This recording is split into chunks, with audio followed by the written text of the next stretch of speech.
Chapter 100. Mother card, I love you. Su Nua regarded them with a rather unsettling grin, perceiving each of them as a verdant tree of fortune, each one a deity of wealth. Su Nua was indiscriminate. She yearned for both small and large sums alike. Each person contributed 888. Oh ho ho ho. The group, oblivious to their own expressions, could only grasp the peculiarly twisted nature of Su Nua's demeanor, which sent a shiver down their spines, prompting them to avert their gazes. Returning to her seat, Su Nua extracted her practice book. Once again, the King of Melons has embarked on his studies. TSK, let him study. I have no intention of doing so. I can simply attend the King of Melons class later. Indeed, the King of Melons lessons are far more practical. I shall await him. Class monitor, who truly enjoys studying, gaming is far more enjoyable. Study committee member, nonsense, you're the one who secretly copies my work. Class monitor, ahem, an unexpected turn of events. This time it's genuine. Study break, I'm off to draw a mother card. Class monitor sends a screenshot of drawing a mother card. Study committee member, study break, I'm off to admire my guardian's pectorals. Study committee member sends an image of the truth doctor rolling his eyes, captioned, I cannot bear to see fools and imbeciles. Are you there, traveler? Didn't you say you'd buy me a ticket and return with a number? Isn't the study committee member male? EW? Pervert. Pervert. Pervert. Study committee member. Well said. Don't let me catch you sneaking glances at my guardian. Who would fancy the truth doctor? Study committee member. He's free of charge. Oh, hilove guardian. Guardian, I willingly accept your reprimands. TSK, how about we embark on a thrilling journey through the canyon? I'm merely a loyal dog of the game Identity V. It's the only game I play. Alright, we're all gaming, are we? To those above, we're in our prime. What else should we do but game? Studying. Pfft, who would want to study when it's so dull? To those above, yesterday you said, whoever studies, I shall mock. You've been secretly studying behind my back. Are you blind? That day it was my twin brother. If you can't even distinguish, don't call out to me. Alright. At this moment, the class monitor observed the lively chatter within the group, a smirk playing upon his lips. Go play your games.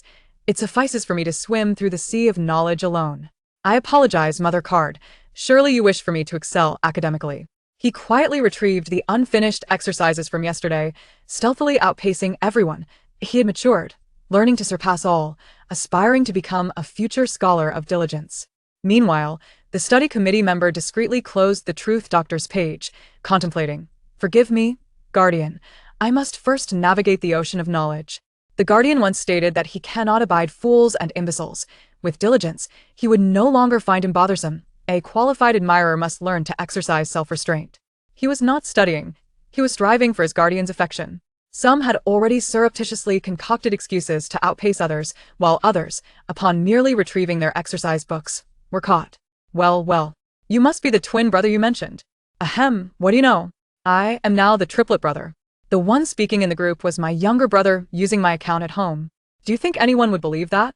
It indicates that you are not human. Damn. Thus, the classroom began to stir with a clandestine whirlwind. Today, they would secretly outpace everyone, and tomorrow, they would dazzle all with their brilliance. The first class was taught by the homeroom teacher, who approached the podium, casting a scrutinizing gaze upon Su Nua in the last ROW. Su Nua was engrossed in her exercises, paying little heed to her surroundings. Zhao Yan, with feigned casualness, glanced at the homeroom teacher, noting the teacher's attention fixed upon Su Nua, intrigued to see what the teacher intended to do. The homeroom teacher mused, is this the student the principal requested special attention for? After a moment's deliberation, the teacher decided to test the waters. Let's call on someone to solve this problem. Feigning a struggle while perusing the roster, the teacher had already orchestrated the selection. Su Nua suddenly called upon. Su Nua jolted upright, meeting the teacher's pointed finger. You shall solve this problem. Swiftly, Su Nua approached the board, her mind already concocting a plan to impress. Ascending the podium, she drew a piece of chalk, swiftly scribbling down the solution, then, descending with a toss of her hair, casually discarding the chalk landed neatly in the box. How cool! Alas, daydreams are sweet, yet reality can be harsh. She had no desire to draw the teacher's attention. After completing her work, she placed it in the chalk box. The homeroom teacher examined her answer, growing increasingly satisfied. The time taken was moderate, not overly swift, but the clarity of her logical reasoning unfolded seamlessly. Decent, the teacher thought. The class monitor and the study committee member were perhaps more malleable than Su Nua. Perhaps the principal had misjudged this time. After class, a throng lined up to transfer money to Su Nua. She grimaced at the slow pace. Though it was gratifying, it was tiresome. So, she displayed her payment QR code, waiting for them to pay up one by one. Su Nua heard the continuous notifications chiming in, akin to celestial music, delightful to her ears. One happy to receive money. A crowd of happy pairs. After returning home last night, they found their problem-solving speed had notably increased, far more efficient than before. For the wealthy, 888 was indeed a bargain. Their private tutors charged thousands daily. Were it not for Su Nua's own studies, they would have considered hiring her for one-on-one tutoring. Zhao Yan observed Su Nua collecting money and couldn't help but chuckle. Sister, you truly are a little money-making prodigy. Some inquired, Zhao Yan, aren't you buying in? It's quite worthwhile. Zhao Yan smiled, no need. Su Nua casually remarked, Zhao Yan's grades are on par with mine. It's up to you whether you wish to listen. All right. Once the payments are done, let's commence the lesson. Su Nua began teaching, while the attendees diligently took notes below. From solitary exploration, they transformed into a collective journey through the ocean of knowledge. At this moment, the principal passed by once more, puzzled as to why the homeroom teacher of Class 1 would assert that Su Nua was merely average. She was evidently remarkable. The principal heard the girl's voice, as clear and melodious as silver bells, imparting knowledge. He glanced up to see Su Nua elucidating obscure formulas with graceful ease. Within mere seconds, her words captivated all, lingering in their minds. The longer they listened, the more they found it irresistible. In a moment of distraction, he recalled that Su Nua was teaching mathematics today. She could articulate mathematics so splendidly. Excellent. This must be a future outstanding engineering student. I must convince their homeroom teacher to join us. The principal was a man of action. He took immediate steps to find her, soon bringing her over. Principal, what are you doing? I'm about to finish for the day. My cat is waiting to be fed. Tell your feline to wait a moment longer. A star of tomorrow cannot be delayed. TSK. The homeroom teacher let out a discreet click of the tongue. After all, that was a precious cat. Chapter 101. I adore my career. Alas, as the director's position surpassed his own, he found himself reluctantly trailing behind. Upon reaching the window of the classroom, he was suddenly enveloped by the sound of lecturing. The homeroom teacher, suppressing his displeasure, straightened up and glanced toward Su Nua. He beheld the formulas and problem-solving steps on the blackboard, along with the knowledge imparted by Su Nua. She effortlessly simplified the complex, rendering the once obscure concepts refreshingly clear and comprehensible. The teacher instinctively began to correct Su Nua's errors, only to realize, by the end, that she had made no mistakes. Instead, he found himself increasingly engrossed in her explanations. Although the homeroom teacher was well-versed in the material, he couldn't resist the allure of continuing to listen. Just as he was lost in the reverie of her teaching, an unexpected chill crept down his spine. The director, with a hint of resentment, gazed at him and inquired, "What do you think, homeroom teacher?" The homeroom teacher offered a sheepish smile, conceding, "You are absolutely right. A star of tomorrow must not be neglected. From this day forth, I shall intensify my supervision to ensure you become an outstanding senior at Yite Academy." It was essential not only for students to cultivate relationships but also for teachers to manage their internal dynamics. Thus, he understood that if he executed this important responsibility well, he could significantly enhance his standing in the eyes of the director. Cha Yuan sat in the last row, propping her face on her elbow, watching Su Nua's lecture with keen interest. Her sister was indeed an exceptional teacher, and Cha Yuan was a master at praising her sister. In her eyes, Su Nua was simply the best. Just as she was enraptured by Su Nua's class, she suddenly sensed something amiss. Her expression turned serious as she packed her bag and gestured to Su Nua, who nodded in acknowledgement. She quietly exited, retrieving her phone to dial a number. Without an ounce of emotional fluctuation, she conveyed the grave news. Su Qing had passed away. After Su Nua concluded her lecture, it was once again Sheng Yunshu who came to escort her home. Upon their return, after a hasty dinner, she was preparing to ascend the stairs for a shower and perhaps indulge in some gaming before sleep when she was abruptly met with a familiar complaint. "Is my wife not home again?" At that moment, only Su Nua and Su Jinyan were present in the living room. "E pan di termino, su luo lementit." "This is the third day I haven't seen my wife." The absence of his beloved weighed heavily on Su Luo, leaving him feeling like a fish out of water, struggling to survive without her. Could this world possibly exist without a wife? Yet, he forced himself to endure. Su Nua took a sip of water and replied, "Indeed. Mother has stated she will return in half a month. She mentioned she plans to gradually relocate the industries from Cydia back here. And she is also preparing to consolidate the overseas ventures." Su Jinyan adjusted his golden-rimmed glasses.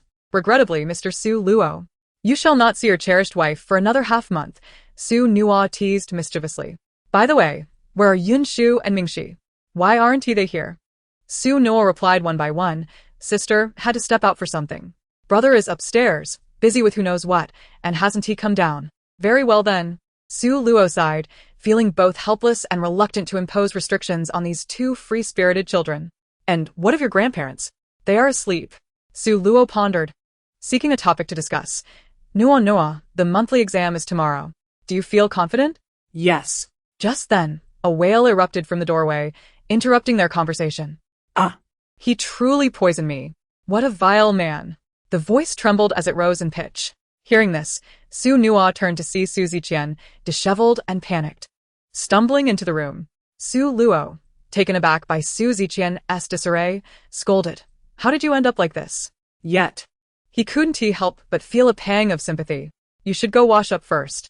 Su Jinyan glanced at Su Ziqian, intending to ascertain the situation. What happened? Su Ziqian, still shaken, recounted, "Today, the filming crew wrapped up and I recalled my sister's warning about not drinking water indiscriminately. So I refrained from touching any of the crew's water. Just when I was parched, I saw that wretched fan. She slipped something into my cup. Thankfully, I returned just in time to check." At that moment, he finally understood why Su Nua had advised him against drinking from cups that were out of sight. One could easily fall victim to such treachery. Su Jinyan frowned. "In the future, steer clear of such individuals." "Of course. I will never associate with that kind of person again," Su Ziqian declared with indignation. Su Nua seized upon a key point. "But you didn't drink it. So, why are you in this state?" Upon hearing this, Su Ziqian's anger and resentment intensified. "That's what infuriates me even more." After the wrap party, there was a small gathering, and I thought it was important to show up for the crew's efforts, so I went. Despite keeping my guard up against that guy, I never anticipated. His face crumpled further, rage evident. That scoundrel took advantage of my drunkenness and dragged me to a hotel. Thankfully, I sobered up in time. Or I would have lost all my integrity. The more he pondered, the angrier he became. "No." I must go wash up. He was determined to cleanse away any trace of Fanjiu. Su Ziqian dashed upstairs in a flurry. Su Luo, bewildered by the unfolding drama, exclaimed, "Is this how young people behave nowadays?" Su Jinyan interjected, "No, please do not generalize personal behavior to the entire youth. I am young, but I am a law-abiding citizen. And I only have a passion for making money." Hearing this, Su Luo suddenly recalled, "Jinyan, didn't you mention wanting to take a break due to the overwhelming work? How about this? Since you're nearing the end of that collaboration you're managing, why not take some time off? You've always enjoyed the cuisine at Jiue Pavilion. So let us treat you all to a feast there. Your father will foot the bill." Upon hearing the mention of Jiue Pavilion, Su Jinyan instinctively refused. No. I decline. Youth is about experiencing hardships and learning from them, so don't take my words to heart. Su Jinyan retorted. "Now that I've reached a higher position, I recognize the value of the company. I am now part of the company, and I adore my career.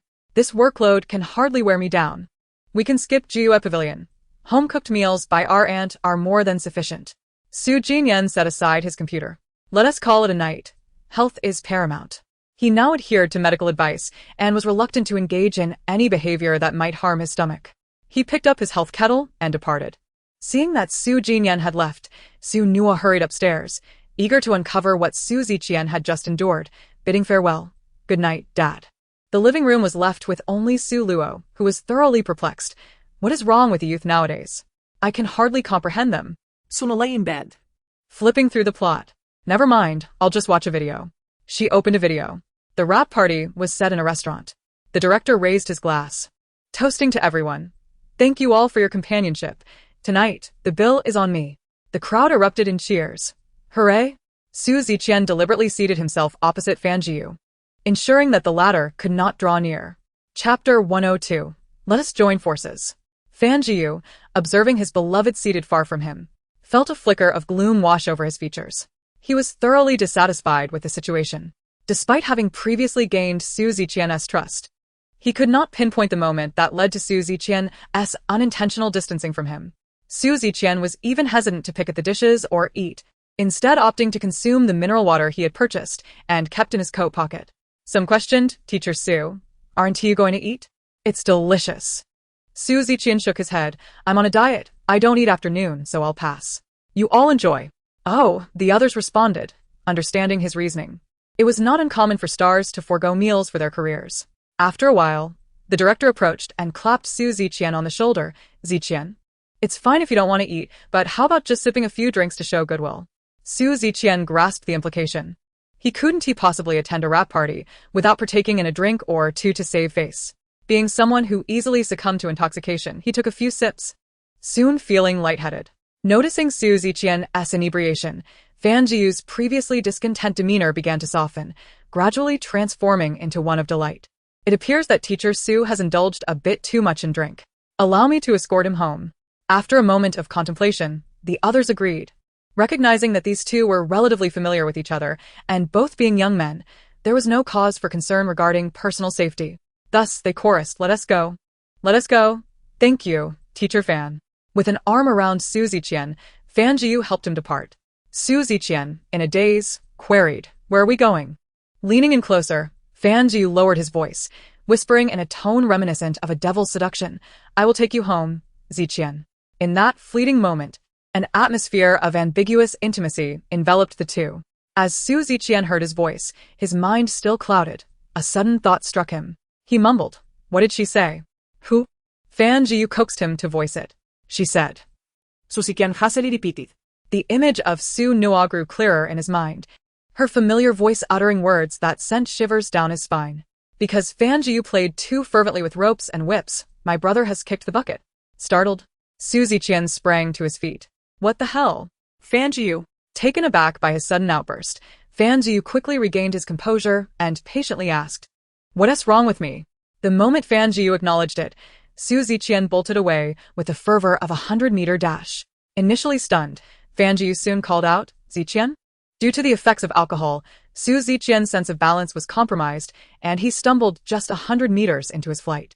"Ziqian, wait!" Fan Jiu shouted. "I'm coming to help you up." Upon hearing Fan Jiu approach, Su Ziqian grew more frightened, scrambling to his feet and making a hasty escape towards a taxi. Without a thought for the fare, he leaped inside, shouting, "Drive, drive, hurry." He had no desire to perish under the tyranny of that man's whip. Meanwhile, Fan Jiu stood amidst the evening breeze, utterly bewildered. What just happened? It dawned on him that Su Ziqian was afraid of him. Discarding his previous innocent demeanor, Fan Jiu's expression darkened as he glared in the direction the taxi had sped off. Su Nua, having witnessed the entire spectacle, could not help but laugh. Su Ziqian's desperate escape is simply too comical. Who would have imagined that the calm and composed movie star on screen is, in reality, such a comedic figure? She chuckled heartily, realizing the disheveled state in which Su Ziqian had returned was due to his tumble. Thinking she had been violated, Su Nua, after finishing the scene, decided to spend some time watching online classes to reinforce her foundation. In a different room, Su Mingji was also engaged with his computer, perusing the incoming information. His long, slender fingers lifted a cup of richly fragrant coffee to his lips.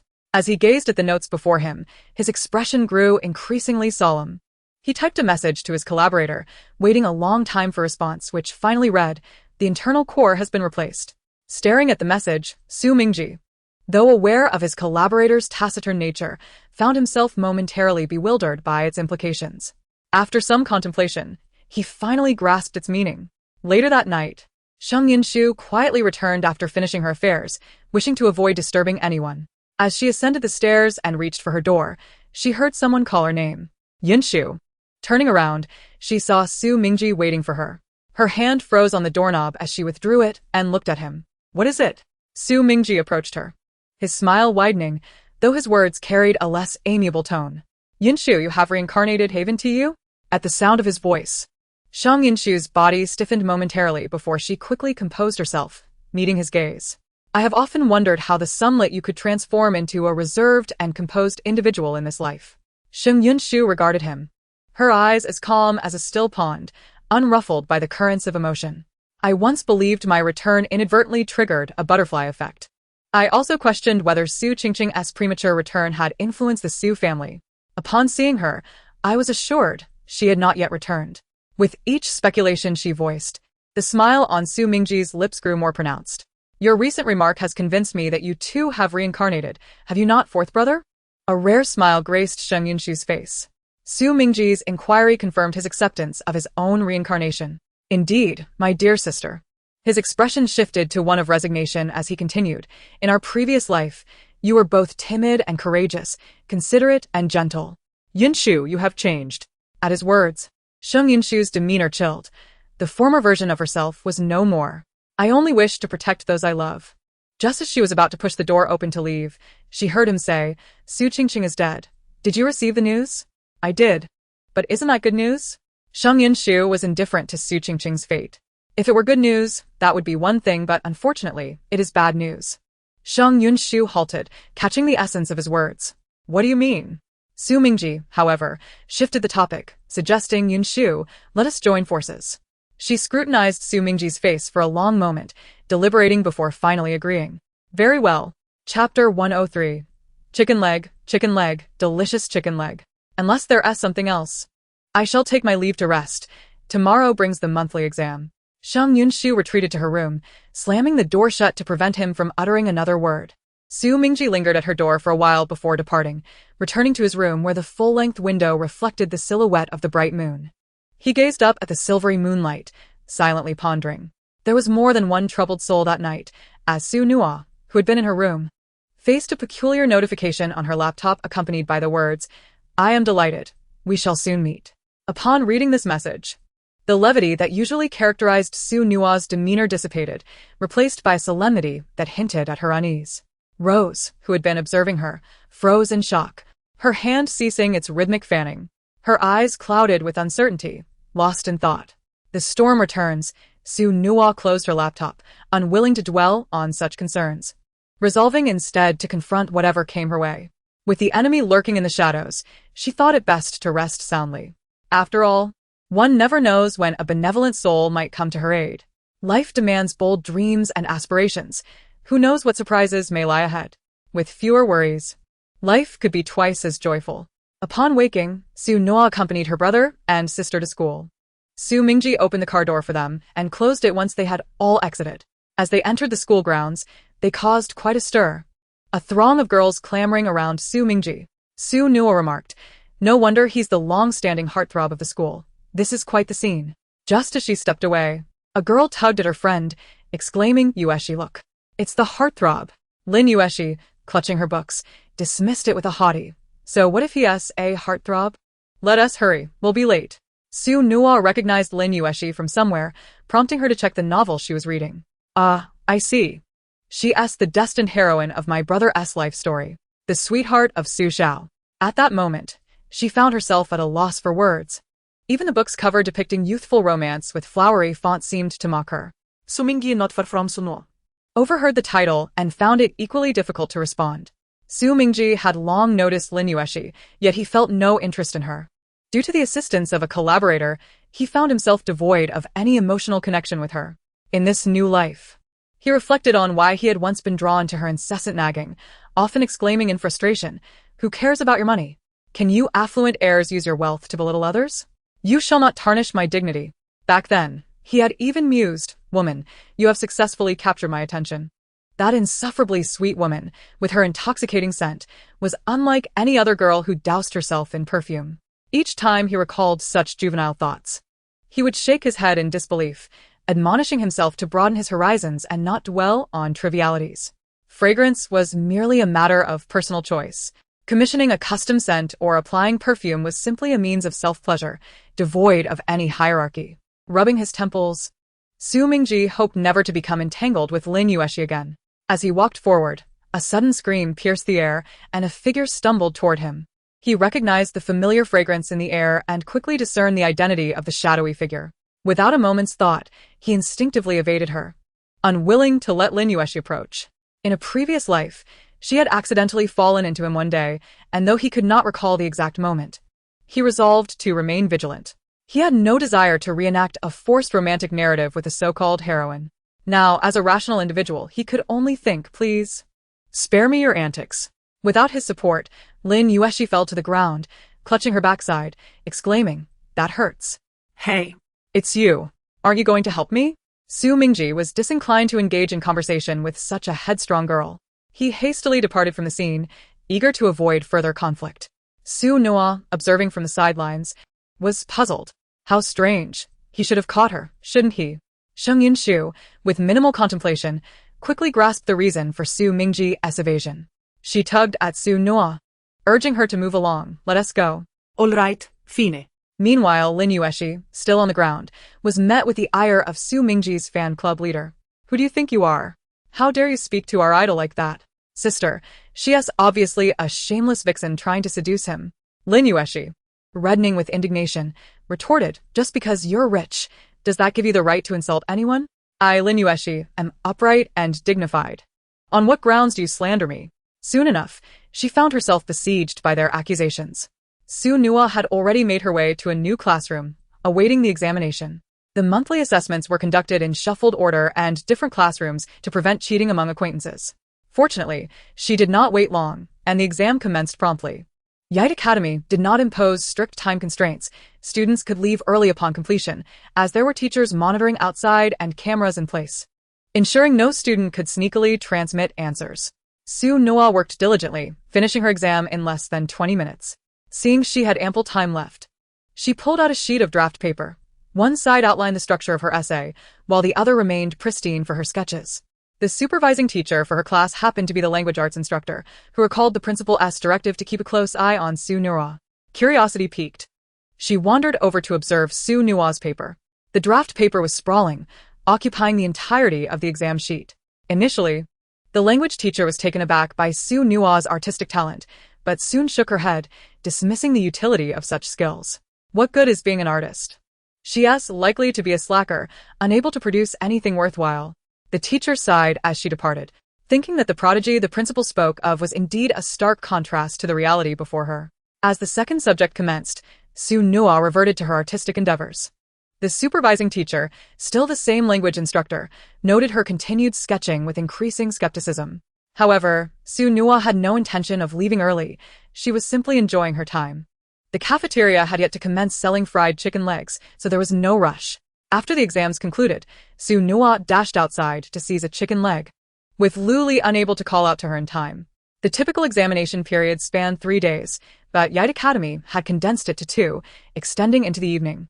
This adjustment was made to avoid occupying a full day of classes and to prevent protests from students over weekend usage. Every peculiar regulation harbored a tale unknown to many, rumored to have cost the Academy 2 buildings in the past. As Su Nua savored her delicious meal, eyeing the large, fragrant chicken leg on her plate, someone suddenly took a seat beside her. It was Ain Ran, who, noticing her fondness for fried chicken, made a mental note to request an extra leg from the chef later. "Su Nua," he began. Swallowing her food, Su Nua waited until she could articulate clearly. "What's up?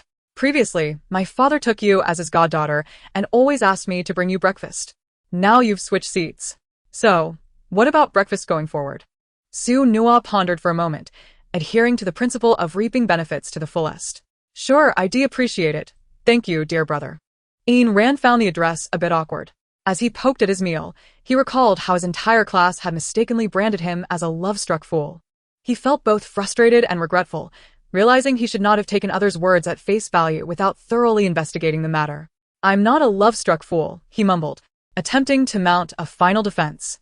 He understood that only if Su Nua rejected the notion of him being infatuated would the rest of the class believe it too. Oh. "I know. What good does that do? Your heroine is already imprisoned. Ha ha ha. How curious. I had planned to take a laid-back approach this time." Yet Su Qingqing seems to have stumbled into her own trap. Ain Ran shared her curiosity. Oh. "I get it. The more actively one engages, the more counterproductive it becomes. And the adversary grows stronger. Perhaps by slacking off, she may trip herself up and unwittingly walk right into a trap. It doesn't even require the dramatic confrontations typical of novels, where she gets vilified by her parents and cast out. Indeed, long live the slackers. Victory for the laid-back faction. Life should be about finding joy and resting where one feels happiest." Ain Ran pondered, sensing something was amiss, yet he couldn't quite place it. In that moment, He was torn between striving to improve himself or simply waiting for his adversaries to falter. His thoughts spiraled, and he wondered if he was on the verge of a mental breakthrough. After finishing her meal, Su Nua tidied up her plate, wiped her hands clean, and patted Ian Rana's shoulder. "Thanks for the breakfast, dear brother." Once she had set her plate down, she returned to her dorm for a nap, preparing to resume her exams later in the afternoon.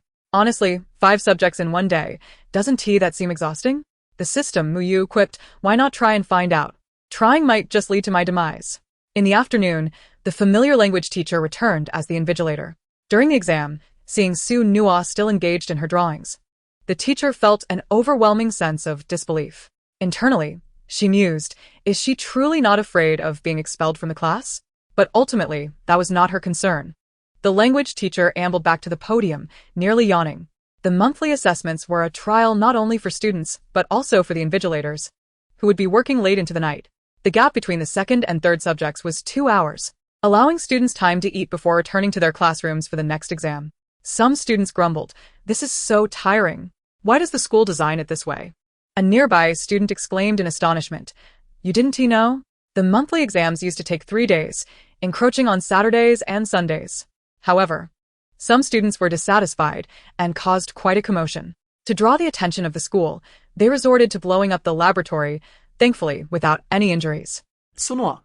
Indulging in a donut nearby, listened to their complaints and couldn't help but reflect. Indeed, behind every bizarre regulation lies an outrageous story. She savored the gossip, content to let others do the searching for her. My goodness, how arrogant. Who is that? One person surveyed the surroundings before quietly leaning closer to their companion's ear. With an air of mystery, they explained that this incident was merely the tip of the iceberg, as no one wished to discuss the underlying issues. This individual was a senior from previous years, known for their playful nature and disdain for weekend obligations. Frustrated alongside their peers, they collectively made a misstep that culminated in the classroom explosion. Fortunately, their class had taken precautions, donning protective gear and helmets. But when the teacher insisted they remove them upon entering the lab, they adamantly refused, overwhelming the teacher with their numbers. They were fortunate that this particular teacher harbored a fear of their affluent group, resulting in consent to keep the gear on. Thankfully, the teacher listened to reason, and the experiment only resulted in a minor explosion that singed the lab without causing any major disasters. Alas, the laboratory was left in ruins. But it was said that the wealthy students compensated for the damages with their pocket money. Those nearby expressed their astonishment at the audacity of the rich, casually funding a new laboratory with their allowances. Curiosity piqued. One asked how the school would approve of the upcoming monthly exams if the lab was being rebuilt. Ift. That's nothing. What follows is the real deal. Oh? What is it? Their companions were intrigued. Even Su Nua couldn't help but lean in to listen. It was rumored that the wealthy students from that class were extraordinarily affluent, having banded together to establish a company early on. They had even withdrawn plans to donate 2 buildings to the school, while subtly indicating their intention to retract investments in other projects. The speaker grew, increasingly animated. Just think about it. The richest class in the school, whose families dominate the shareholders, must have some serious financial backing.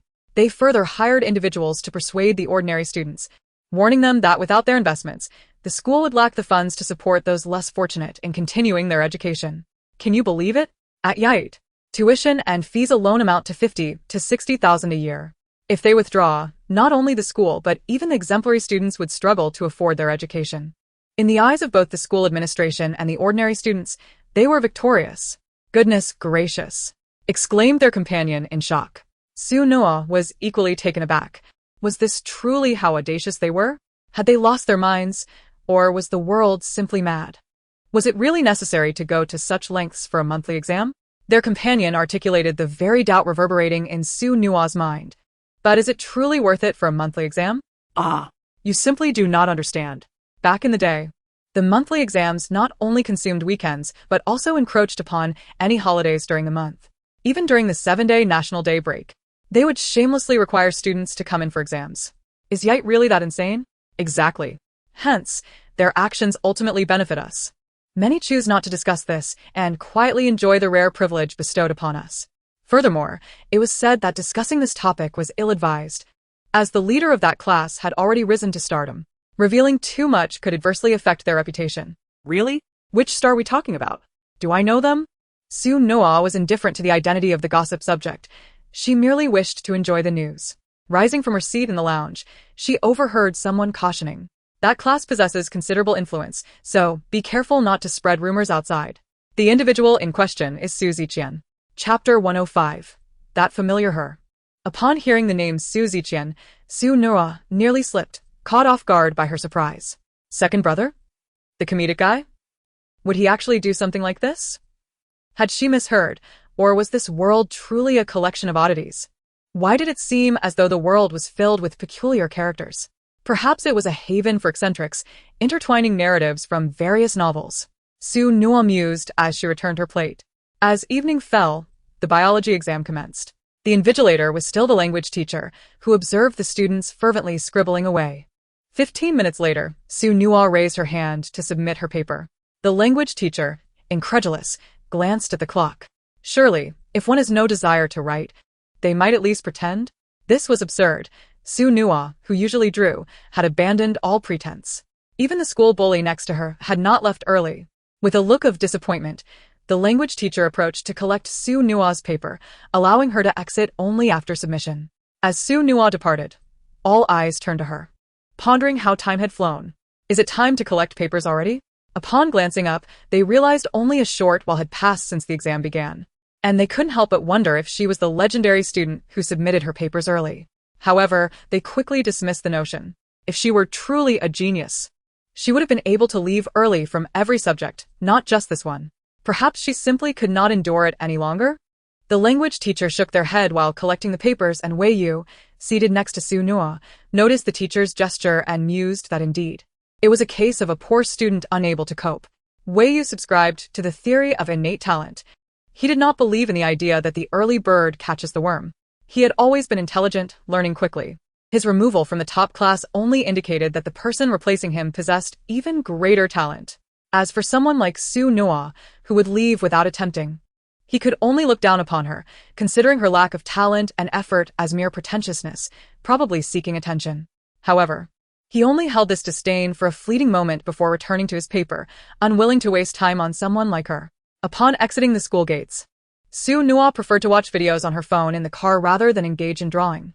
Her shoulders, arms, and hands ached from the effort. She had anticipated a long wait for Sheng Yinshu and Su Mingji, but within minutes, both had opened the car doors and entered. Su Mingji remarked with a smile. "It seems our sister is quicker than us. Are you confident?" He turned to ask them. "It's about what I expected," Su Noah replied, lazily reclining on the seat that she had adjusted into a makeshift bed. The driver had brought a camper van. As Su Noah thought they might be exhausted from the late exam, so she had arranged for a more comfortable vehicle. Su Mingji could only speak to the back of her head, while Sheng Yinshu graciously responded, "Not bad." Su Mingji chuckled, turning back. These two sisters really are not very enthusiastic. Upon returning home, the class group chat was already buzzing with discussions about the exam results. It seemed that the moment they emerged, the conversation shifted to their performance. Su Noah set her phone aside, uninterested, casually eating dinner before heading to the bathroom. Only after finishing her shower did she check her phone. In the class group chat, "How did everyone do?" "About average." "Flunked it." "Oh my gosh. The questions were so difficult." Class monitor, "It wasn't very smooth. I might not have done well." "Shut up. Shut up. Shut up." Su Noah scrolled through her phone, amused by the flood of shut up responses. Who didn't know that the class monitor consistently ranked first? Word is spreading. The monitor is at it again. By the way, has a decision been made on what pieces to perform at next Friday's arts gala? I don't know. Probably more classical music and youthful tunes. I don't want to participate this year. Me neither, it feels repetitive and boring. What is the arts gala? At her question, initially, no one reacted. It took a moment for them to remember that Su Noah was a transfer student and unfamiliar with the customs at Yite. The monitor elucidated. After each monthly examination, the school organizes an evening gathering or activity the following week, aimed at enhancing student social skills and providing relaxation. Each class is required to present a performance. There is always an opening act featuring a designated performer to warm up the atmosphere, followed by the top 5 teams that receive the most votes, showcasing their impromptu talents. If you ask me, I suspect the school deliberately avoids scheduling exams on that day just for this occasion. Reasonable suspicion 1.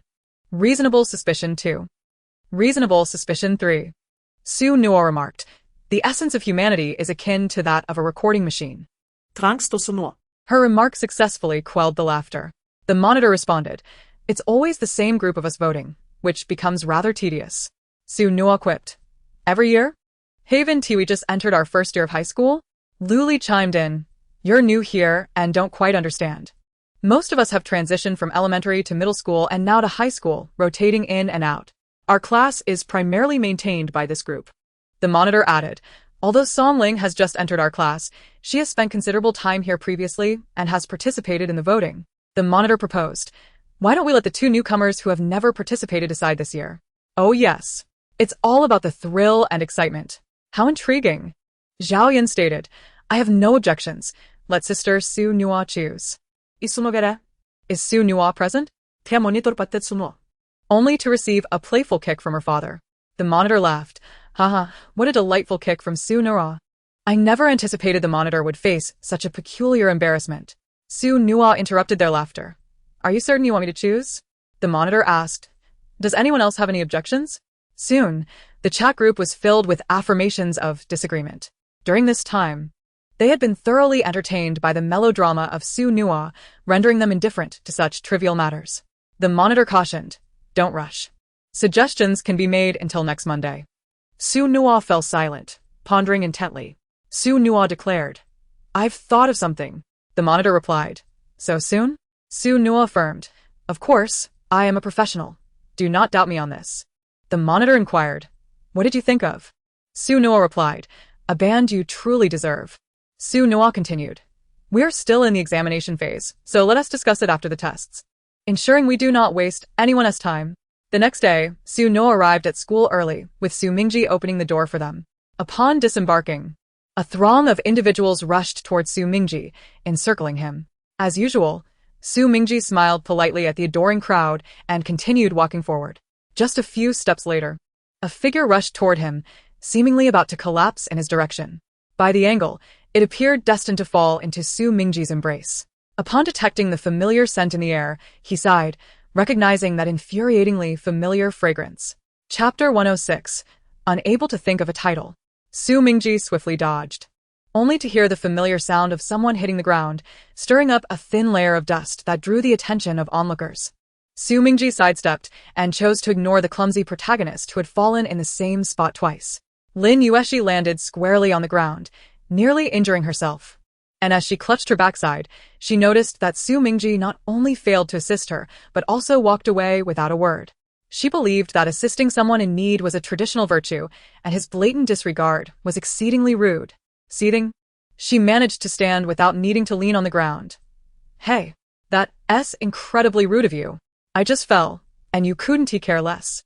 Indeed, rich kids are utterly insufferable, rude and arrogant, thinking they can act with impunity. Lin Yueshi had worked her way up through sheer determination. She was acutely aware that unlike those affluent children, she had no safety net to fall back on.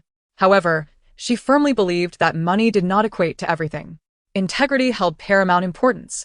A person born into privilege, yet lacking in manners and character, was nothing short of a pest. For this reason, Lin Yueshi remained steadfast in the face of mockery directed at her and her mother, resolutely persevering. Upon witnessing Lin Yueshi's fall, her friends hurried over to inquire, "Are you all right?" Just as they were about to leave, a shadow loomed over them. "It was you again." The captain of Su Mingji's security team quickly recognized Lin Yueshi.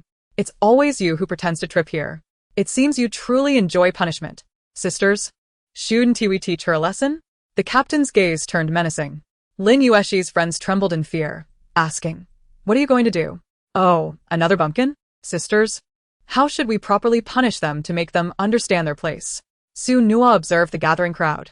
"Campus bullying? Uncertain. Let us wait and see." At that moment, the previously silent Muyu spoke up. "Kiddo, I've discovered a super lucky charm." "A lucky charm?" "Yes, according to my calculations and system scans. Her fortune is akin to half of the heavenly decree, but it can only be utilized to bestow good fortune upon others. To illustrate, if you're close to her and she sincerely befriends you, you could buy a lottery ticket and win effortlessly. If you seek to start a business, bringing her along will ensure steady success. So wonderful?" Suno marveled. "Yes, have you heard of those who naturally bring luck to those around them?" She is one of them, though her constitution is somewhat unique. Unique? Yes, her lack of confidence leads her to feel abandoned by the world, resulting in a perpetual state of despondency, which subsequently affects her fortune. Su Nua pondered her words and murmured, "Indeed, no matter how talented a person may be, if they are hesitant and fearful of attempting, they will not even have the opportunity to experience failure, let alone success."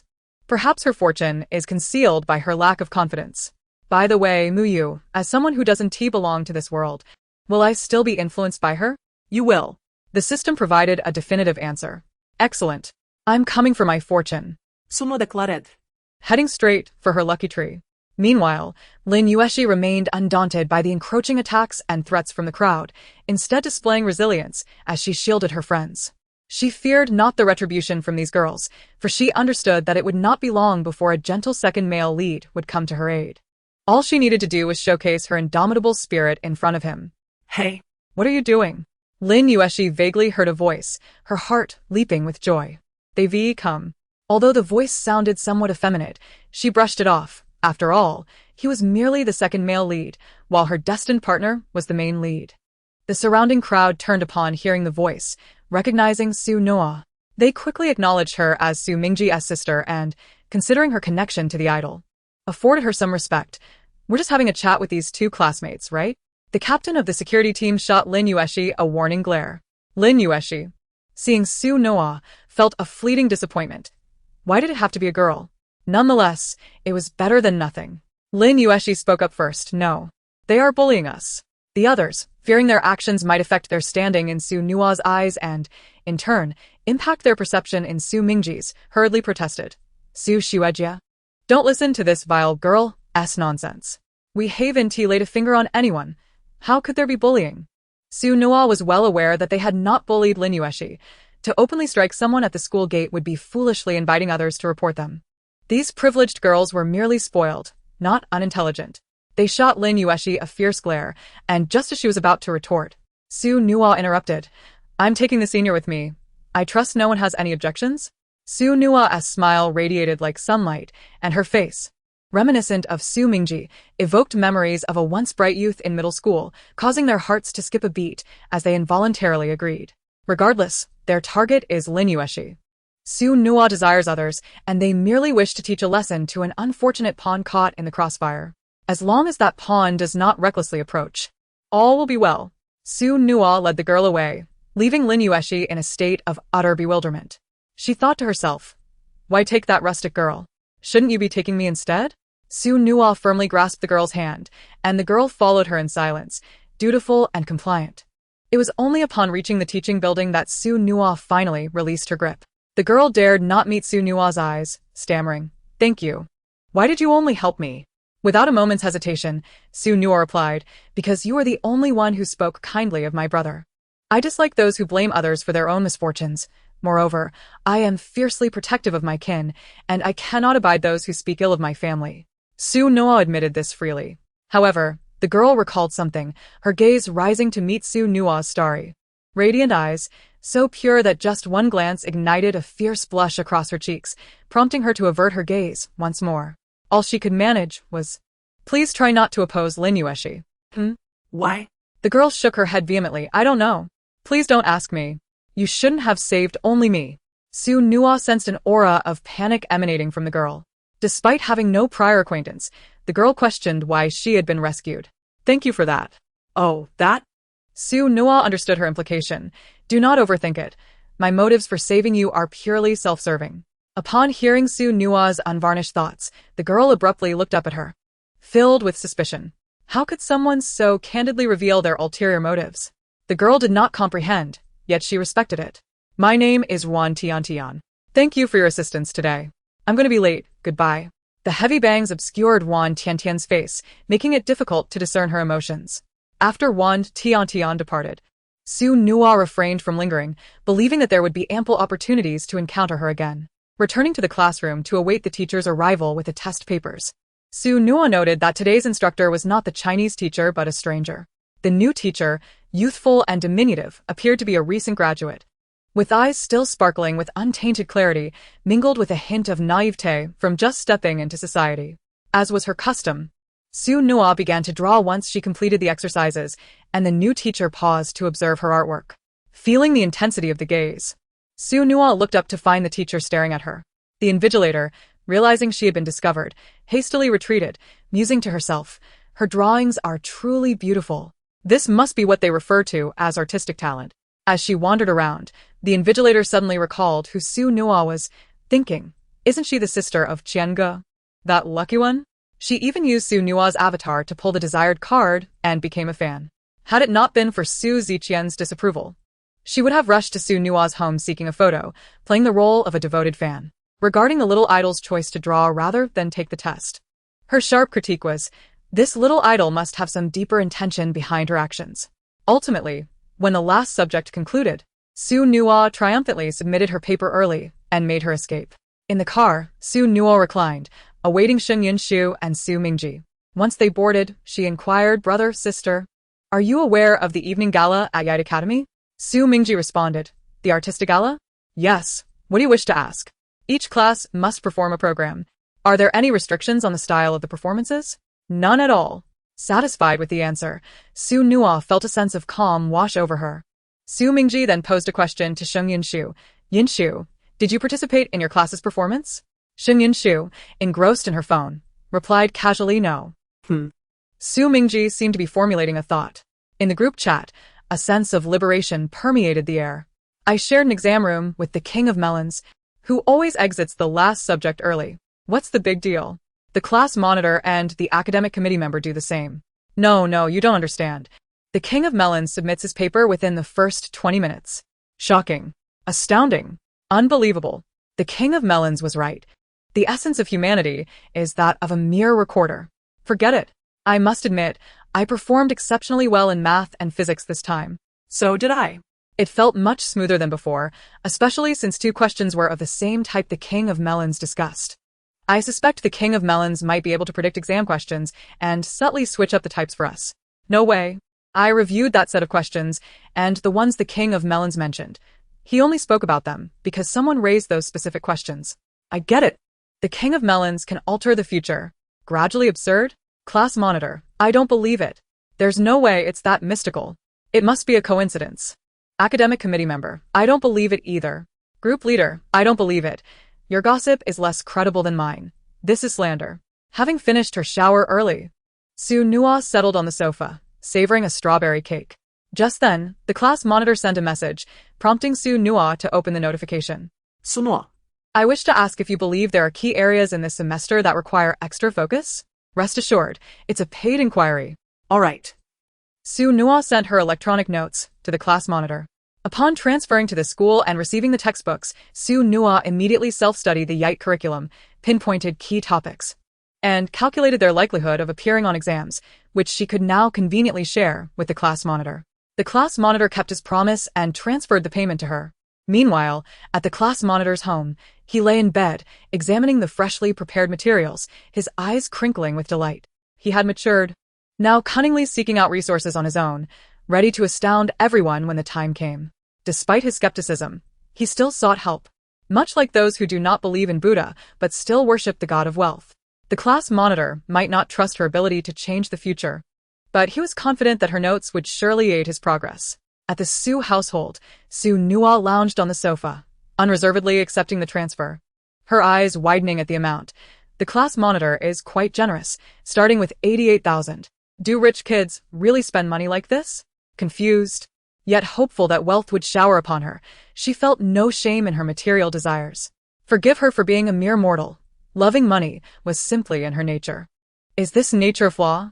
Deaf to such criticisms, she remained unchanged. Suddenly, another message popped up on her phone. Upon checking, she saw that the academic committee member had added her. After accepting, the academic committee member asked, Su Nua, your last lecture was excellent. I feel I've made considerable progress.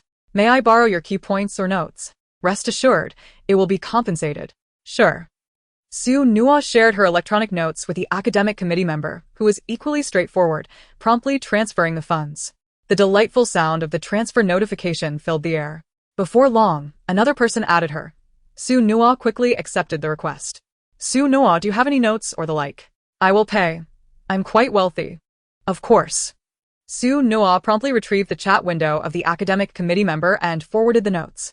How strange. Why are so many people seeking my materials today? Is this what they call returning customers? Just after she voiced her thoughts, her phone erupted with notifications. Su Nua accepted all the requests, noticing that they all sought her materials. What us with everyone tonight? They're crazier than the wind itself. Su Nua decided to create a group chat to streamline the process. It's too exhausting to send each one individually. I'll just post it in the group.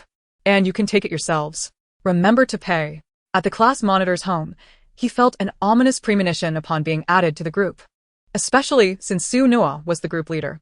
Sure enough, the next moment, he saw Su Nua's message. A chill ran down his spine as he thought, oh no. They're going to find out that I also requested materials. His fears were soon confirmed as Su Nua completed her post, igniting a frenzy in the group. Chapter 108. A promising future learning committee member. How could you? You secretly purchased materials behind my back, despite claiming you didn't believe in them. You've betrayed me once again. Class leader, neither of you should point fingers. You are both cut from the same cloth, equally mischievous in deceiving the naive. Learning committee member, at your age. Still considering yourselves children? I wouldn't deceive you if it weren't for the sake of the younger ones. You all are scheming little rascals, secretly buying materials, aren't you? Didn't you also buy them in secret? It's all been exposed. Do I really need to hide it? I'll state it plainly. I bought them without your knowledge. So what? While the group engaged in a heated exchange, the materials group remained eerily quiet. After sharing the materials, Su Nua quietly exited the group, leaving it to them to hoard their resources. With sheer determination, Su Nua single-handedly sold a piece of material, acquiring contact information for the entire class and establishing invaluable connections with future entrepreneurs. Su Nua couldn't help but reflect. Indeed, one can only encounter higher echelons of society by being among them. Such connections cannot be forged solely by chance. As she idly played with her phone, stifling yawns, she wondered, is my second brother not coming home today? She inquired of Su Jinyen beside her. The incessant clatter of typing reached Su Nua's ears, and she found herself genuinely curious. Does Su Jinyen's computer not spark with fire from all that typing? He mentioned he would return later. He should be on his way back. Su Nua murmured, I can't shake off this ominous feeling. I'm a bit tired. I think I'll head to bed now. Good night, brother. God night, nono. Rubbing her sleepy eyes, Su Nua felt content with her current life, surrounded by loving family and a wholesome social circle, able to return home after classes for meals and rest. Work, however, was a different story. Today was work, followed by overtime. Tomorrow would be the same. And the day after that would entail work and reprimands from the boss. There were no summer or winter breaks. The next morning, Su Nua woke early and descended for breakfast. Sheng Yinshu and Su Mingji were already at the dining table waiting for her. From Su Mingji. She bit into a delicious piece of bread and took a sip of milk, yet felt a lingering unease. Brother, did my second brother come home last night? Su Mingji, who had been busy all night, recalled that there had been no noise from Su Ziqian's room. No. Anxiety spread through Su Nua like a web. She opened the plot to see what Su Ziqian was currently doing. The moment she clicked, she discovered that Su Ziqian was locked in a small room. Having sensed Su Ziqian's deliberate avoidance, Fan Jiu, consumed by jealousy, had drugged him and confined him in his own room. Su Nua pulled out her phone, contemplating calling the police, only to realize that the Su family believed Su Ziqian was on set, as it was normal for a film emperor to be absent from home. After 3 days of Su Ziqian's disappearance, they finally realized something was amiss and contacted the authorities. When the police arrived at Fan Jiu's villa, they found a group of people guarding the premises. After a brief scuffle, Fan Jiu soon discovered the intrusion. Unwilling to let his beloved leave him, he preferred to remain a resentful partner than to part ways, taking Su Ziqian down with him. When the police arrived, Su Nua tightened her grip on her cup. Fan Jiu, he is nothing but a complete pervert. He destroys what he cannot possess. Her second brother treated her exceptionally well. Su Nua took the piece of bread and descended the stairs, her expression grave and resolute. Su Mingji and Sheng Yinshu watched as Su Nua abruptly stood and left, refraining from questioning her intentions. Whatever her sister planned, she had her reasons. Su Nua tied her hair into a ponytail, letting 2 strands fall delicately beside her face. After washing up, she donned a crisp white shirt with a small tie and a black work skirt adorned with a white bow at the pocket, the long train cascading elegantly behind her. She pulled out a sleek black trench coat and slipped into black ankle boots. Grabbing a small backpack, she tucked a self-defense stun baton inside. With the police on their way, she was determined to confront Fan Jiu herself. Exiting the Su residence, Su Nua summoned a ride on her phone, heading towards Fan Jiu's villa. At school, a human resources interview for new teachers was supposed to take place. But due to a minor incident, the grade director stepped in for the interviews. The grade director reviewed the resumes in hand, nodding in satisfaction as he glanced up at the woman sitting before him. Clad in a striking red qipao, she sat elegantly with her legs crossed. Her hair, which should have been neatly styled, cascaded down her shoulders like a flowing waterfall. Chang Wei sat across from him, flashing a confident smile that exuded an aura of someone capable of orchestrating grand schemes. The grade director dared not clear his throat in her presence. "Hello, Miss Chang Wei. You are here to apply for our mathematics teacher position, correct?" "Indeed," Chang Wei replied, her smile unwavering. "Then we shall arrange for you to intern with class 13 of the first year for some time. How does that sound?" Chang Wei interjected, her smile taking on a more dangerous edge. "Sir, I believe you are mistaken." Ah? The grade director was momentarily taken aback. At that moment, the homeroom teacher for class 1 happened to approach the grade director and overheard Chang Wei's assertive tone. Chang Wei unabashedly revealed her ambitions. "I am here to apply for the position of homeroom teacher for class 1. The grade director, considering Chang Wei's impressive credentials, recalled the regulations of the institution. "Miss Chang Wei, the homeroom teacher at Yite Academy must undergo a promotion assessment. The position cannot simply be handed over. And class 1 already has a homeroom teacher who has been with the students for a decade." Chang Wei perceived the subtle refusal in his words. "I understand, sir. I recognize this is a tall order." The homeroom teacher outside scoffed, amused. "An intern has such audacity?" This teacher had earned his position through diligence. How could this naive newcomer hope to unsettle him? Logically, the grade director should have outright rejected the presumptuous newcomer, perhaps even expelled her from the premises.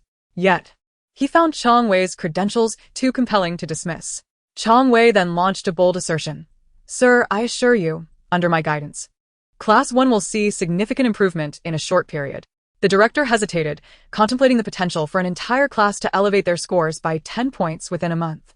Leaving that statement hanging, Chang Wei stood to leave. The grade director reflected on the current homeroom teacher who had not managed to raise the students' scores. While the only recent improvement in 2 subjects had come from a student's tutoring, he began to question whether the current teacher provided sufficient value to assist the students in reaching their peak potential. Yite Academy was not merely about education. The emphasis lay on enhancing the potential of outstanding students, ultimately allowing them to give back to the school and create value for it. He sent a message to the principal along with Chang Wei's resume. As Chang Wei exited, she encountered the homeroom teacher of class 1. Upon seeing her, the teacher sneered, "Just a pretty face with empty words. How dare you boast?" Chang Wei smiled serenely, her words laced with sharpness. "Oh, really? Be careful. Judging by appearances can lead to replacement. After all, I am certainly not as useless as you," she taunted, her tone dripping with mockery. The homeroom teacher's face flushed with rage, his fists clenched as he shouted, "You." Just then, the director, observing from a distance, furrowed his brow. Was such an easily provoked individual truly fit to guide a class? Would he not drive students into depression? At that moment, the director forgot that the privileged students would not suffer under a teacher's tyranny, only realizing that this individual before him seemed unfit for the responsibility. Meanwhile, the principal had responded to him. After Chang Wei's departure, the homeroom teacher entered, hoping to discuss something with the director. The director, upon seeing him enter, remarked, "Just in time, there is a matter I wish to discuss with you." The homeroom teacher, with a sycophantic smile, replied, "Please do go on. For the time being, you need not serve as the homeroom teacher for class 1. A suitable individual will assist you in shouldering the responsibilities, stepping in for a month." Upon hearing the director's words, the homeroom teacher felt as though he had plunged into an icy abyss, his lips trembling as he stammered, "Director." What do you mean by that? "Oh, I mean no offense. It's merely that I've observed your recent overexertion. I thought it would be prudent to grant you a month's respite. Rest assured, your salary will remain unchanged during this period." Upon receiving this news, the homeroom teacher connected it with the earlier remarks made by Rose, quickly realizing that the director was providing Rose with an opportunity. Should he feel grateful for not being dismissed, or indignant about his position being usurped for a month? However, seeing that his position remained intact, He chose not to dwell on it. just 1 month. Could that woman truly turn the tide? Absurd. A 10-point increase in the average score for the entire class within a month? Utterly implausible. This month would alleviate his burdens, with compensation unchanged. He might as well save face for the director. He was eager to witness how a woman of mere appearance could make such grand claims. Meanwhile, at Su Nua's location, Fan Jiyu's villa lay deep in the outskirts. Su Nua could only alight from her vehicle nearby, and upon disembarking, she found the desolate area devoid of surveillance cameras, her bracelet transforming into a magical wand. She hoped there were no monitors outside the villa. Taking out her phone, she sent a message to Sheng Yinshu.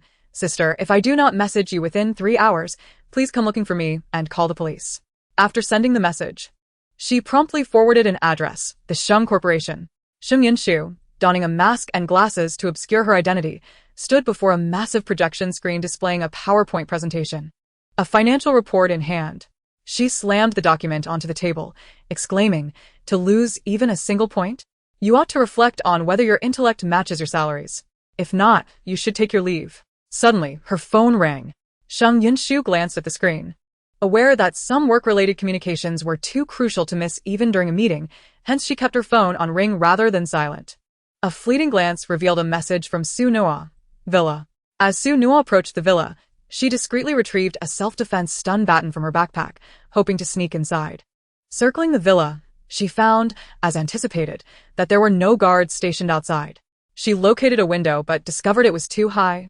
So she returned to the main entrance. Gently pushing the door, she intended not to create much noise, yet it would not budge. With a bit more force, she attempted again, but it remained closed.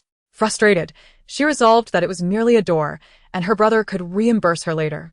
Strength, speed, and reflexes double them. Sono intoned softly to herself. The human body possesses remarkable resilience, and the strength typically displayed is but a fraction of its potential. Her incantation could unlock greater possibilities within her physique. Transforming her bracelet into a dog-beating stick, she twirled it in her hand before gripping it firmly, palm outward.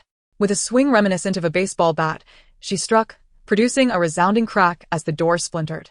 The sudden rupture startled a group of guards stationed at the entrance, catching Su Nua off guard as well. Both parties stood momentarily frozen in shock. Fortunately, Su Nua quickly regained her composure. The sight of the broken door seemed to daze the guards for a few seconds longer. Seizing the moment, she launched herself at them. Taking advantage of their distraction, Su Nua felled several individuals with swift strikes, while those further away turned towards the commotion, instantly alerting one another. Someone's intruding. Quick.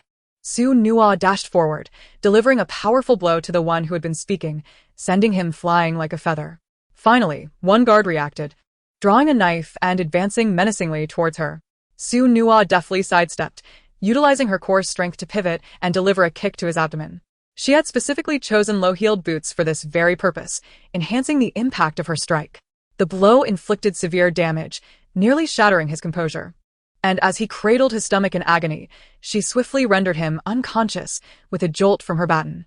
Seeing Su Nua's audacity, another group of guards, spurred by bravado, shouted, "Let us take her down together. Surely a group of us can subdue a mere girl." Su Nua gripped her dog-beating stick tightly, her heart sinking at the sight of so many adversaries. Was this not an egregious violation of fair play? This resembled a scene from a story where a domineering CEO had imprisoned his delicate wife. Reflecting on past encounters where she had battled numerous foes to protect the male lead, she found it ironic that she now faced a similar predicament after retiring. The scenario that would have terrified most seemed trivial to Su Nua.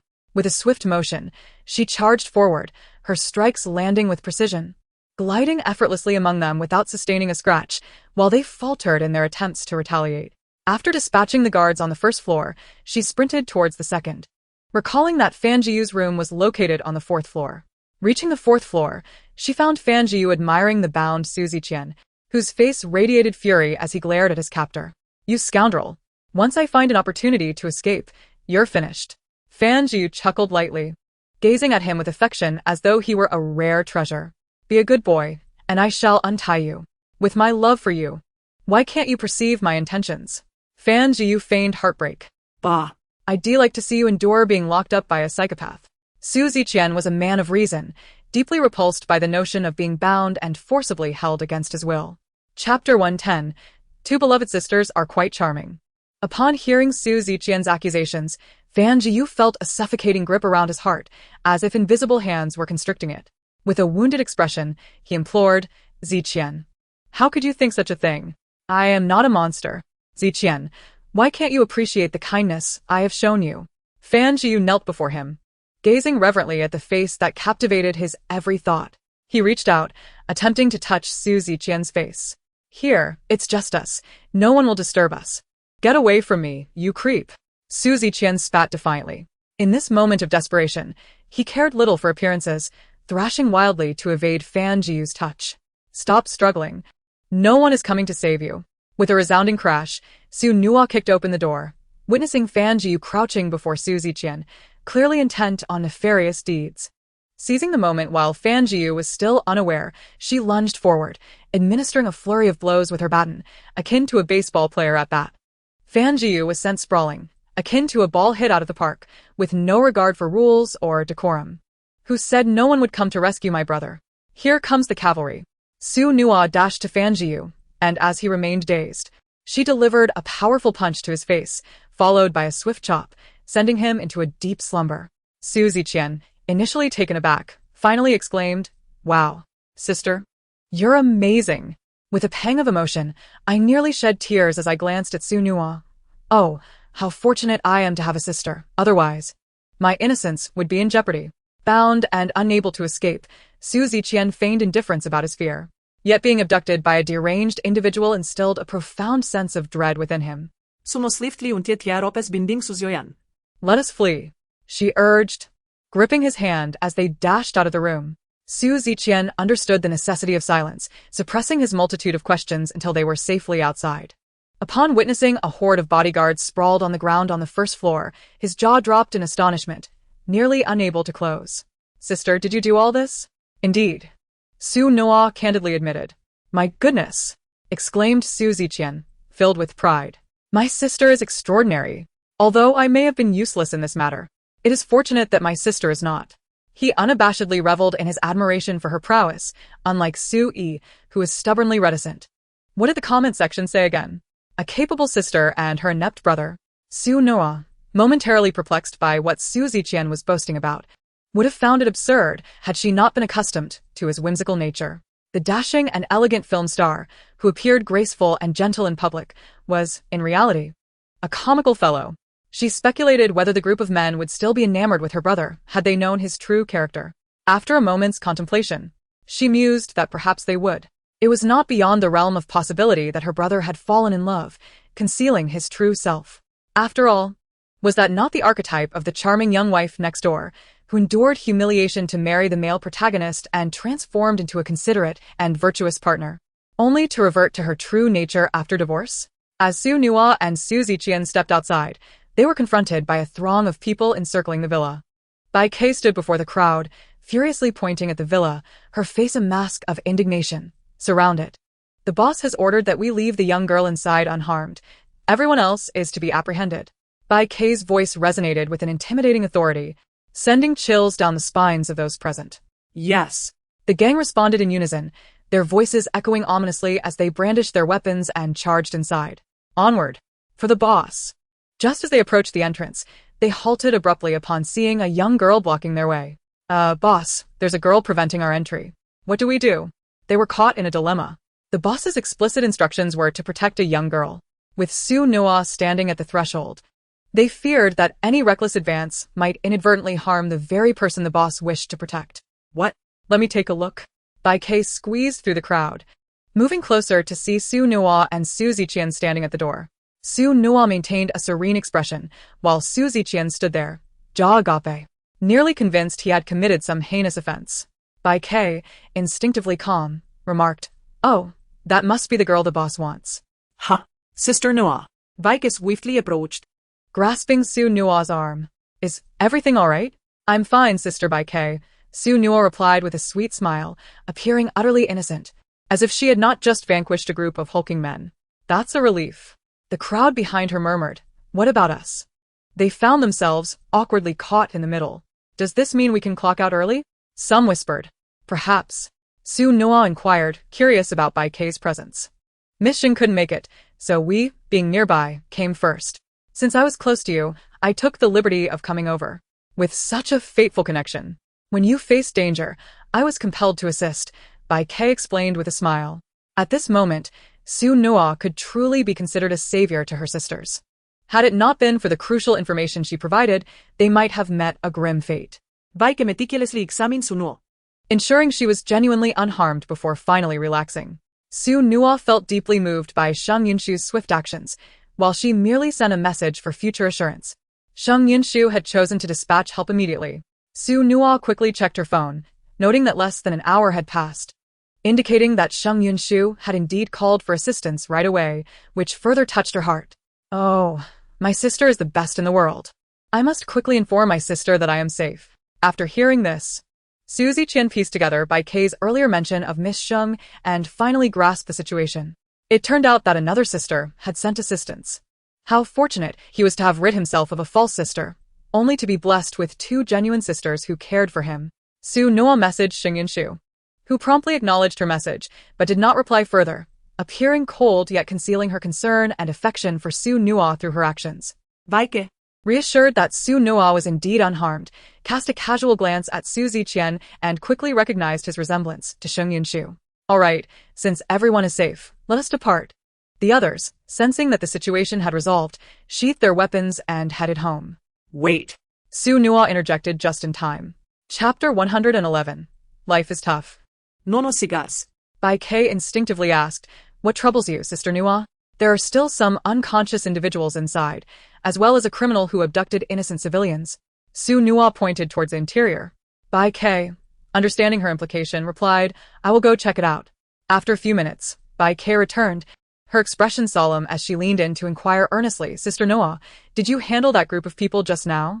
Though she felt her words were absurd, she couldn't shake the feeling that the chaos inside might have been orchestrated by Su Nua. The man beside her exuded an air of refinement, suggesting he was incapable of inflicting harm. Yes, Su Nua replied candidly. However, she refrained from divulging more.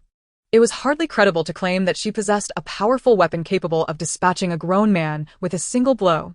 Su Nua offered assimile. Choosing to say no more, Bai Kei, perceptive and understanding, recognized Su Nua's desire for discretion and chose not to press the matter further. Sister Nua, you should leave first. As for what occurs inside, we will handle it. All right, thank you, Sister Bai Quebec. After Su Nua departed, Bai Kei's demeanor turned serious as she instructed her group to enter and clear up the aftermath. A throng of individuals squeezed inside, only to be met with the sight of a chaotic scene strewn with burly men, nearly choking on their disbelief. Could it truly be the handiwork of that little girl? When Su Nua and Su Ziqian returned home, the others had already left for work. Su Ziqian rushed straight to the bathroom, eager to cleanse himself multiple times over. Observing his hasty ascent up the stairs, Su Nua couldn't help but wonder at his speed, swifter than a mouse. Did he possess such a fastidious nature? Just as she was about to follow him upstairs with a playful demeanor, she suddenly sensed something amiss, her expression darkening as she ascended. Upon entering her room and shutting the door, she abruptly sank to the floor, clutching her arm and grimacing in pain. Struggling to crawl towards the bathroom, she moved half-walking, half-crawling until she reached it. Grabbing a clean towel, she stuffed it into her mouth, biting down fiercely. The veins on her forehead throbbed, and her entire body writhed in agony as she bit down hard on the towel, trying to stifle any cries of pain that might escape. Cold sweat poured from her body, saturating her clothes. After nearly 5 minutes of torment, just as she felt she might lose consciousness, the pain finally subsided. Completely drained of energy, she collapsed onto the floor, gasping for breath. The wretched side effects. Although her body had significantly recovered during her time with the Su family, it merely allowed her to barely reach the stamina of an average person. Forcing herself beyond her limits and facing off against those bodyguards had exhausted every ounce of her strength, despite the advantage of her formidable weapon. Su Nua currently lacks the strength to rise and has chosen to recline upon the floor, relieved that her aunt diligently cleans the floors every day, sparing her any concern regarding their cleanliness. Contemplating the monotony of merely lying there, Su Nua decides to retrieve her phone, hoping to distract herself by watching a television series. Yet, within just a few minutes, a message arrives. Luli, where are you? Su Nua inviere. Luli, take a look at this. I heard someone is confessing to your brother outside your company. Su Nua. Let me see. sending a dynamic meme of a panda scratching its head. Su Nua opens the photo, revealing a woman clad in a yellow dress. Blushing as she stands amidst a circle of red roses, holding a sign that reads, Su Jinyan, I like you. Sunois left benilderet. Questioning whether this is some peculiar version of a dormitory confession plan. It strikes her as odd and uncertain, prompting her to take a closer look. The scene rewinds to half an hour earlier in a group chat. Group leader, guess what I discovered? What? Do you have some intel again? Group leader. Stop it, I don't have any. This information is ubiquitous. If you have the courage, be forthright and share it. Class monitor. What exactly do you wish to convey? Group leader, I almost forgot due to that annoying brat. ISNT the Gwawang, a child of the Su family? Didn't the eldest of the Su family already take over the company? Class monitor, so? Spit it out. Group leader, you have a rather unpleasant way of speaking, which dampens my spirits. Class monitor, stop acting cutesy, you're a boy. Group leader, can't a boy act cutesy? Huh? Why not? I simply shall. Class monitor, learning committee member. Group leader, never mind, I'll get to the point.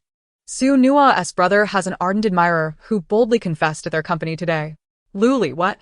Is this fresh gossip? What? Is it fresh gossip? Fresh gossip. Gua gua gua gua. Group leader, of course. Though I may not possess the prophetic ability of Gwawang to foresee future gossip or the most intimate secrets, I can certainly bring you timely news. Group leader. Look at the picture. Goodness, is it that intense? Wow, and dressed so provocatively. This is inappropriate. I must study now. Group leader. Do tell us which subject you're studying. Of course, I'm studying prosperity, democracy, and patriotism. Group leader, enough of the banter. ISNT Gwawang often sharing gossip with us? She even offers classes at a discount, so let us consider it a form of repayment. Group leader. Does anyone know Gwawang well enough to help send it to her? Haven't you also purchased intel before? You must have her contact. Why not share it directly instead of in the group? Group leader, I'm not foolish. I have little interaction with her, and if I send it directly, what if she calls me crazy? Cool it. Class monitor, choose Zhao Yan, ISNT Shisu Nua's deskmate. Group leader, Zhao Yan. Class monitor. Give Zhao Yan a pat, and say mommy only to get slapped by her. Class monitor, ha ha. Ha ha ha ha. Ha ha ha ha ha. Class monitor, once again, faced with defeat, ha ha. Learning committee member, your deskmate is a total insulated entity, ha. Class monitor, don't you sense the deafening silence of my discontent? And then, class monitor, you're laughing too loudly. It's ringing in my ears. Group leader, it seems Zhao Yan ISNT available. Who else is familiar with Gwawang? Luli, I'll go. Group leader, great. Go for it, little Lu. We'll be cheering for you from behind. Luli, I don't mind being the 19th man to weep like a child. The group leader, who had been editing a message to send, silently long pressed to delete it, recalling Su Nua's tales of Luli's illustrious deeds, which made him hesitant to act recklessly. After all, 18 had already been brought to tears by her. He simply wished to avoid unnecessary troubles. Indeed, that was his intention. Group leader, thank you for your hard work, Lu. In the bathroom, Su Nua examines the photo, confirming it is not digitally altered. She sighs internally, lamenting how none of her brothers seem to be dependable. Life is challenging. She is a professional at aiding her brothers in their endeavors. As the saying goes, it is the one who ties the knot who must untie it. She realizes she must first understand the full context of this situation before she can address it appropriately. Su Nua resolves to delve deeper into the unfolding narrative. Chapter 112. Pleasing to the ear, more critiques are welcome. A new genre of novel? The title reads, The alluring wife arrives, and the CEO cannot resist. Such fervor in confessing at the company indeed makes it easy for someone to impulsively agree to a relationship. Su Nua continues to read. Plot summary. The female protagonist is a voluptuous yet perpetually insecure girl, subjected to relentless judgment regarding her physique since childhood, causing her profound embarrassment. In university, she encounters the man of destiny, Su Jinyan, who rescues her during a moment of bullying, reassuring her that her body is merely a vessel and not a source of shame. Initially, she fails to grasp the meaning of his words, only remembering the kindness of a handsome savior, akin to the prince she had always longed for. Eventually, after much contemplation, she comes to understand that the body is simply a corporeal form, rendering self-deprecation unnecessary. Whether one chooses to take pride or harbor disdain is ultimately a matter of personal perspective. Before long, the female protagonist comes to this realization, becoming increasingly enamored with the man who had shown her kindness. Su Nuo interjects, "Stop right there. I must critique this. Isn't this her own epiphany?" Given Su Jinyan's character, she suspects her brother merely views the body as a mere physical entity. And isn't it rather tedious to ponder over it for so long? Upon the female protagonist's moment of enlightenment, she acquires a favorability system, whereby captivating numerous suitors, she can enhance her beauty, wealth, and knowledge. The protagonist resolves to reserve her beloved for last, embarking on a journey of seduction. This plot sounds a tad too familiar. She cannot help but exclaim, "My dear brother, you may attract a delicate wife. But why must it be one who comes with a system?" While she laments her brother's lack of reliability, Su Ziqian is on the verge of madness. Su Ziqian reclines in the bathtub, fervently scrubbing his entire body, rinsing off and refilling the tub repeatedly as he scrubs away. His skin is now a vivid shade of crimson, as if he might shed a layer, and his abs are nearly worn away. That insufferable Fan Jiu. After the 30th scrub, a mere brush against his skin nearly sends him into a scream, prompting him to finally cease. He lies back in the freshly drawn water. If a male protagonist were to slip in quietly now, he would leap like a startled groundhog, shrieking in fright. Su Ziqian luxuriates in the rose-scented bath, wishing to cleanse himself of Fan Jiu's lingering scent. Nestled in the water, he finds himself so comfortable that he nearly drifts off to sleep. Speaking of which, I seem to have yet to give Su Nuo any thoughtful gifts. As a straightforward man, Su Ziqian lacks an understanding of what would delight a girl. Previously, he had been indifferent towards Su Qingqing, casually gifting her jewelry to appease her. However, upon first meeting Su Nuo, he felt an inexplicable closeness, especially since she had saved him on numerous occasions, making him more inclined to spend on her. Yet he thinks it unfair to only spend on Su Nuo, so he checks his finances. I can still afford 2 gifts. Su Ziqian grabs the remote control nearby, activating the projection screen, revealing a video titled, "The Most Suitable Gifts for Girls." Necklaces, bracelets, clothing, handbags. He sighs and shakes his head. Is there nothing of actual value? He then dials his childhood friend's number. "Hello?" A familiar voice responds. Su Ziqian and his childhood friend grew up wearing the same split-crotch pants, with his friend's family residing next door.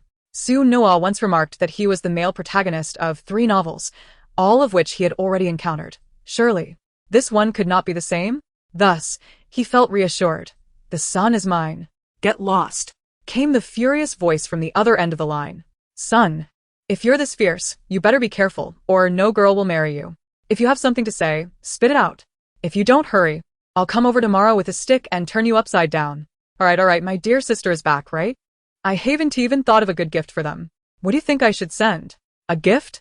That brat of mine just bought a car last year. Should you send a car too? She's still underage. A car wouldn't be of any use. Then how about a set of extravagant necklaces? There's an auction in France next week. That works. Su Ziqian murmured to himself. What else? If all else fails, I could just gift her a piece of land. That's also not a bad idea. Thanks. Su Ziqian hung up the phone and promptly began making preparations. In another room, Su Nuo had regained some strength and was finally able to stand up, drenched in sweat. Resigned, he took a shower and then lay on his bed, scrolling through his phone. He planned to gauge his elder brother's thoughts upon his return. It was still uncertain whether his brother had taken a liking to the female protagonist. As he browsed through short videos, he stumbled upon a group of people sharing images. Suddenly realizing that today was Thursday. Crazy KFC Grandpa is here. Su Nuo found it amusing and shared it with his older brothers and sister. As for the second brother? He guessed that the little fellow was probably nursing a wounded heart, so it was best not to disturb him. Third brother. Want to eat on Thursday? Do you really think your little contribution matters? Do you even need to hear about your revenge plan? At this age, you're just growing physically while your brain seems to be regressing, and you still think of telling stories. Ding dong. Su Nuo looked at her phone, and to her astonishment, Su E had transferred her 1 million. What the? This brother, known for a sharp tongue, she thought would give her nothing. To her surprise, he was so generous. Su Nuo's smile turned her eyes into crescent moons, and she chuckled incessantly. Brother, scold me more. It's music to my ears. Su E responded, have you lost your mind? You're still so young and not fully developed. Don't let your brain be the first to deteriorate. You should go see a doctor. Ding dong. Su E transferred another 3 million to her. Su Noa was so excited she nearly jumped up. Being scolded twice and earning 4 million, what a delightful turn of events. This was no mere bad-tempered brother. He was clearly her personal fortune god. Su Mingji exclaimed, "All right. I'll need to hear all about it later. Go buy something to eat first. Fill your stomach before anything else." Ding dong. Su Mingji directly transferred 10 million into her account. Su Noa was grinning from ear to ear, laughing joyfully. She suddenly felt as though her body was free from pain, ready to take on 1,000 more challenges. Wasn't it just a revenge plan? She could easily churn out a 1,000,000-word story, if need be. Sheng Yinshu, craving fried chicken and burgers? Upon seeing Sheng Yinshu's message, Su Noa replied, "I'm somewhat tempted, hee hee." Sheng Yinshu, wait a moment. A minute later, ding dong. Su Noa opened her phone to see that Sheng Yinshu had transferred her a staggering sum. Su Noa stared at the long string of zeros, hundreds, thousands, millions. She pinched herself in disbelief, nearly overwhelmed with joy. She had just received money and couldn't let herself succumb to a moment of excitement and faint away. Chapter 113. Time to return? Su Noa gazed at the dazzling cascade of zeros, nearly swept away with the urge to take a trumpet and announce to the world that she, Su Noa, was now a billionaire. Ha ha ha. This immense wealth had come to her. Sono rapili. On the other side, Su Jinyan was far from pleased. His secretary stood before him, anxiously observing his expression, ready to react at the slightest indication from him. Noticing the perpetual frown on Su Jinyan's face, the secretary dared not speak further. "Sir, we have already dispatched someone to negotiate with that young lady. Rest assured, she won't linger for long." Understood. You may leave." Su Jinyan rubbed his temples, already vexed by work, now further disrupted by a woman. He could not fathom why these women only seemed to dwell on love and romance. Couldn't they think about their futures, their finances, and enjoyment? Wait a minute. Enjoyment? Su Jinyan propped himself on the desk, his previously troubled expression suddenly brightening. "I haven't even taken my annual leave yet." But then he recalled the mountain of paperwork awaiting him, and his mood plummeted. Could he apply for work-related vacation? Suddenly, a message pinged on his phone. "Little treasure, in my past life, I was so exceptional that I was envied and schemed against, forced to sacrifice myself to save others, willingly offering myself." Su Jinyan's face darkened at the sight of the message. His sister had suffered so terribly. "Little treasure, now that I have been reborn, I am determined to reclaim everything that belongs to me. Hear my revenge plan." Su Jinyan thought, why do children nowadays enjoy this sort of thing? He was about to transfer some money when he suddenly remembered that Su Noa might have also reached out to others, so he inquired, "Did you send anything to others?" Little treasure sent it out. "How much did they give you?" Third brother gave 4 million, fourth brother gave 10 million, sister gave 100 million. Upon seeing the last amount, Su Jinyan couldn't help but scoff at how stingy the third and fourth brothers were. Sheng Yinshu had given 100 million, and as the eldest brother, it was unacceptable for him to give less than the fifth sister. Without hesitation, Su Jinyan transferred 200 million to Su Noa, rubbed his tired eyes, and set his phone down, staring at the mountain of documents before him, feeling utterly exhausted and experiencing a sudden stomach ache. Wait, a stomach ache? It was only then that Su Jinyan realized he was indeed feeling unwell. He hurriedly dug out some medication and swallowed it with water. After a while, the pain began to dissipate. Su Jinyan pressed his hand against his stomach, gazing at the paperwork, and sighed deeply. For the sake of his stomach and health, he resolved to apply for leave. Continuing to work like this, he felt he might just collapse. One cannot earn a living only to lose their life in the process.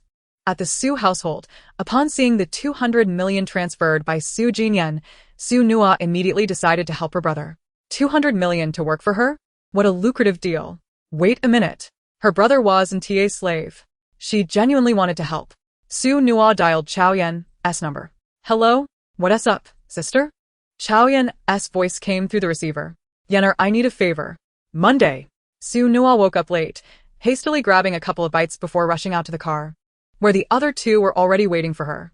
The vehicle wobbled as it made its way to the school, and just as they were nearing, a figure suddenly dashed onto the road, charging recklessly towards the car. The driver caught a glimpse of the figure and instinctively slammed on the brakes, the tires screeching against the pavement as the car came to a sudden halt. The girl who had run in front of the car screamed in panic, her eyes tightly shut, as though her feet were weighed down with lead, frozen in place. The vehicle came to a jarring stop.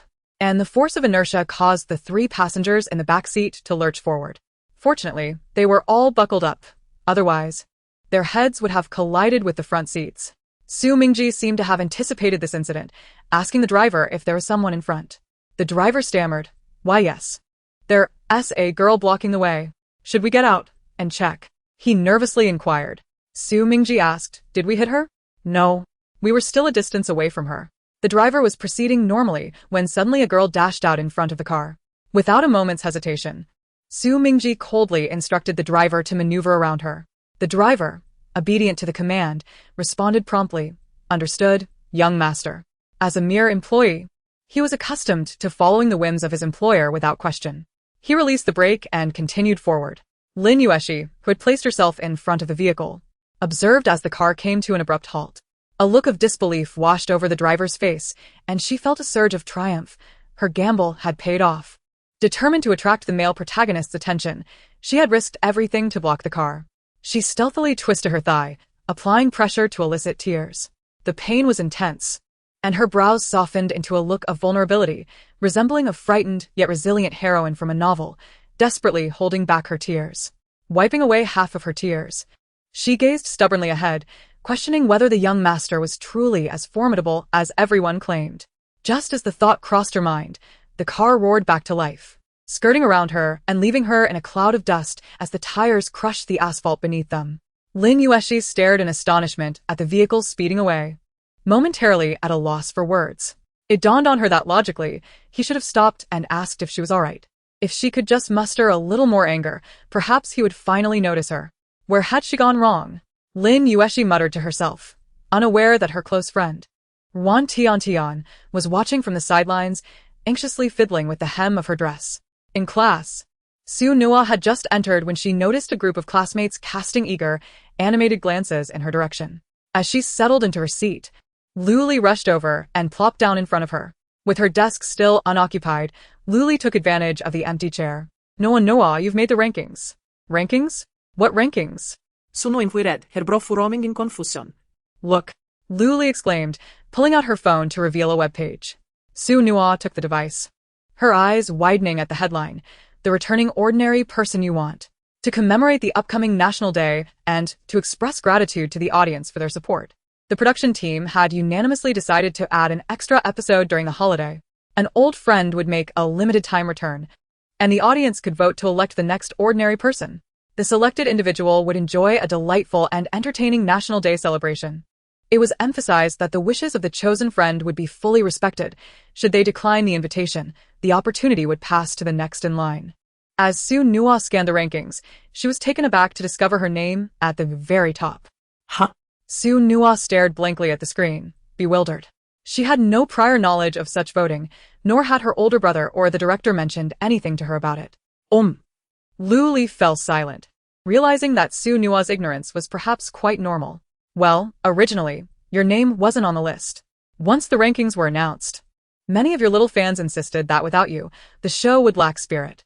They insisted on including you," Luli elaborated. "And so I was added?" Sono scared. Skepticism coloring her tone. "Well, not just me," Luli stammered, unsure how to continue. The rest of the class listened intently. Su Nua regarded her expectantly, prompting Luli to confess, "We collectively recommended you to the director, and that is how you ended up on the list." Su Nua was momentarily speechless. When had she developed such strong ties with her classmates that they all wanted to recommend her?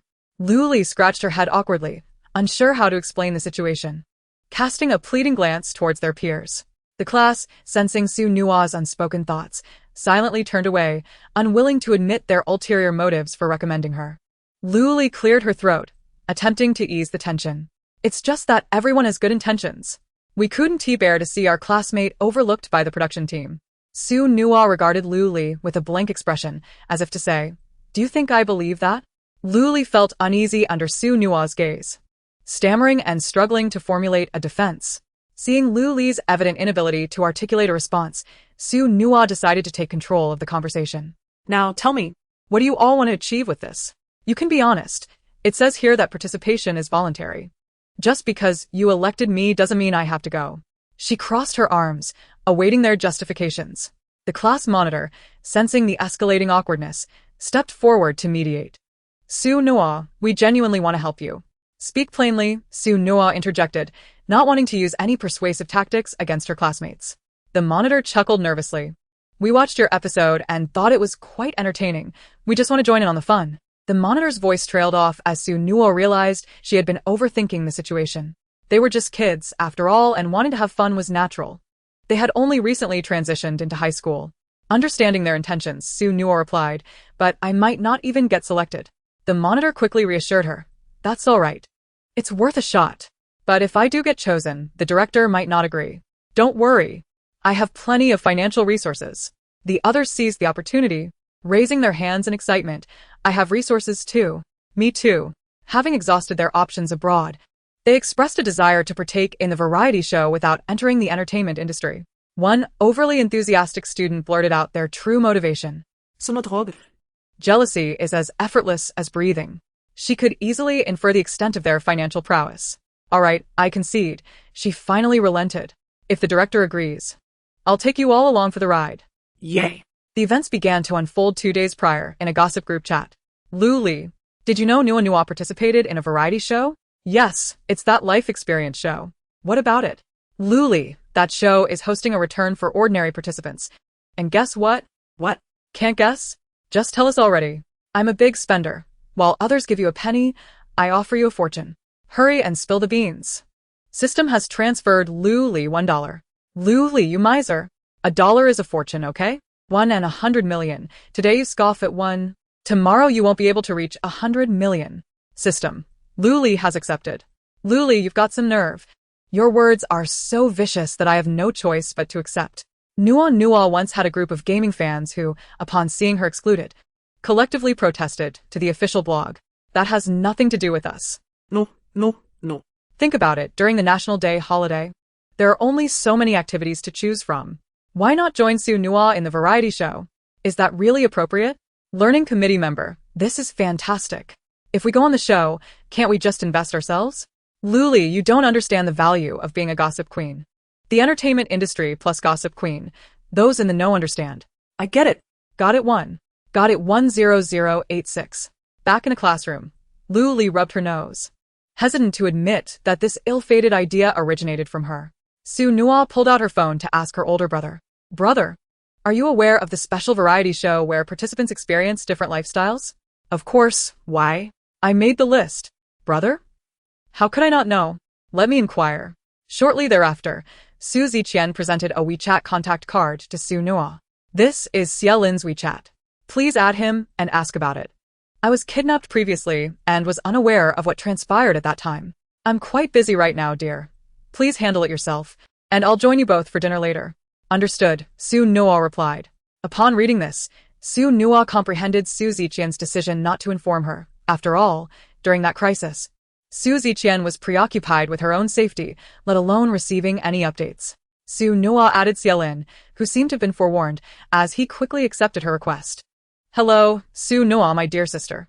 Greetings, brother Xielin. Su Nua, I wish to inquire about the voting matter. You should really check the comment section, Xielin responded.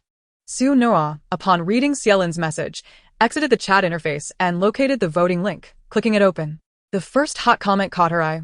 What is up with my godly production team? What is the meaning of excluding my father from this? Do you not recognize my father's worth? If you don't include him, your show is doomed tomorrow. Get my father on board. Sumokshuklad. She had inadvertently made her father a sensation through a single show. As she scrolled through the comments, she saw, is Su Nua's fanbase still this fervent? Do they still regard her as a father figure? Changing my avatar brings 5 yellows. If she's not my father, then who is? Are you suggesting that my deceased father is? Su Nua scrolled further, noting the timestamps that suggested the responder was delayed by 3 minutes. Still that same her? I'm not, but you're finished. I'm your brother and I've already informed our dad. He said he would buy a new feather duster after work. Chapter 115. Where's the melon? Su Nua burst into laughter, finding it uproariously amusing. Since she was in class, she stifled her laughter, only allowing herself to chuckle internally. Continuing to browse the comments, she read, Where's the living father upstairs? Why hasn't he replied yet? I'm dying to know what happened. Father, I must teach that audacious little rascal a lesson today. Ha ha ha, my godly father is getting beaten up. Su Nua continued to scroll down. Can the game company give 300 fanballs to Su Nua for an avatar? I'd never dare dream of such luck. Yet here I am, directly asking. If you don't include my new adoptive father, I'll blow up your building tomorrow. What? How do you know I single drew an SSR? Su Nua's petite frame needs some training. How about this? Send Su Nua to the production team. And let me see how she trains. Upstairs, I heard you're scheming in Lianyu City. Why am I kneeling before the god of wealth? Is Su Nua not earning money? At such a young age, how can you afford not to work? With such poverty, can you even sleep? Have you considered whether you've paid off your mortgage for your house and car? What? You haven tea? After all this time without money, shouldn't you reflect on why? I'll teach you. Earning money on the show is a method I don't easily share. Su Nua felt overwhelmed. She truly had no house or car. See, girl, if you don't return Su Nua to me soon, you won't be coming tomorrow either. Sonora flättet. Feeling a twinge of injustice. Why does everyone else have it? Yet I am left empty-handed? Xiaolin, if you don't get my Su Jia on board, today your pride might lead to unforeseen consequences. Noah, sweetheart, today is the voting day for the ordinary participants. I joyfully send my child to compete. But why does our Noah return home crying? Although I know my child is an ordinary participant and easy to bully upon inquiry, I found out that you treat ordinary participants differently. You scoundrels, I'll report you. After reading all this, Su Nua laughed heartily, nearly shedding tears from the hilarity. Unable to contain herself, her sense of humor was truly peculiar. A group of classmates observed her sudden outburst of laughter, though they did not comprehend. They respected it. Yet, they couldn't resist taking out their phones. Could Melon King be secretly enjoying the gossip without us? Leader, please don't. Such delightful news should be shared. Just imagining Melon King hiding the melon for himself makes me anxious. Class monitor, who will coax her into sharing the gossip. I dare not. I fear being found out. Perhaps it's best to hold back. I'm afraid that if I speak, Melon King will cease to share. You're right. We mustn't lose the watermelon while picking up sesame seeds. But I truly want to know. I'm about to claw at the desk. Just after sending this message, the classroom was filled with the sound of nails scraping against the desk, drawing the attention of the entire class. Su Nua raised her head to scan the room. Huh? What's that noise? As soon as the thought crossed her mind, the irritating scratching ceased. Seeing the noise had vanished, Su Nua lowered her head to her phone again, finding it amusing, and continued to reply. National level protected non-lucky guy, your father is scolding you.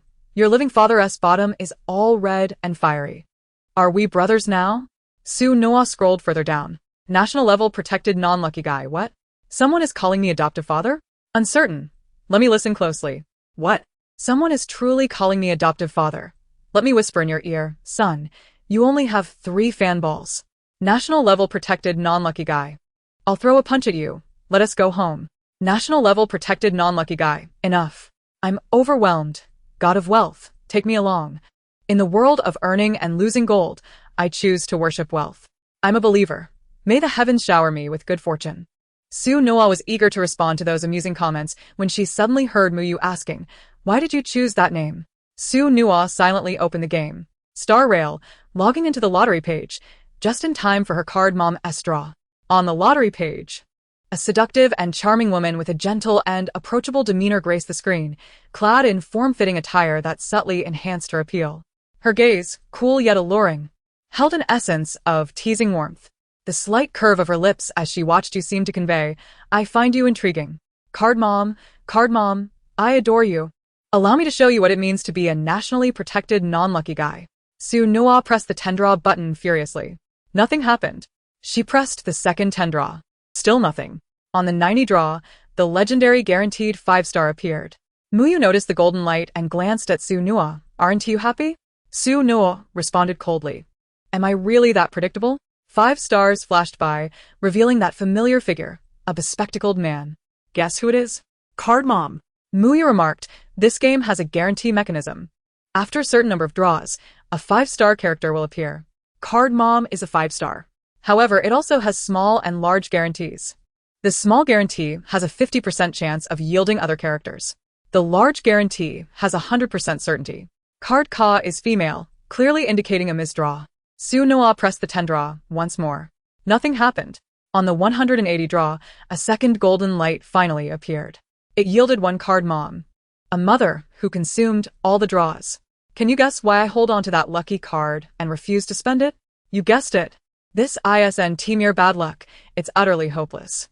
With a lucky card, I get 5 in 10 draws. Without it, I need 180 attempts for one. Just after finishing her draws, the class bell rang as expected. She stowed her phone away, dozing off after the morning reading session. She patted her face, trying to shake off the drowsiness. I'm so tired. Perhaps I should select a personal gossip to earn some points. Did you forget to give me points last time? Sono finali razzalled. Muyu. Caught off guard, chuckled, I forgot, but I don't remember how many points you had. How about this?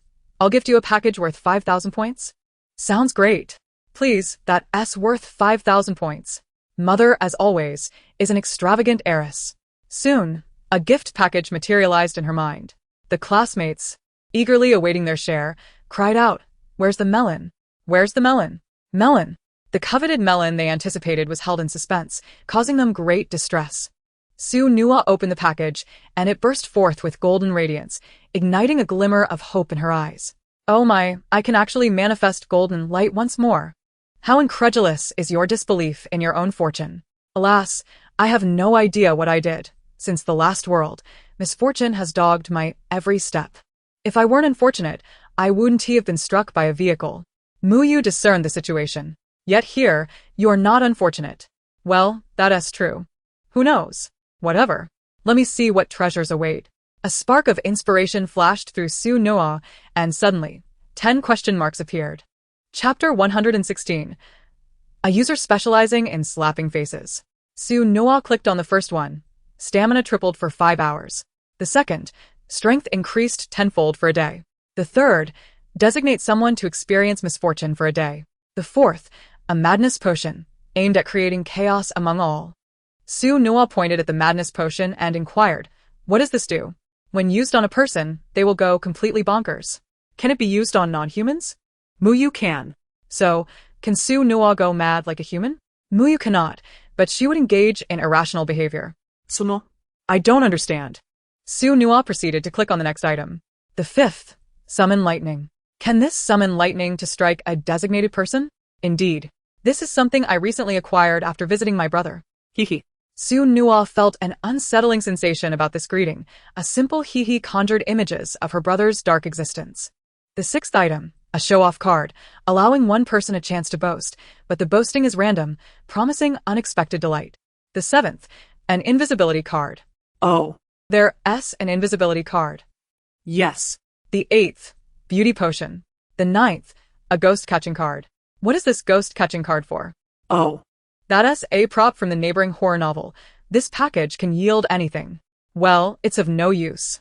Su Nua clicked on the last one, which read, a lucky charm for one day. Oh, ha! Sono emitted as harp exclamation. Wonderful. Simply wonderful. With this, I can extract the marrow from Inu. Inu? What is that? The next returning character from Card Mother, haha. I was just worried about encountering my beloved with this unfortunate constitution. You see, it's the kind of love that blooms in a powerless age. Filled with tears at parting, only to suddenly become wealthy and merry. Ha ha ha, my luck is extraordinary. Muyu pondered how to inform Su Nua that this gift package was filled with treasures and lesser treasures. She thought about how difficult it must be for Su Nua, who had to draw 180 times to obtain her desired character, and decided to utilize her privilege to offer 10 chances as consolation. The result? This child drew all the least favorable items. Though they were still good, they were insufficient compared to the higher tier. Not a single high-quality item emerged from 10 draws. Such luck is hardly commendable. Observing Su Nua's elation, she chose to remain silent. Ignorance breeds happiness, after all. After collecting these trinkets into the storage compartment, Su Nua casually inquired if this gift package contained only these 10 items. Muyu honestly replied that it did not. Su Nua suddenly had a premonition. It was best to leave it at that, with no need for further inquiry.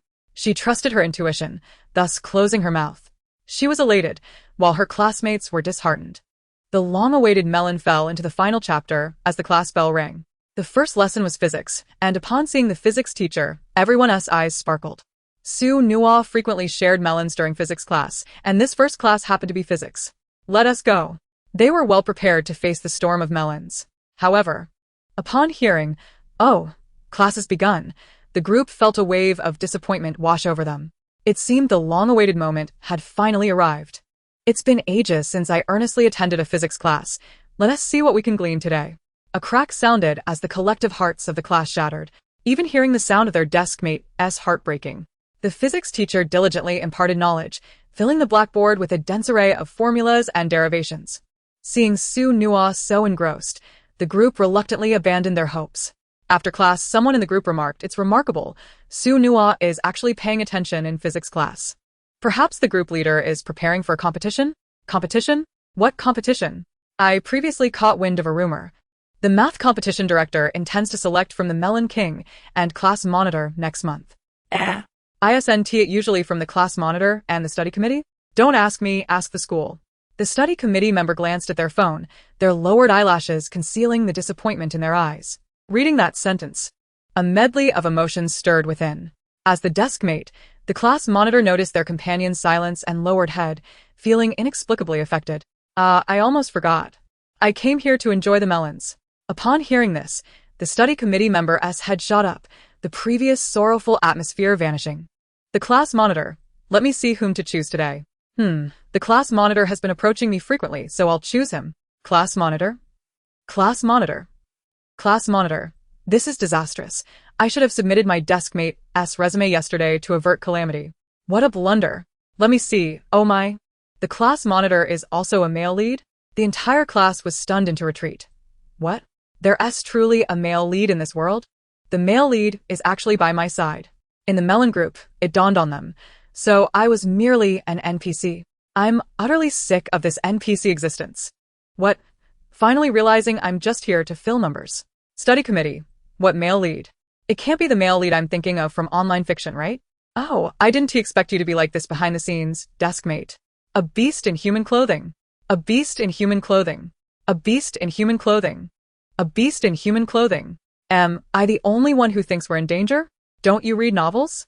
Oh, you're male, in female-oriented novels. Aside from doctors and the inept, everyone around the domineering CEO ends up as a foil, either bankrupt or dead. They are so deranged that they spare no one but the female lead. Well, the CEO is actually beside me, and here I am, a diligent and delicate girl, feeling frightened. Be more confident. Don't say female-oriented. The male-oriented ones are even harsher. Not to boast, but today with you NPCs, the women must serve as stepping stones for my Shingo to gain resources, and the men must serve as slapping boards for my Shingo. The class monitor's name is Shinshu, and he has good relations with everyone in the class. Every individual must serve as a punching bag for my Shingo. Shinshu, the class monitor is still in need of a female lead. Look at me, a perfect match, with beauty that can eclipse the moon and flowers. Choosing me will not be a loss. I assure you it's not because I fear being seen as a malicious female antagonist. Shingo, broaden your horizons, be bold. Choose me as your partner. I'm charismatic and enduring, a great catch. Choose me. I'm certainly not after your career ambitions. Shingo, choose me. Choose me. I am distinctly different from those alluring harlots. I'm sweet as sugar, and you'll adore me. The class monitor, this male lead, truly is unlike any other. He doesn't align with his current image at all. See? I told you. The future is all about slapping faces. Where is the current politeness? Class monitor, you play my role. An actor right by my side. Chapter 117. Do not spread rumors. Do not believe rumors. Happiness for you, me, and him. Class monitor. Do not spread rumors. Do not believe rumors. Melon King, do you think we believe your nonsense? Class monitor. I'm innocent. Study committee member. My dear deskmate, despite my sincere and earnest approach towards you, you are planning to secretly betray me in the future. Class leader. No, I am being wronged. Please do not slander me. She merely mentioned the male protagonist. It does not imply that I am a villain of the highest order. At this moment, Su Nua's inner thoughts fortuitously came to his aid, providing clarification. Oh. Thankfully, the class leader is not a domineering CEO character. If everyone were like Wei Yu, a tyrant male lead whose ambition leads to the destruction of all, I would be the first to find myself in peril. After all, the Su family is also renowned, having a notable standing within the elite circles of business, often relegated to the role of a suppressed supporting family. Class leader, did you hear that? Those who slander me, step forward. Group leader, that is not the crux of the matter. The gossip king mentioned that Wei Yu. Is he not the one we expelled from our class? Indeed. This individual still harbors intentions to clandestinely develop at our expense. Better to believe in the possibility than to dismiss it. Let's deal with him. Isn't that a bit excessive? Lu Li, you, a grown man, are being so indecisive and overly compassionate. Did you not hear? He is plotting against us. Even I, as a woman, could charge at him without hesitation.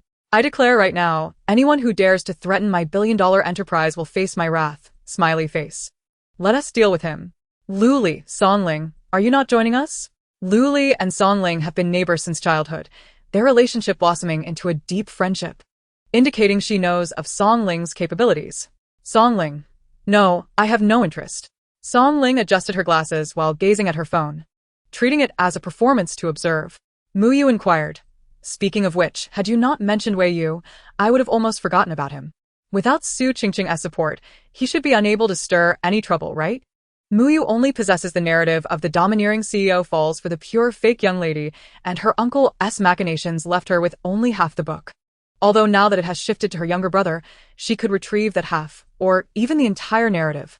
However, regarding this, the 5-star Enyang scholar Mu Yu remarked, their SA book spirit Baidu expert now, just ask if needed, it's delightfully useful. Wait a moment, let me see. Oh, he also has his own book. It remains uncertain how Wei Yu ascended from a small enterprise. Let me check again. Oh. He rekindled his acquaintance with Song Ling at university, previously harboring resentment towards her for overshadowing him. He had loathed her throughout high school. However, now devoid of Su Qingqing's support, the path before him is far more arduous, reliant on Song Ling's influence to rise. Song Ling operates in both light and shadow. Naturally acquainted with numerous individuals in her field, not to mention her family's substantial and unwavering foundation, Song Ling couldn't help but smile wryly, realizing the Gossip King had bared everything. The Gossip King should be thankful he isn't in an era where power reigned supreme, even with a respectable position. He would eventually be undermined by those of equal standing around him. Song Ling's wariness is exceptionally heightened. It took Wei Yu 2 years to win her favor, during which she provided him resources, aided in courting women, and strategized for him. One could say she was akin to a nurturing figure. Despite harboring a wealth of cunning thoughts, a single misstep could lead to ruin, yet she genuinely devoted herself to her friends. A pity she encountered someone like Wei Yu. Song Ling treated him with utmost kindness, offering her resources to elevate him and striving for her family to be kind to him. I pondered, how could the current Song Ling, with her rationality, intelligence, emotional acuity, and discernment, so blindly place her trust in such a petty individual as Wei Yu? Is this the allure of the male protagonist? Capable of captivating the female lead's heart, and even compelling men to willingly sacrifice everything to aid him in reaching the pinnacle. This is evidently a common trope in female-centric narratives, where the second male lead is utilized as a stepping stone, assisting the protagonist in achieving greatness, only to claim a share of the spoils. This is clearly a male-centric narrative. Some male-centric stories still value brotherhood. True brothers walk together through life, facing adversity together, sharing fortunes, and enjoying revelry. Song Ling, you clever lad. What foresight to cling to the protagonist's coattails. So if I attach myself to Song Ling, I could also connect with the protagonist? How splendid. Class leader. Why is it that, though you all denounce me as a male lead, you express admiration for Wei Yu? Is this not a double standard? Because we are more familiar with you. Class leader, such rudeness. Song Ling's deskmate nudged her arm. You seem quite adept at recognizing talent. Song Ling merely smiled, choosing silence, as the ongoing discussion about her in the group was not particularly favorable. Just as she was about to respond on her phone, it seems Song Ling might have exhausted her intellect and brilliance early on, leading to this illogical support for Wei Yu. Once Wei Yu ascends to the upper echelons, he fears Song Ling might betray him. Eventually, Song Ling suffers catastrophic losses due to Wei Yu's machinations. Her family is left in ruin, with some perishing, others driven mad, their century-old legacy shattered, never to regain its former glory, and burdened with significant debt. The Song family, utterly extinguished. The crowd, stunned by Su Nua's revelations, momentarily forgot to critique in the group. What had been a cacophony of chatter now fell silent, as no one could muster a response. Suddenly, a phone vibrated, and they looked down to see a message. Song Ling, let's deal with him. Chapter 118. This melon has yet to ripen. Be good, don't consume it. Song Ling's demeanor subtly revealed a hint of murderous intent, quickly masked, followed by a moment of self-reproach for not remaining composed enough. Song Ling, give it your all, bring the male protagonist down. Song Ling, with only 2 minutes left before class, Muyu suddenly remembered, the melon remains uneaten. If not consumed soon, it would lose its freshness. Sweetheart, have you forgotten you still have melon to eat? Oh, right. I almost forgot to enjoy the melon. Let me check class leader. The class leader was drenched in sweat. A group of people arrived, the melon was here, and Song Ling had to bid farewell. As eating melon took precedence. Class leader. Su Nua remained silent, engrossed in the unfolding narrative, becoming increasingly captivated, forgetting to speak. Where is the melon? Where is my melon? Why is it gone again? Such a lack of professionalism. Not even finishing the melon. Sumo. Having perused that segment of the plot, lifted her gaze towards the class leader and study committee member, her typically indifferent expression now brightened with a crescent-shaped smile. A peculiar smile graced her lips, reminiscent of something that elevates one's dopamine levels. Fear not, dear class leader. This little secret is known only to you and me. No fourth party shall discover it, he. Su Nua regarded Shinshu and his deskmate with a mischievous smile. The group, following Su Nua's gaze, quietly turned towards the class leader and study committee member. The towering Shinshu and the petite study committee member appeared genuinely apprehensive. Shinshu could not fathom why Su Nua was looking at him. The study committee member, nearly breaking into a sweat under the gaze of the gossip king, wondered why he was being scrutinized when the melon wasn't even his. Suddenly, a bold thought struck the study committee member. Could it be that the next melon mentioned would be his? Surely not. Surely not. The study committee member mentally revisited every little secret of his life. He. Dear class leader, do not fear. Boldly charge ahead and bring that person home. Every day filled with laughter. Class leader Shinshu, please don't do this. I'm truly more frightened now. The class leader nearly shattered his composed and refined persona from fright. Muyu, a pure-blooded melon enthusiast, felt a tingling sensation upon hearing there was no melon. How about this, you tell me secretly. That one do. This melon is still small and not yet ripe. It is our collective responsibility to protect it and allow it to grow into a large, sweet melon. Be good, listen, and do not consume this melon. The entire class exclaimed, no. The melon that was within reach is gone just like that. The class leader heaved a sigh of relief. Escaping a calamity. Soon, the 2 minutes elapsed, and it was time for another delightful class session. The commotion within the classroom swiftly subsided, as if a boiling pot had finally reached its limit, leaving the students in hushed anticipation for their teacher's arrival. In the profound silence, the sound of high heels echoed from outside, stirring an inexplicable unease in Su Nua's heart. The rhythmic click of the heels drew closer, accompanied by the jarring noise of something heavy being dragged across the floor. A woman of extraordinary poise, exuding an air of assertiveness, entered the room. She donned a modest new-style Chinese dress, yet audaciously adorned it with a striking red ribbon tied at her waist, forming an eye-catching bow at her side. The ensemble, though seemingly chaotic, seemed to serve her purpose well. Upon spotting the woman, Rose, Su Nua's previously drooping eyelids shot wide open in astonishment. Goodness! It was Rose! With Chaoyan absent for the day to assist Su Nua in searching for something, she was unaware of Rose's arrival at Yite Academy. The moment Rose stepped in, her gaze fell upon Su Nua, seated in the last row, and she greeted her with a radiant smile. The other boys, mesmerized by Rose's enchanting smile, felt as though they had encountered a celestial being gracing the earthly realm, her every expression capable of bewitching hearts. Rose dragged a chair into the room, approached the podium, and boldly seated herself, crossing her legs as she surveyed the group of students from her elevated position. Her gaze swept over the camera with a casual indifference, causing the feed to flicker as though it were struggling to maintain a connection. With a smile, she addressed the class. Good morning, students. I am your substitute homeroom teacher, Rose. Your previous teacher is currently unavailable, and I shall be guiding your studies in the meantime. Placing her hands on her knees, her smile took on a dangerously playful edge. As for my expectations, I have but one. I hope each of you endeavors to improve your overall scores by 20 points in the upcoming monthly examination. Rose's words carried a teasing undertone, yet they were laced with an undeniable audacity. Some students thought to themselves, improving by 10 points in a month?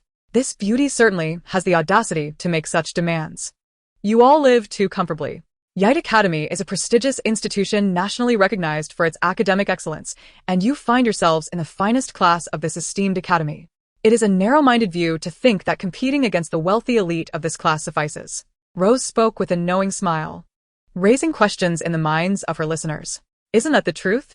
All around them, they had been told that Yite Academy was the epitome of elite education. It boasted the finest faculty, state-of-the-art laboratory equipment, and a rich academic atmosphere. To excel here was synonymous with being the best, was it not? Moreover, every year, a select few exceptional students were granted the opportunity to study at Yite for free. Yet, with only 20 scholarships available annually, barely enough to fill a single classroom, competition was fierce, limited to those who met stringent criteria. Indeed, some students, despite their remarkable talents, struggled to maintain their status at Yite. However, such circumstances did not predetermine a lifetime of poverty. These individuals were often the ones who would emerge as protagonists in their own narratives. Rose, ever perceptive, understood the concerns weighing heavily on Su Nua and her peers.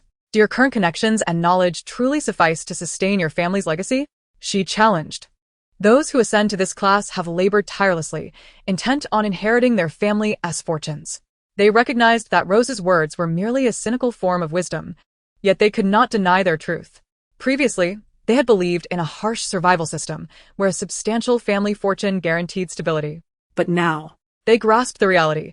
A true protagonist existed in this world, and companies like Wei-US dwarfed their own enterprises, rendering them insignificant.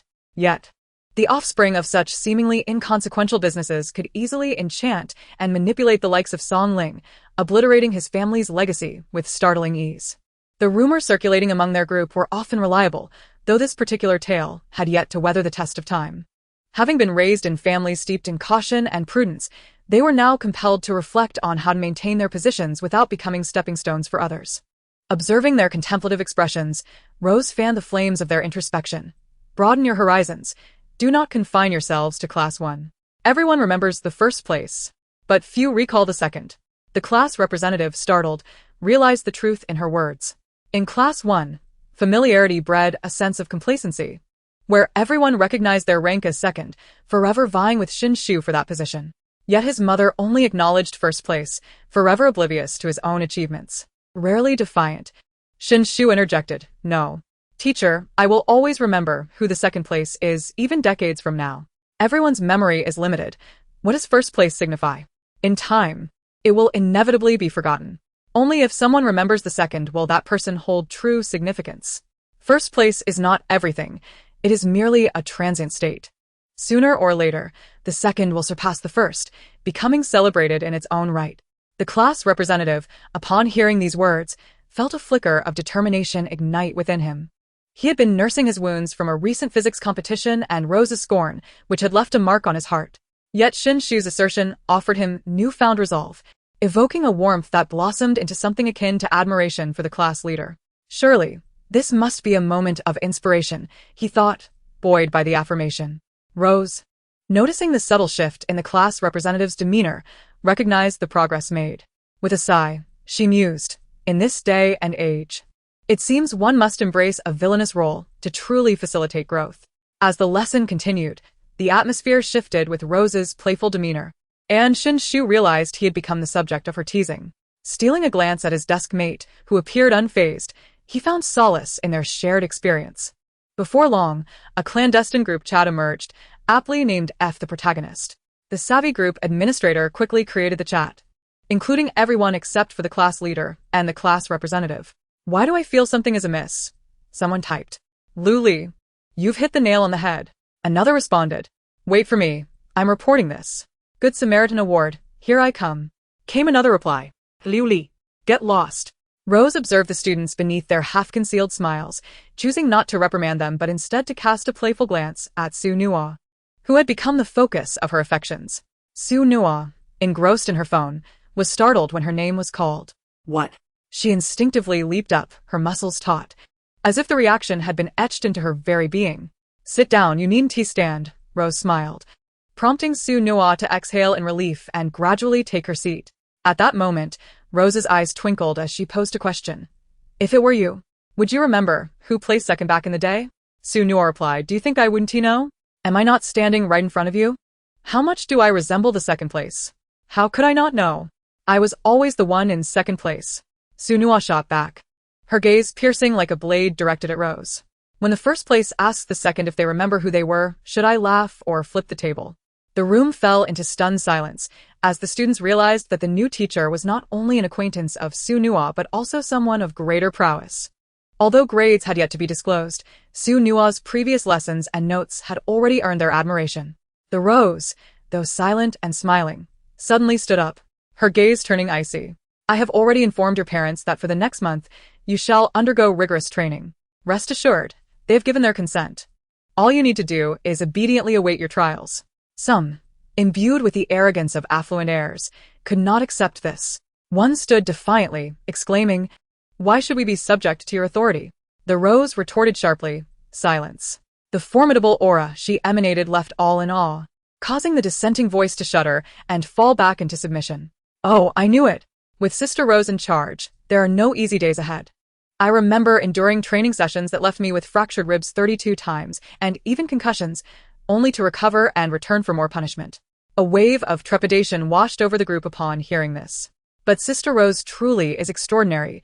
Even a child with learning disabilities can be nurtured into an academic genius. And a frail, hyperactive child can be forged into a special forces champion. The crowd was further astounded. It was one thing to transform ordinary individuals into leaders, but to elevate those with deficiencies into positions of power was a feat that commanded respect. To be trained by Sister Rose is no small fortune. It is akin to accumulating merit over countless lifetimes. Many from lesser realms would be fortunate even to catch a glimpse of her. Once, a king from a foreign land sought her favor for training and was met with a cold rejection. The crowd murmured, pondering the weight of such reputations and the nature of these lesser realms. However, the training she administers is not for the faint of heart. It teeters on the brink of despair daily. Fortunately, I am no longer subjected to such trials. Tremble, young ones, for Sister Rose is here to torment you. I merely need to watch you suffer, ha ha. Su Nua reveled in her secret delight. Rose, upon hearing this, smiled inwardly, envisioning a splendid future. Geniuses require relentless honing to maintain and potentially surpass their current heights, while those in power must remain vigilant to avoid being outpaced. Su Nua, you agree, do you not? Suddenly summoned somofrosa momentarily. Oh, yes. Thus, Su Nua, I need you to oversee their training. Those who can must do more. You are to double your efforts. What? Su Nua was taken aback. In the next moment, she lamented internally. Why must I be the one caught in this misfortune? Why must it be me, again? Is there no justice in this world? This feels like a cruel twist of fate. And how is it that I am the one who must shoulder this burden? Must I even flatter the atmosphere to justify my doubled workload? Am I truly that unfortunate? Rose's relentless training has transformed me, my once tender sinews now taut and resilient, seasoned through daily trials. Rose nearly burst into laughter, and upon hearing this, the others felt a wave of relief. Who would not wish to seize the opportunity to ascend? If they desired to languish, they would have chosen another class rather than this one. Moreover, the one they called the Watermelon King faced an even harsher fate. How amusing. Seeing that the atmosphere had lightened, Rose produced a test paper for a mock examination. I will devise effective study plans based on your results. As she distributed the papers, one student, Su Nua, received none. Blinking in confusion, she noticed Rose extracting another set from her bag. This one is for you. Su Nua glanced at the test.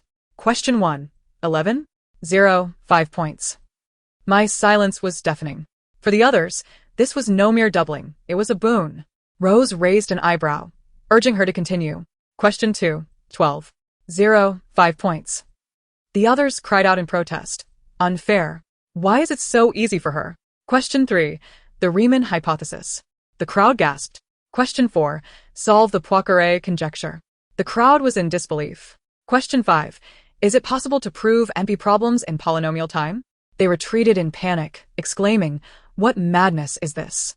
Who set such questions for a first mock exam?" Rose, with a bright smile, reassured Su Nua, "Do not rush. You have 3 days to complete the questions. See how generous I am." Had they not heard Su Nua's silent thoughts, they might have deemed Rose biased. Why should she receive such preferential treatment? Now. Su Nua truly felt the weight of her predicament. What had she done to deserve this? If not for her extensive knowledge from countless literary worlds and prior training, she would have struggled to complete it. Grabbing a sheet of scratch paper, she began her calculations fiercely. Unlike before, where she effortlessly sketched her answers. Now she was drenched in sweat from relentless computations. The complexity of her equations nearly overwhelmed the paper. Su Nua scribbled furiously, her pen almost igniting from the fervor. Before long, the bell rang, and everyone but Su Nua submitted their papers. Rose collected the tests and exited, restoring the cameras to their normal state. As Su Nua continued to write, the others frequently glanced at her, filled with trepidation. A classmate seated in front of her turned back to witness the 5 pages of dense calculations and nearly screamed in shock. My goodness, the Watermelon King is incredible. Still calculating. She used 5 sheets of scratch paper for the 3rd question and hasn't he finished. Oh my. Wow. The class monitor? So, does that mean the new homeroom teacher is even more formidable? Indeed. The new teacher appears to surpass the Watermelon King. The results are out. Quick, look. Everyone logged onto the school's website to check their scores. To their astonishment, they saw the rankings. First in the entire first year, Su Noa, 1043 points. Second, Shen Shu, 1,012 points. Third, Yue, 1,011 points. The group erupted in chaos. What? Su Noa took first place? 1043 is only 7 points off. What? I thought the class monitor and the academic representative were already titans, but here comes a deity to crush them. Goodness, what window did I miss? All right, we promised to weather the storm together, but it seems only I am holding the umbrella while the heavens shower wisdom upon us. Unaware of her own remarkable score, Su Noa was still laboriously working through her equations. In the office, the Chinese teacher examined Su Noa's paper, growing increasingly pleased. This essay is superb, but alas, to prepare for college entrance exams, I must deduct a point to prevent pride from hindering her. I was mistaken before, thinking she had used connections to gain an advantage. The teacher, having proctored the exam personally, trusted that Su Noa had not cheated. Upon hearing Su Noa's name, the physics teacher turned, "You mean Su Noa? Indeed, she is impressive. I graded her paper yesterday, and she got every question correct." Wait, you're talking about Su Noa? The English teacher chimed in. Coincidentally, I graded her English paper yesterday, and her command of the language rivals that of a native speaker. Her handwriting is beautiful. I suspect she may have studied in the UK or the US before transferring here. I have no idea about that, the Chinese teacher shrugged. Well, chemistry has gained another talent. By the way, homeroom teacher, who do you plan to recommend for the math competition? The former homeroom teacher, holding Su Noa's math paper, chuckled awkwardly. Though Su Noa performed well this time, it's just one exam. Who knows if her knowledge base is merely adequate for this occasion? I still favor Shen Shu. Shen asserted that he had taught for a considerable duration, possessing a solid foundation, and thus unlikely to err. However, that was not necessarily the case. A feminine voice interrupted, prompting everyone to look up. Upon seeing Rose, the former homeroom teacher's expression darkened. Just wait. I have greater faith in Su Noa. Rose pulled out a chair and sat down. The teachers in the same office, aware of Rose's acting as the substitute homeroom teacher, exchanged knowing smiles but refrained from further comment. Only the physics teacher was exhilarated. In his mind, he was exclaiming, it's the streamer? I can't believe the streamer has come to our school. And she even kicked the homeroom teacher. How impressive. Indeed, the streamer is right. Seeing that the others were neglecting Rose, the physics teacher decided to approach her. Ms. Rose, why do you say that? Rose turned to him and smiled, fully aware that the physics teacher was one of her frequent supporters. Her smile was sufficient to captivate him. I just administered a mock exam, and Su Noa will perform exceptionally well. Is that so? Have you graded it? What score did Su Noa achieve? Inquired the language teacher. Rose chuckled and shook her head. I haven't collected it yet. Teachers, feel free to take a glance during your classes. There are cameras to monitor for any cheating. It's all understood. Rose only blurred the footage of the later cameras to avoid being recorded, but the surveillance on the podium captured every student's actions clearly. The physics teacher, brimming with enthusiasm, sprang to his feet. This lesson is mine. I shall investigate the truth. When he entered, class was already in session, and he immediately spotted Su Noa diligently writing away. Clearing his throat, he announced, "First, tackle this problem. I will check it shortly." The physics teacher wrote a problem on the board. Upon seeing it, the students began to lower their heads and calculate. He strolled around, feigning inspections of their work, but halted abruptly beside Su Nua. His eyes widened in astonishment at the sight of 10 pages filled with calculations, but his surprise grew when he saw the first question. What is 11 equal to? Did this truly warrant such extensive calculations? He glanced at the next question. What is 12 equal to? Did this also merit 10 pages? Upon reaching the task of proving Riemann's conjecture, he nearly stumbled, his eyes widening in disbelief. His mouth hung agape in astonishment. Watching Su Nura solve half of it left him utterly dumbfounded. As he encountered the other problems, he found it difficult to catch his breath. Internally, he exclaimed, "What the heck? How impressive!" As the physics teacher returned to the podium, he remained unable to contain his astonishment. It was beyond outrageous. Ms. Rose had given her such difficult problems, and she was genuinely attempting to solve them. While continuing the lesson, the physics teacher kept an eye on Su Nua. Despite her not paying attention throughout the class, he felt no inclination to reprimand her. If she could solve such advanced problems, it was hardly a concern if she didn't listen. Tomorrow, she could ride to school with the professor, and even the professor would be delighted. After class, the physics teacher returned to the office, still in disbelief. A group of teachers turned to him, asking, "What did you think?" He simply shook his head. "You'll see for yourselves." The former homeroom teacher scoffed, "So what if she can teach physics?" "It's just that." The physics teacher abruptly raised his head. "Can she teach physics?" Indeed, just a few days prior, she had been giving a lesson in the classroom. His eyes sparkled with realization. And he dashed out the door towards the monitoring room, eagerly pulling out his phone to message his doctoral advisor. "Advisor, I may have stumbled upon a promising talent. This child excels in mathematics." Even if her physics was slightly inferior to her math, he had connections with mathematics doctoral advisors. Doing a favor for someone is never a bad deed. The next class was language arts. Upon entering, the language teacher noticed Su Nua still immersed in her work and decided not to disturb her. Her excellent language skills warranted some leniency. After finishing her lesson, with a bit of time left, she casually assigned a problem, then went to check on Su Nua's progress. Staring at the numerous sheets of scratch paper, she pondered what sort of challenge could be so difficult. A closer inspection revealed, what is 11 equal to? Is this truly it?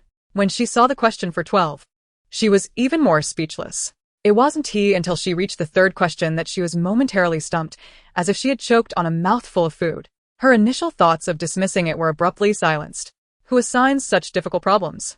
Upon seeing that Su Nua had already calculated on numerous sheets, the language teacher felt a lump in her throat, observing Su Nua had exhausted 2 pen refills, with neatly stacked scratch paper beside her, her mouth twitching in disbelief. After class, the language teacher returned to the office, where other teachers queried, "Did you finish looking? What did you think?" These teachers, being quite gossipy, were eager to uncover the meaning behind Rose's statement. The language teacher, feeling numb, shook her head. "You should see for yourselves." If Rose assigning such challenging problems to Su Nua could be deemed eccentric, then Su Nua's attempt to solve them was an even greater display of eccentricity. She began to entertain a bold hypothesis. Could she truly solve them? The former homeroom teacher, witnessing the language teacher's shake of the head, scoffed internally, thinking Ms. Rose certainly loves to put on a facade. Rose, however, merely smiled silently, her composure unshaken. At noon, as school ended, a group exchanged glances, hesitant to disturb Su Nua. This literary gala was proposed by Su Nua, and as she worked on her problems, they whispered to the class president. Su Nua overheard and remarked, "You can speak. I can listen while I work." The class president, feeling no urgency, urged, "You first focus on your problems."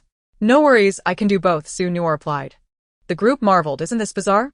She can tackle difficult problems while listening." Seeing that Su Nua was so confident, the class president, reluctant to seem overly cautious, asked, "Su Nua, regarding the literary gala we discussed last time, have you decided on a performance?"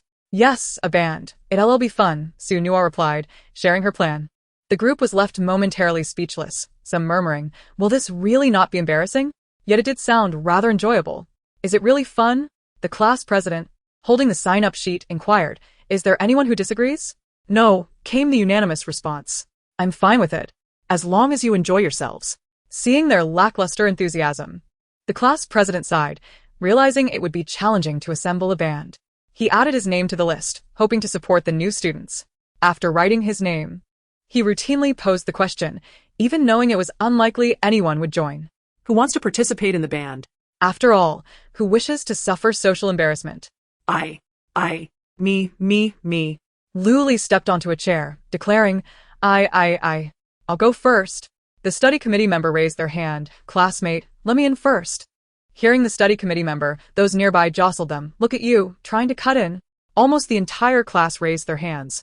The class president was taken aback. You all rarely participate in activities, and when you do, it's as if you're facing death.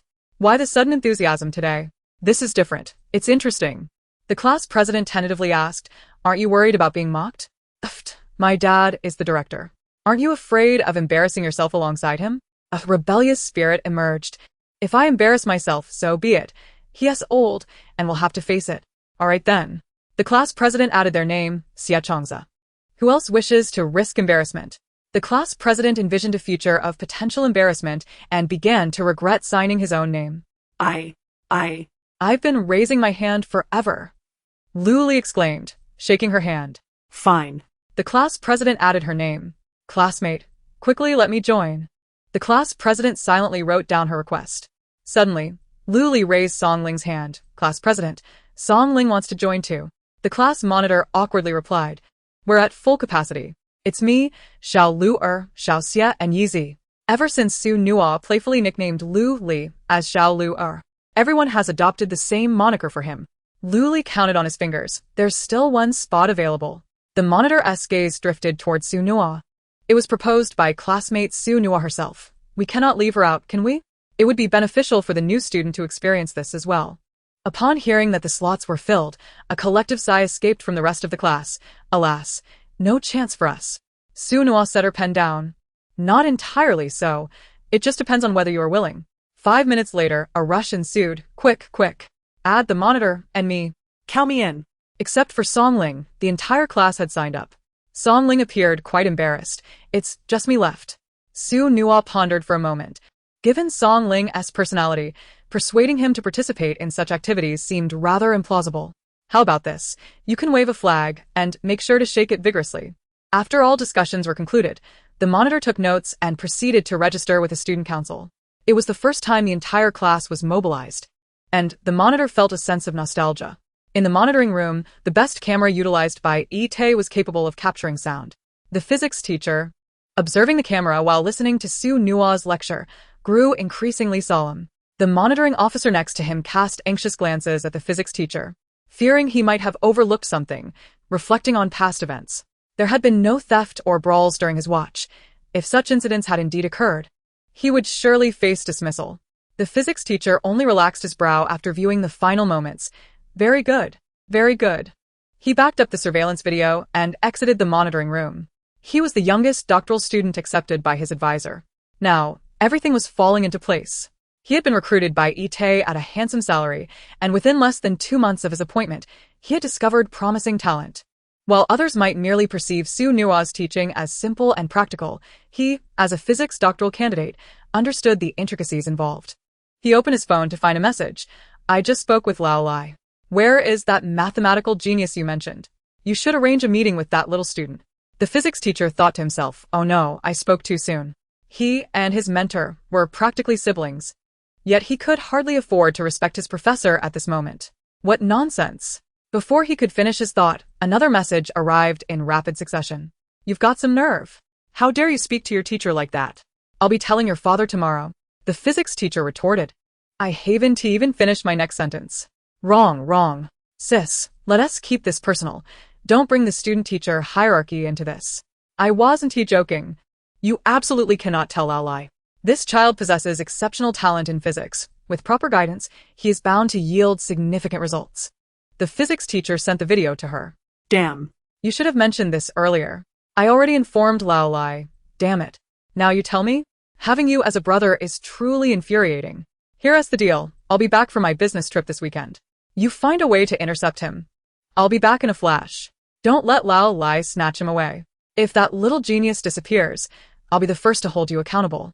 Meanwhile, as the final period of classes approached, the teachers who had conducted lessons reviewed Su Nua's exam papers, returning to their offices in silence, shaking their heads. This only served to bolster the previous homeroom teacher's confidence. even if his mathematics class was temporarily substituted by Chong Wei and he couldn't verify the authenticity.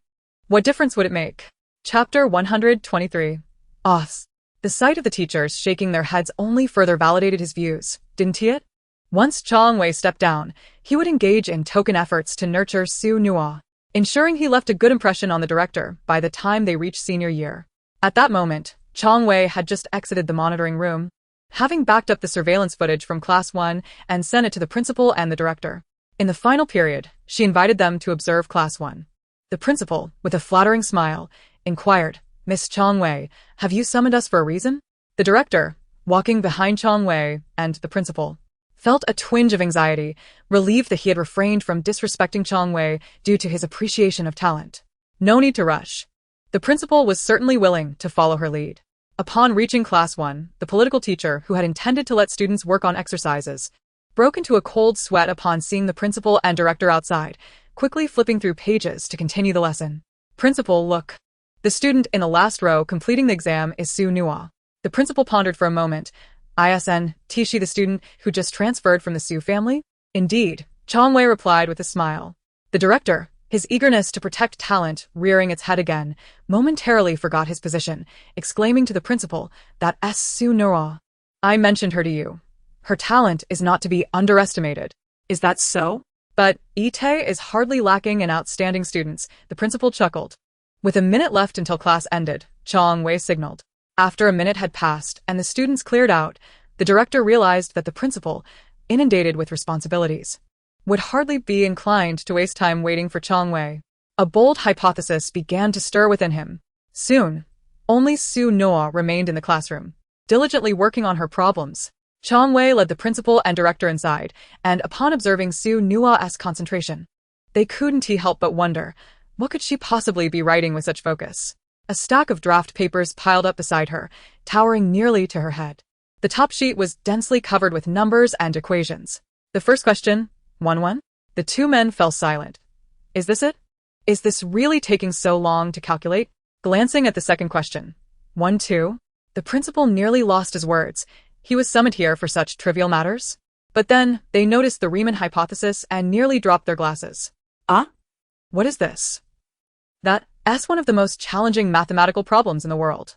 Looking again at the page, Su Nua had already completed the third question and was preparing to tackle the fourth. At that moment, their hearts raced even more than when they had first seen the words Riemann hypothesis. Could she truly be attempting to solve it? Regardless of whether she succeeded or faltered, the mere courage to calculate made her a warrior. The audacity to engage in such mathematical exploration was a rarity in itself. Seeing their expressions shift rapidly, Chong Wei quickly understood their thoughts and withdrew a sheet of draft paper. She perused nearly 50 pages, chuckling, "Gentlemen, you might want to take a look at this. Is that permissible?" Su Nua spoke up. "Sure, go ahead." The principal and director felt awkward, not realizing Su Nua was aware of their presence. As they examined the papers, though the content appeared chaotic at first glance, upon closer inspection, it revealed an underlying order.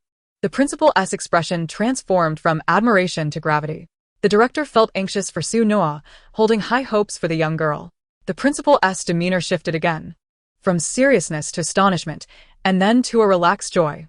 "Excellent, excellent. Everything is well considered.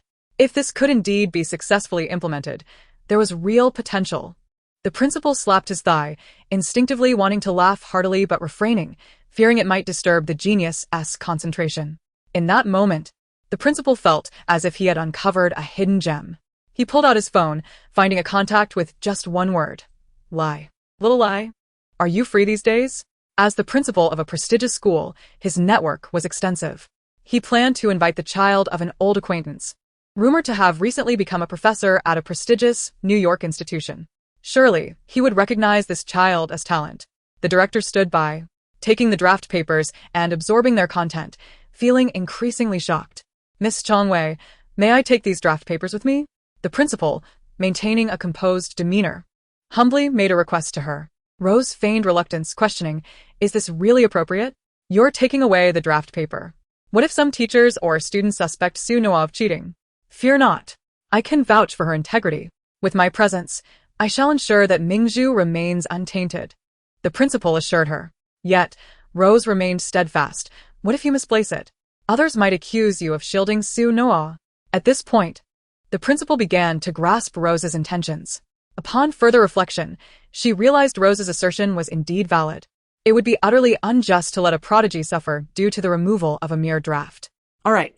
How about this? You film a video documenting the entire process, including the manuscript, and capture me as well, alongside the classroom cameras. What do you think? This was precisely the response Rose had been waiting for.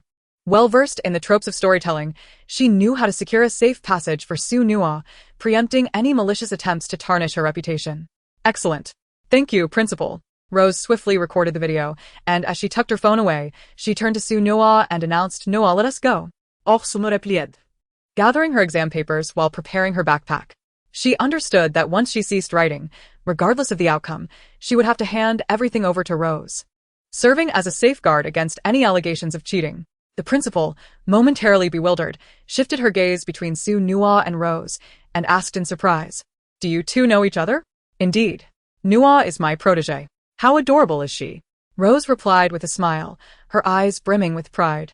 Quite charming indeed. Farewell, ladies. Noah bid adieu to the elder. Rose adopted the demeanor of a mother guiding her child. Goodbye, Principal. Goodbye, Director. Su Noah obediently echoed as she followed Rose out. Su Noah instructed the driver to depart, deciding not to return home just yet.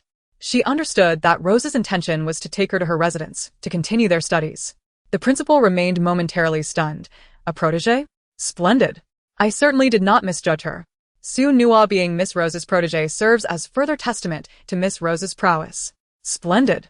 I shall add 2 more formidable talents to my roster. The principal finally erupted into hearty laughter.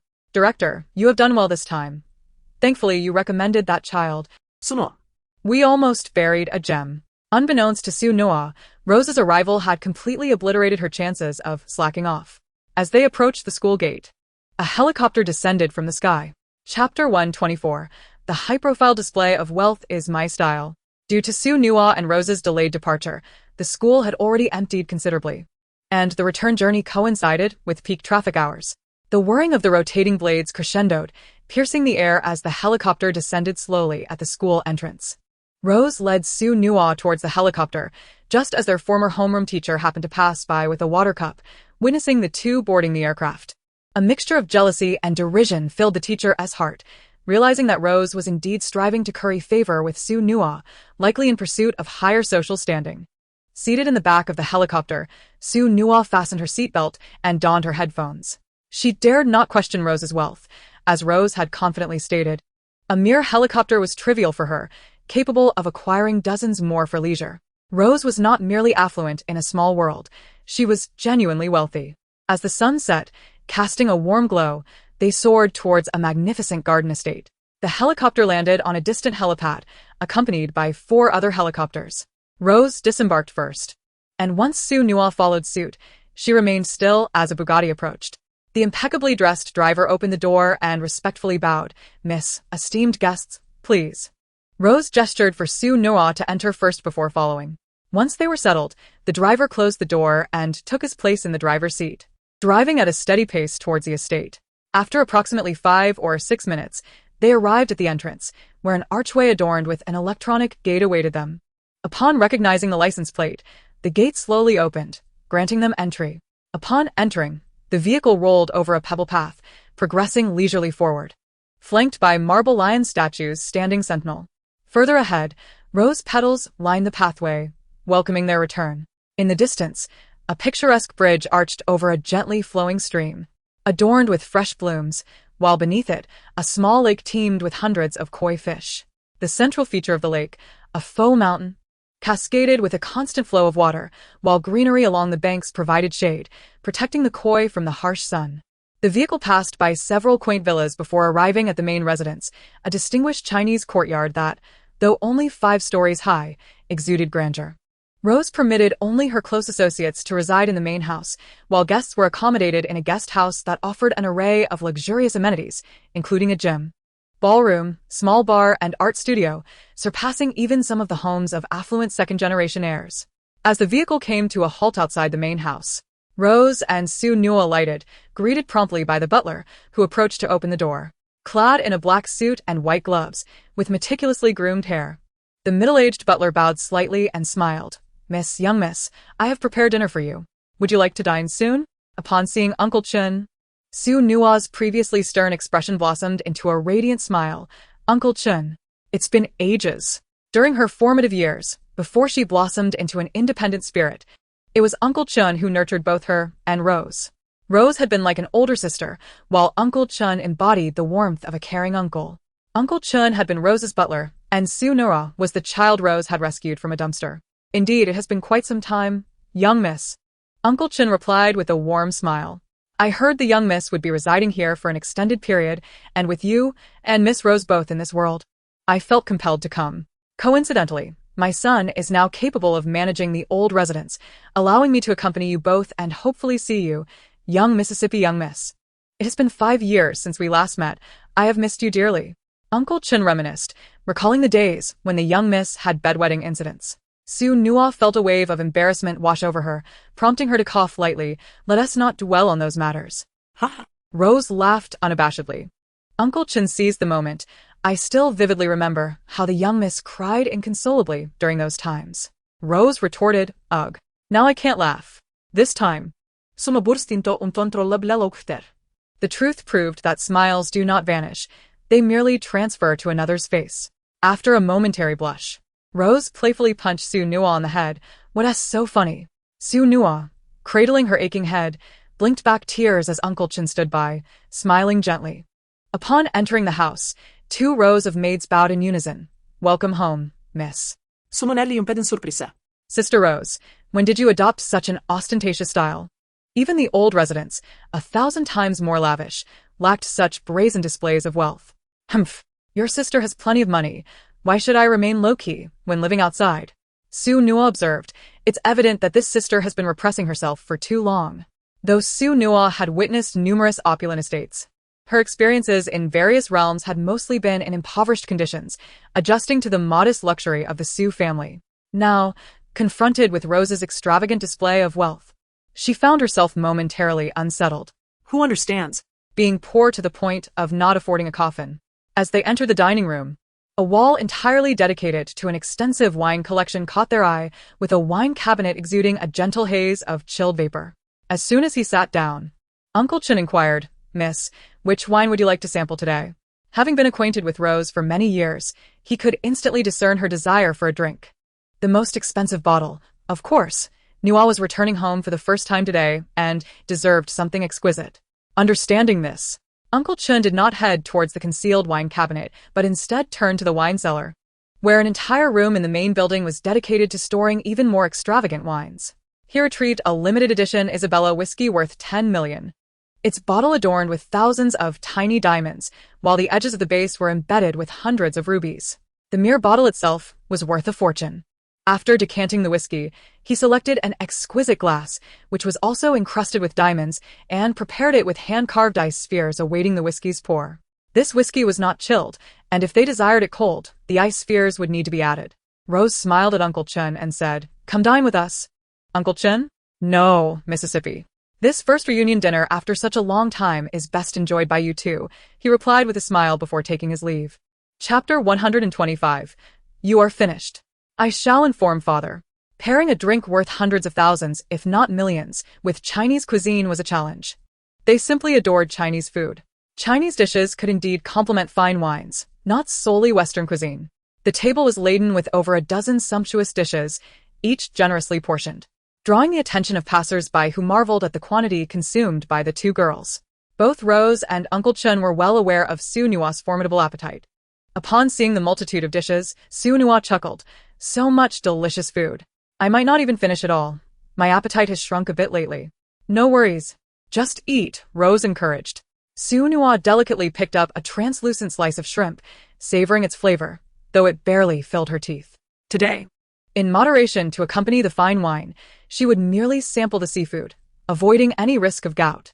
After relishing the meal and sipping half a glass of fine wine, Su Nua rubbed her round belly and let out a satisfied burp. Rose gazed at the nearly empty plates with a complex mix of emotions. Was this what it meant to have a diminished appetite? How could it seem that she had consumed even more than the last time they met? Suddenly, She felt a pang of regret. Last time, she had ordered according to Su Nua's usual appetite without considering that it might have increased. The memory of Su Nua rushing off to confront Tiandao before she was fully satisfied tugged at her heartstrings. Next time, she vowed to prepare more. Su Nua patted her full belly, freshened up, and bounded to the living room to watch television. She burst into laughter at a comedy, resembling a carefree child from a wealthy family. After the movie, feeling sufficiently digested, she drank a glass of water and headed to the study to continue her assignments. Upon entering, Rose observed Su Nua engaged in her studies. "You're working on your assignments? In that case, I shall find another spot to stream," she noted. Without lifting her head, Su Nua replied, "Go ahead and stream here. It won't be a bother." "Very well, I shall comply with your request," Rose said, eager to enhance her focus. She retrieved her professional equipment, adjusted it, and prepared to stream from the study, a space primarily designated for study and work, which was considerably more subdued compared to other rooms. The study was expansive, larger than a typical hotel lobby, boasting bookshelves on 3 walls and accommodating several tables. Su Nua occupied a table at the back, diligently working on her assignments. Once Rose began her stream, viewers quickly flooded the comment section to greet her. "Hello everyone. I am Rose." She smiled at the screen, with Su Nua visible behind her, prompting a flurry of comments. "Rose, dear wife. Is your sister joining us for the stream today?" "Indeed," Rose responded, "but she is currently working on her assignments. Let her do her homework, haha." "I feel joy seeing the little ones at work." Rose smirked, donned her headphones, and softly announced, "Brothers and sisters, I am about to commence playing. I hope to secure a victory today." With that, she launched the PC version of the Battle Royale game. On the other side, the physics teacher, elated to see Rose online, eagerly waited at his computer. He had been scouring the gaming section for live streams to learn new techniques and fortuitously stumbled upon Rose. A meeting that quickly spiraled into an obsession. Upon noticing Su Nua behind Rose, his delight abruptly shifted to confusion. Su Nua? What is she doing at Miss Rose's house? Still studying? Is she the one from this morning? The live stream captured Su Nua's presence clearly, including her posture while studying and whether she took out her phone. In her first game, Rose swiftly claimed victory. Meanwhile, someone in the comments section recognized Su Nua. "Isn't that the lucky girl from a while back?" Great. "Since my lucky father isn't on a variety show, I'm here to play." "Why do you call her lucky father?" "Let me explain.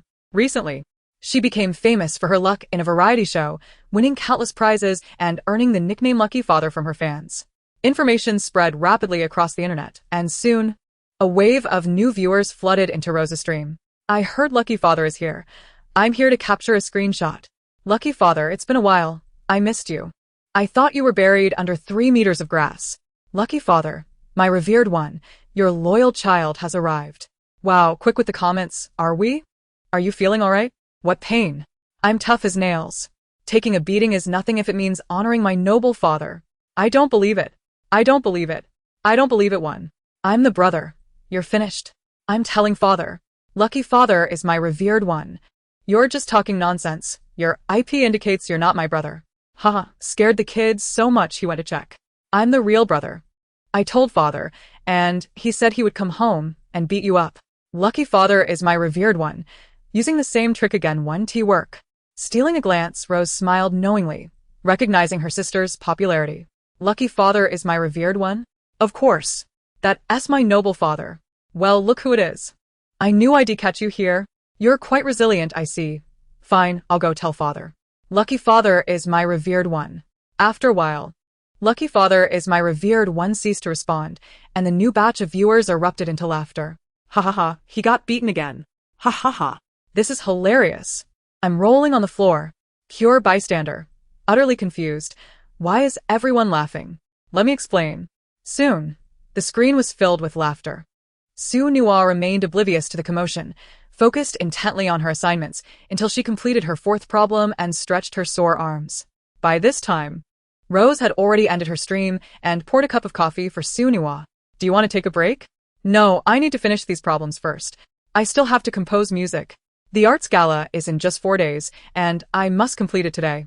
Otherwise, there won't be time for practice." Rose sipped her milk. "Are you planning to pull an all-nighter?" "Yes, do you have any energy elixir?" "I need a bottle." "Certainly." With a swift motion, Rose produced a vial containing a green liquid and handed it to Su Nua. Su Nua downed it in one gulp, thanking her. No need for thanks, good luck. Before leaving, Rose glanced at the camera above, smiling as she exited. She would do everything in her power to help Su Nua preserve her reputation, ensuring no one tarnished it. After all, she was her most cherished sister. After taking a shower, Rose quickly retired for the night. Once Su Nua completed her assignments, she rubbed her aching shoulders and noticed the ceiling camera emitting a faint red glow. A faint smile crossed her lips. Did she not perceive Rose's little scheme? She would gladly go along with Rose's good intentions. Su Nua neatly tucked away her examination paper along with the additional 60 sheets of draft paper, placing them aside. Glancing at her phone, she noted that it was already 3 a.m. She retrieved a pen and paper and, lacking proper staff paper, she resorted to drawing lines before embarking on her contemplations. The initial surge of inspiration felt akin to a clogged drain, rendering her creativity stagnant and elusive. She endeavored to ponder the intricate details of the cultural gala-esque arrangement, gradually coaxing forth that elusive spark of inspiration. In chapter 126, the CPU was overheating. Under her hand, melodies danced across the page, and soon, a composition flowed forth without hindrance. A quick glance at her phone revealed it was 5:30. It was the perfect moment to take a refreshing shower in preparation for school. After her shower, Su Nua realized she had no clean school uniform. As if sensing her predicament, Rose entered her room, holding a set of uniforms, and knocked on the door, stating, "I've placed the clothes on the bed." All right. Su Nua secured a towel around herself, water still trickling from her feet, and opened the bathroom door, a wisp of steam escaping. She stepped onto the absorbent mat, drying her feet. Approaching the bed, she picked up the uniform and returned to the bathroom to change. Just as she was about to tie her hair, Rose entered, guiding her to the vanity and gently combing her hair. "Why are you suddenly doing my hair?" Sunoy nuired. With a smile, Rose replied, "It's been a while since I styled your hair." She couldn't admit that seeing Su Nua's family frequently help her with her hair made her hands itch to do the same. Rose felt both joy and jealousy regarding Su Nua's affection from her family. She was delighted that her sister, always burdened with responsibilities, could finally pause and appreciate the beauty around her, yet envious of those who monopolized her sister's time. Her love for Su Nua was profound, though not by blood. It surpassed the bond of sisterhood. Once Rose finished styling Su Nua's hair, she took out a curling iron, gently curling the ends and securing half of it up, adorning the back with a rose hairpin crafted entirely from gemstones. The hairpin's delicate strands were made of fine gold, elegant and exquisite. Just this hairpin alone was worth tens of thousands. Rose refrained from applying makeup, believing that Su Nua's natural beauty sufficed to complement the hairstyle. At that moment, Su Nua resembled a graceful little princess. However, when she spoke, "I'm hungry," she transformed into a foolish child from a wealthy family. Rose took Su Nua out for breakfast, and after their meal, they returned to school, with Rose holding onto Su Nua's examination paper. On the way, Su Nua created a small group chat, grateful that the entire class had previously added her, allowing her to find the few individuals who had signed up for the band. After adding them to the group, she shared images of the composed pieces. Rose accompanied Su Nua to the helicopter, which took them near Yite Academy.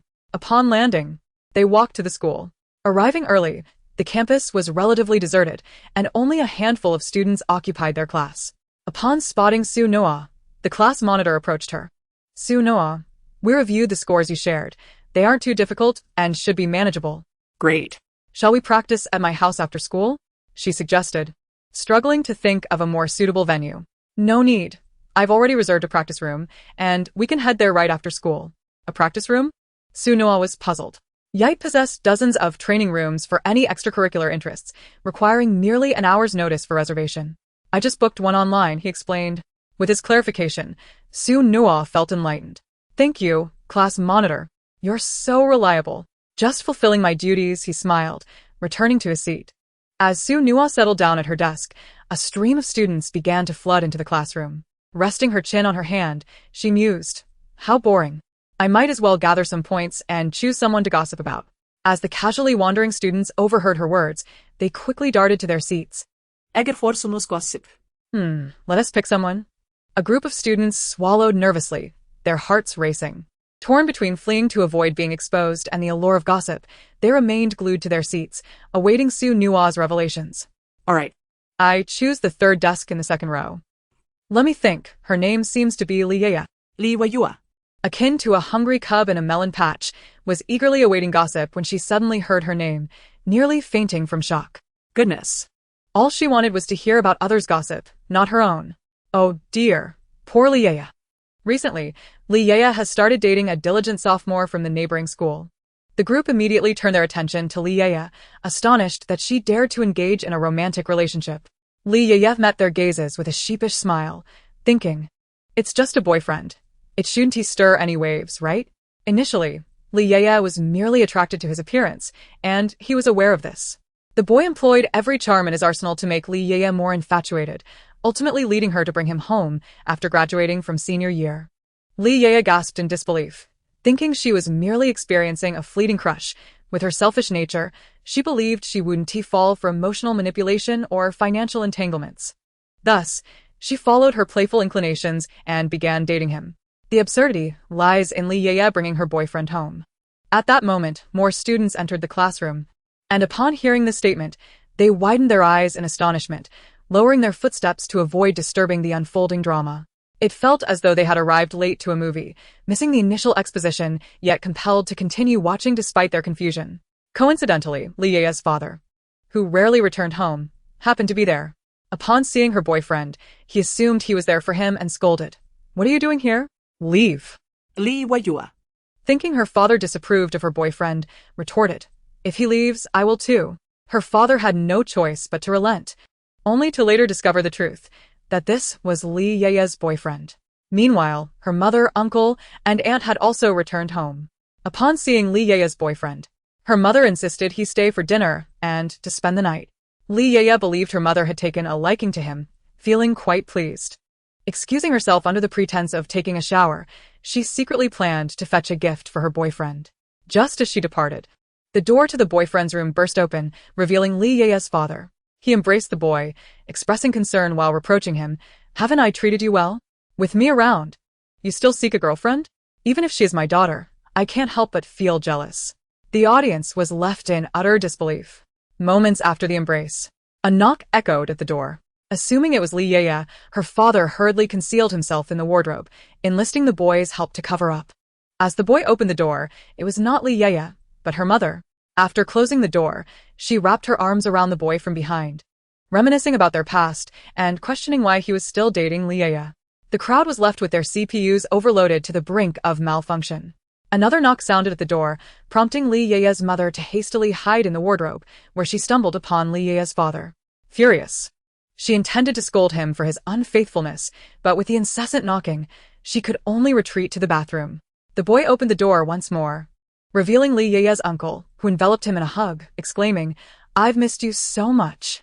How could you leave without a word?" Just as he finished speaking, another knock reverberated through the room. In Chapter 127, the CPU finally succumbed to a complete breakdown. The uncle hurried towards the bathroom, swinging open the door to find his sister greeting him with a casual hi, before dashing to the wardrobe, where he encountered his brother-in-law in an awkward position, prompting him to seek refuge beneath the bed. The boy opened the door again, only to find Liea's aunt, who was on the verge of tears, ready to say something when yet another knock sounded. Liea's aunt rushed towards the wardrobe, only to find her brother crouched inside, exchanging embarrassed glances. Desiring to hide beneath the bed, she leaned down only to spot someone already occupying the space, nearly causing her to scream in fright. She then made her way to the bathroom, discovering it was also occupied, forcing her to squeeze in. "Could everyone please pause and refrain from speaking? The CPU has crashed. Let us procure a new one and install it." Liea was utterly bewildered. After entering, she presented a gift to her boyfriend, who was overjoyed and wished to embrace her. Suddenly, a noise emanated from the wardrobe. Ignoring her boyfriend's protests, Liea dashed toward the wardrobe, only to discover her father concealed within. Before she could voice her inquiries, the bed creaked ominously, prompting her to glance suspiciously beneath it, where she was met with the startled gaze of an individual, causing her to recoil in terror and scream. Liea vociferously demanded to know what was unfolding. Upon learning the truth, she was so incensed that she contemplated retrieving a toilet plunger to confront the scoundrel. However, upon entering the bathroom, she was taken aback to find her mother and aunt present, leading her to faint from sheer rage. In the aftermath, the cad managed to plead his case successfully, and Liea reconciled with him. The crowd gasped, exclaiming, "Even novels wouldn't dare to portray such a scenario." Li Yaya reflected that if she were truly confronted with such a situation, her instinct would indeed be to grab a toilet plunger and confront him. Wait a moment. Has she genuinely forgiven this bounder? Has her future self been struck senseless by a mule or caught in an elevator door?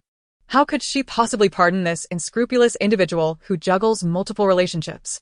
In conclusion, caution is imperative in relationships, unlike studies. Your love for learning does not guarantee reciprocal affection from mathematics. Li Yaya, seething with anger, contemplated breaking up with her boyfriend but ultimately resolved to hire someone to investigate the matter further, deciding that there was no need to rush. The chat group soon pinged with a notification. Group leader, I just had a friend look into it. And it turns out that what Guo Wang said is indeed accurate. Li Yaya, your boyfriend has truly taken advantage of your entire family. Fuming, Li Yaya nearly returned home to fetch a toilet plunger to confront the scoundrel next door. The chat was inundated with messages. 666. This is so explosive it has overheated my CPU. Li Yaya thought to herself, how typical of me. My entire family seems enamored with the same man. At that moment, she felt utterly humiliated, yet relieved that she was not deeply infatuated with this rogue. Currently, Su Nuo resumed her commentary. It's quite remarkable. This man has been systematically exploiting relationships. He initially approached Li Yaya's aunt, only to discover that she was merely a name without assets. He then attached himself to her uncle, who was no more beneficial, before targeting Li Yaya's mother, realizing that her father had even greater prospects. The crowd expressed their astonishment at the convoluted web. Ultimately, it was learned from Li Yaya's father that the patriarch of the Li family intends to pass control to Li Yaya. The man initially sought to gain wealth effortlessly, but after engaging with those individuals, he reconsidered and chose to accompany Li Yaya on her journey, planning to marry her and later seize her family's fortune. Li Yaya's parents were already dissatisfied with the idea of entrusting the family to her. Each relative harbored intentions of leveraging the man to swindle the Li family's assets, constantly tempting him to conspire together.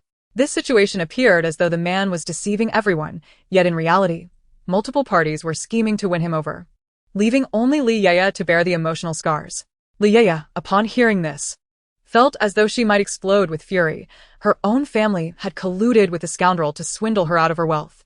Presently, she held little affection for her boyfriend, merely a fleeting fondness without the weight of 3 years' investment. Thus extricating herself would be far simpler than it would be 3 years hence. She suddenly felt immense gratitude towards Su Nuo. Had it not been for her, she would have remained oblivious to this betrayal. Moreover, she could not guarantee that her future self would awaken to avoid the scoundrel's schemes to pilfer her family's wealth. Perhaps just 5 minutes ago, she would have confidently asserted that her future self would kick the scoundrel to the curb, embracing independence with grace. Now, after hearing Su Nuo mention the prospect of reconciling with him, she could not ascertain the depths of her future self's folly.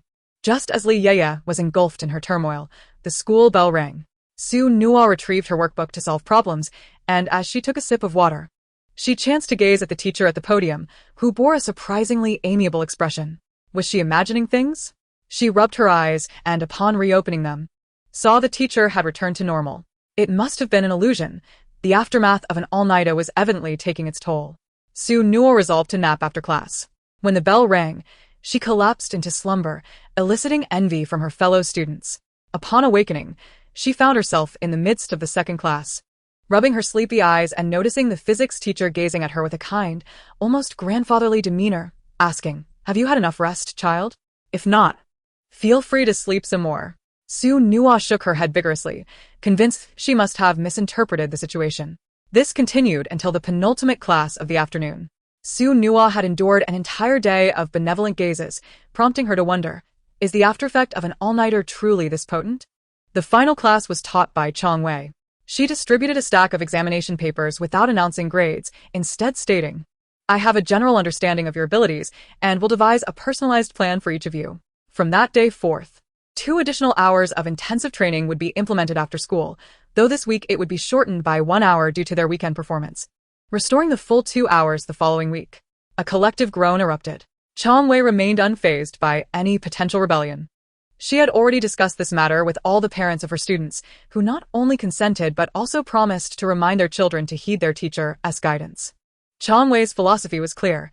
Rather than placating the young, it was more effective to win over the elders, allowing them to manage the younger ones. Fortunately, The parents of Class 1 were primarily concerned about their children's academic performance, making communication with them relatively straightforward. After school, Chong Wei presented her lesson plan, addressing all the weak points identified in the mathematics exam, enabling those who struggled to learn and those who excelled to reinforce their knowledge. The lesson concluded precisely 1 hour later, no more, no less, demonstrating her impeccable time management. As she packed her belongings, she mentioned, "I have reviewed your Chinese exam results. We will discuss Chinese tomorrow afternoon." Class dismissed.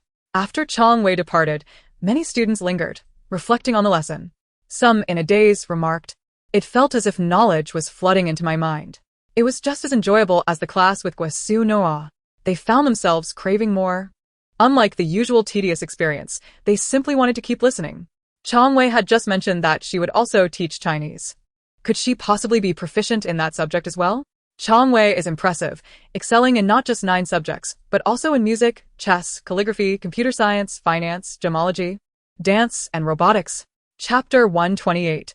Who can outmaneuver this group of living fathers? The crowd exclaimed, "Incredible." Moments later, someone asked, "Did we just hear robotics?" Wow. How cool would that be? Once they had gathered their belongings, they followed the class monitor to the training room for rehearsal. After 2 hours, Su Nua declared, "That's enough. Let us take a break." The students collapsed onto the floor, wiping the sweat from their brows. Wow, I am utterly exhausted. Sitting on the floor, Su Nua took a sip of water, murmuring to herself, "I never anticipated that my classmates would agree to such a mortifying performance. Our class is truly united." Some pulled out their phones, discussing in the group chat. "How do I explain that I just thought it would be fun? I also thought it would be fun," and agreed at that moment. Lu Yi leaned closer to Su Nua, inquiring, "Is your brother opening the show at this literary gala?" "My brother? I'm not sure. He mentioned it to me." "Really?" For the past 2 years, it's always been senior Su Mingji who performed first to ignite the atmosphere. "Is my brother really that impressive?" Su Nua retorted. Lu Li retrieved snacks from her bag, nodding at Su Nua. As some students realized that today's rehearsal had concluded, they cheerfully declared, "I'm heading home." "Me too," echoed others. Lu Li opened a bag of chips, offering one to Su Nua. "He is indeed remarkable." But primarily because when he stands there, the girls begin to squeal. "Oh, I can understand. After all, my brother is the quintessential male lead of a classic literature school, which is quite normal." Upon hearing this remark, the group of people preparing to leave caught the scent of gossip and awkwardly halted in their tracks, torn between eavesdropping and their prior decision to depart. Some, quick-witted, remarked, "My feet are a bit sore. Perhaps I should rest for a while." Others, following suit, added, "My heart is racing. I shall take a moment before I continue." A few pondered for a long while, only to realize that the conversation had already concluded, and they could only forcefully exclaim, "We must take a break." Considering the timing, my brother's partner for this occasion is likely Lin Yueshi, who just passed the entrance exam for Yite this semester. It would then come to pass that my brother's fan club would be dissatisfied with Lin Yueshi being his partner, leading them to ruin her costume on the day of the performance, while decreeing that no one was allowed to lend her any garments. The crowd responded, "And then what? Such a melodramatic and cliched plot is delightful. We relish it." Lin Yueshi, seizing the moment, creatively altered her attire, transforming a long gown into a short skirt, thus dazzling everyone on the day of the performance. My brother, in that instant, recognized her uniqueness and began an incessant pursuit. Meanwhile, my brother's fan club would relentlessly bully Lin Yueshi, only to be interrupted by my brother, who would heroically rescue her, leading her to a life filled with trials and tribulations. What a tale of love, fraught with hardships. In the gossip circle, the gossip king is truly impressive, even sharing tidbits about her brother. What is this? This is the gossip king treating all gossip equally, spreading joy to the masses, never hoarding secrets, and benefiting all. Truly worthy of the title, the gossip king. At the Su residence, Su Mingji called out to Sheng Yunshu, who was on her way to pick up Su Nua. "Yunshu." She turned. "What is it?" Su Mingji smiled at her. A smile so vibrant it seemed to shake the flowers. "I have a favor to ask regarding the opening performance of the cultural evening." Upon returning home, Sono notițe cu inien nering a troblet espression. "You're back?" Su Jinyan lazily lifted his eyelids. Sono droog to yourself. "Why does my brother seem so drained?" Su Nua retreated to her room, suddenly recalling the vote she had forgotten. Upon checking, she was astonished to find herself in the lead. Not lingering long, She abruptly remembered something important and hastily ordered an item online. After a brief slumber, she awoke invigorated and ready for class. It wasn't until Wednesday that she received a message from Cielin. Sister Su Noa, next Monday is National Day. Do you have time to record a variety show? If not, it's no problem. Su Noa replied, I can, but my classmates also wish to join. Cielin responded. That might not be acceptable. The number of participants is fixed. Su Noa conceded, relaying the message to her classmates, informing them of Cielin's disagreement. A group of wealthy second-generation youths pondered for a moment before making a call. The class monitor, nestled on a leather sofa in his room, dialed Cielin. Hello? Brother Lin, can I join the variety show that Su Noa participated in before? Upon receiving the call, Cielin quickly understood the reason for this little rascalesque call and was about to refuse with conviction when he suddenly heard, Brother Lin, is your program in need of funds? On the other end, Cielin thought, damn that little brat. He really found a loophole. Soon, the class committee member, Yue, was on the phone. Hello? Brother Xie, can we discuss something? Cielin, after listening, thought, my silence is deafening. Xie Changzi directly called his older brother. Brother, I've transferred the money. Remember to save me a spot. Cielin replied, transfer it. Who could outdo this group of live fathers? On Saturday, the day of the cultural evening, early in the morning, Su Noa cradled a sealed box as she arrived at Class 1. Placing the box on the desk at the podium, clearing her throat, she proclaimed, everyone. All attention turned toward Su Noa as they collectively glanced back. The custom headgear has arrived. As Su Noa opened the box, a chorus of cheers erupted. Let me see what goodies we have. Su Noa revealed a panda headpiece, complete with black eye patches and sunglasses, quirky yet adorably awkward. Once she had distributed them, a group of people weighed the panda headpieces in their hands. How fun! How intriguing! He. Seizing the moment, the class monitor produced a large cardboard box and pulled out 5 sets of black hoodies, each adorned with a white panda clip on the drawstrings. He also retrieved several white hoodies, each featuring a black panda clip. At the school gate, a steady stream of parents flowed in, as Yite Academy invited parents to attend, with attendance purely at their discretion. Among them, Sheng Yuelon took a break from her busy schedule to attend the evening. As this was the first time for her 2 daughters to participate in an event at Yite Academy, as a mother, she was determined to carve out time to witness their brilliance. Su Luo assisted her in getting out of the car, while Su Jinyan closed the door behind them. Another vehicle approached, revealing Su Ziqian, who wore glasses, a mask, and a cap to avoid drawing attention. Sheng Yuelon was taken aback upon seeing him. Ziqian, aren't you supposed to be at work? Chapter 129. The Duo's Alliance. Su Ziqian lowered his voice. I took a leave. It's my younger sibling's performance today. As their brother, how could I not be present? Let us go in together. As they conversed, they entered the auditorium, which could accommodate thousands. Arriving early, they chose seats in the front row. In the makeup and dressing room, the etiquette teacher consulted her list. Where's Lin Yueshi? Is she not here yet? A kind-hearted girl waiting for her designated makeup artist replied, No, teacher. The etiquette teacher frowned. How can one be late to the evening? Truly lacking in awareness. After waiting 5 minutes, she declared that if Lin Yueshi did not arrive, she would replace her. At that moment, Su Mingji, keeping an eye on the clock, feigned casualness as he passed by, noticing the etiquette teacher's distressed expression. He feigned curiosity. What is the matter, teacher? The etiquette teacher, being somewhat vain, smiled at Su Mingji. The partner you were supposed to work with, Lin Yueshi, hasn't he arrived yet? We're waiting for her. Su Mingji kindly reminded her, Teacher, there's less than half an hour left. If she rushes in, she may not have enough time for makeup, costume changes, and calming her nerves. After reflecting on his words, the etiquette teacher realized he was right. However, she appeared troubled. At this point, it's too late to find someone else to pair with you. What should we do? Seeing an opportunity, Su Mingji suggested, I often practice with my sister. Coincidentally, she isn't part of the class performance. May I introduce my sister, Sheng Shu? The etiquette teacher hesitated, while it was a recommendation from Su Mingji. Lin Yueshi had rehearsed with him yesterday. Would his sister be able to adapt without faltering? However, time was of the essence. After weighing the pros and cons, the etiquette teacher relented. All right, please communicate with your sister, and I'll inform the host. Once the etiquette teacher departed, Su Mingji revealed a knowing smile. Taking out his phone to send a message, delay her in the auditorium, Su Yi hurriedly joined his family, causing Sheng Yuelon to stifle a laugh. You came to watch your younger siblings perform? Sue-yi scoffed. I was just passing by. Why not enjoy a free show? If Sue-yi weren't panting and sweating at that moment, the family might have believed him. Some teachers approached to distribute the program sheets. Shang Yuelon glanced at the sheet, her eyes softening with a smile. This time, Mingji is the first to perform. Just then, someone sat beside Su Ziqian, and he looked up to find it was Xiaolin. What brings you here? Su Ziqian inquired. Xiaolin leaned back in his seat, laughing. My son rarely wishes to perform, so I came with my father to watch. The man beside Xiaolin greeted Su Luo and Sheng Yuelon. Su Luo, Yuelon. It's been a long time. Sheng Yuelon displayed a graceful and gentle smile. Indeed, it has been a while. After exchanging a few pleasantries, the host took the stage. A male and female duo co-hosted the event, initially reciting a few scripted lines.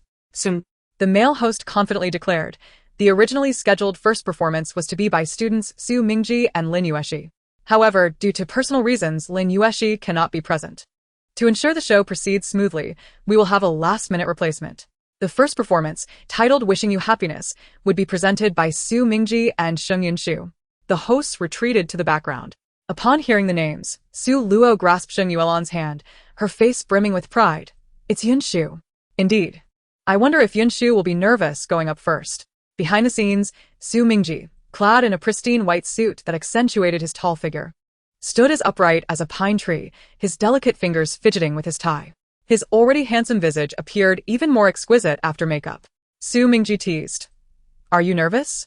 Sheng Yunshu, standing beside him with her violin, donned a black mermaid gown that highlighted her fair skin.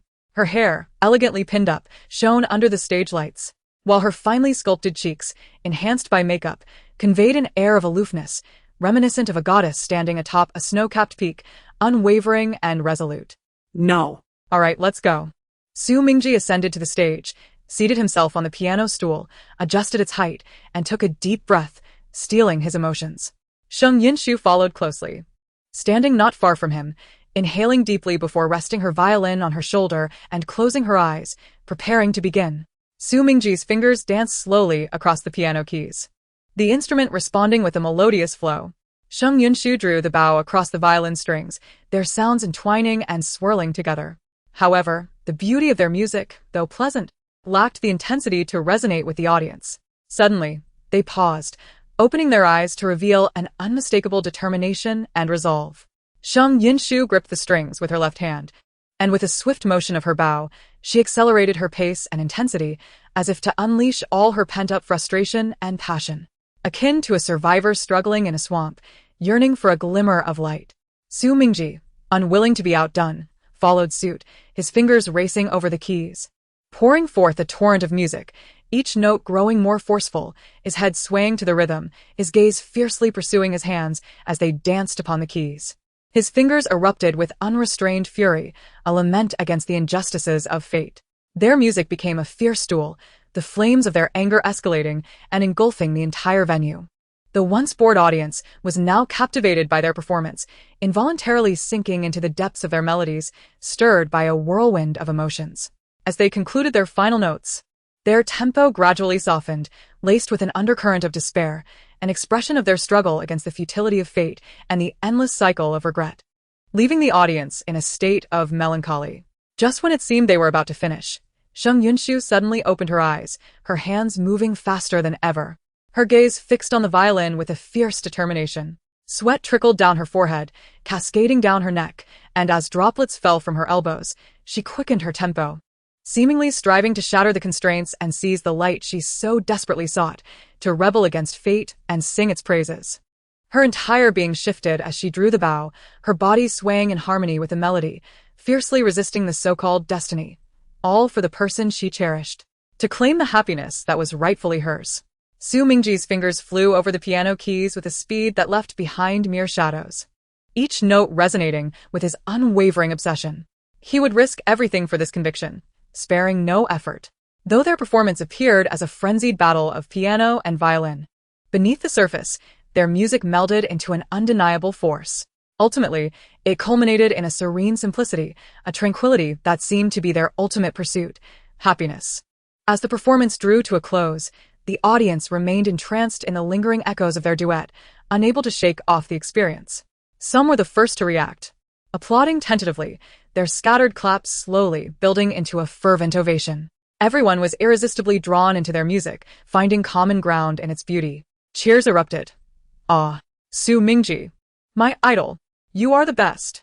The admirers, captivated not only by his looks but now further enchanted by his artistry, were astonished at how Su Mingji's piano skills had once again surpassed previous performances. Some boys jumped up, shouting, Yunshu, goddess, I love you.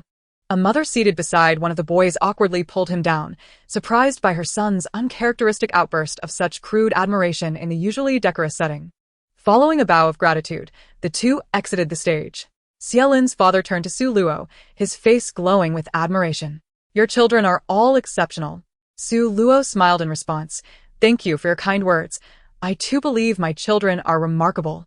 Backstage, Zhaoyan gazed at the panda costume in her hands, feeling quite conflicted. When she took leave, she had no inkling that Su Nua would propose such a ridiculous idea. She only knew that Su Nua wanted to perform and instinctively agreed when the class monitor asked her. But now, she found it utterly absurd. With mixed feelings, Zhao Yan handed a ring to Su Nua, saying, This is for you. Su Nua received the ring, joyfully putting it on. Thank you, Zhao Yan. This was Su Nua's storage ring, filled with treasures she had collected throughout her life. Previously, she had left it behind while venturing into society, but now regretted it. After enduring the harsh realities of life, she finally understood that hoarding treasures without utilizing them was a foolish act, realizing she had indeed been that foolish one. The host on stage extolled the brilliance of Su Mingji and Sheng Yunshu's performance, quickly transitioning to express gratitude for their captivating display, igniting the atmosphere. We wonder if the next act can ignite the stage once more.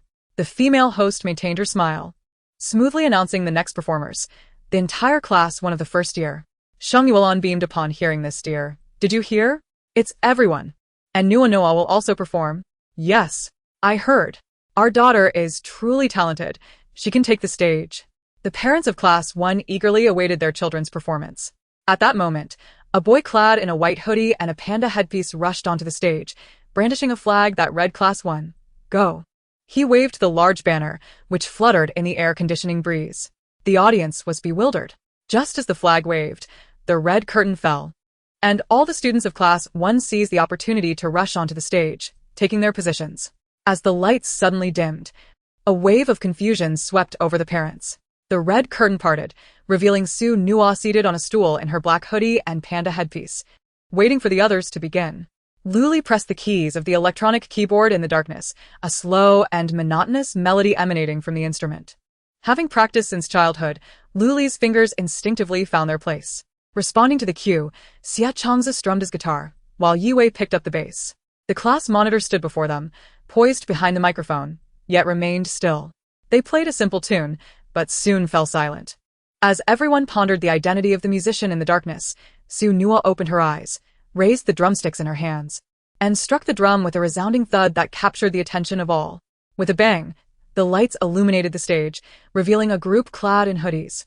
Their heads adorned with panda hats, complete with sunglasses perched atop their panda black circles. Behind them stood a similar assembly of panda figures, 5 in black hoodies, expertly managing the instruments. As Su Nua's drumsticks began to move, the other 3 joined in harmonious music. Song Ling waved a large banner energetically. In the front row, Zhao Yan initially resisted, but upon hearing her sister's drumming, she unleashed her inhibitions. She became the first to move, shaking her arms and nodding her head rhythmically, the quality of her headpiece proving sturdy enough to stay in place. As she commenced her second round of shaking, her neighbor joined in, followed by the third, fourth, and fifth, creating a delightful spectacle of bizarre yet amusing dance moves. Some students in the audience finally recognized the performance, exclaiming, "ISNT that the trending love like fire." Just as the remark was uttered, Su Nua altered the tempo, prompting the group to transition seamlessly into a rendition of the driving test. The parents in the audience, who had initially smiled at their children's stage performance, suddenly fell silent, unable to maintain their amusement. Yet, those around them erupted into laughter, disregarding the decorum expected of affluent families, for it was simply too comical. A cadre of panda figures, clad in sunglasses, danced solemnly to the driving test. Even the most stoic couldn't suppress their laughter. However, Su Luo and Sheng Yuelan's smiles gradually faded, contemplating hiding their faces. As the parents felt the cushions beneath them grow unbearably hot, wishing to escape this mortifying spectacle. They were relieved that their children had the foresight to wear headpieces to preserve their dignity. Yet the realization that anyone could simply check to discover their child's involvement in the performance was dreadfully unsettling. Nearby, Mr. Xia pointed at the panda dancers, chuckling heartily, nearly breathless from laughter. Noticing the solemnity of those around him, he asked Su Luo and Yuelon, "How can you not find this hilarious?" Su Luo quickly attempted a smile. Managing a weak, haha, it's quite funny. Sheng Yuelon offered a similarly awkward grin. Su Ziqian and Su Jinyan felt their faces flush with embarrassment, wishing to flee. The thought of others discovering that their younger sister was dancing on stage was mortifying enough to warrant a swift exit. They even speculated that the band could not possibly include Su Nua, given her penchant for revelry. Rather, the fervently dancing figure at the forefront was likely her. Mr. Xia clapped his son Xia Lin on the shoulder, urging, "Why aren't you laughing?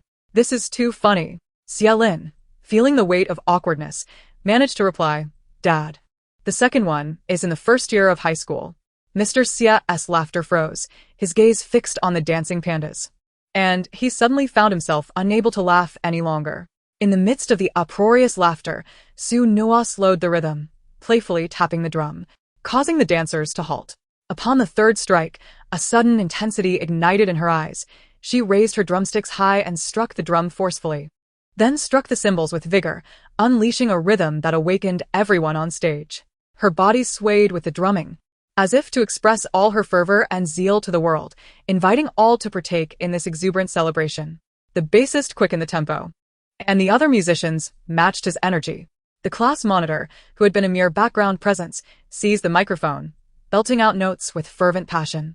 The panda dancers, attuned to the rhythm, transitioned into a vibrant dance, aiming to electrify the audience. The overhead lights transformed into a kaleidoscope of colors, flashing rhythmically, while the monitor's fiery voice resonated throughout the venue, stirring an inexplicable wave of enthusiasm among the audience, compelling them to join in the exhilaration. With their music, they strummed the heartstrings of all present. The monitor raised his voice, "We shall tread with the moonlight until the break of dawn, embodying the unquenchable flames within our hearts." He gripped the microphone tightly, unleashing a fervent roar that echoed the undying passion within. "Until the dawn, as sunlight breaks upon us, we will shed the moonlight." Su Nua's drumming grew increasingly fervent, and the bass seemed poised to ignite the entire venue, while the guitar and bass harmonized, elevating the atmosphere to its zenith. The keyboard acted as their giant, propelling everything forth for the singer to showcase to the audience, proclaiming, "Our passion cannot be extinguished. Our love and romance remain steadfast until death." As the performance concluded, they were drenched in sweat, and the applause that erupted was even more fervent than before. Today's students favored such exuberant performances, and they responded with an even more ardent round of applause. After Su Nua and her group exited the stage, Sheng Yuelon clutched Su Luo, tears streaming down her face. "Oh, our daughter has truly excelled." "Indeed, my dear. Nua and Yun Shu are both remarkable." Su Jinyan and Su Ziqian echoed, "Absolutely. Our sister is incredibly talented." Observing the transformation of her parents and brothers, Sui felt a mix of amusement and embarrassment. Upon returning backstage, Su Nua removed her headpiece, drenched in sweat and feeling uncomfortable, yet elated at the opportunity to perform alongside her class in such an exhilarating show. She was grateful for the camaraderie among her classmates, having initially intended to create a stir and draw attention, but ultimately realizing that a good performance is less about self-presentation and more about captivating the audience's gaze. Thus, she devised a plan, saving her true abilities for the final act.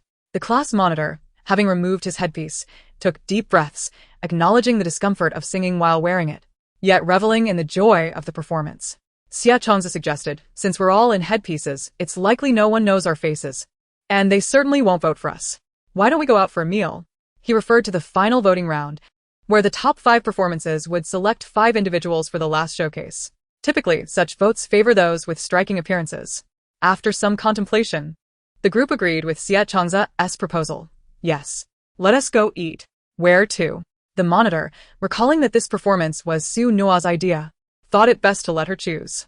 After 5 days of training, the group had grown closer, and they began affectionately referring to Su Nua as Little Su or Nua Nua. After some consideration, she decided that they should indulge in barbecue. Barbecue? You mean the one cooked over charcoal? Someone queried. Exactly. Sunos miled. Is it tasty? I tried it before, and it was quite unappetizing. The fishy taste was overwhelming. Barbecue is best enjoyed in a lively atmosphere, rather than in a mansion. I trust little Sue. I'm going with her, Xia Changza declared, sending a message on his phone. You've reminded me. I want to go too. Thus, a group of panda-headed friends hailed taxis, 20 in total, splitting into 7 cars. The drivers, upon spotting the panda heads, humorously teased them, saying, I know what this is. It's what the youth often refer to as a. One driver recounted a previous encounter with a stylish young girl who claimed she was Osupulei, exclaiming how today us girls are even more fashionable than us older men, leaving us feeling utterly embarrassed. With laughter, the driver continued his jovial banter. Under the driver's incessant chatter, they soon arrived at a bustling street food stall.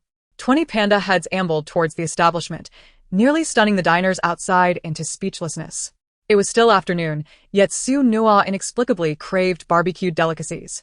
The group entered, and Bai Kei, who came out to greet them, almost mistook them for a rowdy crowd intent on causing mischief until she heard Su Nua exclaim, Sister, I brought my classmates to eat. Upon recognizing Su Nua, Bai Kei smiled warmly. It's my little sister Su Nura. And you've brought so many friends. Come in. We have a large table available for you. Bai Kei ventured into the adjacent storage area to retrieve a sizable table, effortlessly carrying it out. She then inquired of Su Nura, would you prefer to dine outside or inside? Glancing inside, Su Nua noted that the indoor seating was already quite full, making it difficult to accommodate such a large table. Her classmates were astonished to witness a girl who appeared to be around 19 or 20 years old effortlessly hoisting a table that seemed to weigh 20 to 30 pounds. Let us place it outside. Thank you, Sister Bai Quebec. Indeed, Bai Kei is impressive. She simply lifts such a large table as if it were nothing. Upon hearing her thoughts, Bai Kei couldn't help but smile broadly. After setting the table for them, she wiped it down with a clean cloth, ensuring it was dry.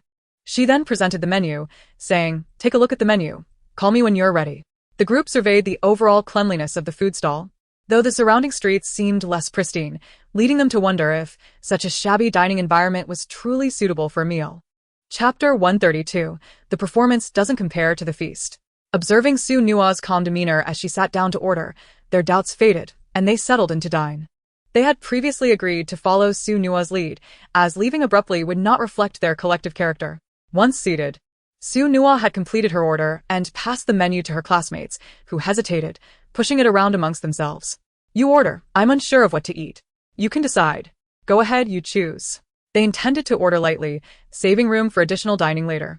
When Su Nua retrieved the menu, she noticed that apart from her selections, only a few options had been chosen by the class monitor and Luli. Aoyan, aren't you ordering? She asked. Aoyan smiled sweetly, sister. The dishes you selected happen to be my favorites. That's more than enough. All right, if it's insufficient, we can always order more. Su Nua handed the order to Bai Kei, and as Bai Kei took it away, the group felt increasingly restless, sensing that lingering even a moment longer might subject them to the mundanity of the streets around them. Before long, they were enveloped by a rich aroma, enticing them to follow the scent. Bai Kei presented a plate of braised chicken wings, its rich color and fragrance captivating.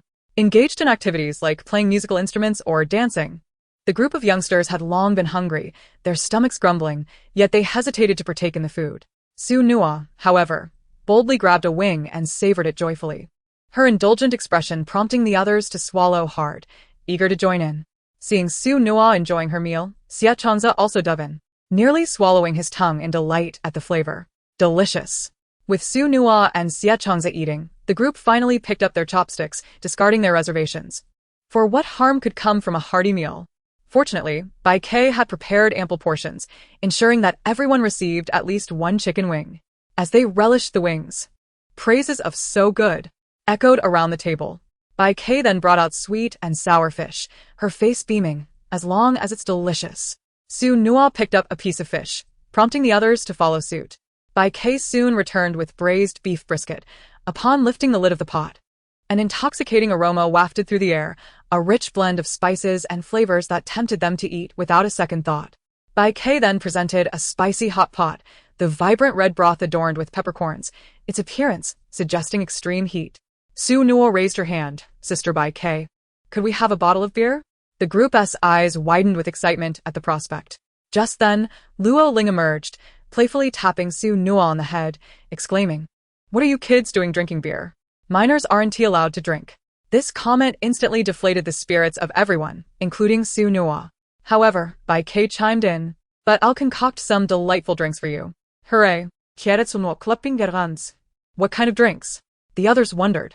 How good could they possibly be? They had sampled numerous specialty beverages, yet their curiosity was piqued. 10 minutes later, as they savored the hot pot, beads of sweat glistened on their foreheads. Sipping on the special drinks, they wore satisfied smiles, exclaiming, "Delicious."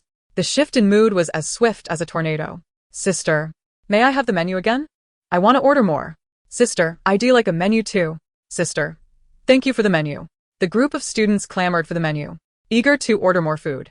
At their age, they had yet to be entirely tainted by the commercial world, retaining a glimmer of innocence that they were willing to reveal in the presence of genuine individuals. Nearby, the older patrons chuckled at the sight of the children who were still hungry and clamoring for more. One jovial uncle remarked, "It's a blessing that these kids can eat so well. Keep it up, you'll grow taller." The class monitor politely smiled and responded, "Thank you for the compliment, Uncle." With a smile, Bai Kei handed them the menu again, and they quickly ordered a variety of dishes. When Bai Kei returned with the order, she was taken aback by the sheer number of items they had requested, counting in disbelief as the list seemed to grow longer. One by one, she served the dishes, clearing away the empty plates, soon filling the table with a bounty of food. The nearby uncles were nearly speechless, pondering silently if today's kids truly had such formidable appetites. The group, refined yet swift, devoured the food with gusto, relishing the moment. After their meal, they playfully contemplated engaging in a thrilling game of Identity V or perhaps League of Legends, or even Genshin Impact to help them farm artifacts. Once satiated, they shifted to leisurely chatting, and as night fell, Bai Kei emerged with a platter of barbecue delicacies, her face aglow with joy. "The barbecue is here. Hooray." The group eagerly resumed their feast. Meanwhile, in the auditorium, the host addressed the audience, announcing, "All class performances have concluded. We will now proceed to the voting segment. Esteemed guests, please activate your voting devices to select your favorite performance. We will choose 5 acts for a special showcase." Before long, the host revealed the voting results. And to everyone's astonishment, Class 1 of the first year had secured the top position. Even as the earpiece relayed the news to the host, a beaming smile remained on her face as she received the notification. This year's event would take a different approach, as the entire class of Panda performers had demonstrated an irreplaceable team spirit that moved the school authorities. In a remarkable turn of events, the school decided to allow the entire class of Panda performers to participate. Truly astonishing. They had collectively broken the long-standing tradition. In 10 minutes, we will welcome the Panda performers along with 4 shining stars for their performance. Backstage, the etiquette teacher anxiously inquired of the students, "Have you seen the Panda heads?" No. The etiquette teacher once again chanced upon a passerby and inquired whether they had seen the panda-headed individual, the one adorned with sunglasses. The passerby replied in the negative. The etiquette teacher, having scoured the vicinity to no avail, resorted to instructing the broadcasting students within the studio to announce over the airwaves, "To the panda-headed student of Class 1, Grade 10, upon hearing this broadcast, please proceed immediately to the makeup room. The etiquette teacher is eagerly awaiting your arrival." This message was reiterated once more. As night fell, the lights of Yite Academy twinkled like stars, and the echoes of the broadcast reverberated throughout the institution, while our panda-headed students indulged in a feast of barbecue delights. "Delicious!" exclaimed Luli, lifting a skewer of barbecue, having taken a hearty bite of the beef meatball. This beef ball may not be traditional, but it is absolutely scrumptious. And the juices just burst forth. What a delight! Luli continued to feast with gusto. In Chapter 133, the class monitor, ever the epitome of decorum, took a modest bite of a chicken wing, the crisp, golden exterior giving way to succulent, juicy meat that nearly caused him to shed a tear of joy. Truly delectable.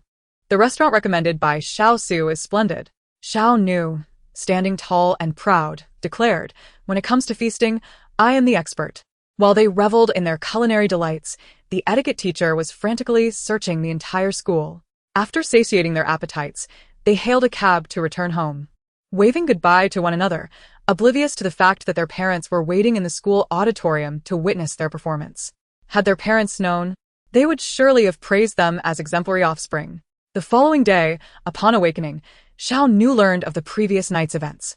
However, she merely shrugged, proclaiming, "What is gained is fortune, what is lost is fate. Why fret over what has already slipped away? It is far better to enjoy a barbecue to relieve the stress." The others echoed her sentiments, finding greater joy in their barbecue rather than dwelling on the missed performance. Today, Xiao Nu intended to discreetly follow Su Jinyan, hoping to claim the 200 million she felt entitled to without putting in the effort. 2 million might tempt her to lounge about, and 20 million could elicit a mere blink. But 200 million? That was a different matter entirely. Time was still on her side. So Xiao Nu retrieved her phone and scrolled through the news. A sensational tidbit caught her eye. Shock. Outside the Su group, a woman professes her love for the young president, Su Jinyan, every day.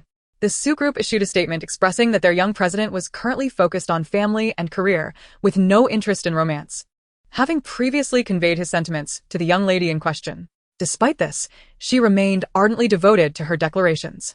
Rising early, Xiao Nu had the driver take her to the vicinity of her apartment complex, where she procured a shared electric scooter, patiently waiting for Su Jinyan to emerge. After enduring 10 minutes of mosquito bites and nearly losing her temper, Su Jinyan finally appeared. Spotting his vehicle, Xiao Nu twisted the throttle and trailed behind him. Unbeknownst to her, Su Jinyan had already seen her pursuing him in his rearview mirror and found himself at a loss for how to ignore her presence. Upon arriving at the company, Xiao Nu halted outside, awaiting the fabled love-struck woman. Clutching a magic wand, she cleverly donned a hat and mask to avoid unwanted attention and even carried a parasol to shield herself from the sun. Before long, a captivating woman approached the Su group, her voluminous curls cascading alluringly, clad in a crimson dress that accentuated her curvaceous figure. Xiao Nu observed with a hint of disdain. "Why is everyone in red dresses? What happened to your previous innocent yellow gown? Should she wear yellow again?" Xiao Nu would be tempted to whistle a tune about a lovely lady in a flowing gown with tousled hair. The woman, clutching a bouquet of roses, made her way toward the Su group, the intoxicating scent of her perfume wafting through the air, an alluring, mature fragrance. Xiao Nu shook her head, recalling how the previous woman had a floral scent, while this one exuded even more sophistication. As fate would have it, Xiao Nu accidentally tripped the woman, sending her sprawling to the ground, raising a cloud of dust that coated her face. Just as the woman began to regain her composure, Xiao Nu feigned to stumble, letting her magic wand accidentally strike the woman on the rear, a strategic choice to avoid any repercussions. The sound of the impact echoed like a thunderclap, startling passers-by. Seizing the moment, Xiao Nu swiftly sprang to her electric scooter and sped away, leaving only a trail of dust in her wake. "What kind of child is this? Tripping and running," the woman exclaimed, her dignity forgotten. Yet, with the Su group nearby, she quickly stifled her expletives, fearing that her words might reach the ears of those within and tarnish her image. As she approached the Su group, once more, she remained blissfully unaware that her chance had quietly evaporated. In the familiar outskirts, Xiao Nu parked and released the system she had captured. The malfunctioning system attempted to make threats, but Xiao Nu swiftly struck it with her magic wand. The system emitted a cacophony of electronic beeps and desperate cries, reverberating eerily in the deserted area. With a swift motion, Xiao Nu silenced it, making it clear that she was not to be trifled with. The system, sensing the imminent danger, hastily attempted to appease her. "If I become your system, I assure you, your beauty will rival that of deities, and wealth will flow abundantly." Xiao Nu was not swayed by its empty promises. If it truly had the power of wealth, that woman would not be so eager to curry favor with her brother. Mu Yu, having heard of the rogue system's intentions, smugly remarked to Xiao Nu, "I trust our friendship will prevent you from agreeing to such terms." Xiao Nu remained silent, contemplating how to efficiently deal with this nuisance without exhausting herself as she had previously. Observing her disinterest, Mu Yu assumed Xiao Nu was intrigued by the system's offer and eagerly produced a beauty voucher. Suddenly, Xiao Nu's mind was flooded with images of 10 beauty talismans, 10 lucky charms, and 10 gift packages. Her phone buzzed incessantly, revealing a strange account that had transferred an astonishing sum. 10 billion. And then another 10 billion. And then 30 billion. Xiao Nu trembled with excitement, her heart swelling with gratitude. "Mother, you truly value our relationship. To receive such a system is a blessing beyond measure." Determined to showcase her abilities, she declared, I possess no extraordinary talents, save for my unmatched prowess in dealing with rogue systems. With a flourish, she raised her magic wand. To hell with efficiency. Today, I shall demonstrate the lengths one will go for a smile from the beloved. With fervor, she brought the wand down with all her might, unleashing a cry of despair from the system that echoed through the air, sending nearby dogs scurrying in terror. Chapter 134. All debts must eventually be repaid. The lamentations of the system filled the air, a cacophony of wretched cries that were unbearable to the ears. After defeating the malevolent system, Su Noa wiped the sweat from her brow and exhaled a sigh of relief, exclaiming, "What a thrill!" The nefarious system she had relentlessly battered was now utterly annihilated, reduced to nothingness, an epitome of despair. With a proud demeanor, she patted her chest and declared with an air of superiority, "See, I am indeed a professional." Muyu. Observing the system that had been rendered devoid of any chance of resurrection, felt not a shred of fear, but rather an immense sense of relief. "I told you, the bond we share is unbreakable," she proclaimed triumphantly. "I concur," replied Su Nua as she mounted her bicycle and leisurely pedaled home, only to realize upon her arrival that her umbrella was missing. "Where is my umbrella? Where could it be?" she fretted, searching in vain. Unable to find her umbrella, Su Nua resigned herself to a long slumber as she needed to rest before the next day's variety show recording. Meanwhile, at the Su Corporation, a woman in a red dress, having noticed that Su Nua had vanished without a trace, deemed herself unfortunate and decided to hastily purchase a new dress from a nearby boutique. She changed into another red gown, reapplied her makeup, and tidied her hair. The soiled old dress was discarded without a second thought. Throughout the ordeal, she remained oblivious to the absence of her own system, preoccupied solely with her appearance. Once her preparations were complete, she returned to the Su Corporation, where she began to arrange her candles. Standing in the center, clutching a bouquet of roses, she declared stubbornly, "Mr. Su, I truly adore you. Even if you do not reciprocate, I shall strive to win you over with my sincerity." A crowd of onlookers, witnessing the woman's unwavering persistence, could only express admiration. This woman has been here for 2 days and still remains. Such devotion. How could such a beautiful girl be turned down? Is he pretending to be affluent? The security guards stationed outside were rendered helpless, anxiously standing by. The woman professed her feelings 20 meters away from the Su Corporation's entrance, and as she did not encroach upon the premises, her actions could hardly be deemed harassment. The guards had previously attempted to persuade her to leave, but given that she was expressing her feelings in a public area, it was beyond their authority to forcibly remove her. Hearing the murmurs of passers-by, the woman felt an increasing sense of pride, knowing that someone like Su Jinyan, who held a lofty status, had encountered countless women. She was determined to take a different approach, hoping to touch his heart with her genuine affection. Just as she reveled in her self-satisfaction, she suddenly heard the whispers. Why does she look so unattractive? How disfigured? Just a moment ago, she appeared lovely. And now she looks horrid. Has she suddenly gained weight? Did I misjudge her before? Her demeanor seems to have changed as well. Goodness! How could someone so unappealing dare to disturb others? The woman, perplexed, wondered, who dares to speak ill of me? A hideous person frightening others? It was only when she noticed everyone staring at her that she pulled out her phone, opened the camera, and was horrified to see her own face, sagging skin, and a bloated appearance. In shock, she dropped her phone in panic. Suddenly, the dress that should have fit her snugly felt unbearably tight, constricting her entire body. With a loud rip, the fabric of her dress burst open, and her body, unexpectedly, tore through the seams. The strapless gown, which she had specially chosen, now left her exposed as she screamed and clutched at her dress, fleeing in a frenzied panic, abandoning the pile of roses in her wake. Onlookers witnessed the woman barreling toward them and quickly sidestepped to avoid contact, not wishing to be caught in her chaotic path. The woman dashed into the boutique, intent on purchasing another dress to serve as a temporary cover, planning to confront the shopkeeper later about the quality of the garments sold to her. Upon entering the store, she heard the familiar greeting, "Welcome." Ignoring the salesperson, she swiftly grabbed the smallest dress and dashed towards the fitting rooms. However, before she could even reach the fitting area, she caught a glimpse of herself in the mirror and let out a terrified scream. "Ah, this cannot be me. Your mirror must be broken. How dare you deceive me with a false reflection?" The attendant hurried over, noticing the woman's dress had already been stretched beyond its limits, struggling to hold it up to prevent it from slipping off. With a furrowed brow, She spoke gently, "Miss, our mirror is not faulty. It seems you simply have not come to terms with the reality." She was at a loss for words, unable to bluntly tell the customer that she was overweight. Fearing for her sales, the woman shot her a fierce glare, threatening, "Once I've changed, I will hold you accountable."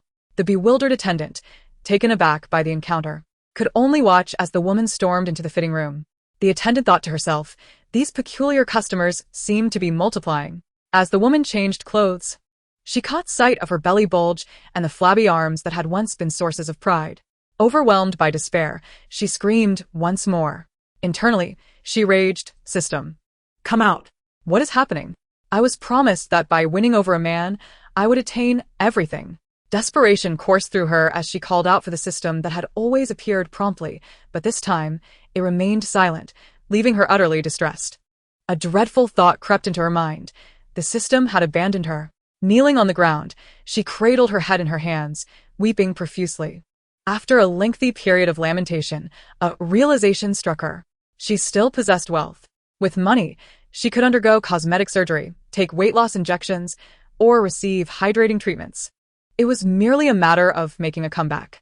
A cold smirk crossed her face as she thought about how, previously, she had feared the system would change hosts. Every time she earned money, it was transferred to a different account. She opened her phone, logged into her banking app, and upon seeing her balance of only 1,000 yuan, she spiraled into a state of utter despair, screaming, "Where is my money? Where has it gone? This cannot be true. It is impossible." The woman was completely despondent. Without the system, her situation was worse than ever before. She collapsed onto the floor, crying out in frustration, smashing items in a fit of rage, which prompted the store employees to call the police. Meanwhile, Su Nua sat on her bed, observing the woman's descent into madness and chuckling softly. Is the system still as delectable as it once was? The woman had relied on the system to enhance her beauty, becoming ensnared in the web of desire, all the while existing in a state of emptiness, sustained by the system's illusions.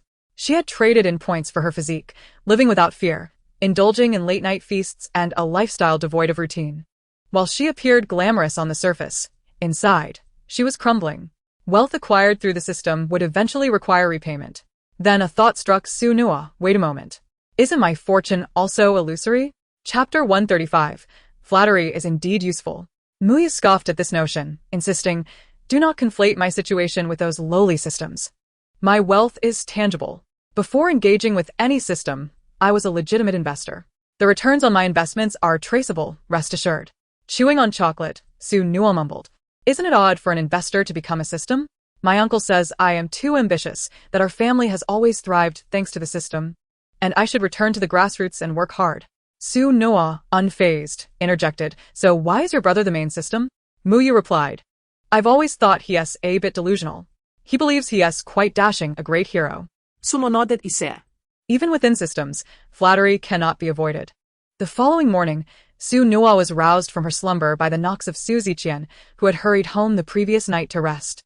After opening the door, she instructed Su Ziqian to wait a moment while she changed into a fresh, stylish pair of dungaree shorts, adorned with floral pockets. Utterly adorable. She retrieved her meticulously packed suitcase from the previous day, but just as she was about to leave, Shang Yunshu swooped in to tie her hair up, fashioning two delightful bun pigtails, with a few strands cascading down. A rabbit hairpin and a carrot hairpin were pinned on either side, adding to her charm. After Su Nua and Su Ziqian disembarked from their flight and arrived in the new city, they settled into a luxury van. During the journey, they indulged in a brief nap, and upon awakening and finishing their makeup, they found themselves nearing their destination. Upon arrival, Su Nua spotted familiar faces already retouching their makeup in anticipation of the live broadcast. As Su Nua approached, Hu Yan, linking arms with Su Yenshin, walked towards her with a radiant smile. "Sister Su Nua, it's been such a long time. I never expected to see you again," she exclaimed. Su Nua gazed at Hu Yan, puzzled, thinking, "Who is this?" Hu Yan, overhearing her thoughts, felt a twinge of embarrassment, realizing that after only a brief separation, Su Nua had completely forgotten her. "Oh, I remember now, it's Hu Yan, the one with the bracelet." "Alas, my memory seems to be failing me," Su Nua admitted. The mention of the bracelet irked Hu Yan, yet she quickly understood that Su Nua was merely recalling her by a singular memory. Shu Xian, hearing this exchange, contemplated whether to approach and greet them. However, She hesitated, fearing that an impulsive introduction might earn her an unflattering nickname. Ultimately, she chose to refrain from intervening. Since they were all from the same circle, Su Nua felt more at ease, no longer as awkward as their first encounter.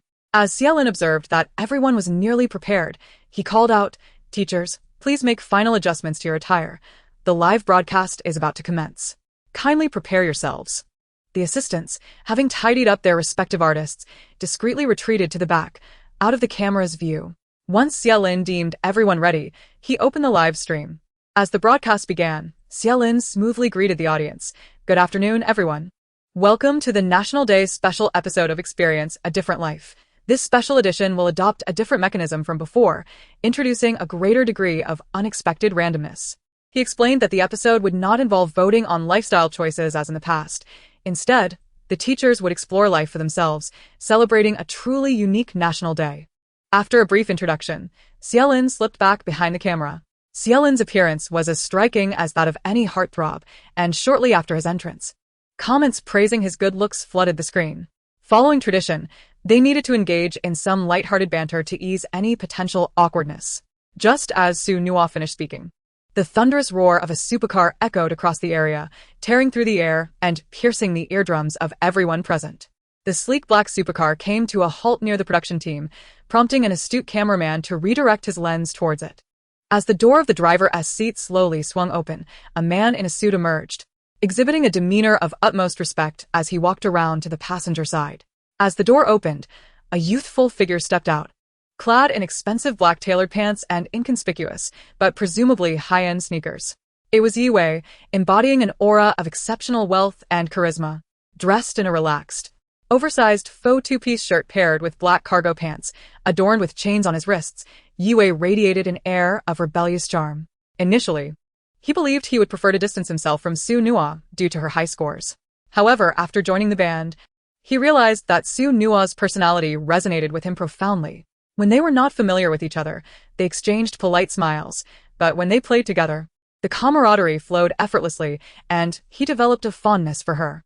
"Xiao Su," Yue called out as he approached Su Nua. Seeing Yue, Su Ziqian recognized him as part of the same circle and a former student of Yide Academy, but he decided to wait until after the broadcast to inquire about him. Suno? "I thought you weren't coming," Yue exclaimed, noticing the camera and seamlessly introduced himself, saying, "Hello, everyone." Imene sunos klasmate. The comments exploded in disbelief. What? This affluent young master is a classmate of Su Nua.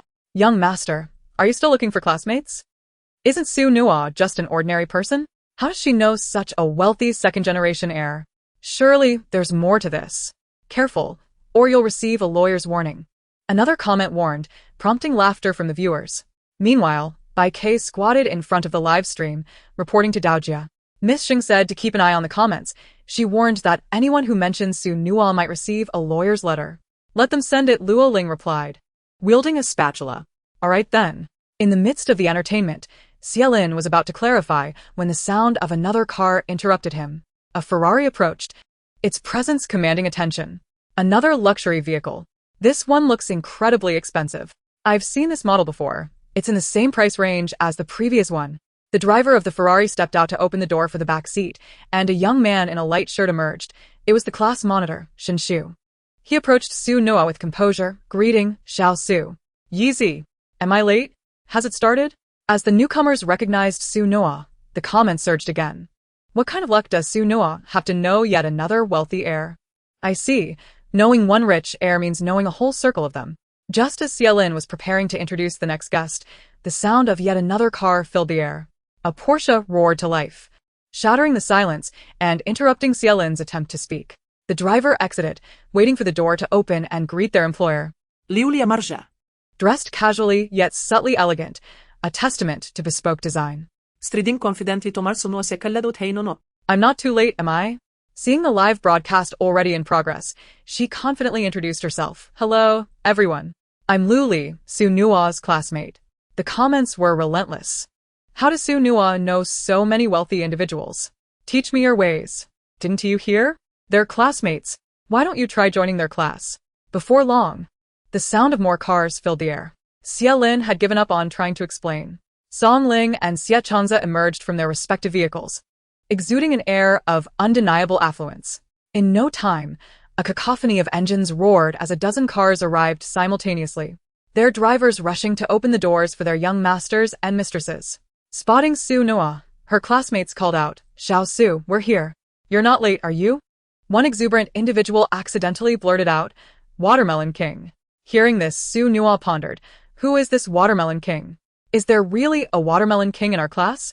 Why is their gossip hidden away? I haven't even had a taste. The class turned to glare at the one who let the secret slip, acknowledging their blunder. The guilty party quietly closed their mouth. The comments were filled with astonishment. What gives Su Noa the right to associate with so many wealthy heirs? Jealousy is as easy as breathing. Wait a minute, if Su Noa is their classmate, could she be wealthy too? She doesn't look like it. Which rich heir would bother to catch chickens? True, wealthy heirs typically shy away from manual labor, let alone killing chickens. Suddenly, a series of booming sounds filled the sky, reminiscent of helicopter blades slicing through the air. Everyone looked up to see a helicopter preparing to descend. It descended gracefully onto a nearby clearing, where onlookers beheld a figure emerging from the helicopter, approaching them with measured steps. As the figure drew nearer, the crowd recognized her as Chao Yan. The camera adeptly captured this moment. This episode ought to be titled My Ordinary Sister and Her Wealthy Companion. It's obviously a rented arrangement. The production team is clearly succumbing to vanity. They aim to provoke jealousy among you impoverished souls to boost their ratings. Chao Yan sauntered over to Su Noa, exchanging pleasantries with her classmates, yet she paid no heed to the camera, viewing them merely as a throng of spectators indulging in a variety show. Xie Lin discreetly counted the number of attendees, pleased that it matched the figures discussed the previous night. Finally, he was free from any interruptions to his clever fabrications. Dear viewers, due to the implementation of an entirely novel format for this episode, designed to introduce a plethora of entertaining scenarios, the production team has decided to invite Su Noa's classmates to partake in this splendid National Day celebration. Su Noa cast a dubious glance at Xie Lin. Wasn't it agreed that classmates were not to be included? Xie Lin silently recoiled, his head bowed in guilt, unable to meet Su Noa's gaze. There was no escaping the fact that the incentives they offered were exceedingly generous. Su Ziqian, with a mere glance, discerned the underlying situation. As a longtime friend and ally, he recognized that Xie Lin was in dire need of funds, and a group of gullible benefactors had conveniently arrived. Xie Lin crouched behind the camera, clutching his pre-prepared script.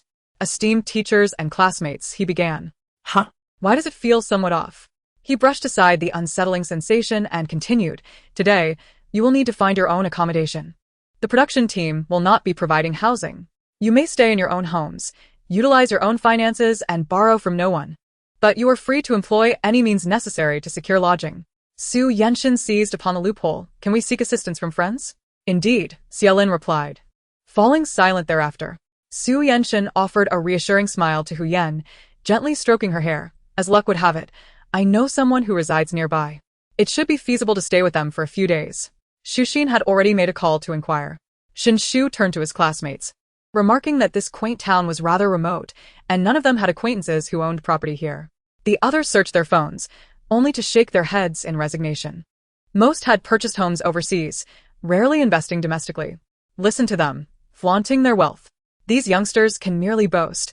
How many truly possess the capability? They are preening in a space where they are unrecognized, vainly bragging about themselves. Hey upstairs, are you harboring a deep-seated resentment towards the affluent? Wasn't it you who just prattled on incessantly? Su Noa glanced at Su Ziqian, who shook his head in response. Chao Yan pondered for a moment. Perhaps I should ask Sister Qiangwei. She could purchase one on the spot. Were it not for the restriction against spending her own money, she would have already done so. Su Noa accessed her contacts, locating Qiangwei, and inadvertently activated the speakerphone feature, oblivious until she heard a voice say, "Hello." Realizing that Qiangwei was now their homeroom teacher, she deemed it acceptable to leave the call on speaker. Sister Qiangwei, in Misty Flower Town, Sea City, do you have a house? The response came swiftly, no. A collective sigh of disappointment enveloped the group upon hearing Qiangwei's reply. Just as they were about to seek alternative solutions, they suddenly heard, I've already sent someone to purchase a house. Expect someone in half an hour to come fetch you. Please refrain from disturbing me. I am currently undergoing facial treatments. Goodbye. The call was promptly terminated, leaving a series of beeping sounds in its wake. The group processed this revelation, realizing that their homeroom teacher was indeed affluent. Chao Yan's words held truth. Teacher Chiangwei would assist them in acquiring a residence. Huh? Did I just hear that correctly? A house? So, effortlessly? I don't believe it. It sounds like a mere gimmick. Others departed to secure their own accommodations, leaving this group lingering in place, awaiting the arrival of the person Chiangwei had mentioned. Some, having become a feast for mosquitoes, sighed, expressing, "Perhaps I should have my uncle buy a house." This wait is interminable. Just as the words left their lips, the sound of wheels crunching over earth echoed from afar. 3 elongated Lincolns burst into view, and one man emerged from within. "Apologies, esteemed young ladies and gentlemen, for the delay. I am your homeroom teacher's newly appointed steward, hired by Miss Chiangwei. I will ensure that your dining and living arrangements are attended to with utmost diligence during your stay." The drivers of the Lincolns stepped out respectfully, awaiting their ascent into the vehicles. The comments flooded in swiftly. "Wait, are they truly buying a house on the spot? It must be rented. Women have it easy. They can simply indulge in a few luxuries without a care, unlike us men who are burdened with debt. If I were a woman, I could spend freely without a second thought." What do you mean by that? If you lack the means, do you have the audacity to engage in gender discrimination? I suspect your mother must have drunk 2 jugs of water while pregnant with you, giving birth to a brainless water balloon. Unlike us men, who bear great pressure. Perhaps you should reflect on why, after all this time, you still lack wealth. Is it due to your own incompetence? Chapter 137. Trouble awaits. The stretch Lincoln soon arrived at an estate, seemingly hastily arranged, as it lacked a sufficient number of servants. Thankfully, the entrance was an electronic gate, which facilitated access. Once the vehicle reached the parking area, the doors opened slowly. The steward ushered them into the estate, where a few trees swayed gently in the breeze, and a quaint villa stood in the center, patiently awaiting its inhabitants' return. The steward, with a cheerful demeanor, explained that arrangements were made in haste. The place had just been cleaned. Considering the young ladies' and gentlemen's needs, new furniture had been ordered for expedited delivery, although it had yet to arrive. "Rest assured, everything will be ready by evening, allowing you to settle in comfortably," he assured them, his words flawless in their assurance. Upon entering the house, the group surveyed their surroundings. The interior boasted opulent decorations that belied the notion of a hurried preparation, suggesting meticulous planning for their arrival. The steward gestured for the servants to carry their luggage upstairs. Acquainted with lavish decor, they remained unfazed, casually settling onto the sofa for a brief respite. The comments continued to flood in. "Wow, what a grand estate. Even more extravagant than what we see on television. Is this truly the residence of wealthy heirs? It's not the affluent heirs' homes that concern me. It's the thought that their temporary lodgings might surpass my own humble abode. Why can't there be one less wealthy individual? Oh heavens! I refuse to call you grandfather any longer. You truly treat me like a mere grandson in training. Jealousy rends me asunder. Why do they reside in such splendor? Goodness, what a beautiful house. I can only wonder how many years I must toil to achieve such a dwelling. To the one above, let me inform you, it's worth 10 million. I know this house. My uncle helped someone sell it urgently. The previous owners have already relocated abroad, placing this estate on consignment. Just the other day, my uncle remarked that it had finally sold. He noted that the furnishings had been replaced. It's likely worth even more than 10 million. Such a price? Surely, this must be a ruse. 10 million is no trifling sum. Transactions like that are not made lightly. To the one ahead, I once worked as a beauty assistant for a wealthy family. And when I accompanied a wealthy young lady to a high-end club, the young masters there casually threw around money as if it were water. What we deem impossible, others can achieve effortlessly. Meanwhile, Xiaolin, holding his script, addressed them. "Congratulations on finding accommodation. Considering the number of people here, with teacher Ziqian, the production team has decided to grant you the autonomy to choose your next course of action. You may deliberate and finalize your next itinerary." Su Ziqian opted to pass the decision-making authority to Su Noah, who in turn delegated it to the class monitor. The monitor then inquired if anyone had good suggestions. Luli pondered for a moment. "During National Day, I generally travel abroad." Xie Changze lounged against the sofa, appearing nonchalant. "At this time, I should be enjoying the sea from a cruise ship." Song Ling took a sip of tea and nonchalantly expressed that I should be attending an art exhibition. "Perhaps I should visit a fashion show instead. I might also go to the company for some learning, just like Xiao Lu, who is currently traveling." As the conversation circled around, a group of people turned their gazes towards Su Nua, who blinked and asked, Can I choose to stay in my room and play games? Xiaolin interjected, that is not allowed. We still need to discuss this. Su Nua quietly muttered her discontent. The group then looked towards the class monitor, who pondered for a moment, stating, I had originally planned to use this time to study microeconomics. After sifting through ideas for a while, he still couldn't come up with a feasible plan. Xia Changza was tapping away on his phone, his eyes reflecting the information displayed on the screen. There's a haunted house nearby that is quite famous. Shall we go? A haunted house? What is so entertaining about that? Someone asked. I've heard that this haunted house allows you to see your future self, and you can ask one question. It's quite renowned, Xia Changza replied. The butler, who had been attentively listening to their discussion about the haunted house, couldn't resist chiming in. Are you referring to the Wishing Haunted House? It's well known in our area and has a century-old history. Wishes made inside can come true, but at an equal cost. You can only have one wish fulfilled per year, and those who have had their wish granted cannot wish again. Today just happens to be the day wishes can be made. As the butler finished speaking, Su Nua began reciting prosperity, democracy, civilization, harmony, freedom, equality, justice, rule of law, patriotism, dedication, integrity, kindness, and the 24 truths. We must not believe in or spread rumors. With the spirit of a future architect for the new Xiaxia, she earnestly urged them to focus on their responsibilities and to rest at home during the holiday, nurturing their academic pursuits. Su Nua, with a solemn tone, attempted to dissuade them from going. The class monitor and Yue exchanged glances, asking the group, is Xiao Su afraid of ghosts? It's possible. Don't be fooled by her wearing pants. Her legs might be trembling, one joked. She's wearing shorts, another corrected. Oh, so it's her heart that's trembling. Someone else quipped. Fear of ghosts is a sickness. It needs to be cured. The best remedy for facing a disease is to confront it and dare to overcome it. I see you merely want to go yourself. Dragging Xiao Su along, another teased. Hey. After their group discussion, they decided to jointly bring Su Nua along. Xia Changza and Yue each took one of Su Nua's arms, lifting her away before she could react, and ushered her into the car. 10 minutes later, Su Nua blinked, gazing at a solitary building before her, filled with skepticism. Were these rich, second-generation kids really so idle? Why choose a haunted house for amusement? The small villa stood with its exterior aged and covered in moss and cracks, with a few green sprouts emerging from the crevices. Even though it was a bright sunny day, standing there felt as cold as winter, as if the blazing sun itself took a detour to avoid this building. As they approached, a chill crept in, penetrating their clothing and sending goosebumps racing across their skin. Isn't it better to stay home and play games? Suno complained. Now that we're here, let us take a look inside first, the group urged, gently pushing her forward. As they neared the entrance, the bone-chilling cold intensified, and a draft seeped through the cracks of the door, making everyone feel uneasy. Some girls expressed their trepidation. Do we really have to go in? It's a bit scary. Meanwhile, bolder boys pounded their chests, declaring, what is there to be afraid of? We're here. We'll protect you. All right then. Just as the class monitor was about to push the door open, Su Nua noticed his hand nearing the door, and her previously resistant expression turned serious. She grasped his hand firmly, earnestly warning, don't touch it. It brings bad luck. The class monitor chuckled, intending to reassure her that there was no such superstition. But the solemnity on Su Nua's face made him feel an instinctive caution that she was not joking.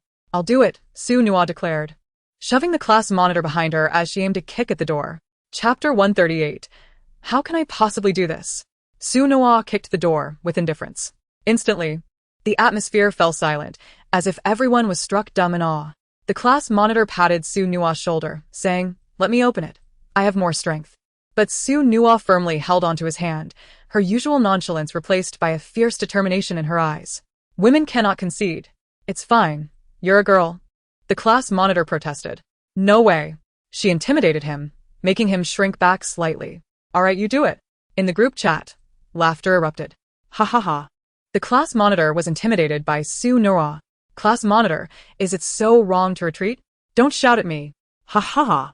Su Nua, filled with indignation, thought to herself. Fine, if that thing inside is stopping me from saving face. Harnessing the power of her bracelet, she amplified her strength and delivered a powerful kick to the door. Immediately, cracks resembling spiderwebs spread across the wall where the door met, and with a resounding crack, the door was sent flying.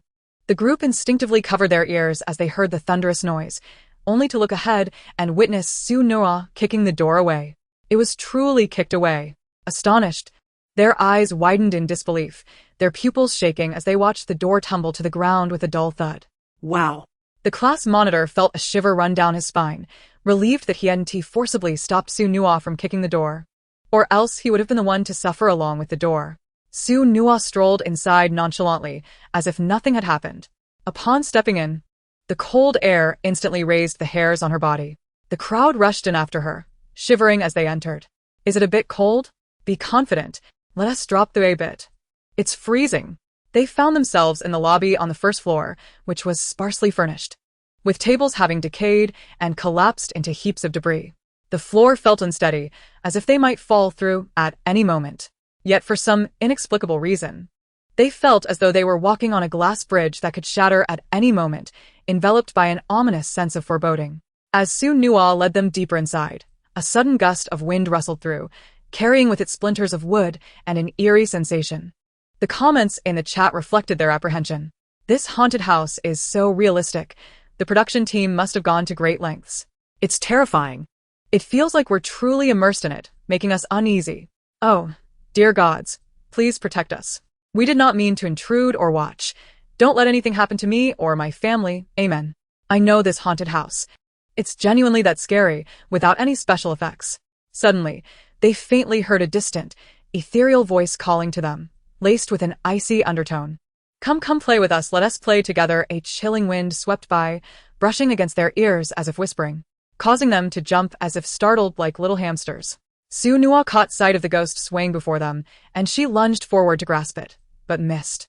The ghost, noticing her intent, stuck out its tongue mockingly and made a face. Annoyed by its derisive antics, Su Noa thought, Muyu, can the ghost-catching card I drew earlier help me catch it? Yes, but it can only manifest the ghost. Whether you can catch it depends on your own ability. All right. I want to exchange. Muyu swiftly exchanged the ghost-catching card, and an energy enveloped the ghost. The ghost, unaware of the change, suddenly became visible to everyone, showing its clawing and gnashing teeth. Its long tongue dangled grotesquely, and its face was a ghastly sight, covered in rotting scars, with its lower half completely missing, and its arms occasionally falling off only to be reattached. Their faces turned ashen in an instant, for there was indeed a ghost present. The camera swiftly captured the spectral apparition, and the moment a group of spectators laid eyes upon the entity, they were so terrified that they dropped their phones. Oh my goodness, how hideous. Please don't come any closer. I mean no offense. Ah. The bullet screen is my shield. I'm utterly terrified. Wah. In that moment, the air was filled with incessant screams, and the staff scurried about in a frenzy, nearly toppling the camera setup. Suppressing her fear of the ghostly figure, Su Noa swallowed hard. The apparition had previously appeared to her as a mere blur of energy, only vaguely identifiable as a ghostly species. Now that she could clearly discern its form, a lingering dread gripped her heart. Su Noa's throat constricted, and she could barely contain the urge to swallow. Such an unsightly creature was truly frightening.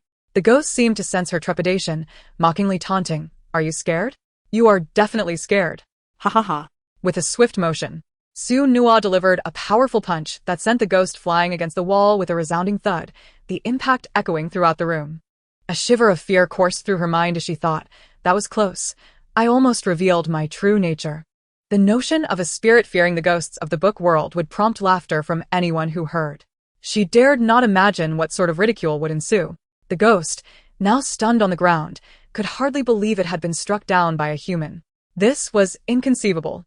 The crowd, witnessing Su Noa's unexpected display of strength, gaped in shock, their eyes wide and pupils dilated, momentarily paralyzed with disbelief. Some finally managed to rally, cheering, Su Noa is incredible. Hearing this, Su Noa pointed to herself in astonishment. Me? Incredible? Lu Li, finally grasping the situation, exclaimed, Yes. No is something. The originally stunned Su Noa suddenly beamed, her eyes crinkling with joy, relishing the praise. Truly Suno es remarkable. Hu Yen chimed in, giving a thumbs up. Indeed, Su Noa is extraordinary. Su Yen seldom praised anyone, yet for his beloved, he was ready to lavish compliments, declaring her punch to be exceptionally cool. Just then, the ghost returned, baring its teeth in a menacing grimace, desperate to reclaim its dignity. Su Noa turned around, offering an apologetic smile, feeling somewhat bashful.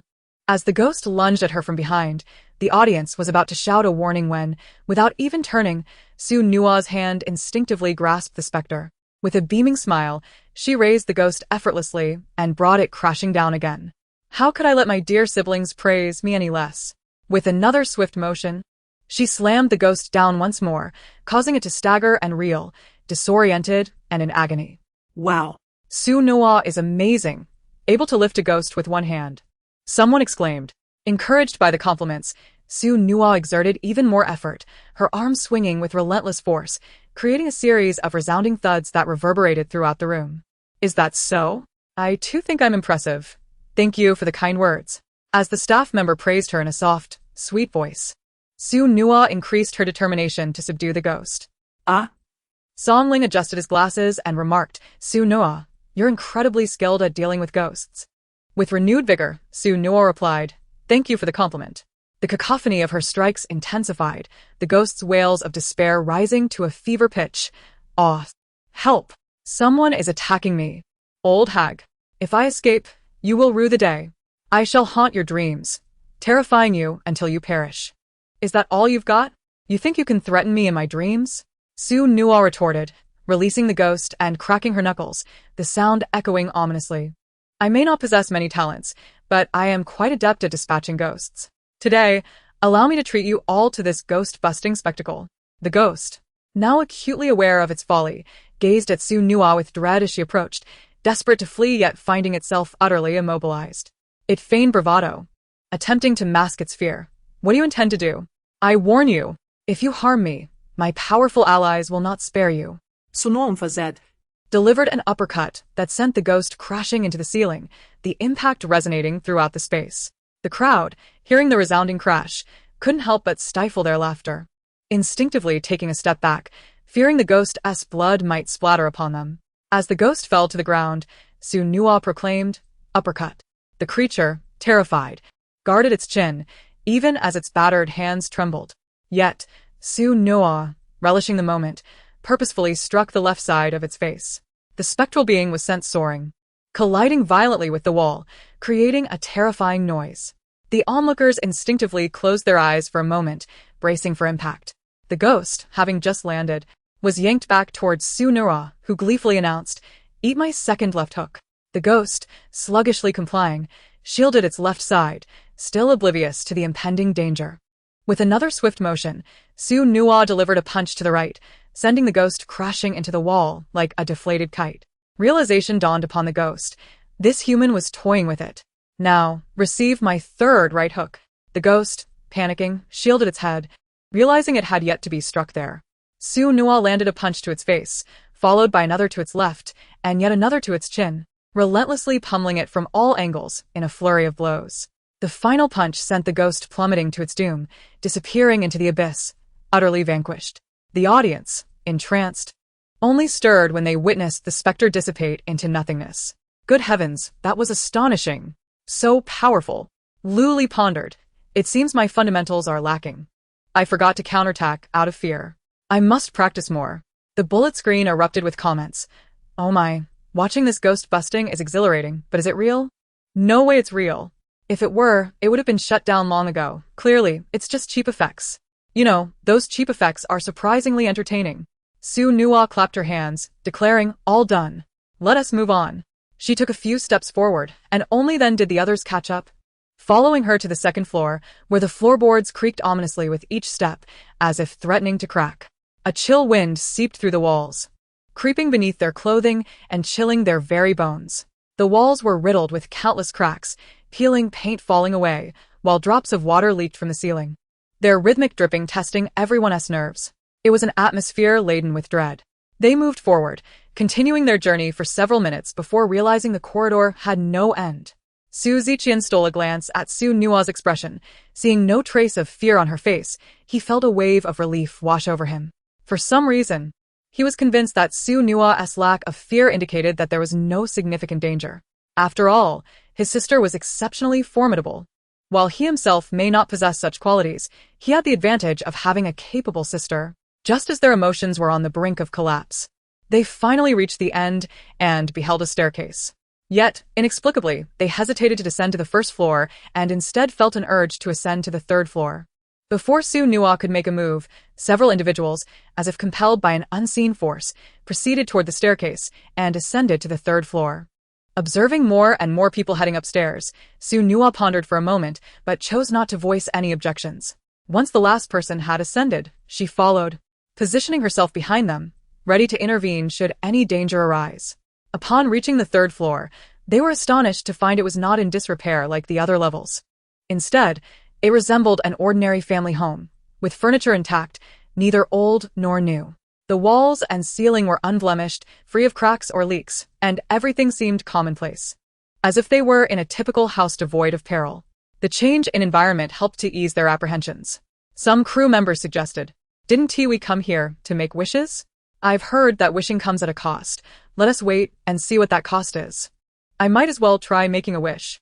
The students waited for the individual who had spoken to make their wish, as they had no intention of wishing themselves. They merely came for amusement, not having yet sunk to the level of relying on a haunted house for fulfillment. However, Su Nua fixed her gaze on the speaker, her expression inscrutable, yet her tone was solemn. "Are you certain you wish to make a wish?" Chapter 140. How can you forsake in order to forget? Upon hearing Su Nua's abrupt inquiry, the would-be wishmaker felt a chill run down his spine as he met her unwavering gaze.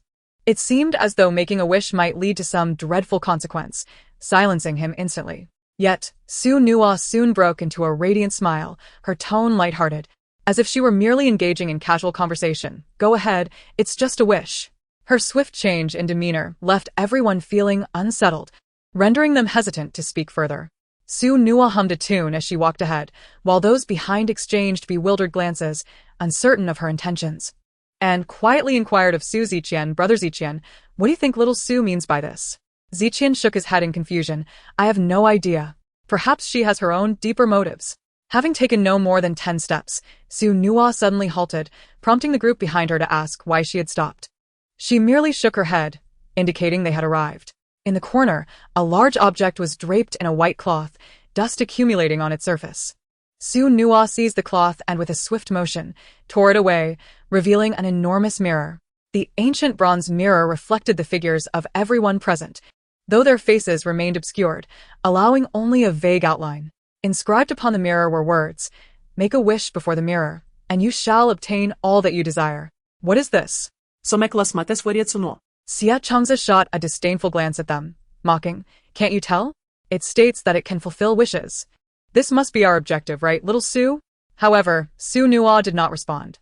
Instead, she turned to Xiaolin and asked, "Director, could you temporarily suspend our live broadcast?" Her expression was grave, her usually animated face now shadowed by an unshakable sorrow. Xiaolin, unsure of Su Nua's intentions but trusting her not to harm them, signaled to the broadcast team, and soon, the live stream ceased. Once the broadcast was terminated, Su Nua took a deep breath. Channeling the energy of her bracelet into her hand, she had little power at her disposal, and this was the extent she could muster. It was a gamble. Clenching her fist, she struck the mirror. Crack! A myriad of fractures erupted across the center of the mirror, outwardly branching and expanding until it shattered completely. In that instant, billowing white mist and ghostly figures surged forth, causing the onlookers to scream in panic, their bodies instinctively fleeing in terror. Su Nua closed her eyes, standing firm, not moving an inch until the white shadows dragged her into an unfamiliar realm, at which point she opened her eyes. "You are exceedingly despicable, well aware of my presence yet forcing me to wait once more." A swirling mass of white shadows approached, slender alabaster arms reaching towards Su Nua, fingers as smooth and delicate as white jade caressing her face. "Would you not agree, my esteemed Naomi?" Su Nua allowed the touch, her expression no longer one of joyful mirth. She regarded the scene before her in silence, resembling a celestial being detached from worldly concerns, impervious to any provocation of her emotions. "Speak your mind," a voice as cold as the lingering chill of early spring remarked. Yet the other party, unperturbed, laughed. "How long has it been since we last met? We know each other so well. Why must you be so distant? A reunion with an old friend is truly disheartening." "Oh," Su Nua replied with indifference. Seeing her apathetic demeanor ignited a spark of fury in the other, who demanded, "What is that expression? How dare you look at me like that?" Su Nua, appearing innocent, simply stood still, observing the mist, even as it drew ire. From within the fog emerged a figure. Initially indistinct, gradually becoming clearer, causing Su Nua's previously placid expression to fracture, her brow furrowing in displeasure as she regarded the unexpected visitor. "You have usurped her body?" The girl approached, her innocent visage enchanting, her smile beguiling, her movements laced with an alluring essence, reminiscent of a seductive demon, utilizing her sweet and innocent face to stealthily ensnare souls. Yet the face and body belonged to Su Qingqing, the very Su Qingqing rumored to have perished in prison. Su Qingqing approached Su Nua, the air around her suffused with a cloyingly sweet fragrance. "My dear Noemi, do I not appear adorable?" Standing before her, Su Qingqing twirled, the hem of her skirt blossoming like a flower, the gentle breeze lifting her hair, creating a momentary spectacle before it fell again. "This is the body I meticulously selected." She winked at Su Nua, embodying the playful innocence of a naive young girl, oblivious to the world's harsh realities. "Oh, how charming," Su Nua replied dismissively. Herring suno e disinterested tone ignited swing wing sanger heremotions flering. "You actually do not like it? How can you not like it?" You should be terrified. Terrified enough to erupt in that brilliant despair, allowing me to witness the beauty of your suffering once more. Su Qingqing frantically covered her face, her voice growing increasingly unhinged, revealing an unmistakable yearning and desire that nearly consumed Su Nua. "But why are you not afraid? Why do you not resist?" Her eyes reflected Su Nua's indifference, as if seeking to unravel her emotions. "Oh, I see now. You have forgotten. You have forgotten." She shrieked in a breakdown, her madness intensifying. "You remember who I am. Yet you have forgotten everything between us, forgotten the you of the past." Embracing her trembling form, tears of blood streamed from her eyes as she murmured, "How could you forget? How could you forget?" Su Nua thought to herself, is this what they call a simpleton? All she knew was that this individual was a notorious fate thief, traversing through the small worlds, stealing bodies and siphoning others' fortunes. Yet, she had not anticipated that this person was a madman. Su Nua frowned. "You lured them here, didn't you? Bewitched their minds, manipulated history. This house is merely a spatial artifact, is it not? A typical house, even if it were truly haunted, could not possibly endure for a century without undergoing repairs and renovations." Su Nua crossed her arms and gazed at her. "So what if it is?" she remarked. "That is of no consequence." Su Qingqing, on the verge of emotional collapse, exclaimed, "How dare you forget everything?" Suddenly, Su Qingqing lifted her head, an eerie smile gracing her lips as she slowly approached Su Nua. With each step closer, her demeanor grew increasingly composed, abruptly halting. She exhibited a look of dawning realization. Was it truly worth sacrificing her power merely to forget the sorrowful memories? Chapter 141. Why complain about being born? Su Qingqing's expression shifted suddenly, and with a look of pity, she extended her hand toward Su Nua. Observing this individual who oscillated between laughter and madness, Su Nua felt compelled to deliver a sharp retort. "You are insane." Meanwhile, outside, Zhao Yan stood, gazing at the shattered mirrors scattered across the ground, and the absence of Su Nua. After the staff conducted a head count, they discovered Su Nua was missing. "This is dreadful." Suno is gonna. Xia Lin froze upon hearing this, nearly fainting from the emotional upheaval. His show was without a star, not to mention the plummeting ratings and online harassment. Su Ziqian would be the first to strangle him. Upon hearing these words, Zhao Yan's face turned ashen. Ignoring the presence of others in the room, she hastily withdrew yellow talismans from her pocket. The immediate priority was to extract her sister. "Step aside." Her voice was as cold as ice. The onlookers, startled by her intensity, hurriedly moved aside, fearful of incurring the wrath of this irate young lady. With her fingers pinching the talisman, her gaze fierce and determined, Zhao Yan muttered incantations. Upon completion, the talisman spontaneously ignited, engulfed in blue flames, and soared toward the pile of shattered mirrors. The crowd, witnessing the self-igniting talisman, could not help but widen their eyes in astonishment, mouths agape as if they could fit an entire egg inside, fingers trembling as they pointed at the talisman. The talisman. It's burning on its own. Once the talisman adhered to the shards of glass, they began to ascend into the air. Zhao Yan swiftly formed a hand gesture. The fragments were utterly obliterated upon hitting the ground, and as she observed the destruction, her pupils dilated, rage propelling her fists against the wall. "Damn it! If anything happens to my sister, I will raze this haunted house to the ground. Within the mirror's confines, Su Qingqing tenderly covered Su Nua's eyes with her hand, her beguiling voice echoing in Su Nua's ears. Sleep now. I will wait for your return, for your blossoming once more. Just before losing consciousness, Su Nua's first thought was, damn, if only I hadn't stood there trying to act tough. I should have fled. Oh, it hurts. Please stop. I'm sorry. I beg you, don't hit me. A small figure curled up, bruised hands shielding her head, weeping in desperation. Wretched girl. You dare to be lazy. You useless pig. Caring for you is less rewarding than raising a dog. At least a dog would wag its tail in deference. A woman, her face twisted in fury, brandished a whip, striking mercilessly at the little girl huddled in the corner. The whip, adorned with thorns, was raised high, delivering brutal lashes without pity. That's what you get for your idleness. The woman's voice grew increasingly shrill. Your miserable life is a gift from me. If you break anything again, I'll drown you.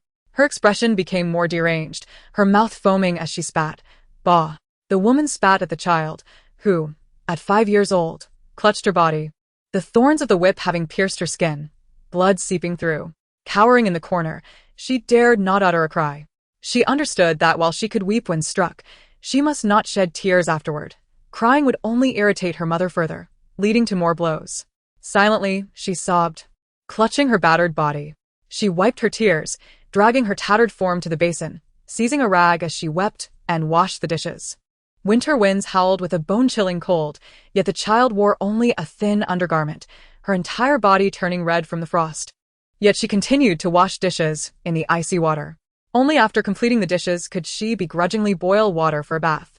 The woman, fearing that her child might freeze to death and leave her without a free maid, begrudgingly offered her a bit of warm water for bathing. As night fell, the woman's son returned, his cheeks stuffed with a sausage. The tantalizing aroma wafting from the sausage caused the little girl's stomach to rumble. Delicious. Mommy. I want more. Hurry, give me money. All right, if my dear wants it, mother will provide. The little girl watched her brother leave with money. A wave of melancholy washing over her as she imagined the taste of that roasted sausage. If only she had money, she could buy countless sausages. She could purchase the candies that the boy next door had enjoyed last time. She could acquire the toys held by the children of the uncle at the village entrance. Quickly, she shook her head, dismissing such thoughts. No. She needed to save money to escape, not to dwell on things she deemed unworthy of possessing. At dinner, the woman prepared an abundance of food, eagerly awaiting her son's return, and the family sat down to a jovial meal. Only the little girl stood in the corner, observing their feast, the delicious scents wafting toward her, teasing her senses. She wished to join them, but quickly steadied herself. She could not approach. Doing so would invite another beating. Once they finished eating, the leftovers were tossed to the dog, and the bowl was handed to the little girl to wash. Only after washing the dishes could she scavenge the remnants left for the dog. Years of malnutrition had hollowed her cheeks, leaving her looking like skin stretched over bone. Until one fateful day, the little girl turned 15. She had saved a few coins, enduring all the while, until her family believed her to be compliant and dared not run away. They left the door unlocked while heading to the city to shop. Seizing the moment when no one was watching, she fled the village and ran to the nearby mountains. She dared not tread the main road for fear of being discovered. Her frail body was ill-equipped for the journey. She could only walk a short distance each day, foraging for fruit when hungry and gulping down saliva when thirsty. Her shoes had long since ceased to fit, with gaps exposing her toes. After a day of walking, her shoes finally fell apart, her feet raw and bleeding. Yet she pressed on. At night, she climbed a tree, curling up and remaining still, terrified of attracting hungry wolves. It took her 5 days to navigate through the mountain. Her feet endured wounds that healed only to reopen, scabs forming and falling away. Eventually, she reached a small town, but as an undocumented person, she faced numerous obstacles until she encountered a kind-hearted individual willing to take her in. Yet, this person sought only to sell her into a brothel. Seizing the opportunity when the individual was distracted, she fled once more. Through a series of stumbles and missteps, she found herself at 18, laboring at a construction site when she encountered her biological parents. She believed they would treat her kindly, that her suffering was finally at an end. However, this was merely the beginning of another tragedy. In her family, there was a sister, an imposter. The true sister, like her, received no affection from their parents. manipulated by the false sister, resulting in both being despised. She could not comprehend why she and her true sister were unloved, why they were even born. Was it merely because they wanted to have children? Why were they labeled as ill-mannered and full of vices? Yet, they had never been cherished or nurtured. How could they have had the opportunity to learn the so-called virtues? Merely struggling to survive had drained all their energy. She felt sorrowful.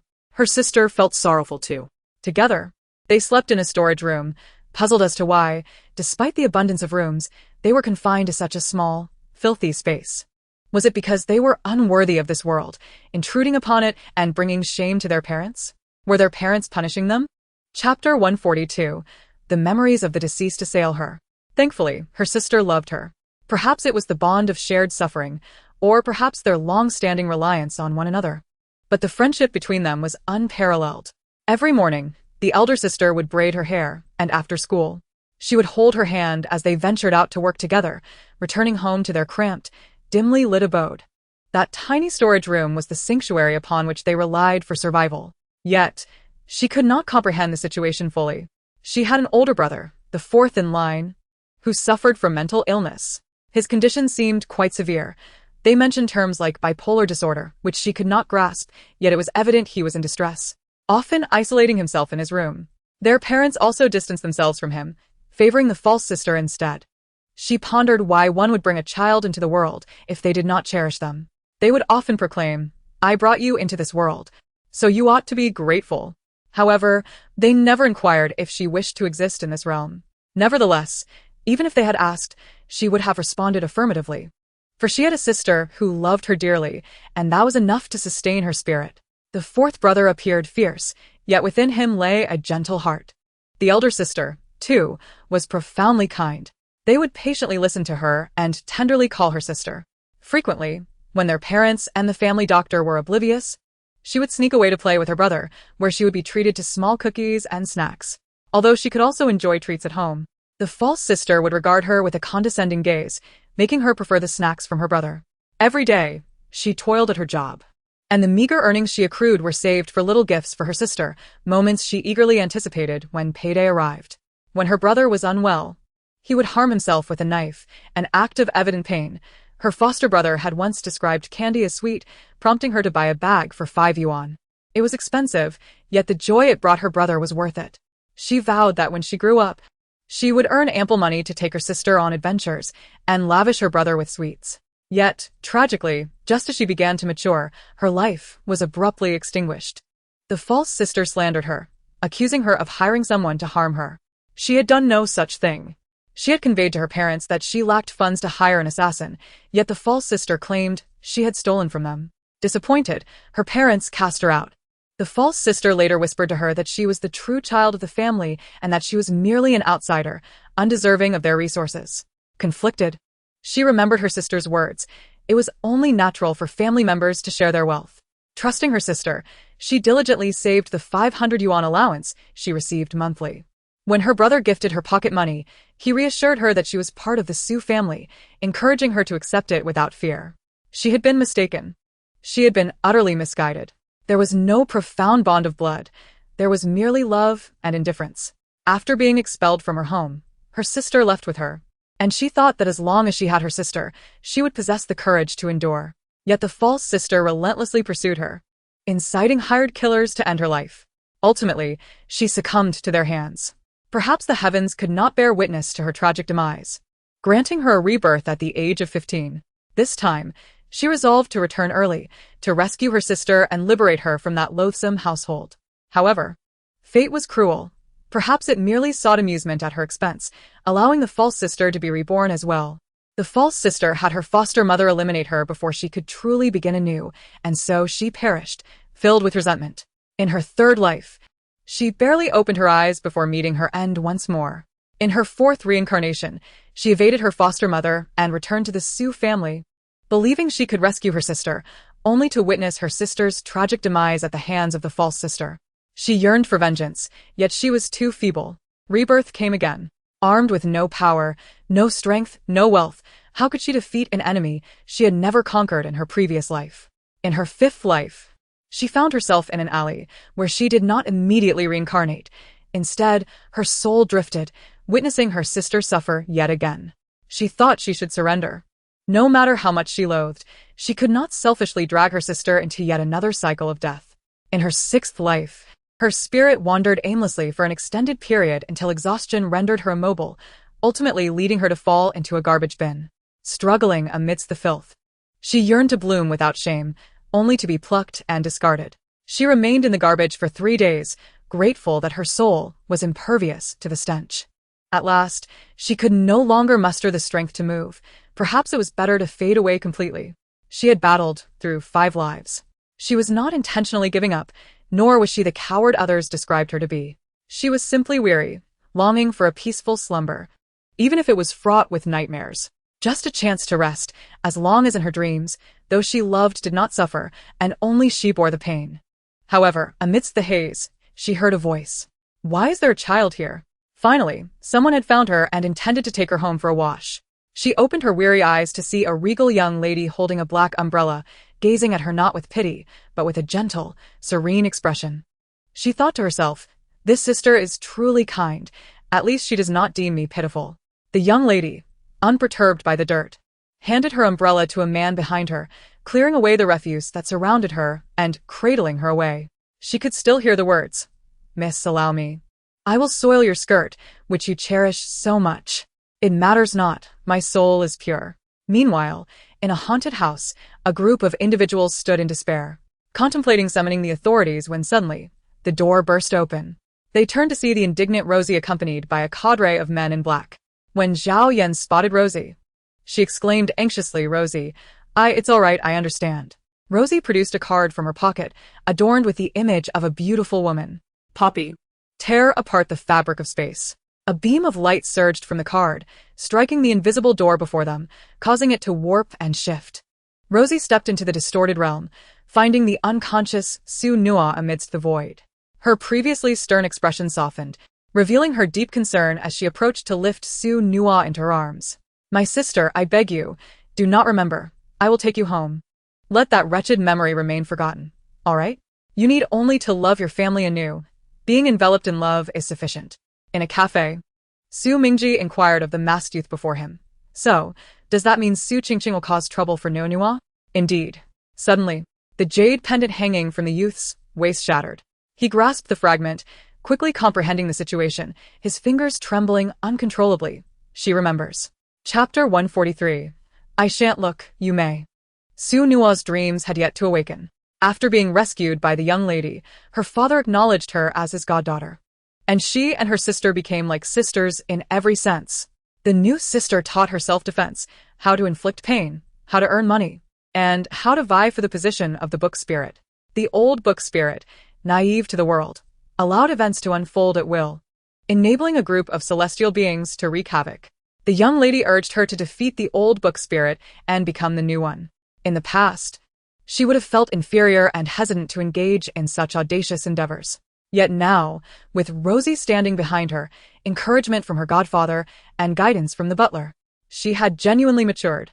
Now, she brimmed with confidence, ready to face every challenge. Sister, I have grown. But she could no longer reach that sister. Later on, it seemed she met her demise. Huh. How did she die? When Su Nua woke, her face was streaked with tears, her pillow soaked, and she beheld Rosie lying beside her and Zhao Yan asleep at the table. Her lips gently curled into a smile as she rose to embrace the roses and morning glories, tenderly placing them upon the bed and delicately pulling the blanket over them. She then retreated to the balcony, where the moonlight, pure and unblemished, bathed her in its ethereal glow. She stretched luxuriously, savoring the moment.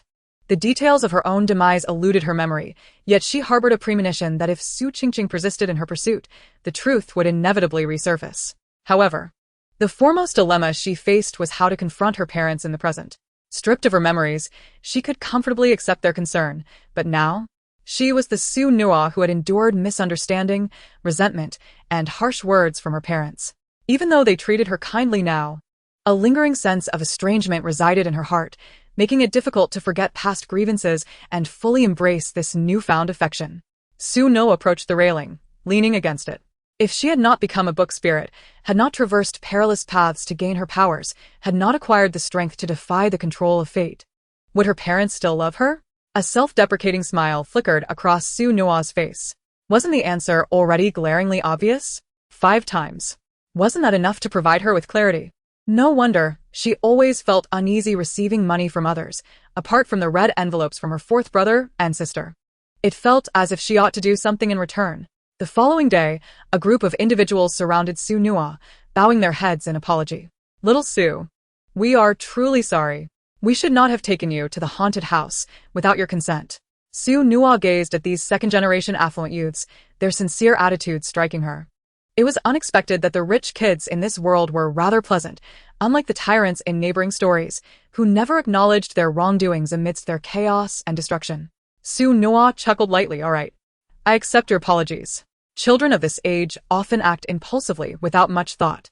Since she had not been harmed, there was no reason to prevent a group of kids from being impulsive during their adolescence. At that moment, Xiaolin spoke up due to technical issues.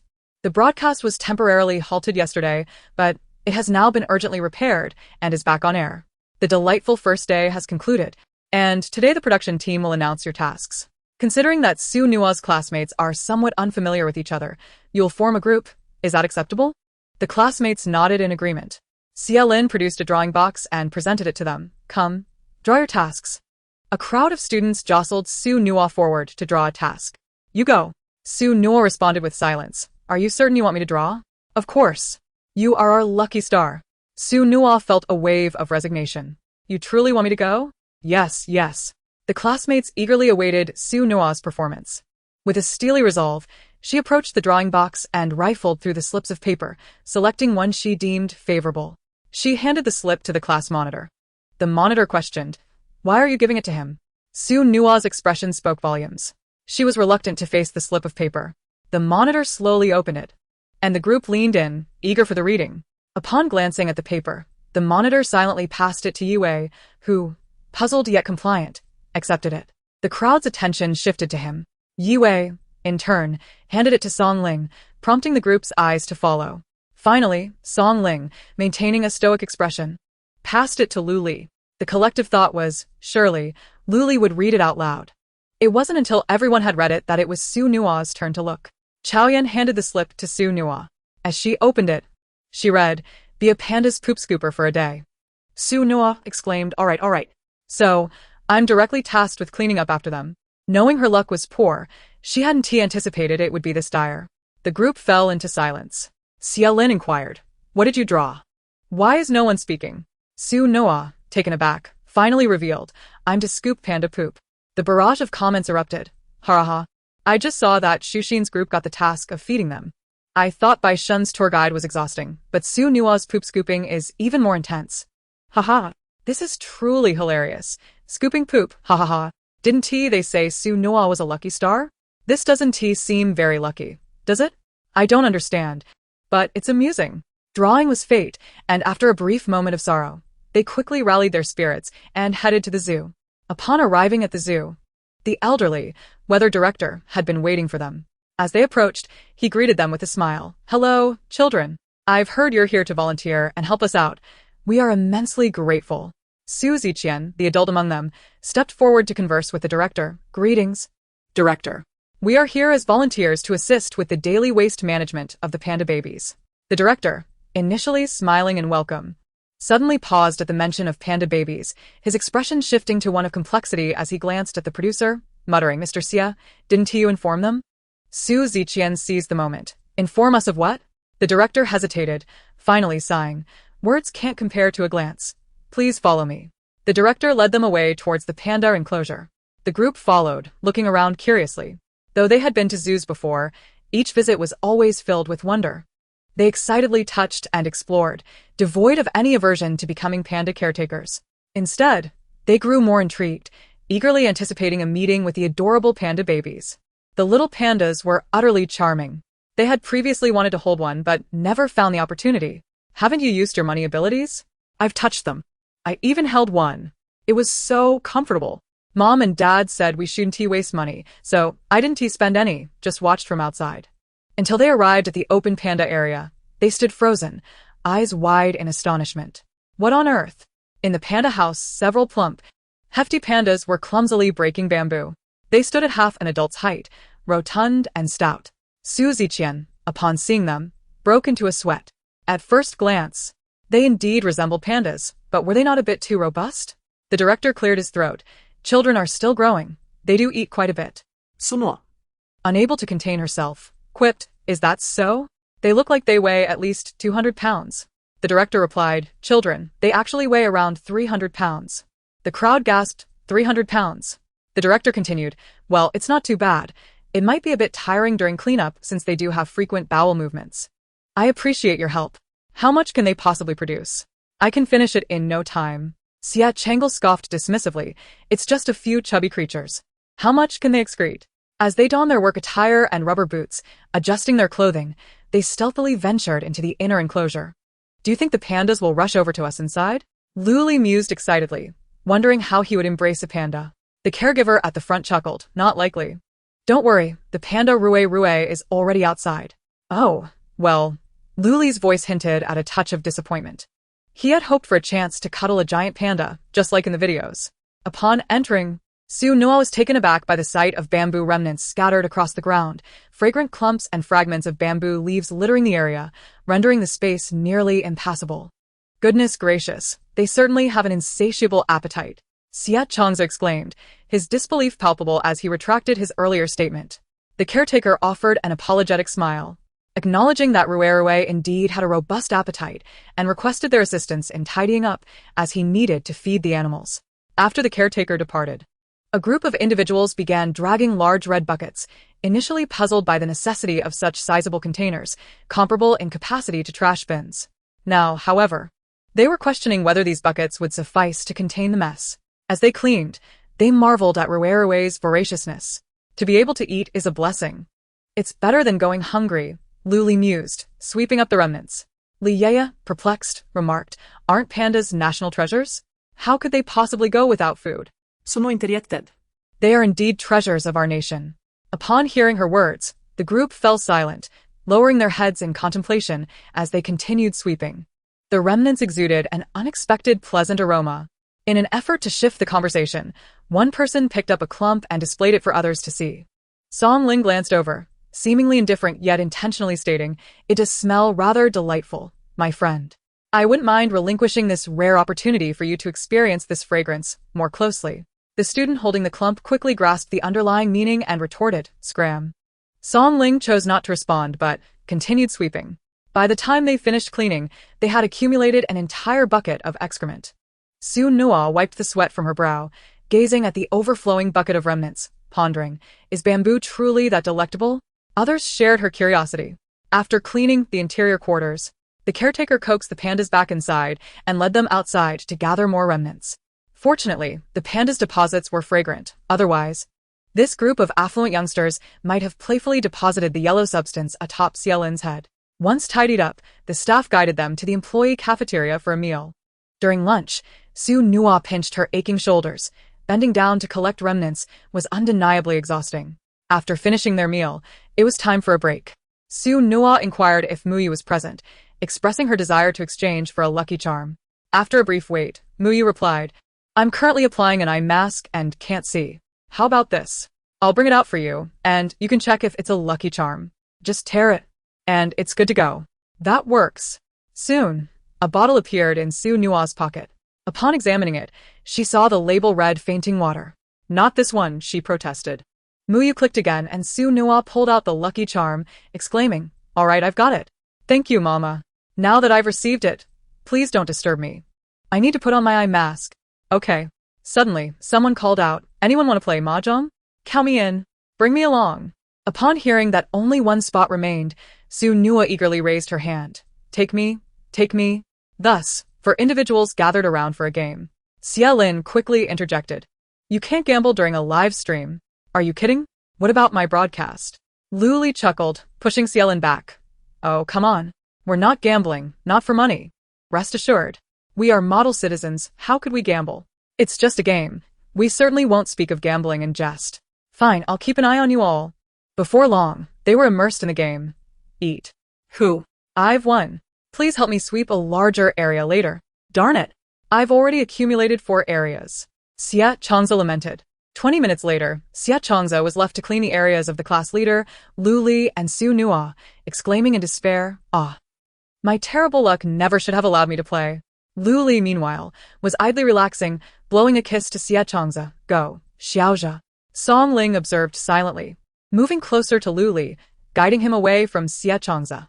The others remained oblivious to this subtle shift, engrossed in their cleaning.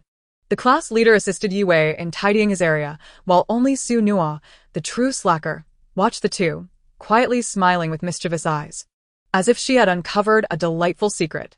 After cleaning up the remnants from the panda's lunch, they followed the caretaker to find bamboo. Lifting bundles of long bamboo stalks to a clean area, the caretaker instructed them on how to swing the bamboo, explaining that pandas could not consume an entire stalk at once. It needed to be broken into smaller pieces for easier nibbling. Our industrious brother, Su Wen, was busy swinging the bamboo nearby. Just as he swung the first stalk, he suddenly felt an urgent need to relieve himself, hastily announcing his departure for the restroom. Observing Su Wen's potential confusion in locating the facilities, the caretaker set down the bamboo and accompanied him. Su Nua vigorously swung the bamboo when Xia Changza, ever playful, sidled up to her. "How about a bamboo swinging contest, Yi Xiaosu?" Chapter 145, The Golden Beans Fall. Without a moment's hesitation, Su Nua agreed. "Sure. Hey. I'll go first." Xia Changza lifted the bamboo and slammed it down with force. In no time, the bamboo shattered into several slender pieces. Hey. "You're cheating," Su Nua exclaimed, quickly following suit and smashing her own piece. They competed like eager schoolchildren, each trying to outdo the other. However, when Su Nua swung the 4th stalk with excessive force, the bottle of fainting water from her pocket slipped out. With a resounding crash, the glass shattered, capturing everyone's attention. Realizing her item had fallen, Su Nua was horrified to see the fainting water land atop a small pile of bamboo. Her expression shifted dramatically. "How could it have landed there? This cannot be consumed," she cried, lifting the bamboo stick stained with the fainting water. The group, understanding her concern, refrained from further scrutiny.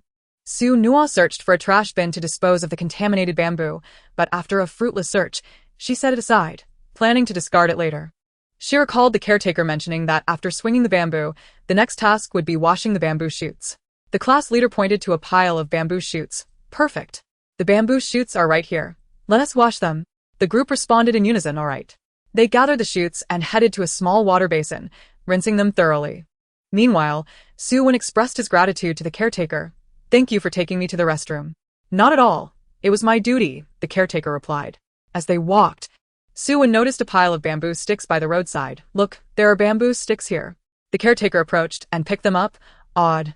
These sticks are quite tender. They should have been the panda's meal today. Why are they here? Perhaps they fell?" Su Wen suggested. "It's possible. Sometimes if one carries too many bamboo sticks, they might not notice if some drop." "I'll take these to wash," he said. "Let me help you," Su Wen offered. After the pandas finished their meal, they would begin cleaning up again. By 4 in the afternoon, their tasks for the day were finally completed. As a reward for their assistance, they were permitted to watch the animals for free from the stands. After changing out of their work clothes, they lined up orderly, ensuring they did not disturb others, and arrived at the viewing area to observe the pandas. Some remarked, "When I visited the park before, I never took the time to watch the pandas roll around and act cute. Indeed, pandas are adorably charming. I wish I could raise one. The paperwork would be quite cumbersome." Comments flooded in. "Is this the world of the wealthy? I wouldn't dare even contemplate raising one. Come on. This creature is a gold-swallowing beast, requiring millions to care for annually. They merely jest."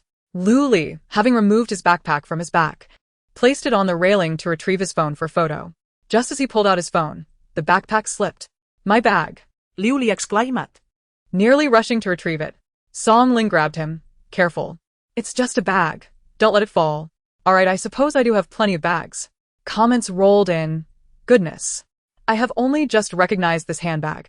It is the latest creation from the renowned designer, and it must cost at least several $100,000. To say one does not desire it is as effortless as breathing, fueled by envy. It might even be a high imitation after all. Such an exorbitant handbag seems rather ordinary, does it not?"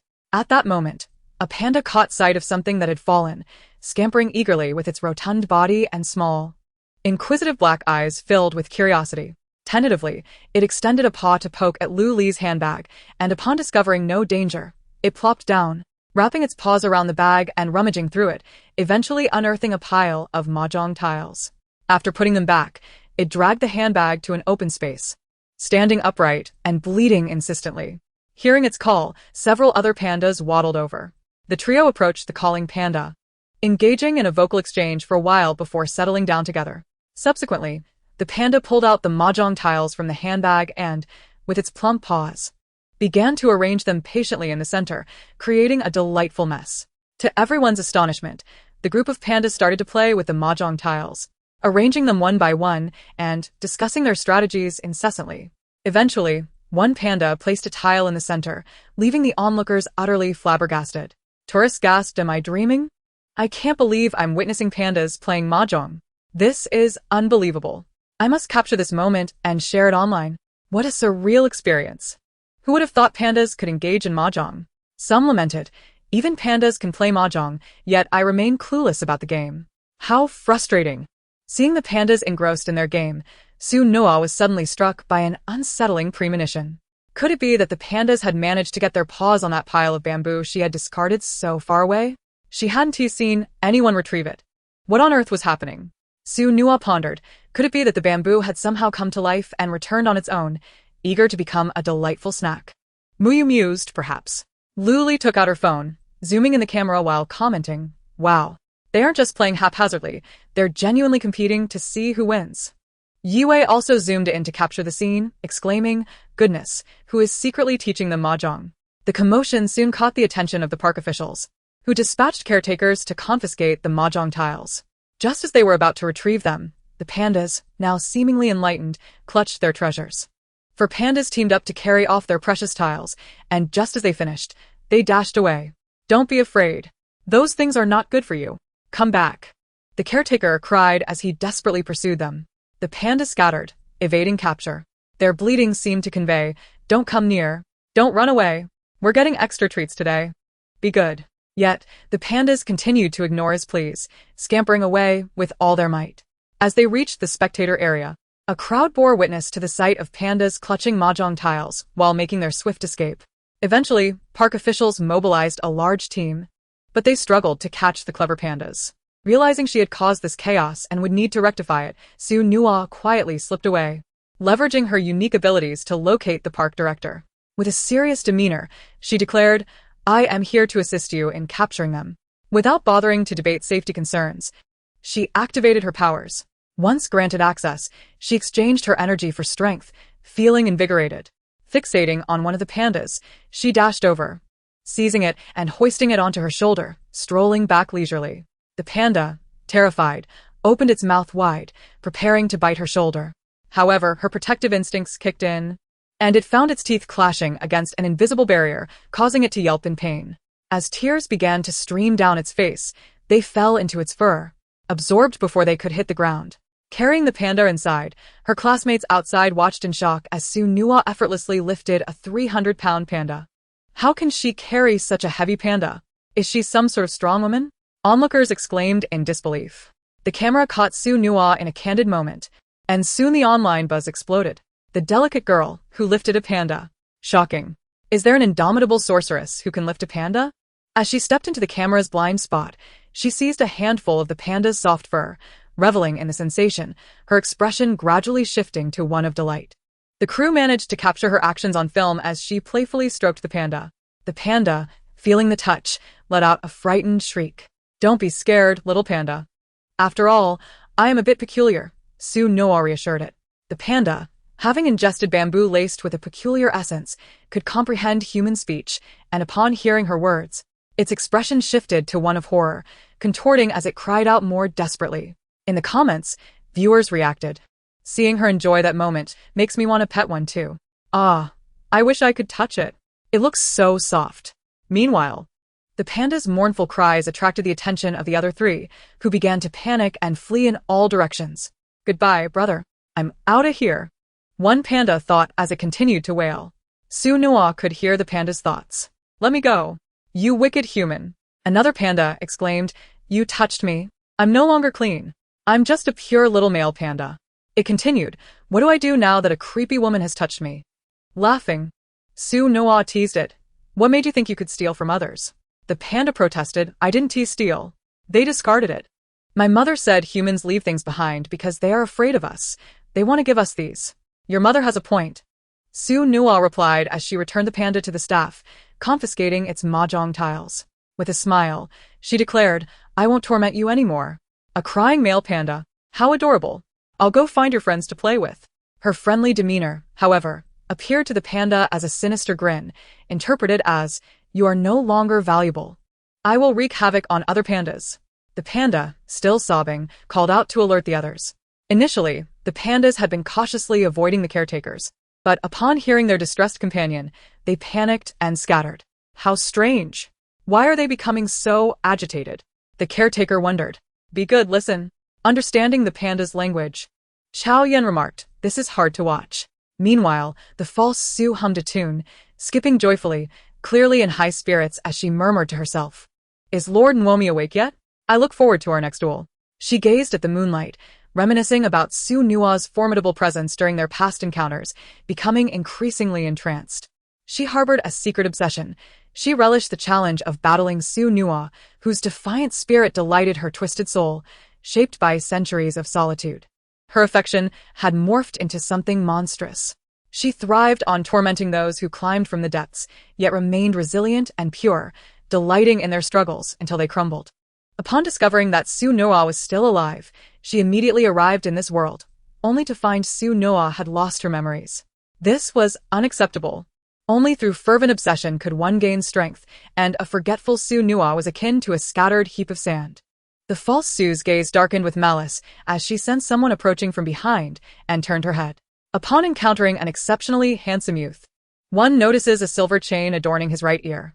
His irregularly cut white shirt accentuates the alabaster of his skin, with a flowing, folded curve of soft fabric cascading down one side, while his black trousers elegantly outline his long, slender legs. Yet, within his eyes lies an unyielding intent to kill. In a moment of carelessness, he was caught off guard. The youth's voice is chillingly cold, akin to an insurmountable iceberg, standing aloof upon the frozen river. Jia Su lightly gazes at the boy, momentarily taken aback, before erupting into manic laughter. Who could it be? It's the new book spirit. Here to avenge your sister, are you? But let us see if you know your own strength. Her face contorts with fury. Am I so easily dismissed as mere background scenery? Am I truly so unappreciated? The youth's striking beauty, akin to that of a celestial being, captivates Jia Su, only for her to then notice the man beside him. The man is equally handsome and rugged, not yielding in charm to the youth. If the boy embodies an ethereal, otherworldly demeanor, the man exudes a refined elegance, tempered with a hint of rugged maturity. Former director of the Supervision Bureau? I thought you had long since retired from the affairs of the world. What brings you here? A cold sweat trickles down Jia Su's back as she realizes the formidable nature of her opponent, contemplating her chances of victory. Just as she remains wary of the man before her, she suddenly finds herself struck from behind, sent flying like a shattered butterfly. In midair, she turns to see a woman of extraordinary beauty, surpassing even the most enchanting celestial beings, smiling at her. Jia Su has never encountered this woman before. She bears no grudge against her, yet here she is, launching a surprise attack. How despicable. Before she lands, she hears, allow me to introduce myself. The gentleman beside me is my husband, and I advise you to keep your desires in check. The woman's long, pink hair flows gracefully, her pale pink eyes glistening like translucent rose quartz, yet they harbor an unmistakable malice. We are here to settle accounts for our daughter. It has been too long since we have emerged. The younger generation truly overestimates themselves. They hardly know their own worth, do they, Tian-e? The man gazes at her with a tender fondness. Indeed, my beloved wife. The youth, displaying an expression of indifference, retorts, I have no desire for your dog food. Thank you. I detest those who seize moments of distraction to feed it to others. Meanwhile, on Su Nua's side, the pandas dart away with remarkable speed. How is it that they, being so heavy, can run so swiftly? Su Nua cannot help but remark. Beside her, the father figure wipes sweat from his brow and explains. Their weight does not preclude their agility. They can reach speeds of up to 50 kilometers per hour. Chapter 147. Do not push people recklessly. Suno alkmard. I almost forgot. This little rascal is quite the runner. It seems my mind has grown rusty from disuse. She overhears a group of pandas exclaiming, "The pervert is coming. Run for your lives. Don't chase me, chase them." Su Noa, I was merely jesting. It does not imply I am a pervert. Observing the pandas in fright, refusing to halt, Su Noa decides to coax the father figure back as they hide in a shadowy corner, stealthily watching the pandas. Once the three pandas realize they are no longer being pursued, they remain cautious at first, but soon, reassured of their safety, they saunter leisurely. As one panda ambles past Su Noa and the others, it senses a presence, but assumes it is merely residual, paying no further heed as it continues its stroll, waiting for the other panda to be freed before they play together. Suddenly, Su Noa leaps from behind the bamboo grove, seizing the panda and effortlessly hoisting it onto her shoulder. The panda wriggles, attempting to escape her grasp, but Su Noa continues to pet it. The panda, realizing it is being touched, tears welling in its eyes, whimpers, "Could you please stop? I'm shy." Su Noa, taken aback, inquires, "Are you male or female?" The panda replies with a soft grunt, "Female." Su Noa silently withdraws her hand, conceding, "Very well, I shall grant you this courtesy." The panda politely responds, "Thank you. Next, I shall catch a young male to tease," she muses. "This little creature is adorably shy, so I shan't provoke it further." Su Noa sets the panda down before moving on to capture another. Upon doing so, the panda relinquishes its resistance, allowing her to touch it. "Little one, I have but one request. Please do not confiscate my mahjong. Feel free to touch as you wish." Su Noa ponders, knowing that staff will collect the mahjong, and concludes that retrieving these four pandas will suffice. "All right, I shall not take them." Upon hearing this, the panda instantly relaxes, permitting her to pet it. What bliss! Su Noa, no longer needing to carry it, simply hugs it close, rubbing against its soft fur. When the camera captures this moment, a flurry of jealous comments floods the screen, drawing in numerous panda enthusiasts, with the words jealous appearing repeatedly. Onlookers, seeing this, express their desire to also cuddle a panda, exclaiming, "The staff are fortunate. They can even snuggle a panda." The panda being held blushes, though its fur conceals the evidence, feeling shy in the embrace of a girl. Su Noa instinctively asks, "What's wrong? Are you an old man?" The panda beams, innocently, "Indeed, I am an adult male." Without a second thought, Su Noa tosses it to the ground, knowing it will not feel pain, and coldly quips, "My hands are sore. You can crawl back on your own." The panda, naively believing her words, responds warmly, "All right, I shall return on my own. You rest." Su Noa turns to find another panda, while the one that witnessed her ambush remains wary, recognizing her cunning nature and refraining from running away. Not wishing to engage in a battle of wits, Su Noa pounces and swiftly captures the panda. This particular panda, unlike the others, is far less amiable, incessantly grumbling and wailing. After hearing this, Chao Yen stands beside her, curiously murmuring, "What is that panda saying?" Chao Yen replies, "Ignore it, it's just foul-mouthed."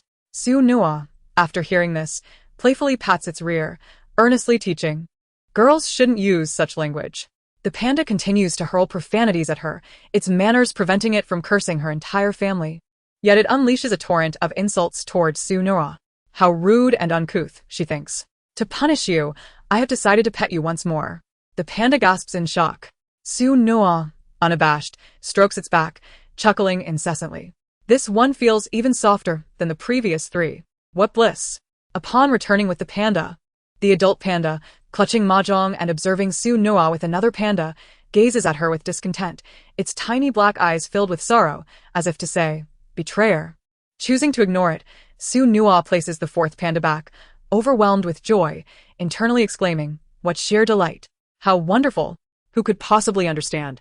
The soft, fluffy panda is right before her, and she embraces and rubs against it, reveling in the ecstasy. Later, Su Noa exchanges pleasantries before the camera, signaling the near conclusion of the live broadcast. That evening, the butler will ensure a meal is prepared for them. The following day, Cielin had initially planned a surprise inspection upon waking but reconsidered, knowing the wealthy heirs might retaliate against him, thus abandoning the idea. This time, they are to take turns experiencing each other's family lives, Cielin reciting the script. In the morning, others will come here. At noon, we will visit teacher Hu Yan's home. In the evening, we will go to teacher Shu Xian's. Before long, the doorbell rings. The butler opens the door to find Hu Yan and her group. Good morning, children. We brought some cookies we baked ourselves. I hope you won't find them lacking. Hu Yan proclaims, raising the tray of cookies. Hu Yan's cookies? We must try them. As the heroine, her culinary skills are undoubtedly exceptional. Upon hearing this, the group, trusting Su Nua's words, settles down to await Hu Yan's unveiling of the treats. They munch on cookies while expressing gratitude. Delicious, exclaims the crowd. Truly delightful. Huyan. Upon hearing Su Nua's flattering remarks, smiled gently and advised, do not rush. Savor your meal slowly. It is unwise to indulge in tea in the morning. Pairing milk with biscuits is a splendid alternative. The butler then had someone bring in cups of milk. As Su Nua munched on her biscuits and sipped the milk, a sense of ennui began to settle in. Let us indulge in some juicy gossip, she suggested. At this utterance, everyone's eyes sparkled with eagerness. A mix of anticipation and trepidation at the prospect of being the subject of discussion. Bai Shen, however, was unfazed by the possibility of being drawn into the limelight again, having been the center of attention previously. Let us choose Bai Shen. Yes, quite entertaining, someone chimed in. Bai Shen looked perplexed. Indeed. This lad has a bright future ahead. Not long ago, during a visit to his hometown, his father lamented how his elderly parents stubbornly refused to leave their rural abode for the comforts of city life. Out of concern for his parents, he entrusted the delicate task of persuading them to Bai Shen. Yet, before Bai Shen could even begin his attempts, his grandparents summoned him to assist with some chores, which led to an unfortunate mishap involving a manure pit that he accidentally fell into, much to his chagrin. After cleaning up, he stepped outside to enjoy a cigarette, but was rudely interrupted by a mischievous child from the neighborhood who gave him a shove, causing his cigarette to fly out of his hand. Witnessing the cigarette land in the manure pit and subsequently explode was a sight to behold. The resulting mess covered his grandparents' entire house just as they returned home. Drenched in the fallout, the group stifled their laughter, covering their mouths in mirth. The grandparents, upon realizing the source of the chaos, were furious at their grandson for his folly. They, along with the mischievous child, found themselves in a comical predicament, covered in the very mess Bai Shen had inadvertently created. The young boy, overwhelmed by the stench, began to cry, lamenting his own fate. Serves him right, a consequence of his own making. No escape for him. Eventually, the boy ran home in tears, accusing Bai Shen of bullying him, leaving Bai Shen feeling utterly wronged and without a voice to exclaim his innocence. After a thorough wash, the grandparents finally discovered their grandson was to blame, leading them to forego dinner. They took up a stick and chased Bai Shen around the village, ensuring the entire community learned of the calamity that had befallen their home. In a fit of anger, they instructed Bai Shen to clean up, as the mess was too great for the three of them to tackle alone. With no choice left, the grandparents followed Bai Shen back home. Upon hearing of the incident, Bai Fu joyfully came to retrieve the trio, only to find the air was quite foul. Realizing the full extent of the situation, he unceremoniously kicked Bai Shen out of the vehicle, leaving him stranded on the roadside. Bai Shen lamented, "Why am I the only one punished when my grandparents smell just as bad?" Su Nua promptly interjected, "Truly, you are the quintessential son." Bai Shen simply replied, "I shall remain silent in my gratitude." As the group finished their amusing recounting of events, they found themselves in agreement that Bai Shen's plight was indeed pitiable yet ridiculously humorous. Truly, he is worthy of being Su Wen's cousin, capable of such monumental mischief. Upon hearing this, the entire class turned to Su Wen, who sheepishly scratched his head. Yes, indeed. The class collectively exclaimed, the mystery is solved. No wonder they are both so peculiar. They must be related. After their morning tea, Xiaolin quickly announced the next task. Are you all satisfied with your meal? We shall soon be visiting teacher Hu Yan's residence. Hu Yan shyly smiled. It is indeed a second home for me. My uncle gifted it to me. Please make yourselves at home. Wow. Hu Yan is so fortunate to have a loving and supportive boyfriend and an uncle who gifted her a house. It dawned on them that wealthy individuals tend to associate with others of similar status. The group set off for Hu Yan's home. On the journey, Xiaolin outlined the next challenge. There is an orchard near teacher Hu Yan's home, and we will soon compete to see who can gather the most fruit. The group murmured in response. Xia Changzi couldn't help but interject, brother, isn't picking fruit a bit mundane? Xiaolin, suppressing his urge to retaliate against his brother's negativity, maintained a smile and replied, have you ever picked fruit? Xia Changzi shook his head. Have you, Yue? Yue also replied in the negative. The questioning continued with the class leader, who also had never picked fruit. Lin crossed his arms. Can you guess the name of my variety show? The group collectively responded, On the Road. Soon Nua retrieved her phone, scrolling through, and stumbled upon a video featuring her own heroic exploits, feeling a swell of pride. Indeed. That is me. The screen was filled with comments praising her prowess, and she thought to use it as her profile picture. One of the top comments read, Nua Dad. My hero. Nua Dad is unparalleled in his skills. Su Nua chuckled. This fellow truly knows how to leap, and he hasn't even changed his name. As she continued to scroll through the comments, the vehicle abruptly halted in front of the orchard. Lin engaged in negotiations with the orchard owner, using his persuasive skills to quickly gain approval. Once inside the orchard, they beheld rows of robust apple trees, their branches laden with ripe, delectable fruit, tempting all to reach out and pluck them. Yi Wei mumbled, How are we supposed to pick these? We simply need to ask someone for fruit-picking pole. Gently bending the branches will cause the apples to drop. No, Su Nua interrupted. Why not? Shu Xin inquired.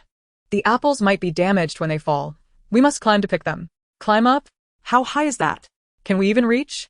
Shu Xin retorted. Of course. It's not that difficult, Su Nua replied confidently as she selected a tree, patted its trunk, and swiftly ascended like a nimble octopus. Perched upon a sturdy branch, she called out to Zhao Yan, Get ready to catch. Zhao Yan set a basket beside her, and Su Nua effortlessly plucked apples, tossing them toward Zhao Yan, who skillfully caught them and placed them in the basket.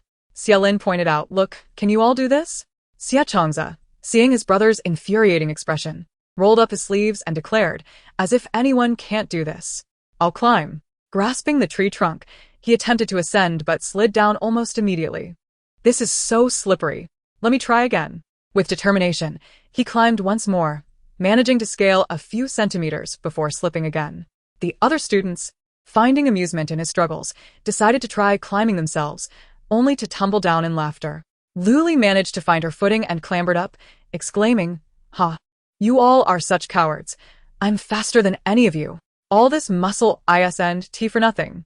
Seeing Lu Li's success ignited a competitive spirit among the boys, who insisted they would not be outdone by a girl. Shu Xin stood beneath Lu Li. May I assist you in catching the apples? I cannot climb. Of course. Let us team up. Lu Li beckoned from her perch. Shu Xin smiled sweetly. Thank you. Lu Li, captivated by Shu Xin's charming smile, mused, Ah, girls truly are the most precious angels in this world. Soon, Song Ling, who had just climbed up, overheard and, feeling a rare sense of rivalry, chimed in. What about the boys? Lu Li nonchalantly replied, Oh. Yue rolled up his sleeves, addressing the class leader with a bright smile. Shu, since you can't climb, I will go up. You can help me catch the apples. Playful sunlight filtered through the leaves, casting a golden glow on Yue's face, allowing Shin Shu to see the delicate fuzz on his cheeks. Soon, a smile appeared on her face. All right, Yezi, be careful. Rest assured, I won't fall. Ye replied confidently. Don't worry, if you do fall, I'll catch you. Upon hearing this, Yue smiled back. Great. Then my safety is in your hands. With a few swift movements, Yue climbed up. Su Nua, holding an apple, watched Yue and the class monitor with a fond smile. Chapter 149, True Affection. Ah. This apple is truly sweet, Su Nua remarked with a grin. Lu Li, also holding an apple, observed Yue and the class monitor's every move. Nodding in agreement. Nua is right, this apple is indeed sweet. Beside them, Song Ling appeared puzzled. Haven't you all eaten apples before? Su Nua shook her head, raising a finger to indicate he didn't understand. You see, a good apple is easily recognizable by its sweetness. Lu Li chimed in. Exactly, Song Ling. You're still too naive to grasp this. Song Ling thought to himself, I should look up some information about apples when I get home. Su Nua tossed an apple to Zhao Yan. Their collection of apples was nearly half a bucketful. Others had also formed teams and climbed up. Only Xia Changza remained on the ground, struggling to climb, only to fall back down repeatedly, gritting his teeth as he attempted to ascend again. Ultimately, he was the only one unable to make it up. Xia Lin, unable to bear the sight, realized it was his younger brother and felt embarrassed for him. Deciding to lend a hand, he signaled the staff to temporarily stop the live broadcast, ensuring the equipment was truly off before approaching Xia Changza. Patting him on the shoulder with a look of advice. Brother, you Just as everyone expected Xia Lin to comfort him, he suddenly exclaimed, "You're pathetic." Xia Changza retorted, "Come on." A brief silence fell over the crowd, followed by an eruption of laughter. Xia Lin, filled with frustration, declared, "Look clearly at what it means to climb a tree." In a matter of moments, he swiftly scaled the tree and stood above, mocking Xia Changza. "Haha. Did you see that? You little turtle. With those skills, you think you can learn to climb trees and confront your brother? Maybe in a few hundred years."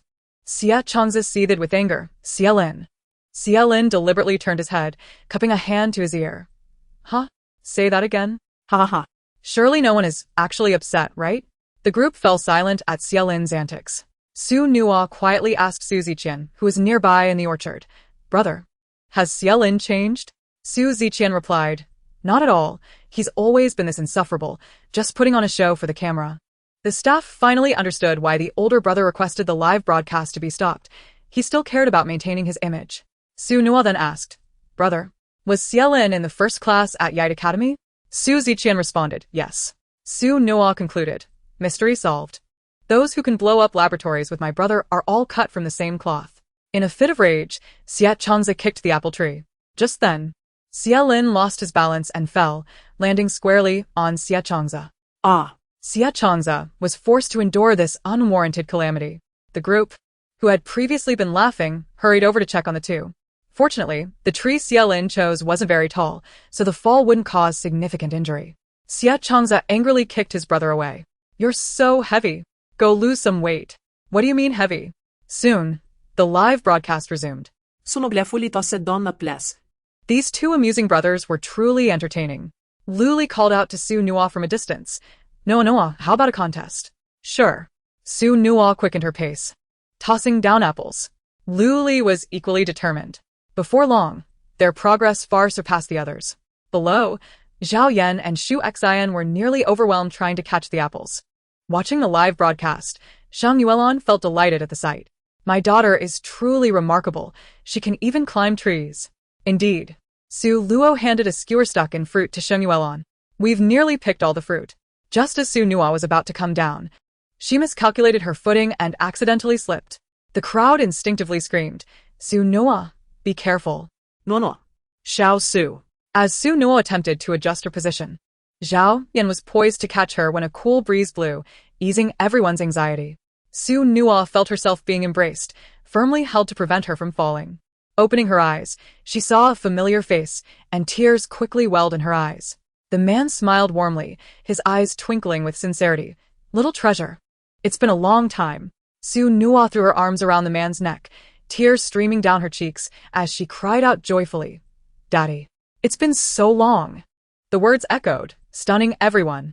No one expected this man to be Su Nua's father. Soon, a woman dressed in traditional Han attire approached gracefully, her every smile captivating and leaving behind a subtle fragrance of flowers. The scent was enchanting, making it impossible not to feel fondness for her. The woman took Zhao Yan's hand and said, "Come on, dear, let's go together." Okay, nga. Tian Yi set Su Nua down, and upon seeing the woman, Xiaoyao, Su Nua dashed into her embrace. "Mama." Xiaoyao's expression softened as she gently stroked her longed-for child's head. "Little treasure, it's been so long. Have you missed Mama?" "So much. Very much. Mama is so happy." Xiaoyao's voice was melodious and soothing as she patiently comforted Su Nua. "Little treasure, have you been eating well lately? Is your appetite the same as before, or has it grown?" It's grown a bit." Su Nua animatedly gestured to indicate how much larger it had become, laughing joyfully.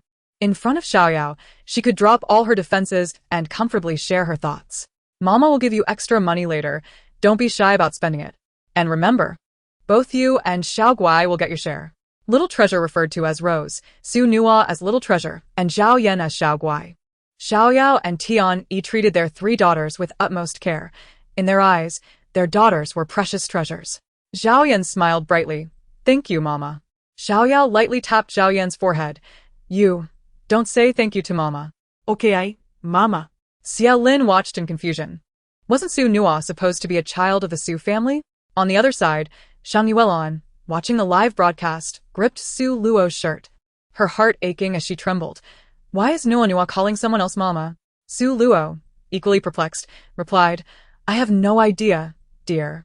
She even called someone else daddy. Shang Yuelon stared intently at Su Nua on the screen, and in her eyes, she could see the unguarded, trusting expression. Her daughter. How could she show such unguarded affection to another woman? Clutching her heart, she felt an intense pain. Sheng Yunshu, sitting beside them, glanced at the television and then at the tear-streaked face of Sheng Yuelon. Having been in contact with the masked boy privately, she had recently pieced together some truths about Su Nua, including the collaboration between Su Mingji and that boy. She also knew that her Nua Nua had recalled some unpleasant memories just a few days prior. Internally mocking, are you heartbroken? Can it compare to the pain Nua Nua has endured for 5 lifetimes? Chapter 150. Is it you who reported? In the orchard, Su Nua clung tightly to Xiaoyao, resembling a clingy child, as if she couldn't bear to let go. Naturally, Xiaoyao had no intention of pushing away her child. With considerable strength, Xiaoyao simply lifted Su Nua, cradling her like a little one, providing her with immense security. Xiaoyao approached the crowd, presenting a gentle smile. Greetings, everyone. It's a pleasure to meet you. I am Su Nua's godmother, and my husband is her godfather. Upon hearing these words, everyone finally comprehended the identity of the newcomer. Su Nua, filled with suspicion, reflected on how her parents had always introduced themselves as her guardians, never uttering the names of her godparents publicly. Tian-yi offered Su Nua a reassuring smile. In that fleeting moment, a realization dawned upon her. Her biological parents were present in this world, and her father and mother wished to shield her from misunderstanding and hardship. Thus she had spoken first. Observing her expression, Tian-yi understood that Su Nua had come to terms with this revelation and winked at her playfully, like a grown-up teasing his little daughter. Su Nua responded with a silent smile, her laughter echoing his. Captured in the frame, the family's warm and beautiful scene moved many onlookers. Oh my, Su Nua's parents are so good-looking. They hardly resemble adults and clearly adore Su Nua.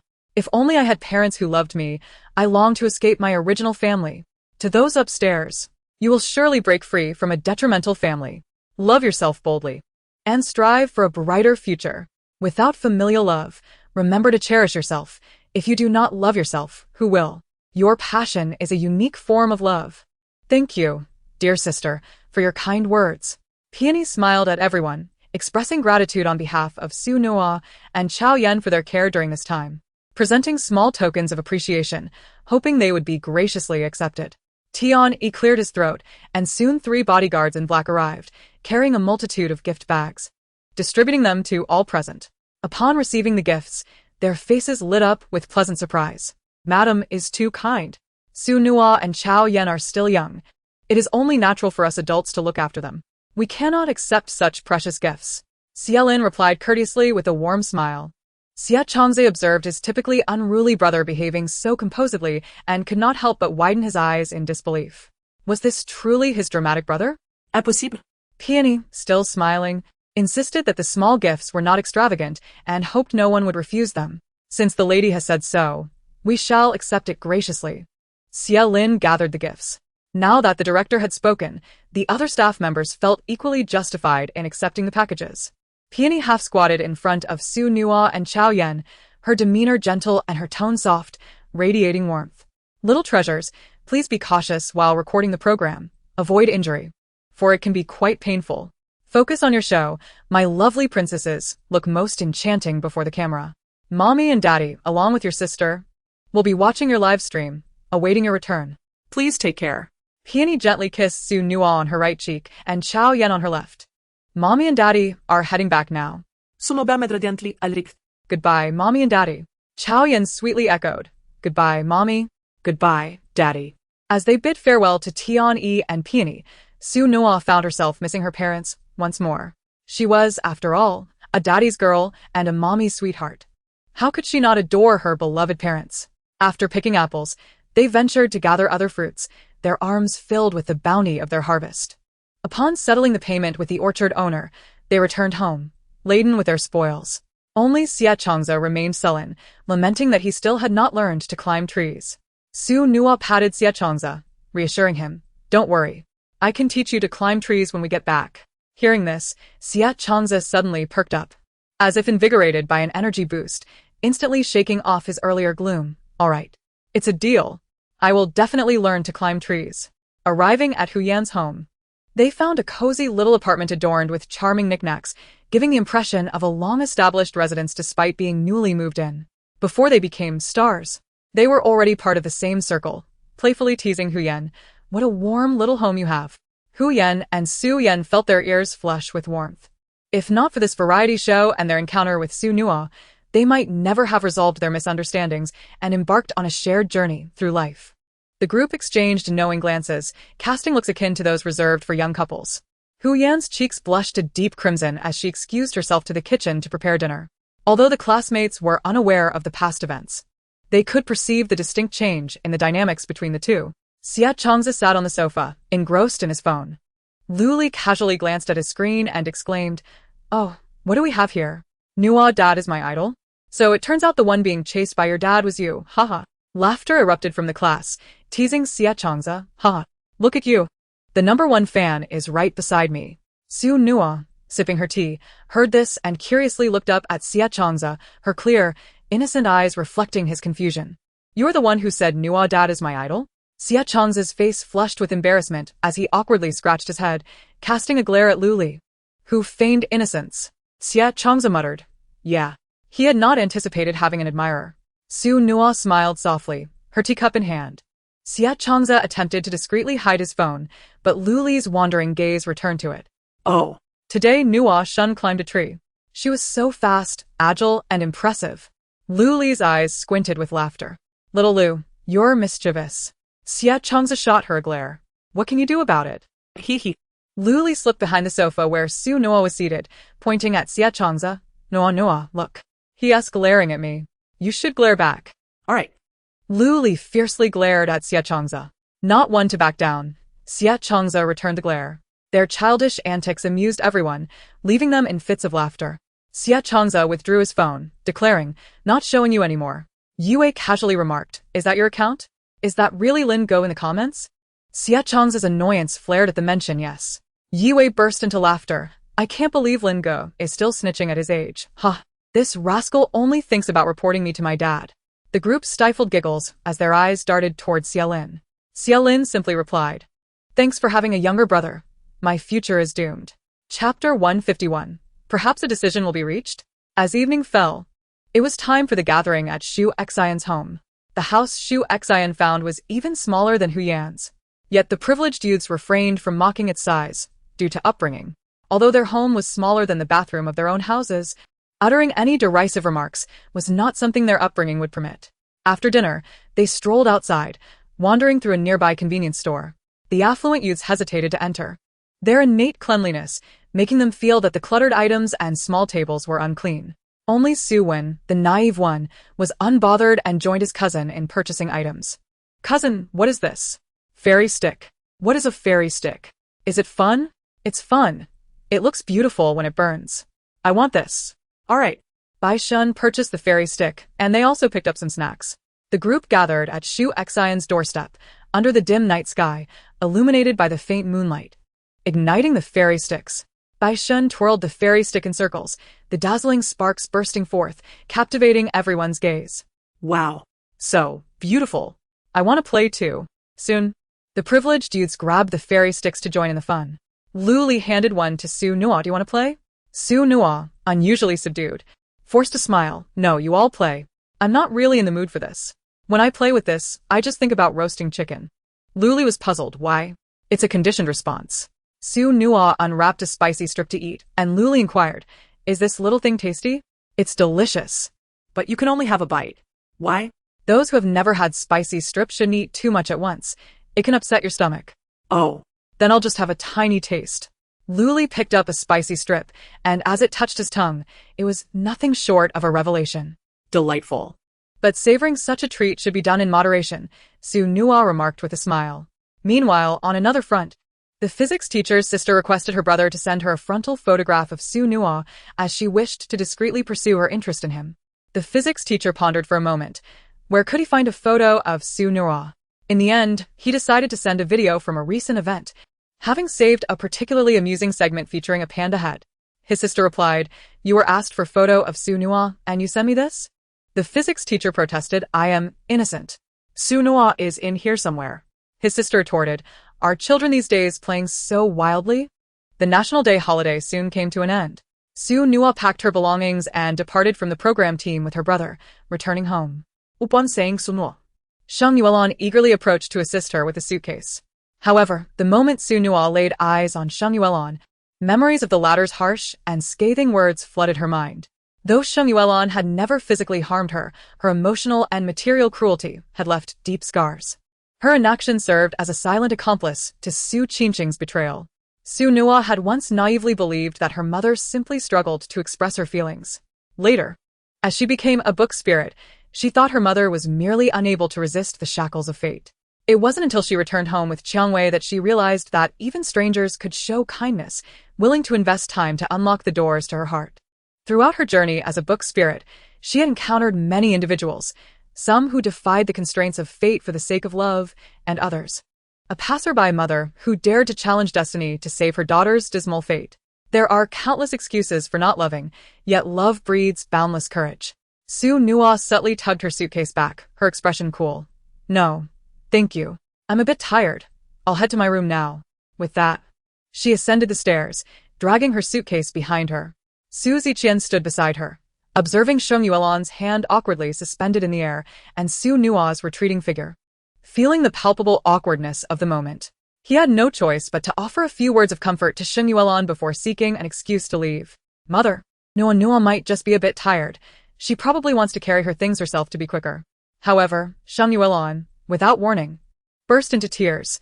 Nua has a new mother now. Does she no longer want me?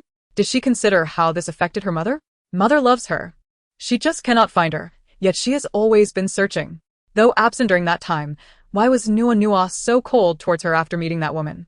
Su Ziqian thought, this is bad. There's no escaping now. He awkwardly tried to console Sheng Yuelon. Please don't cry, mother.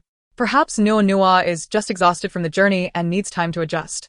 But Sheng Yuelon lamented, but how could she call another woman mother? That would hurt me. Her sobs grew louder, her head resting on Su Ziqian's shoulder. Behind them, Su Mingji listened intently, his gaze growing increasingly frosty. Upon catching Su Ziqian's eye, Su Mingji quickly averted his gaze, offering a faint smile to mask his intentions. Mother, there is something I wish to discuss with you. Despite being a child's request, Sheng Yuelon wiped her tears, her red, swollen eyes turning to Su Mingji. All right, go ahead. I think it's best if we speak in the study. Uncertain of his intentions, but aware that her child might have something sensitive to share, she decided to follow him upstairs to the study. Once inside, she closed the door. Mingji, what is it you wish to say? Su Mingji wasted no time, directly addressing the events of their past lives. 10 minutes later, Sheng Yuelon slumped onto a chair, murmuring, how can this be? How could my past self commit such foolish acts? Su Mingji smiled gently, yet his words struck hard. Indeed, mother. You were quite egregious in your former life. Hearing such a heart-wrenching statement from her typically obedient fourth son, Sheng Yuelon looked up in disbelief. Mother, do you recall Nua mentioning the concept of fate? Can you imagine how, without rebirth or foresight, we could resist the forces of fate? Sheng Yuelon's eyes widened, her brows furrowing, her fingers unconsciously gripping the edge of the chair. Yes, if even adults could not escape the binds of fate, how could they expect their children, already influenced by fate and Su Qingqing's manipulation, to struggle against such pressure? Su Mingji's smile turned icy. Mother, cease your grievances. no does not blame. What right do you have to blame her? To be candid, if Nua and Yunshu are unhappy, I would take them away from the Su family. Having endured years of hardship, Su Mingji had quietly maneuvered and accumulated enough resources to ensure his sister's well-being. They would no longer need to depend on the Su family. The warmth that once filled Su Mingji's eyes had been replaced by a chilling resolve. Nua has suffered for 5 lifetimes, while we have spent 10 lifetimes trying to rectify this. Chapter 152. Leaving here. Sheng Yuelon gripped the edge of the table, her eyes reddening, her voice cracking. Mingji, mother had no idea what you all endured. As she choked on her words, trembling uncontrollably, she longed to assert her own innocence in this lifetime, to express her ignorance of the suffering her child had faced, and question why the sins of her past life were being thrust upon her. But as she met Su Mingji's gaze, it was like staring into the depths of a frozen crystal, clear yet devoid of warmth. This was her child. How could she not know what kind of person he had become? The coldness in his eyes spoke volumes of the suffering he had endured. With a bitter smile, Sheng Yuelon said, "If you wish to leave, mother will not stop you. As long as you find happiness, I will assist you in your daily lives. Thank you for your understanding." As Su Mingji turned to leave, he happened upon Su Ziqian eavesdropping at the door. Caught in the act, Su Ziqian awkwardly chuckled. "Hey, I was just passing by. Do you believe me?" Su Mingji donned his usual polite smile. "What do you think?" Su Ziqian suppressed his embarrassment, a solemn expression replacing his earlier demeanor, guilt beginning to seep into his features. "I thought I had lost Nua in this life, causing her to suffer for those years. I believed that returning now would suffice to make amends." His voice gradually trembled, but I never imagined that I would repeatedly lose her. If it weren't for him, Nua would have always been the apple of their family's eye, cherished and protected. Su Ziqian was engulfed in endless regret. Su Mingji shook his head. Not necessarily. He turned to leave, withholding the grim fate that awaited the Su family. After Su Nua's demise, everyone who had treated Su Qingqing kindly met with tragic ends, as the Su family served merely as stepping stones for the protagonists. With their own survival at stake, what did it matter if Su Nua hadn't truly been lost? Moreover, her loss was inevitable, for in the eyes of fate, the Su family could only have one daughter. Assuming approachetsumos dorgens unteret skeng yunshu. After a moment of silence, Zhang Yunshu broke the stillness. "Are you going to discuss that matter?" "Yes, let us go together." He knocked on Su Nua's door. And upon hearing her say, "Come in," he and Zhang Yunshu entered the room to find Su Nua leaning over her desk. Sumingi gently kalla dot no. "I wish to discuss something with you." Su Nua raised her head, her beautiful eyes filled with confusion. "What is it, brother?"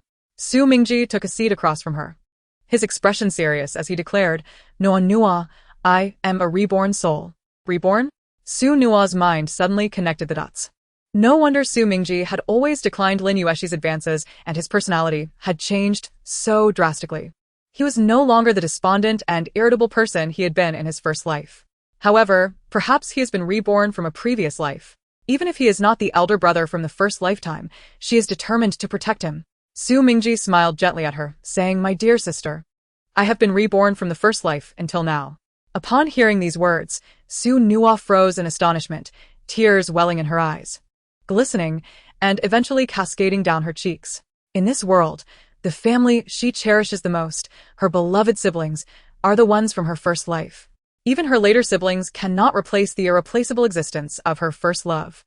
If it could be said that Rose and the others held her hand, helping her overcome her psychological barriers and guiding her toward a better self, then her siblings from the first life were the very source of mutual support and encouragement that propelled each other forward, striving to survive.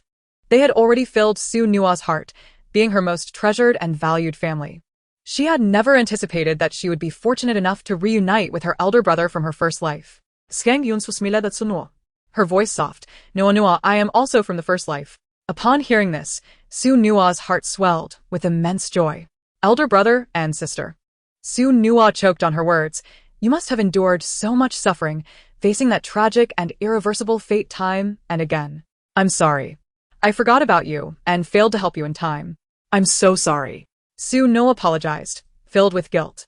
Zhang Yunshu rushed forward to embrace Su Nua, saying, Nua, we are still alive and that is enough. No matter how bitter or difficult it was, it has passed. Tormenting oneself with memories will only bring more pain. Holding Su Nua, Zhang Yunshu gently patted her back. "All I wish for is that our dearest, bravest, and strongest sister remains forever happy and content." Su Nua sobbed and smiled, lightly punching Zhang Yunshu. "Silly sister, it should be together in happiness." "All right. Together in joy." Su Mingji, touched by their smiles, seized the opportunity to ask, Nua, since you've regained your memories, would you like to move out with your elder brother and sister? Move out? Yes. Away from this sorrowful household. Su Nua did not rush to respond but instead looked at Su Mingji and Zhang Yunshu. What about you? Do you want to leave? If you wish to go, I will accompany you. If you want to stay here, I shall remain. Her life bore the mark of the book spirit, destined to coexist with the heavens. She wished to accompany her elder brother and sister for as long as possible within their limited lifespans. Zhang Yunshu replied, "We would like to move out. Although our parents in this lifetime have treated us well, it is because we saved ourselves that parental love was awakened. After years of accumulated pain, both physically and emotionally, we lean more towards growing strong and protecting ourselves and you. Therefore, we choose to move out. I will move out with my elder brother and sister, Su Nua declared with a smile.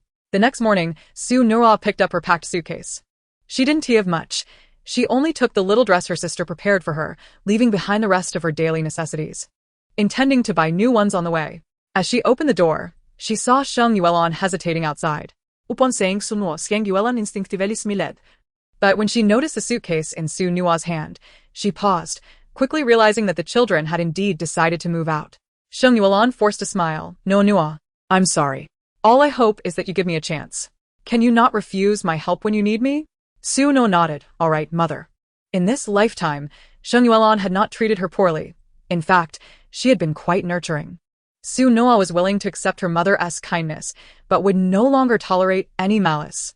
After leaving, Su Noa took one last glance at the Su family before following Sheng Yunshu away. Su Mingji had already gone to the new house early to prepare. When the car arrived, Su Nua and Sheng Yunshu got in, arriving at their new home. It was a charming little villa, with the second floor adorned with blooming vines and a small garden in front, filled with red roses and tulips. After the car dropped them off at the villa, Su Nua and Sheng Yunshu stepped inside, greeted by the fragrant scent of flowers, their petals swaying in the breeze, creating a picturesque sight. A cobblestone path ran through the center, with a garden on the left and a small tea table and sunshade on the right, alongside a white swing entwined with butterflies. Wow. They're my favorite tulips, Su Nua exclaimed, kneeling to admire the flowers. Sheng Yunshu knelt beside her, saying, and there are my favorite red roses. I was worried you wouldn't like them when I planted them. Su Mingji, wiping his hands of moisture, added, Hey, silly girl, did you forget? You told your brother that you love tulips the most, and your sister loves red roses. Did you want to swing too? Sunopon deret karakulli. Soon recalling the time she had leaned by Su Mingji's bedside, dreaming of a future away from the Su family. Back then, the little her had said, I hope to have a garden filled with tulips and red roses. Sister loves roses the most. What about brother? Does he like swings? Yes. The future home should have a swing. To think, such distant wishes had been remembered by Su Mingji all this time. You two should go check if the rooms suit you. I've only hired one maid and one cook, with the three of us living here. It will be just right, neither cramped nor too spacious. If guests come, they can stay in the guest wing, and the maid will also be accommodated there. If Nua Nua wants more maids, I can hire them right away, Su Mingji offered. Su Nua shook her head. No need. This is perfect. Su Mingji helped Su Nua and Sheng Yunshu carry their suitcases into the living room and then up to the third floor. The second floor served as the entertainment area, while the third floor contained 3 bedrooms, 3 studies, and 2 dressing rooms. Su Mingji had a small dressing room, while Su Nua and Sheng Yunshu shared a larger one. As Su Nua opened the door, she found a light blue room with a bouquet of tulips on the desk. There were no dolls, but rather a sizable cabinet filled with rare merchandise and figurines of her favorite characters. Su Nua rushed over to inspect it, her heart nearly overwhelmed with emotion. Thank you, brother. I love it. Hearing this, Su Mingji felt a wave of relief wash over him, glad that his sister was pleased.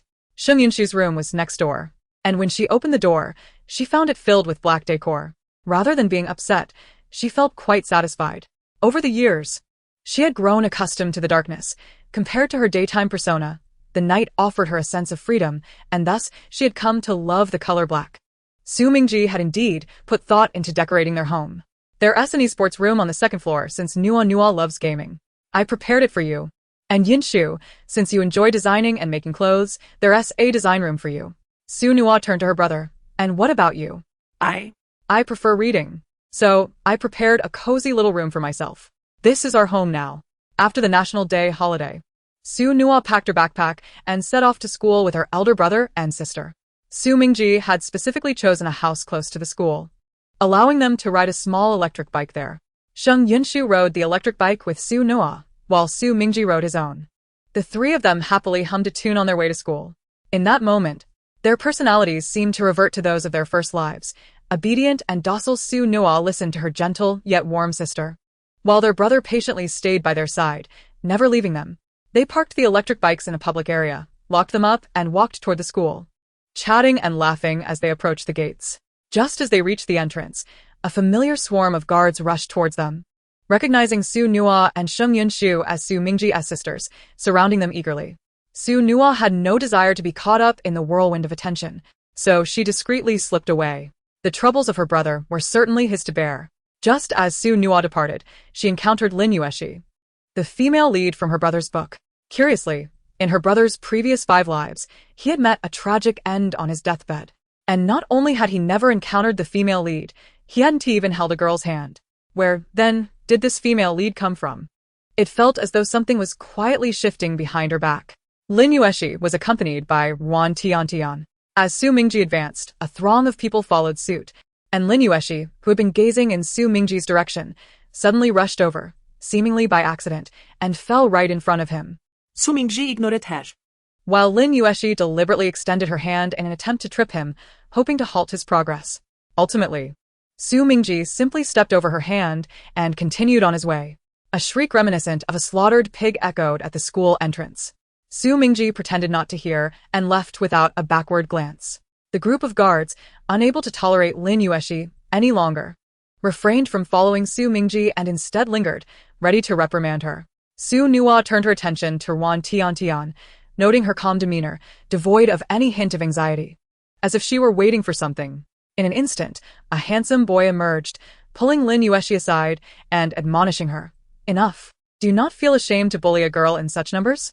The guards, spotting the boy, retorted sharply. You again. Every time we have a chat with Lin, you show up. You call it chatting? You're clearly just jealous of Lin Yueshi. Witnessing Wan Tiantian's visible relief, Su Nua felt an increasing sense of unease and began to delve into Wan Tiantian's background. According to the book, Wan Tiantian had always harbored a sense of inferiority, feeling disdained by her family circumstances and believing herself to be a terrible person. One day, she stumbled upon a book detailing the story of Su Mingji and Lin Yueshi, wherein she learned that as Lin Yueshi's friend, she was always the first to face danger whenever Lin was threatened. Lin would attract the attention of the male lead, and when bullied by the female antagonist, the second male lead would come to her aid. Meanwhile, Wan Tiantian would only offer her blessings once Lin Yueshi achieved her happy ending. Initially, Wan Tiantian was skeptical until she met Lin Yueshi and discovered that Lin was indeed as portrayed in the book, demonstrating a resilient spirit undeterred by the elite's influence at their school.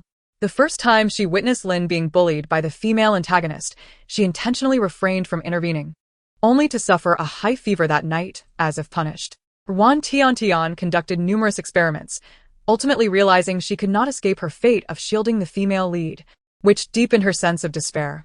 Why was it that others were the protagonists while she was not? She understood her unworthiness. Yet, why must she serve as a stepping stone for others? Chapter 154. Tasks must be done. She remained by the side of the female lead, a mere backdrop, a tool to ward off harm. Though she had tried to rebel against the narrative, the forces of fate forcibly realigned her path, leading her to accept that she must not defy destiny, for it belonged to the female lead. Instead, she was to walk her own path quietly, awaiting her demise. She felt powerless, a mere wretched creature. That slight bitterness and resentment ultimately compressed into a solitary secret within her heart. After reading, Su Nua finally grasped the source of her discomfort. Looking back at Wan Tiantian, she found their eyes meeting, and Wan Tiantian softly greeted her. Hello, Su classmate. Hello, Wan Tiantian. Characters could awaken and possess the right to rebel against fate, even to transcend the laws of their world and navigate their own lives. Sadly, Wan Tiantian was not self-awakened. Her enlightenment came from inadvertently revealing the secrets of heaven, lacking the rigorous trials of body and spirit and the necessary strength of will. Unlike other side characters who remained oblivious to their fates, those ignorant souls found happiness in their ignorance, even without opportunities for rebellion. For knowing one's life was but a tool to aid the protagonist led to a far more crushing despair. Wan Tiantian was indeed a pitiful unfortunate. Su Nua glanced at Wan Tiantian, then at Lin Yueshi, who was sheltered by the boy, her defiant eyes shimmering with unshed tears. Suddenly, an idea sparked within her, and she approached Wan Tiantian. Seeing Su Nua advance, Wan Tiantian hesitated for a moment before asking, Hello, Su classmate, is there something you need? Indeed. Su replied playfully. Do you have time after school today? Wan Tiantian, taken aback by the unexpected invitation, was about to respond when Su Nua added, Don't worry. There are no significant plot developments involving Lin Yueshi after school. Upon hearing this, Wan Tiantian's initial shock transformed into excitement. You know that too. The once stagnant depths of her eyes now sparkled with hope, finding reassurance in encountering someone who understood her plight. Su Nua did not answer her question, but instead continued. So, are you free this afternoon? After a moment of contemplation, Wang Tian decided to seize this rare opportunity. Yes. See you after school. After Su Nua departed, Lin Yueshi quickly approached the boy to thank him, careful not to intrude upon their moment together. Su Nua returned to the classroom, pulled out a test paper, and began reviewing questions. With Rose now overseeing the class, she dared not fall behind, lest she face Rose's admonishments. The first lesson was taught by Rose, who entered the classroom and cleared her throat. Good morning, students. Today, we have a transfer student joining our class. Please come in. Rose gestured towards the door. A strikingly handsome boy, his eyes sparkling like stars, walked in. He bore a serious demeanor, offering the class a courteous introduction. My name is Xing Luo. Good morning to everyone. Upon seeing Xing Luo, Su Nua's gaze flickered with suspicion, pondering how the new spirit, Xing Luo, had ended up at Yite. Xing Luo scanned the room with a detached gaze until it softened upon resting on Su Nua, a smile involuntarily gracing his lips, as if silently conveying his longing. Rose surveyed the classroom and noted that only an empty seat beside Yin Ran remained. Xing Luo, you may sit there. Certainly, Xing Luo replied respectfully. As he took his place beside Yin Ran, the usually fearless boy felt an inexplicable chill wash over him, prompting a sense of unease. However, he quickly steeled himself to maintain his image. After all, he was the school bully. How could he be intimidated by someone who appeared so harmless? When the bell rang for recess, Su Nua grabbed Xing Luo and headed outside. A crowd quickly realized that yet another newcomer was acquainted with Su Nua. She pulled him out of the classroom, her face serious as she questioned, What brings you here? Aren't there countless worlds you should be attending to? Xing Luo smiled gently. I finished many tasks ahead of time, so I thought I'd come to see my sister, whom I've missed dearly. Respectfully then? Su Nua said. Of course, he replied. It must be exhausting to work overtime. You can take a break. Once I have some free time, I'll take you out. All right. I'll hold you to that, sister, Xing Luo said, his eyes brightening with genuine happiness. At the end of the school day, Su Nua approached Rose privately. Sister Rose, I have a matter to attend to. May I take a leave? Rose, unfazed, retrieved a test paper from her bag. That's fine. But you must keep up with the assignments. I'll check them tomorrow. Su Nua exclaimed, I still have to complete assignments even while on leave. Ugh. With tears in her eyes, she retracted the test paper and made her way to the classroom door. At the entrance of the campus, Su Nua bid farewell to Sheng Yinshu and proceeded to meet Wan Tian on the other side. Wan Tian stood by the school gate, waiting for Su Nua for quite some time. Upon spotting her, she greeted Su classmate with a cheerful wave. Su Nua inquired, Do you have plans for tonight? Wan Tian paused for a moment, instinctively replying that she did not. At home, she was a mere shadow, unnoticed. Returning late would not draw anyone's attention. Great. I'll take you to get a makeover, Su Nua declared, pulling out her keys. Sheng Yinshu left the car keys with her and opted to ride back on Su Mingji's electric scooter. Makeover? Wan Tian echoed, bewildered. Yes. Your disheveled appearance affects your confidence, Su Nua asserted, taking Wan Tian's hand. Wan Tian shook off Su Nua's grip, her expression darkening. Enough. Don't you understand? In the world of the protagonists, it doesn't matter how we appear. Su Nua, however, smiled back at her. Let me guess. Your act of defiance isn't merely pretending not to see or assist the female lead, nor refusing to play the supporting role, is it? Wan Tian was struck at her core, feeling vulnerable. So, what if it is? We are merely inconspicuous characters in a book, serving as stepping stones for the protagonists. Only Lin Yueshi is the true female lead, marrying into a wealthy family, living an extraordinary life under the spotlight. Do you also aspire to marry into a wealthy family? Su Nua retorted with a cold expression. Wan Tian was momentarily silenced, instinctively shaking her head. I just want to live a simple life, to be myself, yet I don't even have the right to do that. It seemed Wan Tian had long harbored unspoken thoughts, suppressed for too long. Though it began with a trivial quarrel with Su Nua, she now felt an overwhelming ache in her heart, unbearable. Unable to contain her tears, she cried out, Is it wrong to just want to be myself? Then do it. Being yourself is entirely your decision. Su Nua's smile broadened. If you wish to be successful, you can devote yourself to learning, seeking opportunities to rise, while simultaneously fulfilling the narrative tasks in the novel. You can embody any character, any image, any style. Walk any path. It all hinges on your choices. Don't use the female lead as an excuse for your own limitations. If fate dictates your demise, will you not feign compliance and seize the moment for a rebirth? Wan Tiantian, the kind of person you wish to become ultimately depends on you. Wan Tiantian was momentarily taken aback by her words, but as she reflected on her own plight, she hysterically countered, "You don't understand. You don't know what it feels like to be punished. Are you choosing to abandon yourself out of fear of punishment?" Su Nua's smile did not reach her eyes. Wan Tiantian froze at that moment, struck by the truth. Out of fear, she had genuinely relinquished herself. What right did she have to raise her voice at Su Nua? Seizing the moment, Su Nua pressed on, "Tomorrow, if you want to wear makeup, you can help Lin Yueshi advance her storyline." Is there anything wrong with that in the context of the book? Wan Tiantian shook her head in confusion. If Lin Yueshi asks why you're wearing makeup, won't you find an excuse to sidestep the question? Wan Tiantian felt even more lost. Is it really that difficult to lie for your own future? Yes, society demands honesty, but your honesty must be directed towards the right audience. If someone is willing to ruin you for their own gain, instead of plotting your own course, don't lament. Why can't I be myself? Wan Tiantian's mind, previously as clogged as a blocked drain, suddenly cleared. Indeed. Isn't the way of fate about fulfilling the narrative? Isn't it about enduring a little to propel the plot forward? She could not resist fate. But she had the right to choose what kind of self she wished to be, as long as she could outsmart destiny. Just as Wan Tiantian felt a flicker of hope, her insecurities surged once more. But Lin Yueshi is perfect, and I am not. What is the use of my efforts? She felt a mix of self-loathing and a desperate hope for Su Nua to contradict her, to assure her that not everyone is perfect, and to quell her anxieties, boosting her confidence. Oh, then simply become perfect. Wan Tiantian was taken aback by this unexpected response. Each person has a different standard of perfection.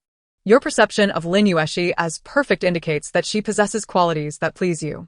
Strive to surpass her, or set your own standard of perfection and work towards achieving it until you reach your desired ideal. Su Nua waved her hand dismissively, for instance. I believe Lin Yueshi is not as perfect as I am. I have no need to compare myself to her. That is my own standard of perfection. Wan Tiantian bit her lip and looked up, her expression shifting several times until she seemed to have reached a significant resolution. Su classmate, I want to go for that makeover. Don't worry, I'll write you an IOU for the money you spend, and I'll repay you once I start working. Wan Tiantian's eyes sparkled with hope, no longer filled with despair. All right, Su Nua agreed, hopping onto the electric scooter and handing her a helmet, reminding her to stay safe on the road. The two rode off, puffing along until they arrived at a quaint styling shop, though it appeared ordinary from the outside. Inside lay a hidden treasure. What seemed like mundane decorations were, in fact, limited edition brand items, worth a fortune. Just the ergonomically designed chairs and sofas were worth several thousand. Such opulence was one of the many assets of Rose. Visiting this establishment required merely a word to Rose for complimentary service, but, of course, it was essential to provide the young lady with a bit of motivation. Unearned benefits often lead to undervaluing their worth. She intended to ask Rose for a 50% discount. The staff, smiling brightly, noticed Su Nua and Wan Tiantian in their school uniforms and speculated that they must be of considerable means. They respectfully ushered them into the waiting area and asked, "What kind of styling are you looking for?" "Ask her. It's her decision. Try to align with her desired style," Su Nua replied. She had no intention of approaching it like a domineering CEO, demanding a glamorous transformation. Instead, she hoped Wan Tiantian would discover her desired style and strive for it. As the stylist designed Wan Tiantian's look, Miyu turned to Su Nua. "Our dear Su Nua is so kind-hearted, helping a lost soul. Aren't you afraid of being called a saint?" Su Nua pulled out an exam paper. Saint? In my understanding, a saint is someone who demands empathy and assistance from others, seeking to gain a good reputation without giving anything in return, morally coercing others for personal gain. When did kindness and altruism become synonymous with being a saint? Su Nua retrieved a black pen from her pencil case. Once upon a time, I encountered no benefactor in this world, no mentor, and no opportunity to struggle or resist. After my death, Rose preserved my soul, allowing me to become a special being and reconstruct my body. Rose, along with my parents, are my benefactors and mentors. Since Wan Tiantian is still alive, why shouldn't I lend a hand? I can only assist her. How she chooses to navigate her future is ultimately up to her. In life, one must encounter a mentor at least once, right? I don't mind playing the role of her mentor at 16. Su Noa was ready to tackle the exam questions.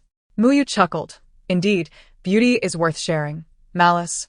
Well, that's for oneself to handle. By the way, aren't you worried about disrupting this narrative? Why worry? The male lead has already evaded the female lead. Does it really matter if this supporting character stirs the pot? Muyu speculated that the plot would indeed be troubled. Su Noa brushed it off with a single phrase. Guess what that phrase is? What phrase? I'm retired. Muyu laughed. Ah, so this is the reason for your fearless demeanor. Let all the troubles be passed on to the new narrative spirit, while I shall sit back and enjoy the show. Ha ha ha. Is that so, sister? That's rather mischievous. Upon hearing a familiar voice, Su Noa looked up to see Xing Luo standing nearby. You shouldn't eavesdrop on your sister's conversations with others. Su Noa admonished, knowing that the narrative spirit could hear dialogues with the system. All right, I understand, Xing Luo replied, his tone filled with indulgence. Dear sister, how have you been faring of late? Su Noa pondered seriously before responding. I am quite content. With my beloved elder siblings by my side. How could I not be? Xing Luo's face brightened with a smile. As long as you are happy, that is all that matters. It validates my efforts. Sister, I apologize for my oversight regarding the thief residing near Su Qingqing. I failed to detect it in time. Xing Luo's expression suddenly shifted to one of distress. Chapter 156. Regardless of success or failure, only the heart matters. It matters not. Those with intention can always circumvent the world's laws and act without restraint, Su Noa replied. Indeed. Xing Luo turned to Su Noa. Is Su Ziqian significant to you? Su Noa took a moment to reflect, earnestly recalling all her experiences with Su Ziqian, as she wished to provide a sincere response to Xing Luo's inquiry. My second brother is quite good to me. In my previous life, he was often away for work, but he would occasionally return bearing small gifts. He cared for my plight, albeit from a distance, and has treated me well in this life as well. I hold him in great esteem, though it cannot be classified as familial love. However, if he were to require my assistance, I would certainly lend a hand within my capacity. Upon hearing this, Xing Luo smiled gently at Su Noa. You truly are a kind soul. This evening, the other male lead from Su Ziqian's narrative, Luo Zhou, would render him unconscious and book a room at the Ting Air Hotel. Sister, I have matters to attend to, so I shall take my leave. Xing Luo declined the juice offered by a passing server and rose to depart. Su Noa, upon hearing Xing Luo's words, did not exhibit surprise. Instead, her expression darkened, her eyes harboring inscrutable depths. She had long suspected that Luo Zhou would strike again, and now the moment had finally arrived. Su Noa accessed the storyline concerning Su Ziqian and reviewed the events awaiting him that night, rendering her speechless in shock. TSK. The narrative unfolded as follows.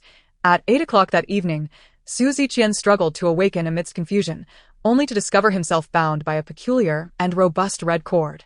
He found himself seated awkwardly on a stool, his face flushed with embarrassment. Due to the policies of the Sweep Phoenix office, the subsequent 10,086 characters are deemed unsuitable for display. We appreciate your understanding, dear readers. Su Noa reflected. When did the Sweep Phoenix office emerge? How was I unaware of this? How audacious. Has she merely retired? And yet, they deny me access.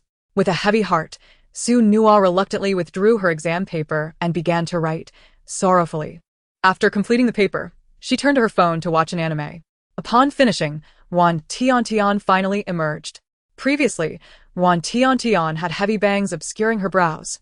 Adorned with oversized glasses that rendered her gaze vacant, her complexion pale, resembling a malnourished bookworm. However, after a makeover by a stylist, she appeared entirely transformed. Her blunt bangs were styled into long tresses parted on either side, curling at the ends, accentuating her petite visage and showcasing her heart-shaped face to its fullest advantage. The carefully applied false eyelashes appeared natural and slightly uplifted, while the trending water makeup enhanced her complexion, giving it a healthy and pure glow.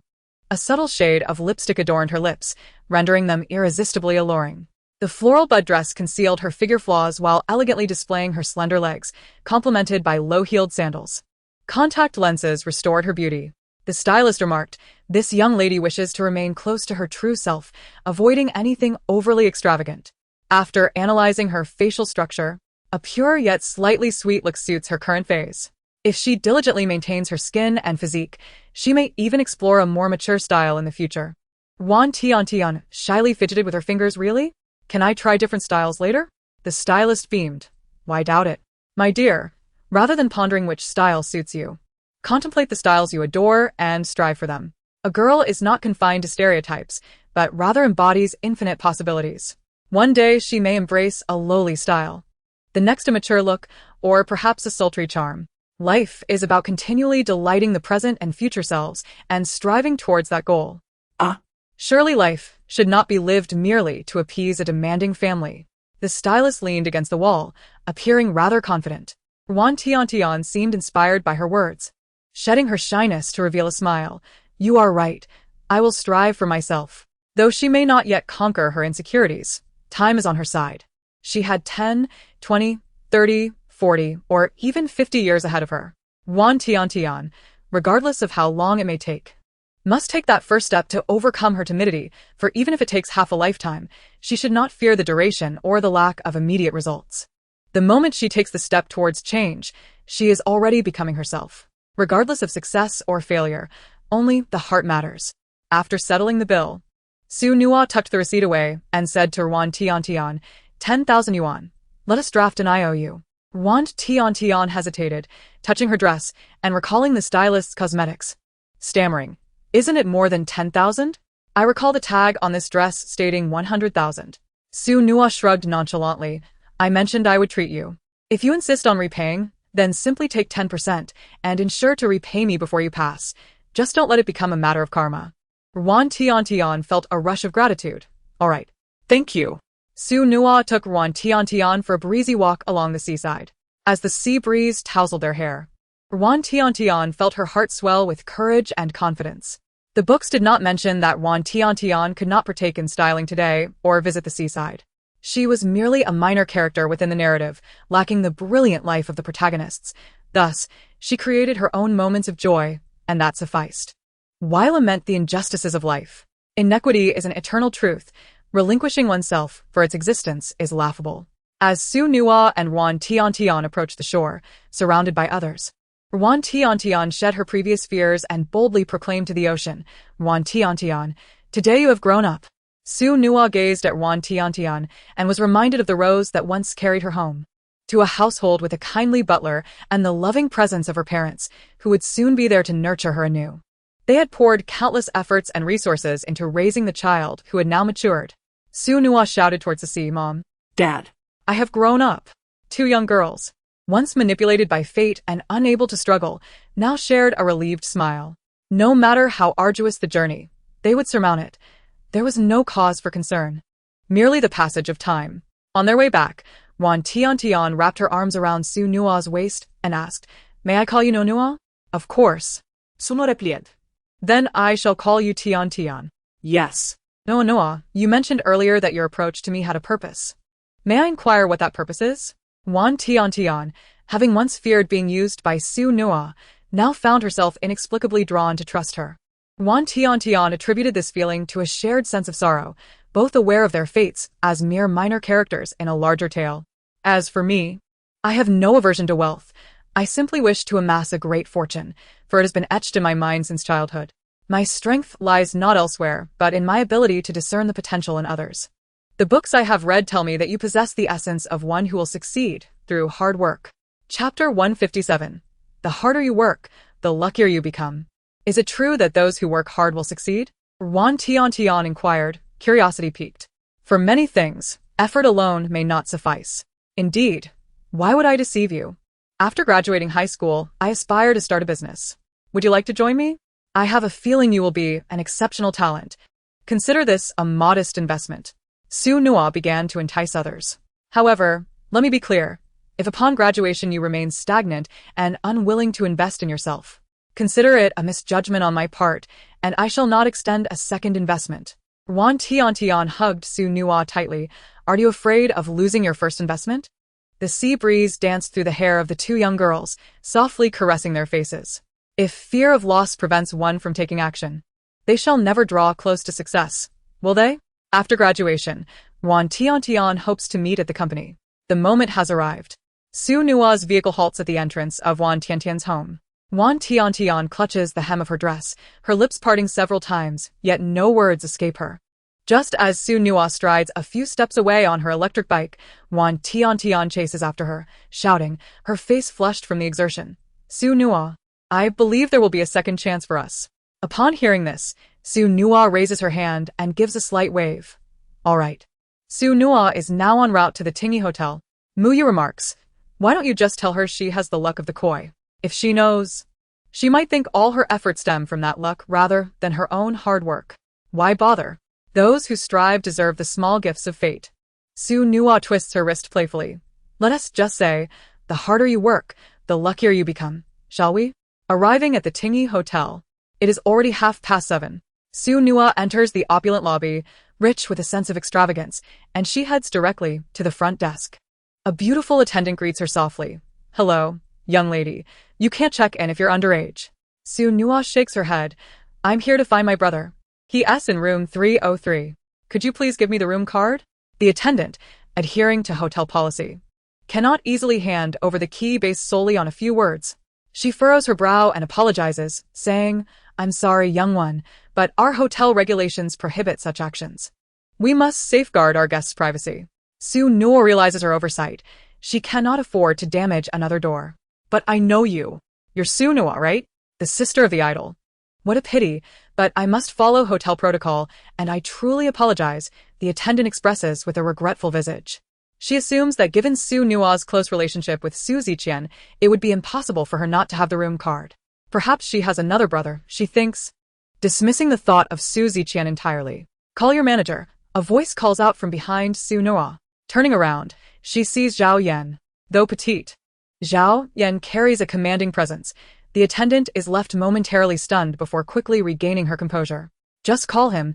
There's no need for me to contact him directly. Zhao Yan states coolly.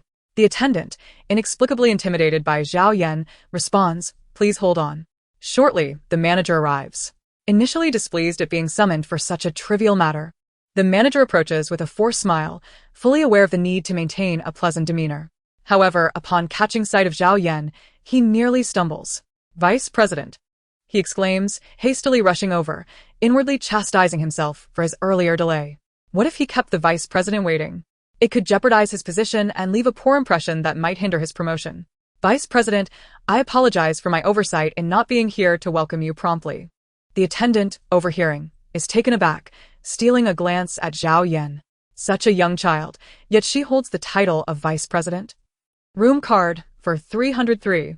Zhao Yan states succinctly. Despite her brevity, the manager comprehends the underlying message, hesitating. Vice President, isn't that against policy? Tingy Hotel is renowned for its commitment to guest privacy. Zhao Yan, unamused by his convoluted reasoning, retorts coldly. Inform him that someone intends to commit an illegal act in room 303. If this information gets out, it will harm Tingy's reputation and result in financial losses.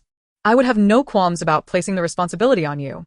With her arms crossed and an icy demeanor, Zhao Yan refrains from offering even a modicum of politeness. The manager, now sweating profusely at the gravity of the situation, had initially intended to curry favor with Zhao Yan by emphasizing his adherence to hotel regulations. However, hearing her words, he no longer dares to handle this hot potato and wishes he could dispose of it immediately. Turning sharply, the manager glares at the attendant. Did you not hear the vice president? Quickly hand her the room card. If there are any repercussions, you will be held accountable. His words leave him cleanly detached from the situation. The attendant, pale-faced, hurriedly rummages for the card, nearly toppling other items in her haste. Her fingers trembling as she hands the card to Su Nua. Zhao Yan casts a glance at the manager, who immediately straightens his posture, feigning righteousness. Call the police and report that someone is suspected of illegal activity. The manager nods vigorously. Yes, yes. I will call the police right away. After obtaining the room card, Su Nua and Zhao Yan depart. Su Nua walks in silence when suddenly Zhao Yan stops her, saying, wait a moment. Su Nua understands Zhao Yan's intent. She wishes to escalate matters and have the police apprehend Luo Zhou at the most opportune moment. Su Nua, concerned, mutters, but won't this create a stir? It could affect my brother. Zhao Yan glances at her, assertively declaring a stir? We need to make it even bigger. Sister? Being overly gentle and accommodating only allows the opponent to retaliate. It's crucial to be decisive and thorough. Su Nua's expression betrays no concern, yet she remains silent. Deep in thought, Zhao Yan, having spent considerable time with her sister, is well aware of her inner turmoil. Sister, did you see that manager? Initially, he thought I was testing him, wanting to demonstrate his professional integrity. Zhao Yan flashes a mischievous smile, eager to rid herself of this troublesome character. Sister, since Luo Zhou chose to act forcefully, it signifies he is prepared to cross boundaries. Dealing with such unethical individuals, the more notorious they become, the harder it will be for them to establish themselves in society, which will subsequently impact the Luo family stock and reputation. Zhao Yan elaborates. I have conducted some research.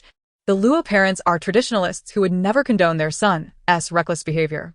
While this may seem like a blow to Luo Zhou, it will ultimately affect the Luo family. The only way to distance themselves is to cut ties with the Su family. Moreover, the repercussions on their own business due to their son's actions will compel the Luo parents to deal with him. In doing so, we can also send a subtle warning to Su Ziqian about what actions are acceptable and what are not. Chapter 158.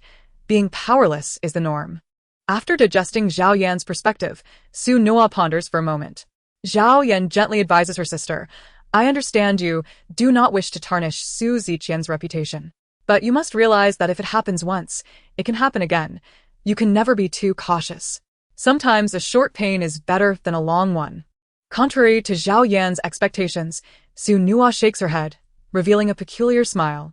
If we are going to cause a commotion, let us make it a grand one. With Zhao Yan having already alerted the authorities, reversing the situation is impossible. Furthermore, Zhao Yan's reasoning is sound. If they do not neutralize the ticking time bomb that is Luo Zhou, Su Ziqian will inevitably lose his innocence. Innocence is not only crucial for women. Even boys who maintain their integrity can suffer psychological scars when faced with coercion. Her second brother is a good man. She will do her utmost to assist those who treat her well. Su Nuo calls Sheng Yunshu, who owns a media outlet of considerable influence. After several attempts, she finds Su Ziqian's phone unreachable. Returning to the front desk, she borrows a laptop. With Zhao Yan's title as vice president, acquiring a laptop is a trivial matter. Su Nuo opens the laptop, accesses an obscure website, and prepares to simulate a hack into the Luo family's network and the Luo group, intending to leak some incriminating information. Once the simulation is successful, she plans to execute a full hack. Fish must be caught all at once. They will be cornered, and they will retaliate. To ensnare them in a trap, all that is needed is to observe as they flail about theatrically. Each time Zhao Yan gazes at her sister's sweet visage, so innocuous in appearance as she speaks of sinister plans, it is truly a challenge to acclimate. With a playful smile, Zhao Yan knows well that Su Nuo harbors a cauldron of mischief. Usually light-hearted, she can be quite crafty behind the scenes. Su Nuo's fingers fly across the keyboard, the sound echoing in the air as passers-by wonder why she sits cross-legged against the wall. 5 minutes later, Su Nuo closes the laptop. The show is about to begin. After returning the laptop, she stands aside, anxiously clutching the room key, tears welling in her eyes. Until a group of police officers arrived, witnessing the distraught Su Nuo, who rushed over to plead with the officers. My brother is inside, and he won't answer his phone.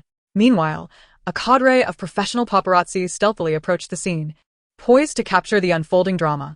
The police comforted her. Don't worry, little sister. We will go in right away.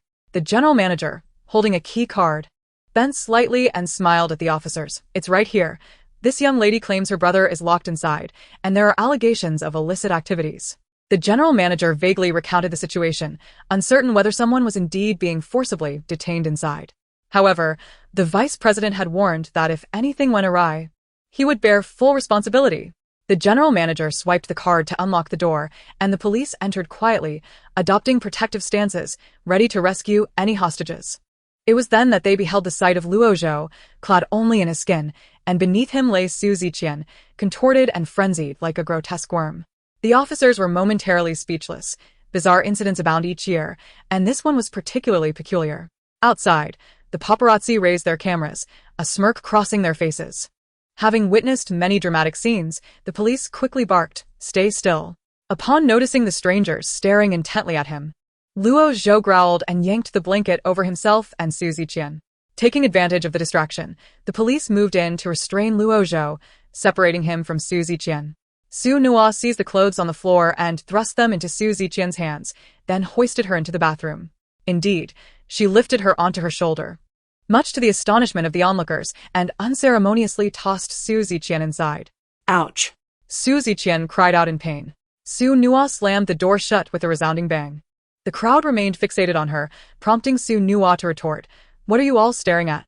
Look at Luo Zhou. Is it his lack of appeal that makes you gaze at me instead?" The police chuckled at her humor. After Su Ziqian donned her clothes, she accompanied Su Nua to give statements to the police. Su Nua inquired, "How will you get back?" Su Ziqian, looking dejected, expressed her reluctance to return home. "All right, I'll take you somewhere to unwind." Understanding that Su Ziqian needed a distraction, Su Nua led her to a bustling street food stall. "Why should I let others profit from my expenditure? Let us indulge at the food stall." Once seated, Su Ziqian called over the server, "Bai K. Ordering a round of beer." "Thank you." "Of course," Bai K responded, turning to Su Nua, "Sister Su, what would you like to eat?" "Spicy chicken wings, grilled oysters, spicy crayfish, tomato beef brisket, scrambled eggs with tomatoes, oil-braised shrimp, tofu cakes, fish-flavored shredded pork, rib casserole, seasonal stir-fried vegetables, hand-torn cabbage, and a bowl of rice." "Understood," Bai K noted before departing.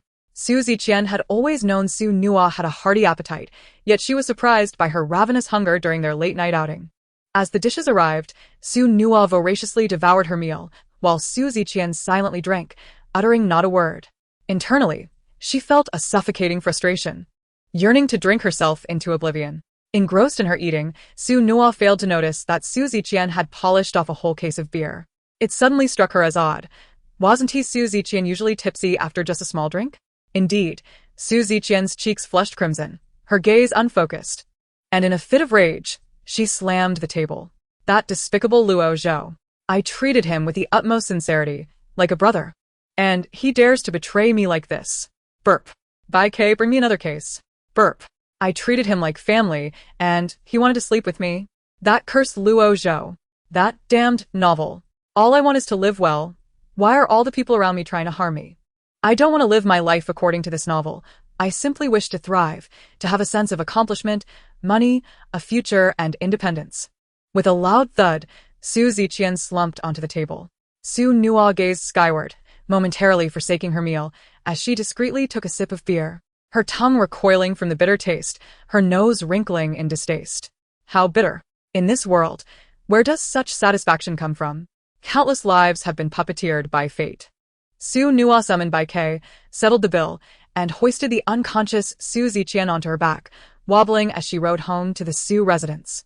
Upon arrival, she entrusted Su Ziqian to the butler. The butler, upon seeing Su Nua, hesitated before finally asking, "Miss, it's quite late. Would you like to stay?" Su Nua shook her head. "No, my family is waiting for me." Chapter 159. Are you polite? Upon returning home, Su Nua retrieved her notebook and, after a brief period of concentration, successfully hacked into the Luo family's network, navigating through to Luo father's computer to automatically search for information. As predicted, she uncovered some significant material. Su Nua then accessed the Luo group's network, backing up the data before tracing the electronic information of Luo father's contacts. After gathering all the information and sifting through the useful bits, she contemplated before deciding to deliver this gift to the Luo family's recent rival, the Lu family. She had faith that Lu Li's mother would seize this opportunity wisely. The following morning, as Su Nua arrived at school, Lu Li rushed over, asking, "Did you see the news? Oh Nua, was your brother really drugged last night?" Su Nua choked out an affirmative yes. Liuli patates shoulder. Who would have thought that the seemingly polite and friendly Luo Zhou could be this sort of person? Indeed. Noticing Su Nua's sorrowful expression, Lu Li refrained from further probing. Su Nua pulled out her phone and saw the headlines. Shocking. The popular idol has committed a truly heinous act, drugging the acclaimed actor, intending to carry out vile deeds. Thankfully, the righteous police arrived in time to apprehend Luo Zhou. Scrolling further, she read, the Luo group has been caught selling counterfeit drugs for profit, resulting in 5 reported cases of adverse effects. The Luo group has been suppressing this information. They have even colluded with fraudsters to traffic individuals and illegally harvest organs for profit. This was more than enough to ensure their incarceration. She hoped that Luo Zhou's fans would refrain from buying merchandise to support him. At the Su residence, Su Ziqian took a day off, awakening with a severe headache. Upon realizing she was home safe and her clothes had been changed, she screamed, "Where are my clothes?" Now, any unusual sensation sent her into a panic, Akin to a startled groundhog, any change would prompt her to scream and flee. Oh no! I can't believe I'm actually unclean. Woe is me! Su Ziqian lamented, shedding crocodile tears under Su Es' disapproving gaze. At school, after the physics class, the teacher called Su No aside. Entering the teacher's office, she noticed the screen of a laptop illuminating with an image of a familiar anime character with porcelain skin and long legs. The physics teacher awkwardly shut the laptop, clearing his throat. Su Noa, I would like to introduce you to someone. Before long, a breathless woman rushed in. Brother, where's that genius student you mentioned? Just then, a voice chimed in. Xiao Lai, I must tell you, this child has immense talent in mathematics. Don't let the pearl gather dust. The woman looked up to find her friend, Lao Lai. Upon seeing her, Lao Lai recalled the message she had sent earlier. Xiao Yu? Is this the one you mentioned? What nonsense! Xiao Yu exclaimed, cursing under her breath, swiftly covering Lao Lai's mouth and shoving him aside. With a bright smile, she turned to Su Nua. Su Nua, I have a physics exam paper here. Would you be interested in trying it out? Don't worry, it won't take much of your time. Hearing this, Lao Lai raised an eyebrow, quickly realizing that this woman was there to recruit Su Nua, subtly nudging Xiao Yu. He understood the importance of seizing opportunities. Little student, I'll be returning to Tsinghua as a professor next year. Would you be interested in being my student? Don't worry, no tests required. I personally penned a recommendation letter, guiding you towards a test, and upon passing, immediate admission would follow. Just joking? For that individual is one who has unraveled the enigmas of the world. Remarkably, they are merely a teenager. Even a moment's contemplation reveals the boundless potential that lies ahead for this child. After reviewing the surveillance footage and the electronic scans of the examination papers sent by Principal Yait, they promptly contacted their doctoral advisor at Tsinghua University. After several days of deliberation, once a decision was reached, a recommendation was swiftly made. Tsinghua University has always prioritized exceptional talent, fiercely competing for it, particularly against Peking University. Xiao Yu is affiliated with Peking University, and upon glaring at the slacker, she regretted not having her brother test Su Nua's genuine aptitude in physics sooner, thereby preventing this cunning childhood friend from making a meteoric rise. Su Nua glanced at Xiao Yu and the slacker, bowed apologetically, and expressed her thoughts. I must respectfully decline. Xiao Yu and the slacker exchanged surprised glances. The slacker genuinely wished to cultivate this future pillar of society, patiently advising that it was natural to feel overwhelmed at first, and that there was no rush for an answer, as he had ample time to await her response. Su Nua, once more, firmly refused, stating, I still decline. My future path is to be determined by my future self. I do not wish to lead a life of preemptive revelations. Presently, in this world, her sole wish is to remain by her siblings' sides, living a simple and unremarkable life, without drawing undue attention. She is undeniably selfish, desiring only to fulfill her own aspirations rather than immersing herself in the construction of research and science. Moreover, the book's spirit cannot arbitrarily intervene in the development of a world. Any slight misjudgment on her part that impacts the academic and economic growth of the world would attract scrutiny from the two factions, the Divine Lord and the Supervision Bureau, who would consider it a private favor to the small world, disrupting the equilibrium between this small world and others. Such interference would lead to her being sanctioned, a fate she wishes to avoid. Thus, she can only silently pray for them to independently break through the confines of this world's research. Sunojoking declared. I suffer from a numerical phobia. If I gaze upon numbers for more than 3 days, I become depressed and irritable, even resorting to violence. Sir, for the sake of your own safety, I shall decline on your behalf. Just as she finished speaking, the class bell rang. Sunomadea hastiegit. The slacker? The slacker scored a 6. Upon returning to the classroom, she found herself in the familiar Rose classroom. Time swiftly advanced to the monthly examination. Rose sat calmly in her office, sipping tea, while the former homeroom teacher, who was beside her sipping goji berry tea, scoffed, still have the leisure to drink tea? Soon enough, you'll be rolling up your belongings and leaving. Rose rubbed her temples, overwhelmed by the noise. She raised a finger, and the former homeroom teacher suddenly felt an itch all over, hastily fleeing the room. Ah, tranquillité restored. Rose savored her tea. As Su Nua exited the classroom, Xiao Yu immediately popped her head out.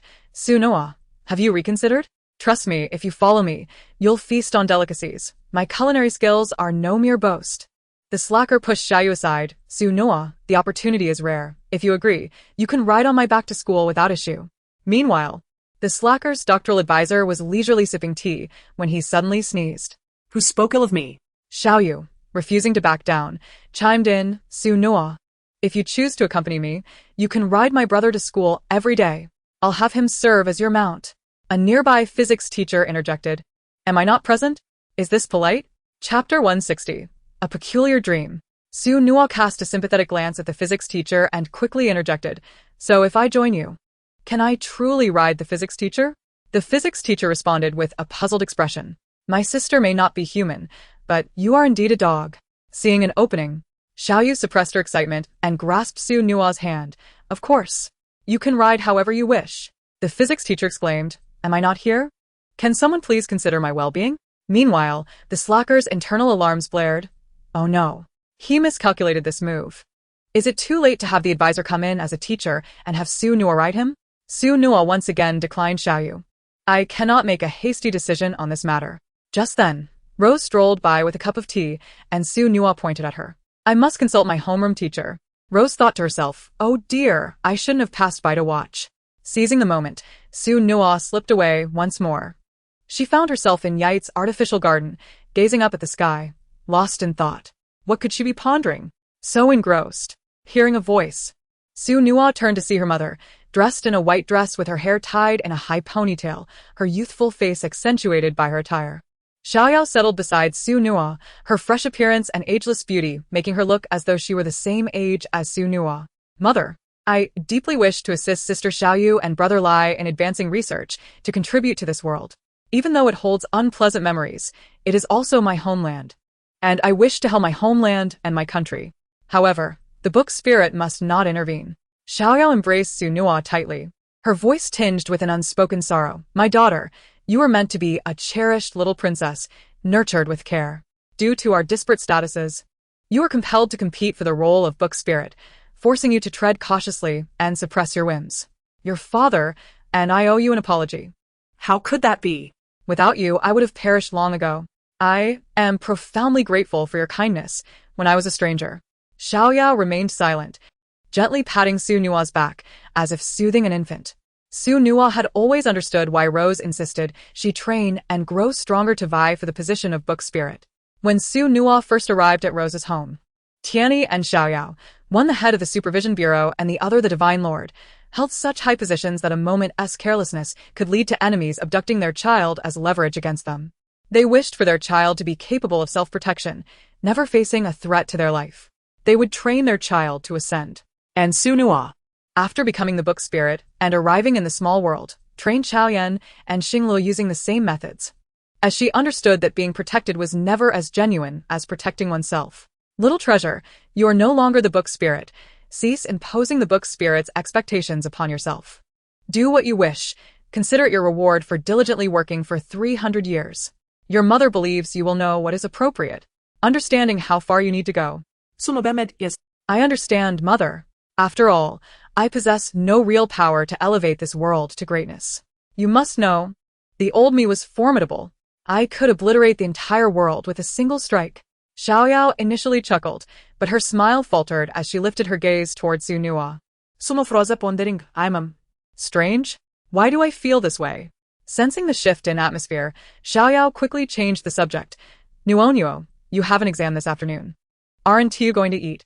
Well, I am indeed a bit hungry. Come, mother will treat you. Yay! After finishing her exam in the afternoon, Su Nua followed Xingyinshu, pedaling their small electric bike back home. Today sumovaskaring sumingi. As was their custom, they shifted their base to a nearby open-air market. The three of them selected ingredients for dinner, deciding to prepare their meals themselves for a time. Suminghi, now in his senior year, was approaching the college entrance examination. He had already made plans to pursue studies in management abroad. Eager to mature and shoulder the responsibilities of an older brother, he sought to protect his two younger sisters with his flourishing wings. Though reluctant to part, they intended to live, cook, play, and study together, creating more beautiful and simple memories before his departure. For them, a tranquil life together was a wish they had harbored for lifetimes. Tonight, Su Mingji was in charge of cooking, preparing Su Nua's favorite braised chicken wings and Sheng Yinshu's favorite steamed eggs. After exchanging goodnights, Su Nua returned to her room and fell asleep as soon as she lay down. Her eyelids barely closed. Suddenly, a voice echoed, "How can you forsake your strength in an attempt to forget your sorrow?" Su Nua felt as though she had plunged into a lake. Bubbles rising chaotically to the surface, yet only she sank beneath the depths. When Su Nua opened her eyes once more, she beheld a grim tableau of shattered bones and corpses, the setting sun appearing grotesquely swollen and crimson, as if steeped in blood. Before her stood a young girl clad in a flowing red gown. No, it was more accurate to say, a white dress stained by the sanguine hue.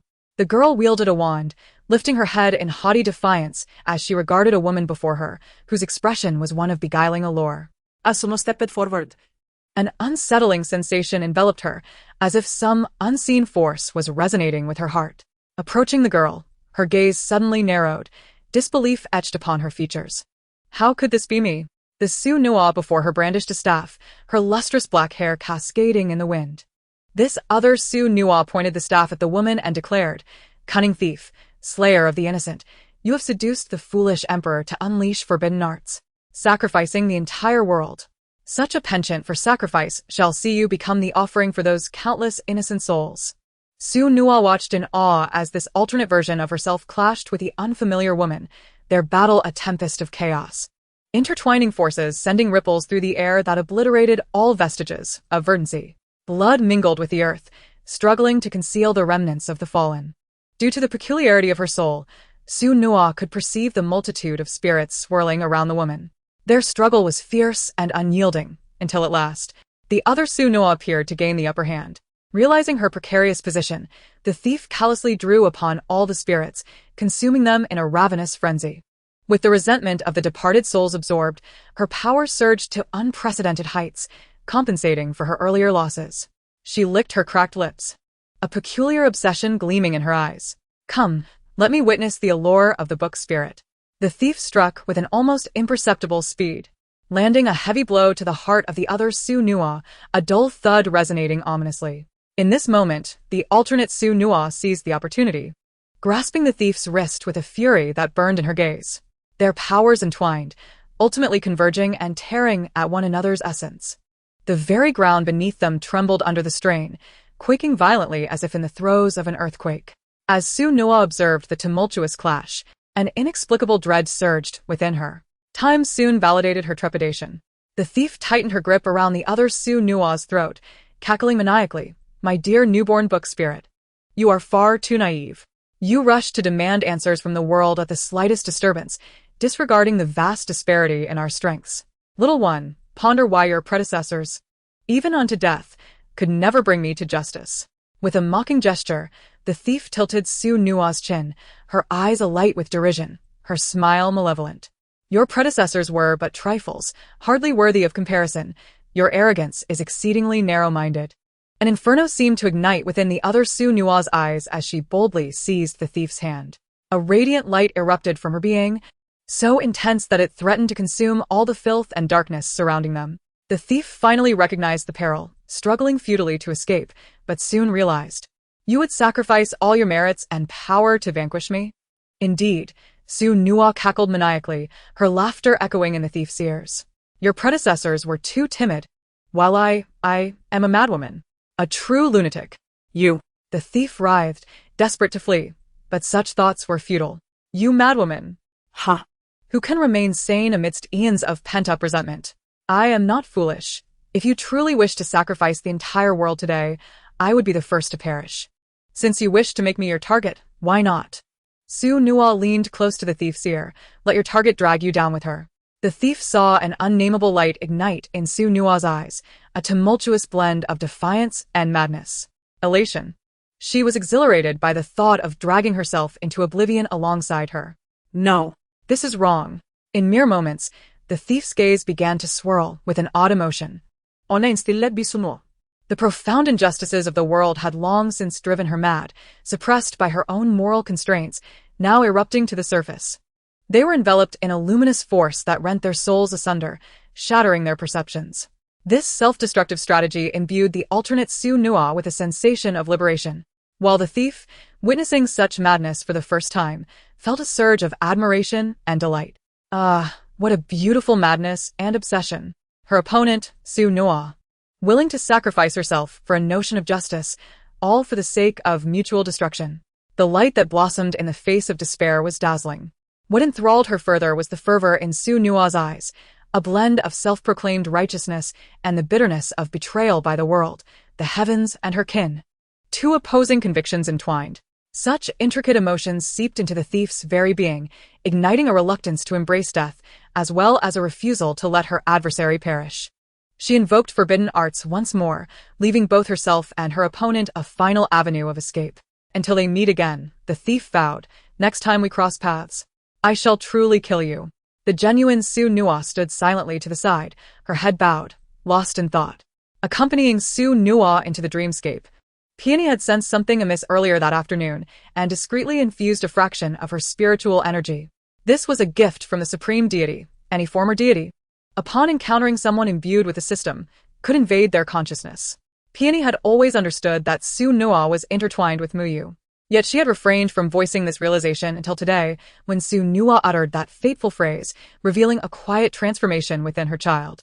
Concerned, Peony followed, only to witness the unfolding scene. A hazy figure materialized, the very thief from the dream. The thief caressed Su Nua's face, stating, Look, this is the true you. Outwardly virtuous and obedient, yet your heart is rotten, filled with boundless hatred. You are utterly fascinating, my dear Lady Nuomi. Do you know? The gaze you wore back then captured my heart. In the relentless flow of time, her fractured soul had sought Su Nua, intent on killing her to satiate her sordid delight. The thief's voice dripped with honeyed allure, ensnaring Su Nua's heartstrings. Behold, that is you. Why do you seal away your memories and forsake your power to forget your original self, willingly becoming a mundane, inept being? Allow me to unshackle you, to resume our unfinished battle. The thief's hand hovered over Su Nua's heart, as if a mere exertion could extinguish her life. But Su Nua rejected this. She had witnessed the essence of her true self, the very madness she adored. To extinguish such a mundane version of Su Nua would pale in comparison to extinguishing the Lady Nuomi who haunted her dreams. Peony rushed forward, forcefully pushing the thief away, glaring fiercely, Get away from my child. The thief regarded the silent Su Nua, her laughter brimming with audacity. You truly believe this is all a game? Peony, did you not witness the entire spectacle? Are you still unaware of the filthy thoughts your daughter harbors? She is far from normal. Indeed, after enduring years of torment, devoid of familial love, friends, or relatives, the two souls she cared for most had perished before her 5 times, leaving her powerless as a mere specter. The thief exhaled softly, a note of mockery lacing his voice. How pitiable you are, your very existence is a blunder. He cast a derisive glance at Su Nua, his eyes sparkling with malevolence. Peony, furious, retorted, Silence. It is not up to anyone to speak about my daughter, who does not know of your penchant for conjuring illusions. You think to besmirch my daughter's name with mere fabrications, a false dream? How absurd. Oh, is that so? The thief replied, his tone dripping with malice. But Our Lady Nua does not share your sentiments, does she? Right, Lady Nua? His gentle tone belied a deep-seated cruelty. Peony instinctively tournetto suno. Who grasped the hem of her mother's garment, lifting her gaze to reveal a pair of indifferent eyes. Her expression was as placid as a still lake, undisturbed by the turmoil surrounding her. Just as Peony anticipated a retort from Su Nua, she was taken aback when Su Nua turned back towards her. Su Nua opened her mouth, yet her silence spoke volumes. The shape of her lips suggested the word mama. Quickly, she closed her mouth, only to reopen it, forming the shape for Aunt Peony. Ultimately, her words dissolved into the air unvoiced. Indeed, she finally acknowledged, what you witnessed is indeed the truth. Chapter 162. Because I am Su Nua. Peony felt a pang of sorrow at Su Nua's admission, realizing her child had confirmed the harsh reality. Unsure of how to console her, Peony was acutely aware that Su Nua's situation was dire. Su Nua's gaze, devoid of emotion, resembled stagnant water, reflecting nothing but the faces before her. Clenching her fists, she suppressed the simmering rage within her, an urge pushing against her defenses, yearning to break free. Su Nua shut her eyes, striving to calm the restlessness and the dormant power that had finally surged forth, breaking its chains. The thief regarded Su Nua with a twisted amusement, curiosity glimmering in his eyes as he awaited her next move. Finally, when Su Nua opened her eyes, she refrained from any overt displays of anger, contrary to the thief's expectations. Instead, She spoke calmly, addressing him directly. You speak the truth. I indeed harbor resentment. I was once human, not a deity. I possess emotions. I cherish life and the world around me. Fate has extinguished my fervor, so how could I not feel hatred? Perfection is a myth. Taking a deep breath, she continued, what of being a book spirit? Even if other spirits possess hearts as pure as crystal, mine is not so. A gentle radiance emanated from the bracelet in her hand. As Su Nua, I suppress my bitterness, embracing the world and others with warmth. I do not believe that my inner turmoil renders me unworthy of their regard. Her being shimmered with a constellation of light. As a book spirit, I adhere to my duties, striving for justice and equity in the greater scheme, offering my modest aid in smaller matters. I shall not feel ashamed for my flawed heart. I shall not feel undeserving of my role. As a child of my mother, I harbor resentment towards her, yet I would never harm her, for I remain grateful for the gift of life she bestowed upon me, allowing me to witness the world's myriad wonders. As the daughter of Peony and Tiani, the sister to my older siblings, and the elder sister of the morning glory Starfall, I cherish and love them deeply. They are of paramount importance to me, and I would lay down my life to protect my family. Indeed, I find a strange solace in the thought of perishing alongside you, even in the face of death. I shall exert every ounce of my strength as a book spirit. I do not perceive this emotion as a flaw. A wand materialized in Su Nua's hand, transforming into a sword, a blade of pink hue. Humanity is an intricate tapestry, defying the confines of any single word or phrase. Unlike gods, we embody neither absolute good nor evil, neither pure reason nor unbridled emotion. Yet, we possess an absolute self, for no word or phrase can encapsulate our entirety. We are unique, irreplaceable entities in this world. Su Nua raised her sword, her hair becoming soft and voluminous, adorned with a delicate white ribbon tied at the back of her half-up hairstyle. A gown of shifting white fabric cascaded over her, its iridescence flowing downwards, accentuating her slender waist, seemingly fragile enough to be swept away by a mere breeze, yet she wielded the weighty sword, pointing it defiantly at her foe. A resolute light ignited in her eyes. And I, Su Nua, am irreplaceable. Regardless of the circumstances, I am who I am. It is precisely because I am human, an unparalleled individual, that no one, no deity, can take my place. As a book spirit, I need not imitate the clarity of others. I need not mimic their divinity. In fulfilling my role, I bear no shame towards the spirits, towards humanity, and especially towards my family. I am myself, and I shall always recognize my worth. I shall not be swayed by your deceit, nor shall I doubt myself. With a swift thrust, Su Nua lunged at the thief, her swordsmanship impeccable as she relentlessly diminished his resolve, unleashing an inexhaustible force. The thief found himself retreating under her onslaught. Instead of succumbing to despair, panic, or rage in the face of mortality, the thief was captivated once more by the indomitable spirit Su Nua had just displayed. Even the most desolate heart can bloom anew, nurtured by love amidst the ruins, wrapped in a tender, yet steadfast exterior that shields a fragile heart, persistently advancing toward the light. Undoubtedly, Su Nua, in her humanity, transcended the divine book spirits, embodying a strength that surpassed those whose exterior belied a steadfast inner core. She stood apart from those who remained villainous from the outset. She resembled the masses, bearing the scars of their wounds, yet still carrying a battered body, encasing it in a soft protective shell as she ventured forth into a future that held even a glimmer of hope. Yet, she was distinct from the crowd, for she was, indeed, Su Nua.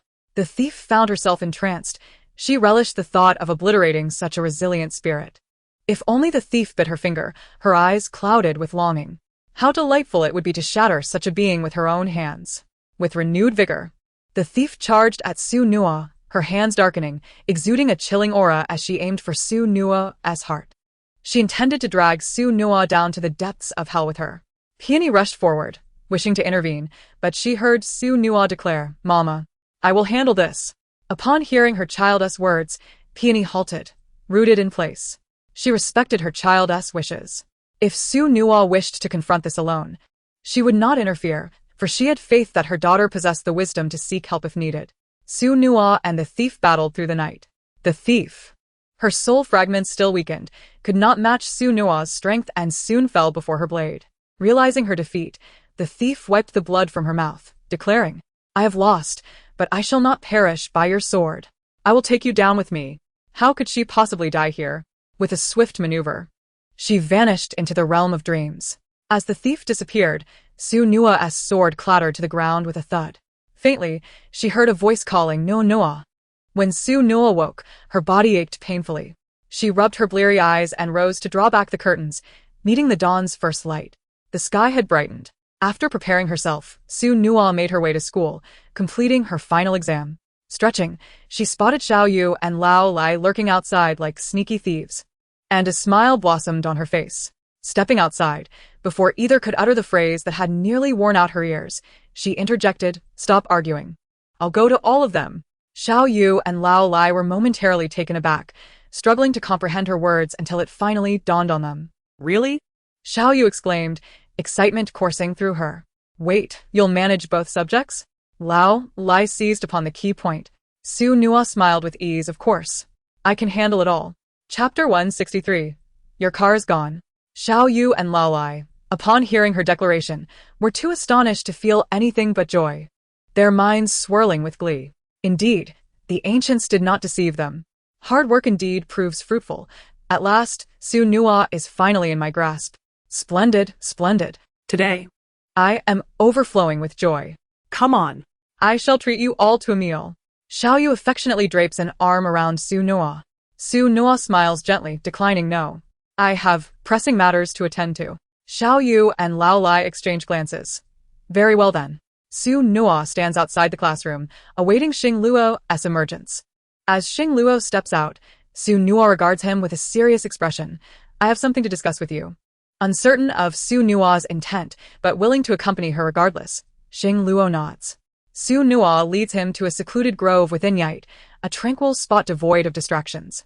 Without preamble, Su Nua inquires, Xing Luo, why did I lose my memories? No need to feign ignorance. Only you possess the power to suppress me, rendering me forgetful. Throughout their journey, Xing Luo pondered what questions his sister might pose. Upon hearing Su Nua's words, he realizes her suspicions regarding her amnesia. With a heavy heart, Xing Luo sighs, I cannot conceal the truth from you. Yes, dear sister, it was indeed I who caused your memory loss. Suno remains composite. Patiently awaiting Xing Luo's elaboration, Xing Luo continues, Sister, during your battle with the thief, you sacrificed all your merits and vitality, and should have perished there. I have long wished to apologize for that moment. Had I acted more swiftly, I would not have missed you. Su Nua smiles with reassurance, gently ruffling Xing Luo's hair. It's all in the past. Do not burden yourself with guilt. Indeed, the thief, in a desperate act, utilized forbidden techniques to preserve your waning soul. When I found you, you had already become a wandering, amnesiac spirit due to the loss of your merits and vitality. I seized this opportunity to channel your remaining strength into a curse. A curse? Yes, the curse is reciprocal. You gain something while losing something in return. I cursed you with my power, sealing away all your sorrowful memories, binding them as a tether. The core of this tether was to restore your depleted vitality with power. However, that alone was insufficient. Su Nua clenches her fists, observing the abundant energy coursing through her. My strength has significantly increased. Indeed, after consulting every tome in the library, I discovered that the life force of the book spirit can be replenished through the books themselves. As the new book spirit, I have the right to transfer my life essence onto the book, thus sharing my life with the previous book spirit. Upon hearing this, tears brim in Su Nua's eyes. You will shorten your lifespan. Xing Luo shakes his head, his gaze softening as he looks at Su Nua. I understand. But my life was reclaimed through you. Sister, saving you is my greatest fulfillment. Choking back tears, Su Nua wipes her eyes. Truly, you are my cherished child. Your sister feels immense pride. What then of my power? She distinctly senses her strength has grown exponentially. Xing Luo explains, during your unconsciousness, I erected temples in your honor, depicting you as a deity, allowing the world to venerate you. Rose established numerous foundations in your name, assisting those in need. Zhao Yan tirelessly ventured forth to save many who should not have perished. In this way, we accrued merits to enhance your vitality. Su Nua, overwhelmed with emotion, dabs at her tears with a tissue. Sister. Do not overthink it. Your existence is the greatest blessing. Xing Luo's usually frosty demeanor now radiates warmth. Su Nua feels fortunate to have such devoted family members who have exerted tremendous effort on her behalf. Embracing Xing Luo, she gently pats his back. It must be exhausting to undertake all this for me while also shouldering the responsibilities of the book spirit, correct? Xing Luo adamantly replies, not at all. Indeed, our Xing Luo is remarkable. Sister is truly delicate, sono preces generously. Dinglujuk suno yes. Thank you, sister. Suddenly, they are pulled apart by a force. Zhao Yan angrily points at Xing Luo. Oh, so you took advantage of my absence to cozy up to sister. Zhao Yan's usual composed demeanor is replaced by the petulance of a child denied sweets. Su Nua swiftly embraces Zhao Yan. Thank you, my sister. Zhao Yan, flustered, exclaims, why are you thanking me, sister? As long as it is for you, Zhao Yan will endure any hardship. Softening her expression, she adds, if you hadn't rescued me from that icy winter, I would not have survived. She is immensely grateful to her sister for bringing back the only survivor from a desolate, snow-covered world. Zhao Yan embraces Su Nua. Sister, encountering you has been a true blessing. Xing Luo, with a stern face, separates them. Enough, 1 minute is all you get. Zhao Yan retorts angrily, you miser. Xing Luo smirks. Wasn't he at just a minute before you interrupted? Unbeknownst to them, Rose, having arrived on the scene, chuckles at the two children's jealousy. You truly haven't matured at all. Humph. Rose produces her car keys, twirling them on her finger. So, my 3 youthful companions. Are you interested in a little adventure with your sister? Sono bams, absolutely. I want to join. Zhao Yan eagerly interjects. Xing Luo, I. Rose leads them to the underground parking garage of the campus, approaching her sports car. Rarely does she take the initiative to drive herself. Their former homeroom teacher spots Rose with the 3 students, recalling that today marks the final day of the monthly exam, and prepares to deliver some biting remarks. However, upon seeing Rose stride towards the sports car, his envy flares. He estimates its worth to be no less than 50 million. Gritting his teeth, he mutters, humph. Just because she is attractive, she clings to a wealthy man. If I were a woman, I could also have such a car. Unfortunately, as a man, I'll toil my entire life and still earn less than those gold-digging women. Rose and the others, with keen hearing, catch his words, instantly turning to glare at him. The former homeroom teacher, realizing they are looking at him, remains unfazed. How could they possibly hear me from this distance? He strolls leisurely towards his vehicle. Zhao Yan's eyes glint mischievously. The teacher's luxury sedan suddenly finds all 4 tires deflated. Xing Luo subtly moves his fingers, causing countless scratches to mar the car's body. Su Nua's bracelet glimmers briefly, and the car door of the luxury sedan falls off, startling the teacher as he approaches. Rose, more ruthless, snaps her fingers.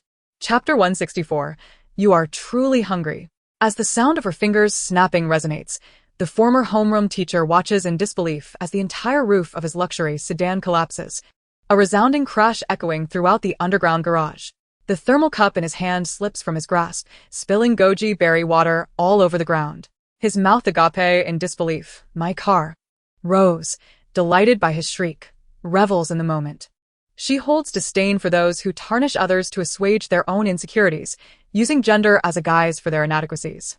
Rose has built her commercial empire from the ground up through relentless effort, dedicating countless nights to her achievements. In her view, the business realm is one of equality. With unparalleled dedication, one can obtain rewards beyond mere gender distinctions. Rose hops into the driver's seat of her car. Xing Luo opens the rear doors for Su Nua and Zhao Yan, ensuring they are comfortably seated before closing them. He then makes his way around to the front passenger seat. Rose drives them out of the campus, lowering the roof and windows as they speed along the overpass. As the sun sets, the gentle evening breeze brings a sense of joy to the moment. Roses guided them back home, and upon arrival, they were met with a delightful aroma.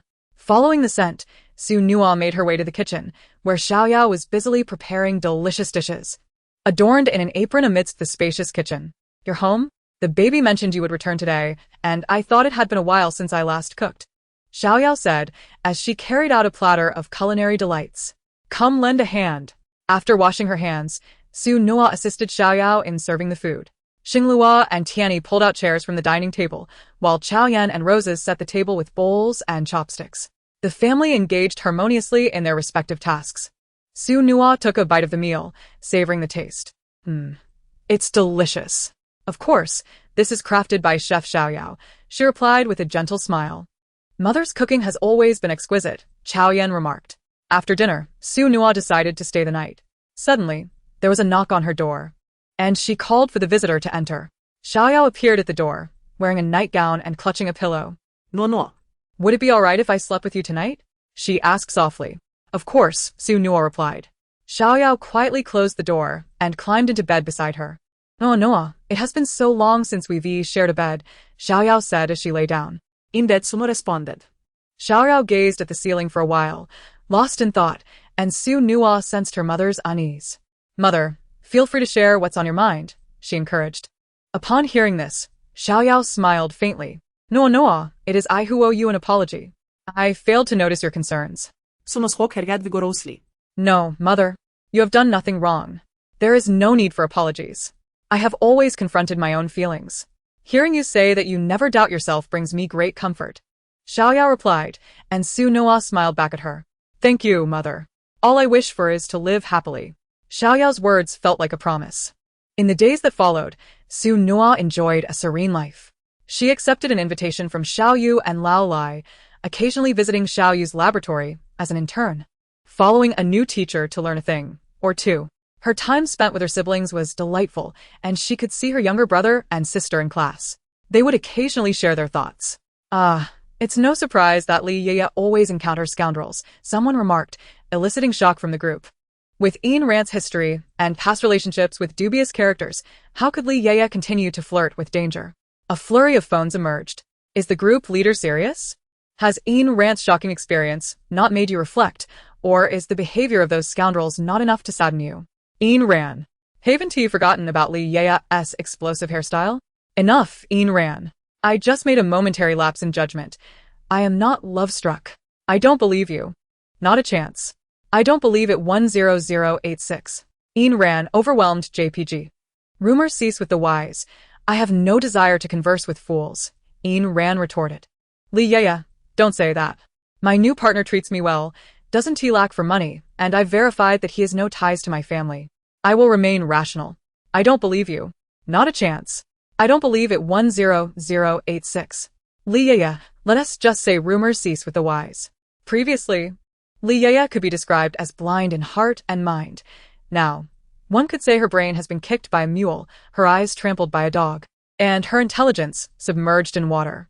Why is Li Yeye insulting me? How could someone so unattractive be chosen by Li Yeye? I've heard, he even has body odor. Oh, Li Yeye, your taste is unique. Wasn't he your last partner better? Oh, right, the last one was cut off from her inheritance. Ain Wei. What did I just hear? Very ugly? Body odor? Xie Changza, I'm on it. Xie Changza, the group leader, was renowned for his information-gathering prowess. Li Yeye is not as bad as Su Nua claims. He is quite handsome. Xie Changza was uninterested in her defense, trusting what Su Nua's father had said. It only took him 3 minutes to gather information. I really can't tell if Li Yeye is hungry or full to choose such an indescribable person. Let us wish her luck. Xie Changza has found something. Throws out a photo. With that, the entire class erupted. A crowd gathered around the photo, revealing a middle-aged man with a face full of moles, hair sprouting from them, and a sausage-like mouth, picking his nose while disdainfully rolling his eyes at the camera. Luli, oh my, I nearly dropped my phone. Song Ling, what sin have I committed to witness such a grotesque sight? Ain Wei, ugh. Class monitor. I've already booked an advanced eye-washing service. Do not let me see this again. Xie Changza, Li Yeye, I can see you're truly starving. Impossible. My boyfriend is very handsome. It can't be like this. I have pictures. Li Yeye, it is like this. Throws out a photo. The photo depicted someone standing next to Li Yeye, looking charming and graceful. The group was puzzled. Xie Changza. Are you sure you didn't make a mistake? Nonsense. Even if you doubt Li Yeye, you cannot question my professional integrity. It seems only Su Nua can analyze this. The group turned their gaze to Su Nua. Confused by their stares, she muttered to herself, why are you looking at me? Look at Li Yeye's boyfriend. I don't have moles on my face, nor would I grow hair on them. Keep staring, and I might just give you some moles. Hearing this, the group recoiled in fear, hesitant to look back at Su Nua, worried that turning too quickly might raise her suspicions. She continued to grumble. Ugh. I still haven't finished my homework for teacher Chiangwei. I forgot to complete the practice workbook. Chapter 165. The Pitiful Class Monitor. Su Nua, upon overhearing their conversation, dismissed it, yet it lingered in her mind. Alas, one can only say Li Yaya is truly unfortunate to encounter a loser with a system. That 40-year-old man, having achieved nothing in life, coincidentally found himself with a loser-s system, helping the loser rise to prominence. This system exploits the loser-s dependency to gain more for itself, manipulating their psyche to willingly become a tool for the system in their quest for wealth and beauty. Much like the protagonist in a system-driven story, the unattractive, insecure heroine encounters a system that allows her to exchange conquests for beauty, physique, intelligence, and wealth. Yet this uncle lacks substantial starting points. He exchanged for a potion to become handsome, which lasts only 3 hours and can only be used at night, while the system keeps those around Li Yaya oblivious, allowing her to uncover only beneficial information. Li Yaya's face reflected shock as she never imagined that systems from novels could exist in reality, let alone be wielded against her, rendering her blind in heart and mind. At this juncture, after countless validations, could Li Yaya still not believe Su Nua? Xia Changza's family was renowned for their intelligence-gathering prowess, capable of commercializing even a single piece of information worth millions. Xia Changza essentially helped her investigate for free. What more could she possibly be unaware of? The thought of this man deceiving her using a system made her want to skip class and stuff a toilet plunger in his head. Sigh. Perhaps Li Yaya should refrain from dating. Every encounter leads to a peculiar individual. Perhaps we should just call it a peculiar shelter. Li Yaya, please refrain from giving me such strange names. I can't bear it. Li Yaya, this gossip is over. Let us move on to the next. Upon hearing this, the group began to feel nervous. Let us choose this one. Inwei. Hearing this, Inwei nearly jumped up in excitement. The class monitor previously sent me a profile of Inwei. He seems rather interesting. Yiwei, upon hearing those words, turned his head furiously to glare at his deskmate. The class monitor, suddenly drenched in sweat, had not anticipated that Su Nua would express such a thought. Oh no, when they returned home tonight. His deskmate would undoubtedly make his life miserable. Oh, Yigo, there's a girl in your heart whom you've been longing for, isn't there? Upon hearing this, the class monitor abruptly turned to look at Yue, who wore a face of bewilderment, as if to ask, "Why are you looking at me?" Luli, hearing this revelation, felt her heart shatter. Her ship had sunk, sobbing quietly. This little one has hidden her feelings quite deeply, nestled in Yi Ji's heart for 10 long years, while Yigo has been searching for his elusive moonlight, yet he has never succeeded. The class monitor sighed, lowering his head. After all, to be remembered for a decade must mean this person was truly significant. Let me see what kind of girl she is. The class monitor was reluctant to listen, while Yue, on the contrary, was filled with excitement. Su Noa might know where this girl was. He had searched for her for 10 years, always finding her elusive, wanting to give up yet unable to bear it. This was his first flutter of emotions, the object of his secret affections. Before my lawyer arrives, I reserve the right to remain silent. Yue, upon hearing this, felt an urgency akin to desperation. He thought, no. Hurry and tell me. He had awaited this moment for a decade. Su Nua suddenly lifted her gaze to meet Yue's, and he could see a flicker of something in her eyes. Sympathy? Yay? Sympathy? The whimsical Yue, with his lively thoughts, began to ponder. Could it be that my girl has already passed away? Could she have gone missing? Why? He truly loved her and did not wish to seek another. Could it be that he had resigned himself to a solitary existence? No. Confronted with Su Nua's gaze, he truly began to doubt the validity of his thoughts. Go was quite the handful at the age of 5. Why engage in such troublesome affairs? He once climbed a tree to reach a bird's nest and was pecked by an angry mother bird. Hearing others say that wild honey was delicious, he climbed a beehive and ended up covered in stings. Disappointed with the lack of honey, he, with his body covered in welts, decided to catch fish in the river, only to be splashed in the face by a fish tail and fell into the water, where he encountered a beautiful young girl. Yue's past misdeeds were best left unmentioned. Xia Changza, Yigo was quite mischievous as a child. Yue, you are not allowed to listen. The little girl had 2 adorable buns in her hair, skin as white as snow, dressed in a sleeveless white dress and floral sandals. With a delicate voice, she asked him if he was all right and offered to pull him up. Oh, if I were a boy, I would surely be smitten. Others listening found the tale enchanting. Yue, with his chest puffed out, surely felt like a man. The class monitor lowered his gaze. The little girl helped Yigo up, even sharing her bottled water with him, and gently wiped his face with a tissue, soothing him not to engage in such self-harming antics. Walk. If I were a boy, I would undoubtedly be captivated. Xie Changza, what? Yigo eats so well? The little girl spent a few days with Yigo, playing together every afternoon, and gradually, Yigo began to develop feelings for her. She left the most beautiful imprint in Yigo's otherwise mundane life. Indeed, one should not encounter overly stunning individuals during their youth. Yue, at the thought of that girl, felt warmth bloom in his heart. Recalling that white silhouette, his heart softened, filled with happiness. The class monitor, upon seeing the expression on Yue's face, felt a pang of sorrow. But our Yigo, how could he know that the girl he has been yearning for is none other than the class monitor? Hearing this, Yue felt as if the world had dimmed. His heart seemingly stopped, overwhelmed by anguish. He pinched his skin hard, unwilling to believe. How could his beautiful girl be his desk mate? The class monitor has 3 brothers, who desired a sister, and coincidentally, the class monitor looked rather feminine as a child, soft and delicate, and struggled to grow taller. Taking advantage of their parents' absence, the brothers dressed her as a little girl, adorning her like their idealized soft moonlight. Every morning, they would take the little class monitor out for a stroll until one afternoon, she secretly ran into Yigo. She fished him out of the water, intending to don male attire the next day to confess to him, but after that incident, her brothers became infatuated with dressing her up. They even hired a nanny to apply light makeup on her and bought her a new dress to take her out for walks. Thus, our poor class monitor grew up under the shadow of her brother's dress-up antics. Chapter 166. Yue has passed out? Upon hearing this, Yue was thrown into an unparalleled state of agitation, abruptly turning to face his desk mate, eyes wide with disbelief. Meeting the class monitor's pure, untainted gaze, an inferno ignited within Yue, nearly causing him to choke on his breath.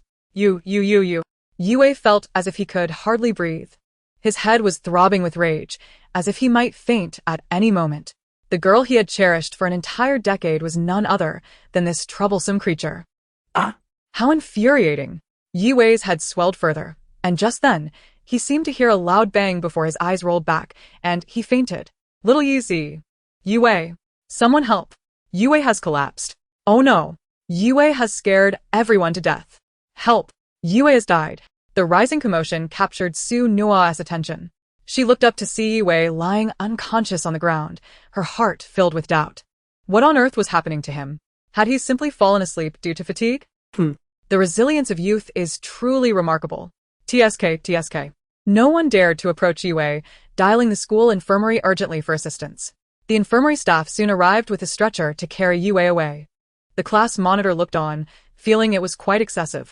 When Changwei arrived and saw Yue being carried off, she clicked her tongue, remarking how delightful it is to be young, able to sleep at will. When older, one cannot resist the allure of their phones and struggles to find sleep. Upon entering, a hush fell over the crowd. For reasons unbeknownst to them, after a month of interaction, they felt a vague sense of submission towards Changwei. Afraid to act out of line, Changwei cleared her throat. Good morning, everyone. The results of this month's exam have been delayed by 2 days and are now out. Congratulations to everyone. Each of you has improved by at least 30 points. Some students have made remarkable progress. Our Yue has increased his score by 40 points compared to last time. Yue, who already had high scores, continues to adhere to his academic progress. Striving to excel, it is evident he has put in considerable effort. Now that the results are out, let him rest well. Since each of you has made progress, there is no need to compare yourselves to others. Congratulations on your respective achievements. Upon hearing this, the crowd erupted in cheers. Who could understand the struggles of being pressed by Changwei to solve problems every afternoon? After finishing the exercises, they were then required to attend her lectures. Once the lesson was over, Changwei would take her small stool and sit outside, making them memorize ancient poetry today, formulas tomorrow, and English the day after. She would call names from a list, and only those who could recite would be allowed to leave. Those who failed would have to return to continue memorizing, waiting for their turn to recite again. Just when they thought they could finally leave, they were handed a test paper to take home and work on. The already heavy academic load became even more precarious. It was no wonder Changwei had once remarked that the first week was a welfare week for them. Little did they know, she was not deceiving them. They hardly returned home before 8 or 9 in the evening, thanks to Changwei's relentless enthusiasm. The The crux of the matter is that Qiangwei remains oblivious to the potion she has unwittingly administered to their parents. For each of these mercenary businessmen is utterly convinced that she will lead their offspring to the pinnacle of success. Moreover, regarding the haunted house, Chao Yan later informed them while clearing up the aftermath that it indeed possesses the power to grant wishes, albeit at a steep price. A single misstep could result in a halving of one's lifespan or potential bankruptcy the very next day. It is for this reason that Su Nua questioned whether they truly wished to make a wish. Upon entering the haunted house, the only means of exit was through wishing. And without it, they would be unable to leave. It was Qiangwei's forceful intrusion that altered the situation, allowing them to depart unscathed and without consequence, further deepening their reverence for her. After a month of arduous effort, their progress remained stagnant. Instead, they resorted to performing the act of self-isolation in circles. During the recent monthly examination, Chao Yan and Su Nua achieved identical scores, jointly claiming the top position. Just as everyone anticipated Qiangwei to impart the words, "You should study diligently," like Su Nua and Chao Yan, striving to emulate them, they instead heard her say, "There's a temple in the suburbs called Nuomi, which is quite effective. You can inquire with Lu Li, she knows about it. Sometimes, alternative paths can yield results." Lu Li raised her hand, exclaiming, "Teacher, I know. That's called cheating, a choice between methods in problem-solving." Qiangwei smiled and replied, "Ah, Lu Li, you are indeed teachable. Could they truly be that effective?" "Very much so. After my mother prayed there, my father's grave grass has already grown 2 meters tall." Su Nua, at a loss for words, opted for silence. It was only Su Nua who failed to make any advancements, which was understandable. Qiangwei prepared to open the textbook and turn to commence her lesson. Meanwhile, the former homeroom teacher received the score list and, upon examining the figures alongside the class score analysis on his computer, realized that each student had improved by more than 30 points. His hands trembled uncontrollably, unable to maintain a grip on the score list. It felt as though the world was spinning, and his head was spinning in tandem. Not long ago, his luxury car had been totaled, and amidst the lamentations that followed, he took a cigarette and resignedly returned to work, hoping that Qiangwei would soon be dismissed so he could reclaim his position. However, upon seeing this list, he nearly erupted with rage, nearly causing him to require medical attention. He bellowed furiously at the students, but upon noticing other teachers nearby, he swiftly closed his mouth. With a seething thought, he cursed these little brats. When he was present, they had refused to improve even by a single point, yet now, at this critical juncture, they rebelled and raised their scores. It was as if his face had been ground into the dirt. He was a gold medal first-grade teacher. Surely, someone behind Qiangwei had coerced these little imps into behaving normally. The score report in his hands crumpled as he clenched it tightly, the veins on his forehead standing out ominously. After class, Su Nua routinely sought out Sheng Yunshu, but found no trace of her at the stairway. She ascended the stairs to locate Sheng Yunshu's classroom, peering outside for what felt like an eternity, yet saw no sign of her. Grabbing hold of someone exiting, she inquired, "Hello, senior, have you seen Sheng Yunshu?" "Sheng Yunshu? She left a while ago. I think someone called for her during the 3rd period, and she hasn't returned since." "Oh, alright, thank you." Su Nua checked her phone but found no message from Sheng Yunshu. She sent a message, but after a prolonged silence, she called her phone only to hear a busy signal. Desperate, she dialed Su Mingji. "Hello, brother. Sister is missing." At the school gate, Su Nua was as frantic as an ant on a hot stove, pacing back and forth. Su Mingji, phone in hand and with a worried expression, hurried towards her. "Yes, that's right. Yunshu is missing. I need to trouble uncle to help look for her. You're coming over now? Alright, I'll see you at the school gate." Chapter 167. Please go to hell. While waiting for Su Mingji, Su Nua discovered Sheng Yunshu's whereabouts. The information revealed that Sheng Yunshu was feeling unwell due to her menstrual period and had laid her head on the desk for a brief nap when someone outside the classroom sought her out. Strangely, the teacher, seemingly bewitched, summoned Sheng Yunshu and astonishingly permitted her to leave during class hours with a non-parent, non-school staff member. That individual spoke to Sheng Yunshu, whose initially calm demeanor gradually morphed into one of anger, her expression darkening ominously. Ultimately, she relented, departing without any precautions. Just as Sheng Yunshu stepped out, that person turned and knocked her unconscious. Su Nua's brows furrowed in fury as she read this, her fingertips cracking from the tension. Suddenly, her screen flickered, resembling corrupted code, displaying a garbled rainbow screen. After a moment, It stabilized, revealing a woman-esque figure on the screen. Lord Nwomi, we meet again. Suno sayas naroved. Simmering with barely contained rage, as if she might explode at any moment. Thief. The thief-esque playful, mischievous voice chimed in again. Oh, don't be angry. It's just a trivial character from a book. The scene shifted to show Sheng Yunshu bound in an abandoned building, apparently unconscious. Her brow furrowed as if caught in a nightmare.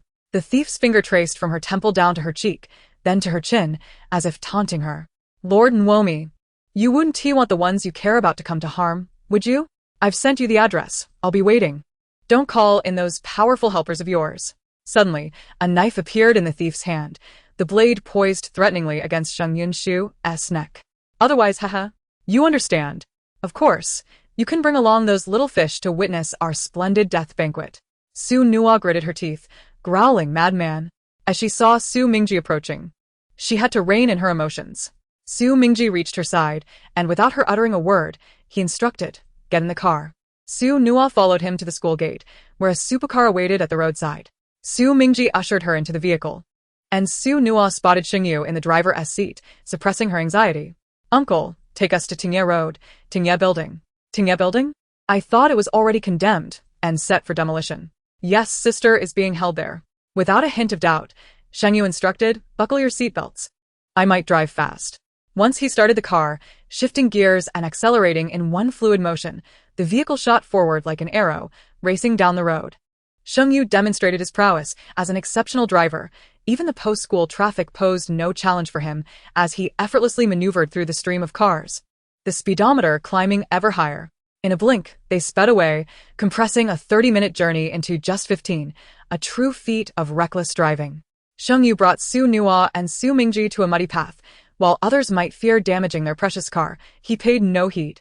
After all, it was his niece in danger, and he could not stand idly by. Xingyu drove up to an abandoned building just as the sun began to set, casting a deep crimson hue that was disquieting. Normally, such a dilapidated structure would be surrounded by caution tape and warning signs, urging people to stay clear, yet today, curiously, There were none in sight. Su Nuo recognized this as the handiwork of the thief. She flung open the car door and dashed toward the building. Nwomi, don't act recklessly. Xingyu cautioned, startled. Yet, Su Nuo could hardly wait. Every moment her sister was in danger felt like an eternity, her mind fixated on urgency. Faster, faster. With determination coursing through her veins, she sprinted towards the non-functional escalator, tiptoeing to leap 3 or 4 steps at a time. She accelerated, practically vaulting across the distance, racing toward her sister. Sister. Sister. Tears welled in Su Nuo's eyes, a poignant testament to the hardships endured.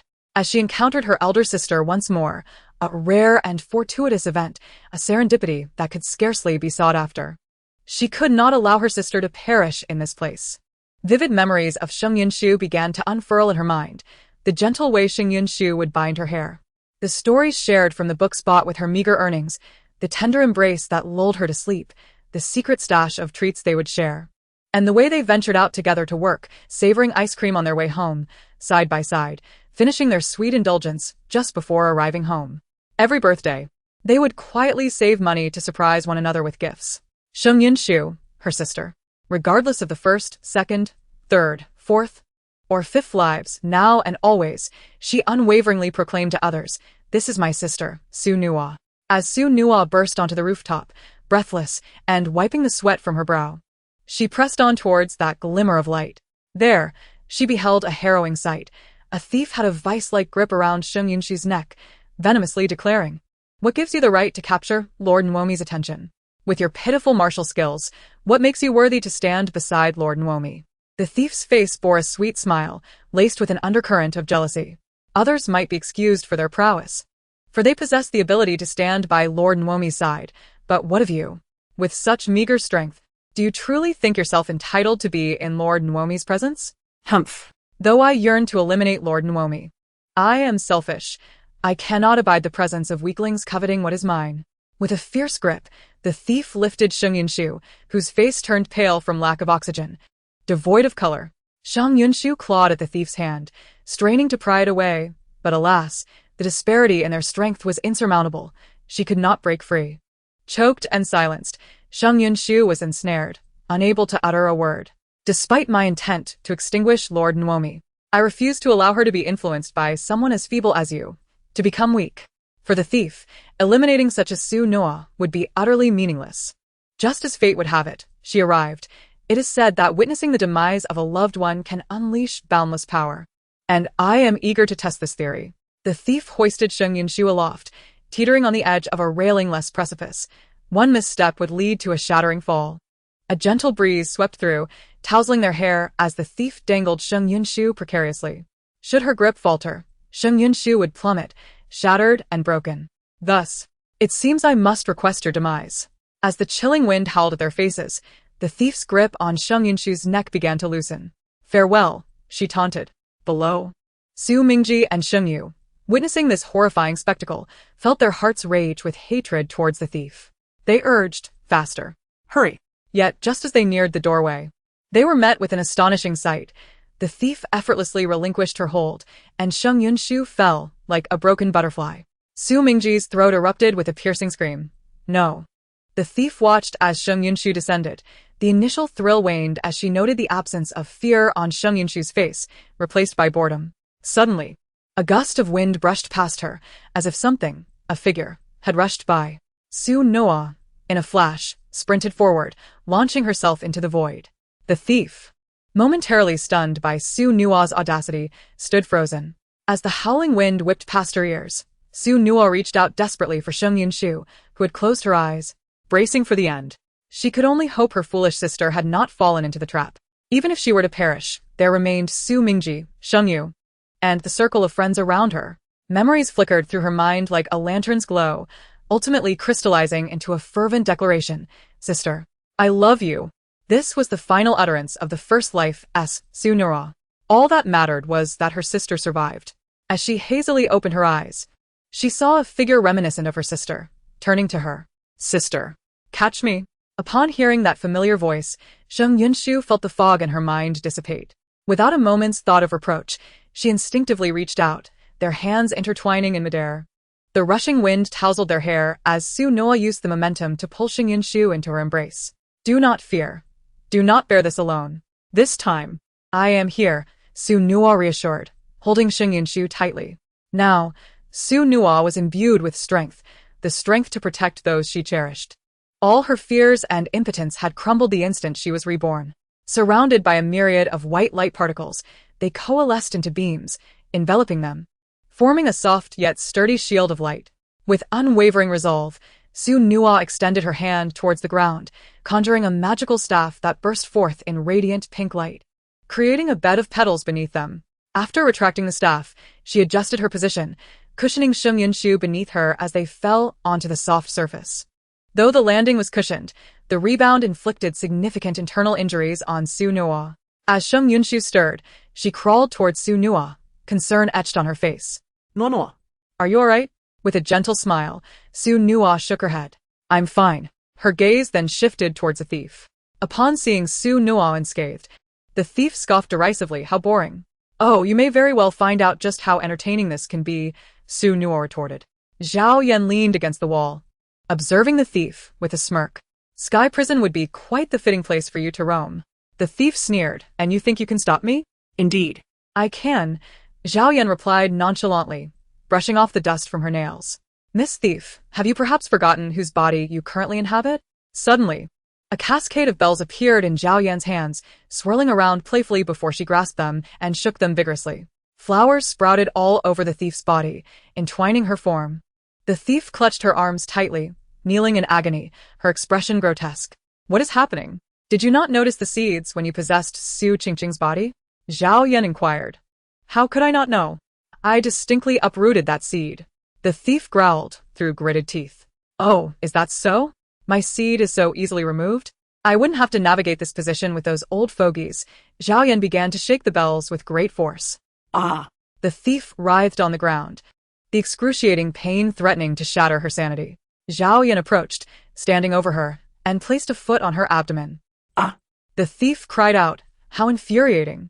Zhao Yan pressed down harder. What's the matter? The infamous thief reduced to such ineptitude? You previously tormented my sister, yet I was powerless to stop you. Now, You dare to appear before me in Su Qingqing's body. How bold of you. Zhao Yan's heel crushed down mercilessly. Initially intending for Su Qingqing to suffer a bit before her demise, she had not anticipated the thief would so obediently walk into her trap. At long last, she had her quarry. Grinning sweetly, Zhao Yan seized the thief by her collar, her smile more radiant than the sun. Sister may have grace, but I do not. Dragging the nearly unconscious thief, Zhao Yan advanced, bolstered by Su Nua's previous 2 encounters that had drained the thief, alongside Xiaoyao and Tianyi's covert scheming against her. Now, the thief could only stir up trouble for a fleeting moment. Zhao Yan dragged along while humming a tune. Oh dear, I must take a few days off again. This will prevent me from seeing my sister, so you must repay me double. Su Nua observed that the thieves upstairs had vanished, contemplating that Zhao Yan must have succeeded. After rising, Su Nua first took her sister to the hospital, fearing potential internal injuries from the strangulation. Sheng Yu agreed with Su Nua's reasoning, disregarding Sheng Yunshu's reluctance, and swiftly took her to the hospital. Just as Su Nua intended to rest and play on her phone, she too was unceremoniously ushered into the hospital by Sheng Yu. You might have internal injuries, you should get checked as well. Be good, and I'll buy you some sweets afterward. Consequently, Su Nua and Sheng Yunshu were both subjected to examinations. By the time they returned home, it was already 10 o'clock. They hurriedly showered and ordered some crayfish. Curling up together to watch television, deliberately avoiding any discussion of their recent experiences and wishing to forget unpleasant memories. The following morning at school, Chang Wei entered with an air of triumph, announcing, "Everyone, I am now your official homeroom teacher." Upon hearing this, a mix of joy and concern rippled through the crowd. They were pleased because they favored Chang Wei, yet worried due to her strict demeanor. Chang Wei discerned their thoughts.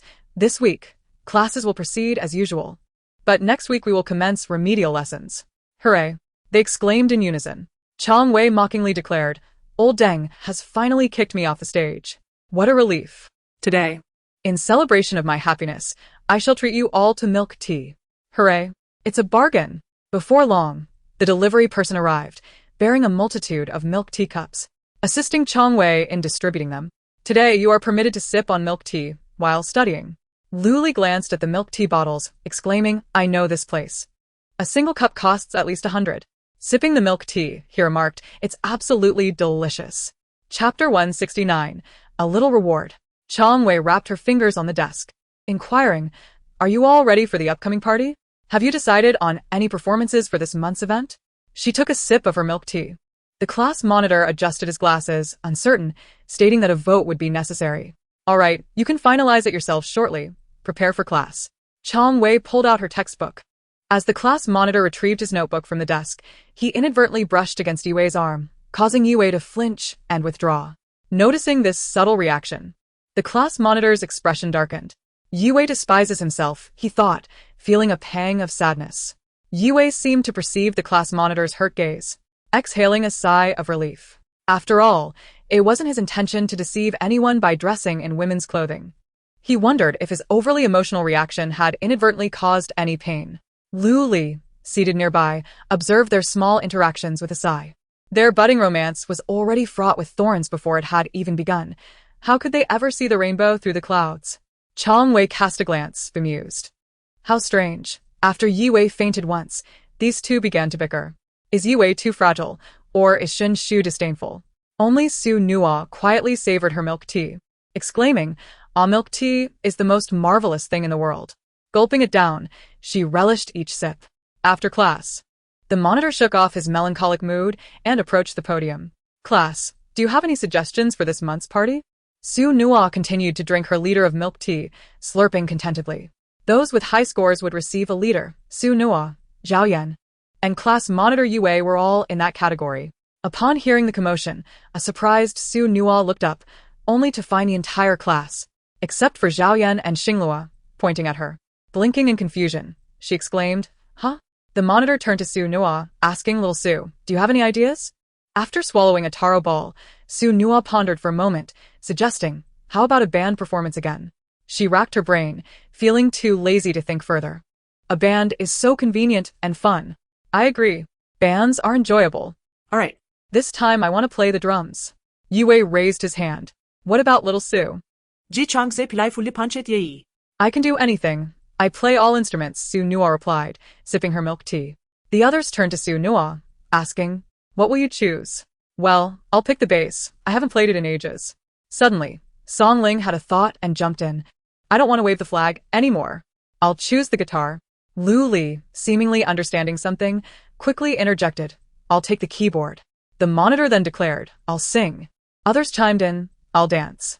Even Su Wen, usually clueless, suddenly became clever at this critical moment, exclaiming, I'll dance too. Only Xie Changza said nothing. Suddenly, Yi Wei and Song Ling flanked Xie Changza, playfully draping their arms over him. Too late. You have no choice now. Xie Changza? No. On Thursday, during practice, Su Nua, guzzling water, suddenly had a thought and approached Xinglua, draping an arm around his shoulders.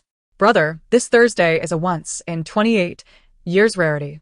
The next time we have a Thursday on February 29th will be in 2052. So, would you be willing to lend me 50 this once? Upon hearing this, Zhao Yan protested. Sister, why don't you ask me? I'm much wealthier than Xinglua. I am the richest person in the world. Everyone turned in astonishment to Zhao Yan. Goodness. The world's richest person is right beside me. Su Nua gently patted Zhao Yan's hair, whispering, don't worry, we'll cleverly persuade him to buy us food. Zhao Yan's face lit up with glee. All right. Xinglua shook his head helplessly. I don't have 50. He pulled out a black card. I only have this. If you don't mind. Please take it.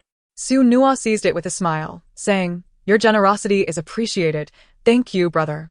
On Saturday, the group donned custom-made black suits. Today, they would forego the comedic antics of men and women, instead embodying spirited determination to reward their efforts and progress this month. Su Nua opted for tailored shorts instead of a skirt or long pants, paired with a fitted blazer and a short tie embellished with a silver chain. The unique, irregular suit design radiated vitality, exuding a formal yet youthful aura. Others chose skirts or trousers, but they were united by their panda-themed outfits. With sunglasses on, they were a sight to behold. They were the no-nonsense class. Tian Yi and Xiao Yao had heard that Su Nua, Zhao Yan, and Xinglua would be performing alongside Chang Wei, preparing to attend the evening's festivities. When Xiao Yao entered, she happened to sit beside Sheng Yuelon. Upon catching a whiff of a delicate fragrance, Sheng Yuelon turned to see Xiao Yao and quickly recalled who she was. Though she felt envy and jealousy towards the bond between Su Nua and Xiao Yao, she had to concede that Su Nua's closeness to her must have its reasons. Hello, are you Nua Nua's godmother? Sheng Yuelon greeted politely. Xiao Yao returned a poised smile. Indeed. Upon seeing Xiao Yao's face, Sheng Yuelon was momentarily taken aback. Xiao Yao's beauty was extraordinary, radiant yet graceful. It was a beauty that could engrave itself into one's memory. At this moment, Sheng Yuelon acknowledged that in the realm of beauty, she could not rival Xiao Yao. Xiao Yao noticed Sheng Yuelon's expression but merely smiled in silence. Nearby, a group of parents marveled at the beauty of Xiao Yao and Tian Yi, exclaiming, what a stunning couple! Truly a match made in heaven. Xiao Yao paid them no mind, content to await the commencement of the performance. Soon, the show was about to begin. Following the outstanding performances of Sheng Yunshu and Su Mingji last time, the school had invited them to open the show. Lin Yueshi watched in discontent as the pair danced together on stage, feeling a wave of imbalance. Shouldn't I be the main character? She fumed internally, berating the system for its betrayal. Wasn't I supposed to be the star? Just then, the system was about to respond when Xiao Yao glanced back and inadvertently locked eyes with Lin Yueshi, causing the system behind Lin to feel an inexplicable chill. Peony cast a gentle smile towards Lin Yueshi, who found herself entranced by her beauty, momentarily forgetting to continue her inquiries with the system. As Peony turned away, Lin Yueshi inwardly screamed, System, where the hell are you? Peony wore an enigmatic smile on her face. Within her mental realm resided a system known as the Heroine Stabilization System, which was, in fact, Lin Yueshi's system. Peony smirked inwardly, having already crushed the system before it could plead for mercy. What's wrong, dear? Tiani sensed something amiss. Peony simply smiled lightly and replied, nothing. She then turned her gaze towards Su Mingji, who was playing the guqin. Let this be a small reward for the young man who has been tirelessly assisting our daughter. Tiani, following Peony's line of sight, caught sight of Su Mingji and shared a knowing smile. Indeed, young ones require occasional rewards. Peony's fingers danced lightly. Chapter 170. The Grand Finale. Wan Tian felt as though something had appeared in her hand. Upon opening her palm, she discovered a note. driven by curiosity. She unfolded the note, reading the message. Lin Yueshi's system has been eliminated. It will no longer interfere with you. Live boldly and freely. Tian, what are you looking at? Wan Tian, startled by the voice, hurriedly stuffed the note into her pocket. Nothing. Seeing that Wan Tian was reluctant to share, Lin Yueshi ceased her inquiries and turned her attention back to urging the system to respond. Wan Tian could hear the silence from her system and pondered. If this were true, could she finally shed all shackles and become her true self? As evening fell, it was finally time for Su Nua's group to perform. The host announced, "Next up is the Anti-Love Brain Sunglasses Panda team from class 1 of the first year." The audience fell into a momentary silence upon hearing this. The familiar opening commenced. A panda had rushed forth, wildly waving flags, more exuberant than at the previous gala. Seated beside Su Luo, Father Xie chuckled. "Look at that. They've upgraded this time, sporting suits. Don't you think your son, with that panda head, brings you shame?" "Not at all. What can I do if he insists on participating? I can't argue with him. As long as he's not the one waving the flag, I'm fine with it." Father Xie had adopted a laid-back attitude. Life has its ups and downs. One hurdle after another. I can't be overly concerned about losing face, can I? He's lowered his standards. So surely his son will preserve some dignity. He wouldn't go waving flags, would he? Soon, the curtain was drawn back. A group of panda performers made a grand return. A panda figure with a microphone raised a finger, crooning in a voice reminiscent of electronic music, "I am back." Mother Shin, witnessing this spectacle, leaned over to Father Shin and whispered, "This must be that boy, Xie Changza. He's naturally lively. It's evident he's enjoying himself this time." Indeed. I didn't expect that after some time apart, he'd be even more vivacious. The lights dazzled in a riot of colors, creating a flamboyant atmosphere. Yet, Su Nua and her peers delivered a spirited performance, exuding youthful vigor, far removed from the chaotic style of nightclubs. This eased the parents' displeasure towards their costumes, preventing any dissatisfaction from arising. As the performance concluded, the panda performers quietly exited the stage. Backstage. "Are we staying here?" Liulin Kirat. Craven Barbecue. "Let us go eat," Yi Wei suggested. "The last place we went was delicious. I want to go again. What if they pick us this time?" Someone asked. "That shouldn't happen, right? Last time they chose us for novelty. They won't be drawn in by the same trick again." Indeed, their previous rebelliousness had intrigued the audience. But a second attempt would likely not hold the same allure. "Let us go. We're off for barbecue. Who's going to have a private feast without including your homeroom teacher?" Rose appeared unexpectedly. "Let us have Teacher Rose join us." Yay. Teacher Rose is treating. Rose was unfazed by their abruptness. "All right, I'll cover it today." Su Mingji pulled Sheng Yinshu over, asking if it was all right to include them. The first-class students, aware that Su Mingji and Sheng Yinshu were Su Nua's older siblings, readily agreed, especially since they were already acquainted with Su Mingji. Sure. A large group took taxis to Bai K's place. Upon seeing the crowd, Bai K decided to combine 2 large tables. Rose grabbed the menu, glancing at it briefly before ordering one of everything, saying, "Thank you." Bai K was taken aback. "Can you finish all this food?" Rose laughed. "My sister loves to eat. Let us order more." Meanwhile, the etiquette teacher began questioning everyone. "Have you seen the panda performers from class 1? "No," was the unanimous reply. The etiquette teacher, exasperated, pondered what was going on with that class. They were always elusive. She instinctively thought of the broadcasting room, but remembered the last time they had called for ages without finding anyone, so she dismissed the idea. What's up with the school? They've picked them twice in a row. Forget it. Let us see who's missing, Where classmates Su Mingji and Sheng Yinshu? Why can't I find them? On the other side. Cheers. Su Nua took a big gulp of sparkling water. So refreshing. Let us seize the moment for a group photo. Sure. Bai K, come take our picture, Sheng Yinshu called out. Bai K hurriedly returned from his resting area, camera in hand, and approached their table. At the boss's request, "I'm always at your service." At that moment, they were the only table. So Bai K wasn't he busy. Bai K proudly held up the camera, saying, "Look, I have a camera. Everyone get ready. I'm about to take the shot." Su Nua paused her chopsticks, and everyone looked towards the camera. 1. Bai K announced. 2. 3. Everyone said cheese. The click of the shutter captured the suited youths alongside Sheng Yinshu and Rose in their evening gowns, forever freezing that moment in time. These beautiful times would be preserved in photographs, eternally radiant, Yet future friendships would never remain stagnant at this moment. They would continue to flourish with the passage of time. They raised their glasses, toasting to the accomplishments earned through hard work, to the bonds forged over time, to the grace they exhibited on stage, and to the friendships they had cultivated. Cheers. That night, Su Nua stood on the balcony, feeling the evening breeze gently envelop her. The cool air swept over her as Muyu appeared before her. After a moment of hesitation, Muyu finally confessed, "Nua Nua, I'm sorry. I shouldn't have kept this from you. I promised Rose I would help you find happiness and peace in this life." She and Rose were relatives, and such a modest request from Rose was one she would naturally agree to. "I considered many options, but given the potential risks here, I thought revealing your thoughts was the best approach. I deceived you by allowing your feelings to leak out, letting others understand your experiences, enabling them to trust you, to see your value, and not to harm you, while also revealing Su Qingqing's true nature to the Su family."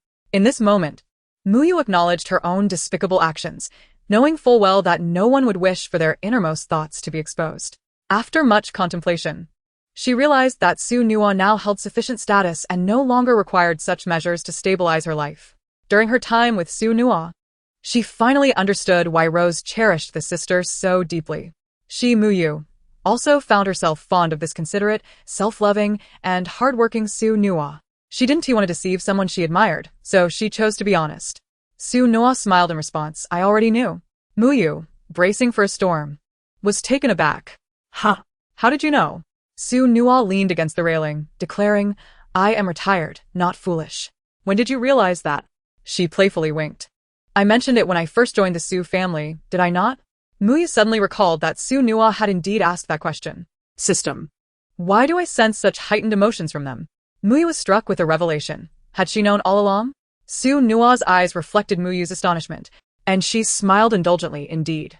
Feigning anger, Muyu exclaimed, "How could you deceive me?" Su Nua, with a charming smile, replied, "I never claimed to be an innocent little flower." She had long sensed that everything was unfolding too smoothly, and considering that Xiaoyao's mother had once been the supreme deity, and Muyu's mother held the same title, how could she not comprehend the implications?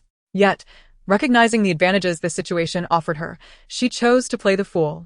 After all, the allure of points was irresistible. They could be exchanged for lucky charms. She desperately needed countless lucky charms.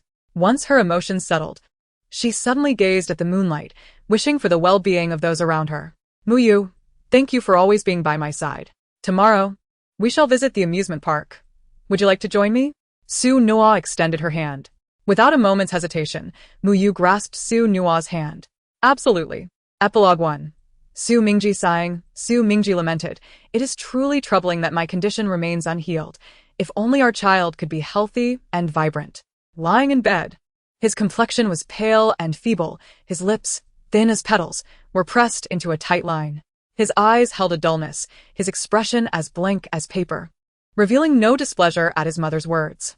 Unbeknownst to her, the servant hurriedly carried away his food tray, leaving the door ajar.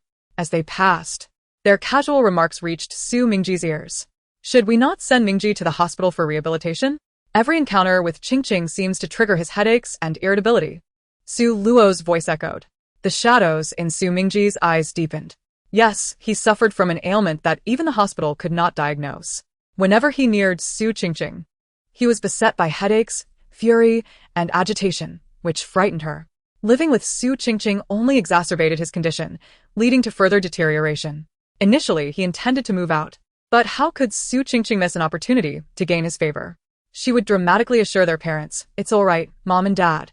My brother will surely recover." Thus, Su and Mrs. Su ordered him to remain confined to his room, subjected to daily examinations by the family doctor. A servant assisted him with meals and dishes, and he was compelled to attend school, traveling alone by bus. However, he was strictly forbidden from encountering Su Qingqing to avoid frightening her. Over time, Su Mingji's emotions grew increasingly erratic. With a cold sneer, he thought, "So now they wish to cast me out? Why not have done so from the beginning? To spare me this torment?" Gazing through the barred window at the overcast sky, he noted the relentless rain, mirroring his own inner sorrow. As footsteps faded into the distance, sweat trickled down Su Mingji's back, just as the door creaked open. He looked up to see a small figure gently pushing the door, tiptoeing inside before closing it behind her. Upon seeing Su Nua, he instinctively straightened his face and said, "I told you to leave. I do not require your pity. Sisters are the most hypocritical beings." Hearing this, Su Nua hesitated, her face crumpling with grievance before quickly smoothing out. Her sister had told her that her brother was simply ill, battling his affliction, and that his irritability stemmed from pain. He was erecting psychological defenses to prevent further emotional harm. Having endured abuse herself, Su Nua understood that pain could evoke sadness, anxiety, and fear, and she empathized with her brother. Approaching Suminghi. She held a storybook in her hands. Setting the book on the bedside table, she retrieved a small stool, straining as she moved it due to her weakened state from prolonged malnutrition. Placing the stool beside Su Mingji, she sat down and pulled out a bag of candy. "Brother, this is the candy the shopkeeper rewarded me with. My sister and I both received some. We agreed to share. This bag is for you." Su Nua's little face sparkled with delight. "The candy is sweet. It will bring happiness." Her eyes shone brightly. Su Mingji instinctively swatted it away, declaring, "I do not need it." He could not fathom that anyone would show him kindness without ulterior motives. His parents saved him only because the Su family was affluent and could not allow a child to perish at home, becoming a source of ridicule. His only affection was reserved for Su Qingqing. The servants helped him out of obligation to their salaries. And what of Su Nua? Just a lost child returned home. Seeking to curry favor with him? Su Mingji scoffed, lamenting that she was courting the wrong person. Winning over Su Qingqing would have been far more beneficial. And himself? For a fleeting moment, Su Mingji's gaze dimmed. He felt like a burden to the Su family. Picking up the candy, Su Nua was not disheartened. Rather, she was incensed by her brother's disobedience. "How can you waste food? I have decided. I shall only give you one piece of candy. If there is too much, you won't appreciate it." She unwrapped a piece, placing it on the table, and pocketing the rest. Unfazed by Su Mingji's ire, she opened her storybook and, with a serious expression, began to narrate. Each night, her sister would tell her stories, lulling her to sleep. As a child, after completing chores and facing beatings from her foster mother, she would seize the moments to sleep, as rest somehow alleviated her pain and fatigue. In dreams, a kind grandfather would offer her candy, and although she had never tasted it, she knew that moment brought her joy, because she too had candy to eat. Thus, she believed that if her brother fell asleep, his body would cease to ache. At this time, Su Nua had just escaped and arrived at the Su family, having just begun her education. After enduring torment from her foster mother, who locked her away, subjecting her to verbal abuse and psychological torment, she was forbidden from stepping outside, let alone attending school or even touching a book. Her mental state was akin to that of a child. The foster mother forbade her from meeting anyone. Consequently, when she fled, the villagers did not recognize her, failing to alert her foster mother. Upon arriving at the Su family, she inadvertently stumbled upon her brother lying in bed, and she felt his profound loneliness. Seeing him mirrored her own childhood loneliness, she was moved with compassion. Thus, she began visiting daily to share stories. Despite his resistance, Su Mingji eventually drifted off to sleep. Su Nua tucked him in before leaving, ensuring to turn off the lights and close the door behind her. From that day forth, she visited Su Mingji daily to share stories, claiming to give him only one piece of candy while secretly saving the rest for him, providing him with a piece each day. Initially, Su Mingji discarded the candy into the trash, but by the final day, he carefully stored it in his drawer. On this day, the skies were clear and sunny. Su Mingji began to look forward to his new sister's visits, finding solace in her companionship amidst his lonely existence. Observing Su Mingji's gradual openness, it was not long before she brought her sister along. Su Mingji regarded Yunshu, who was only slightly older than Su Nua at the time. She was not yet known as Sheng Yunshu, but simply Su Yun. Su Yun was gentle and attentive, considering details that Su Nua overlooked. She would draw back the curtains, crack open a window to let fresh air in, and prepare a glass of warm water on the bedside table for Su Mingji to drink when he felt parched. She would adjust the air conditioning to a comfortable temperature and, when no one was around, suggest taking a stroll outside. 3 individuals strolled leisurely through the garden, exploring various locales, and planned to sneak back just as Su Qingqing and her parents returned. Alas, such idyllic days were short-lived. Su Nua was cast out of her home, and by the time she received the news, it was already too late. In a fit of rage, she burst out of her house. Marking the first time, she defied her parents' commands. She confronted them, furiously questioning how her sister could possibly afford to hire someone to harm Su Qingqing with the meager amount of money she received daily. Without discerning the circumstances, Su Luo reacted violently, striking Su Nuo across the face. Enough! This spendthrift daughter, daring to steal money to hire a hitman.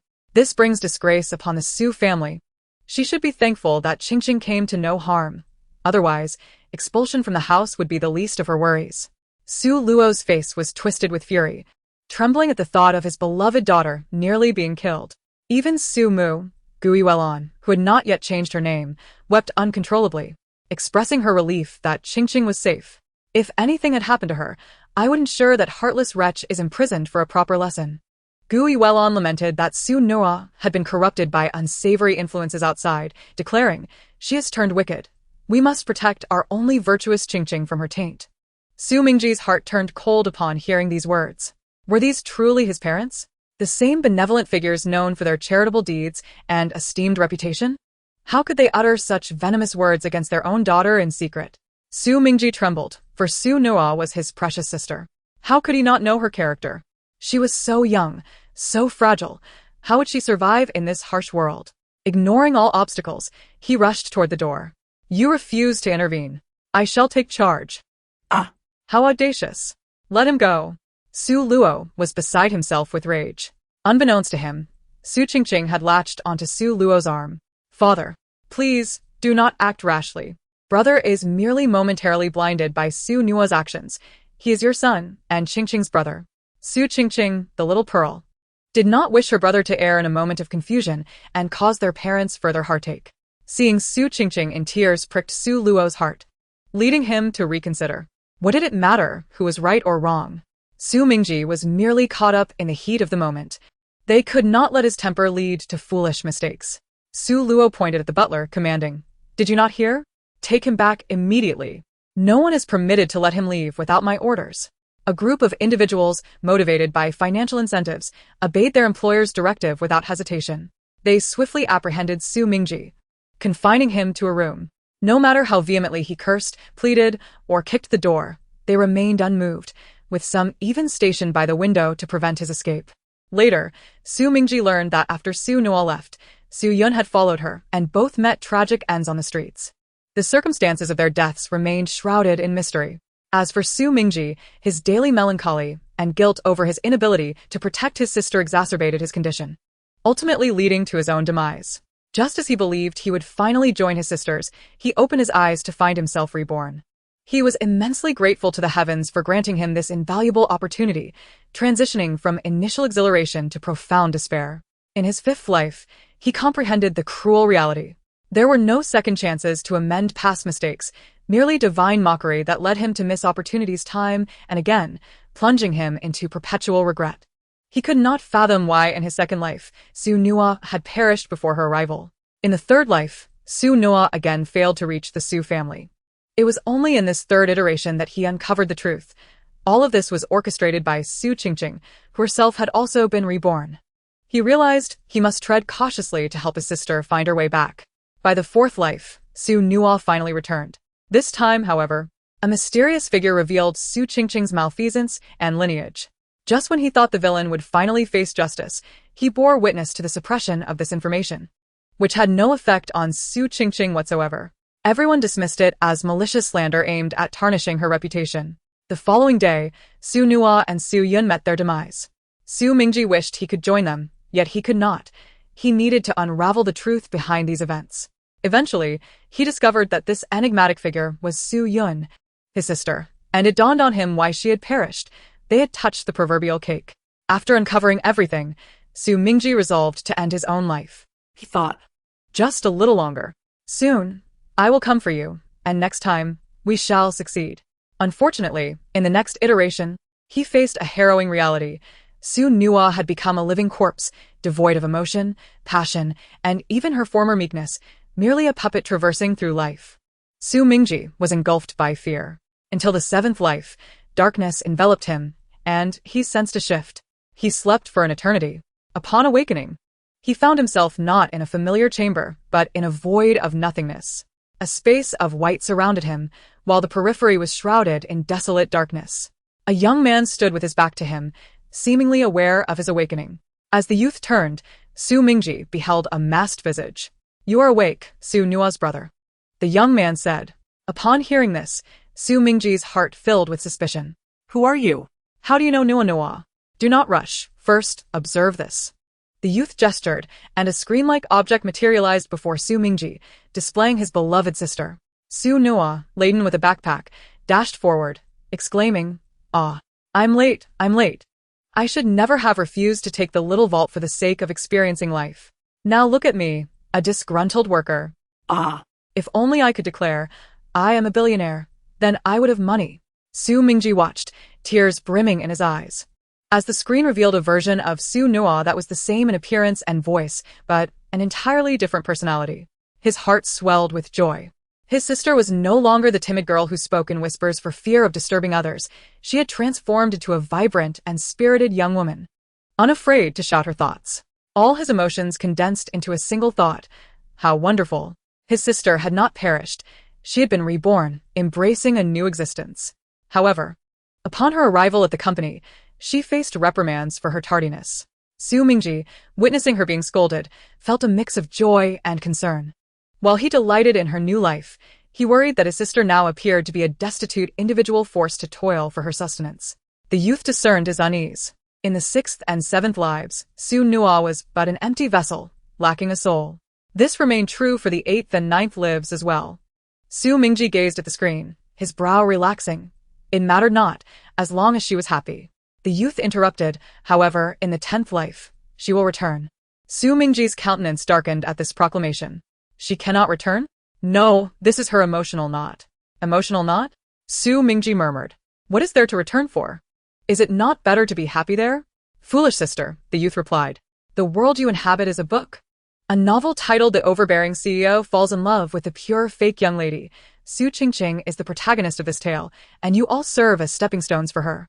Thus, no resistance will yield any fruit. Su Mingji was taken aback, realizing why their efforts to oppose Su Qingqing had been futile. Your anger towards Su Qingqing arises from her fortune, which causes you discomfort, leading to an uncontrollable loathing for her that overwhelms your reason. The youth's indifference stems from the burden of another narrative he bears. He possesses his own heroine, and thus, his male lead-s storyline instinctively loathes other women, particularly those who pose a threat to his heroine. Su Mingji, in his heart, understands that it must be Lin Yueshi, for he has always been inexplicably drawn to her. And now he finally comprehends the reason. Indeed, your rebirth is facilitated by the heavenly path of Su Qingqing, employing forbidden techniques that enable you to seize fortune repeatedly. I surmise that your inability to forget the events of your previous life is due to your overwhelming obsession, your fervent desire for revenge in this rebirth, which is ultimately ensnared by the emotions captured through the forbidden arts, a cruel whimsy. A mere 3 words, cruel whimsy. It compels them to endure the torment of an irrevocably flawed existence time and again. He harbors hatred. Hatred for it all. Hatred for that wretched Su Qingqing. Hatred for that damned heavenly path. And above all, hatred for his own powerlessness. The boy perceives that his resentment towards Su Nua is of great import to me. She will arrive in her 10th life, and I must clear all obstacles for her, allowing her to traverse this path with joy and happiness. To achieve this, I must utilize you to smooth the way and, of course, assist you in your endeavors with Su Yun as well. The boy candidly reveals his ulterior motives. Yet for Su Mingji, this utilization is indeed a fortuitous opportunity. Gritting his teeth, Su Mingji affirms, "Very well. I shall become a blade in your hand." The fact that he can be drawn over signifies much, and the ability to witness Su Nua further illustrates the boy's remarkable nature. After this encounter, how could he fail to recognize the boy's extraordinary capabilities? Ultimately, this new outcome cannot be worse than the previous one. Thus, why not leverage another to fulfill one's own desires? In your 8th and 9th lives, I shall grant you 2 opportunities to hone your skills. The boy's voice reverberates in his ears. In the 10th life, the victor will inevitably become clear. When Su Mingji awakens this time, he finds himself in elementary school rather than the high school of yore. This realization only strengthens his conviction that the boy must possess formidable abilities. He capitalizes on his past knowledge while simultaneously absorbing the present, broadening his horizons beyond the Su family to carve his own path. With the Su family's influence being unfeasible and unsafe, he opts to take a gamble abroad. He begins to learn to withstand the pain, striving to become a bright, cheerful, and gentle youth, thereby lowering the Su family's guard. Initially, his efforts prove somewhat unsuccessful until the moment of the eighth life's demise, when he finally masters the art of enduring this anguish. In the ninth life, the boy modifies his perception within Su Qingqing's heart to firmly regard her fourth brother as a gentle and amiable figure. Thus, his plan commences in earnest. He intends to prepare thoroughly to welcome his two most cherished younger sisters. Tomorrow, I shall pen the epilogue for Yunshu. Dear readers, remember to eat, sleep well, and study diligently.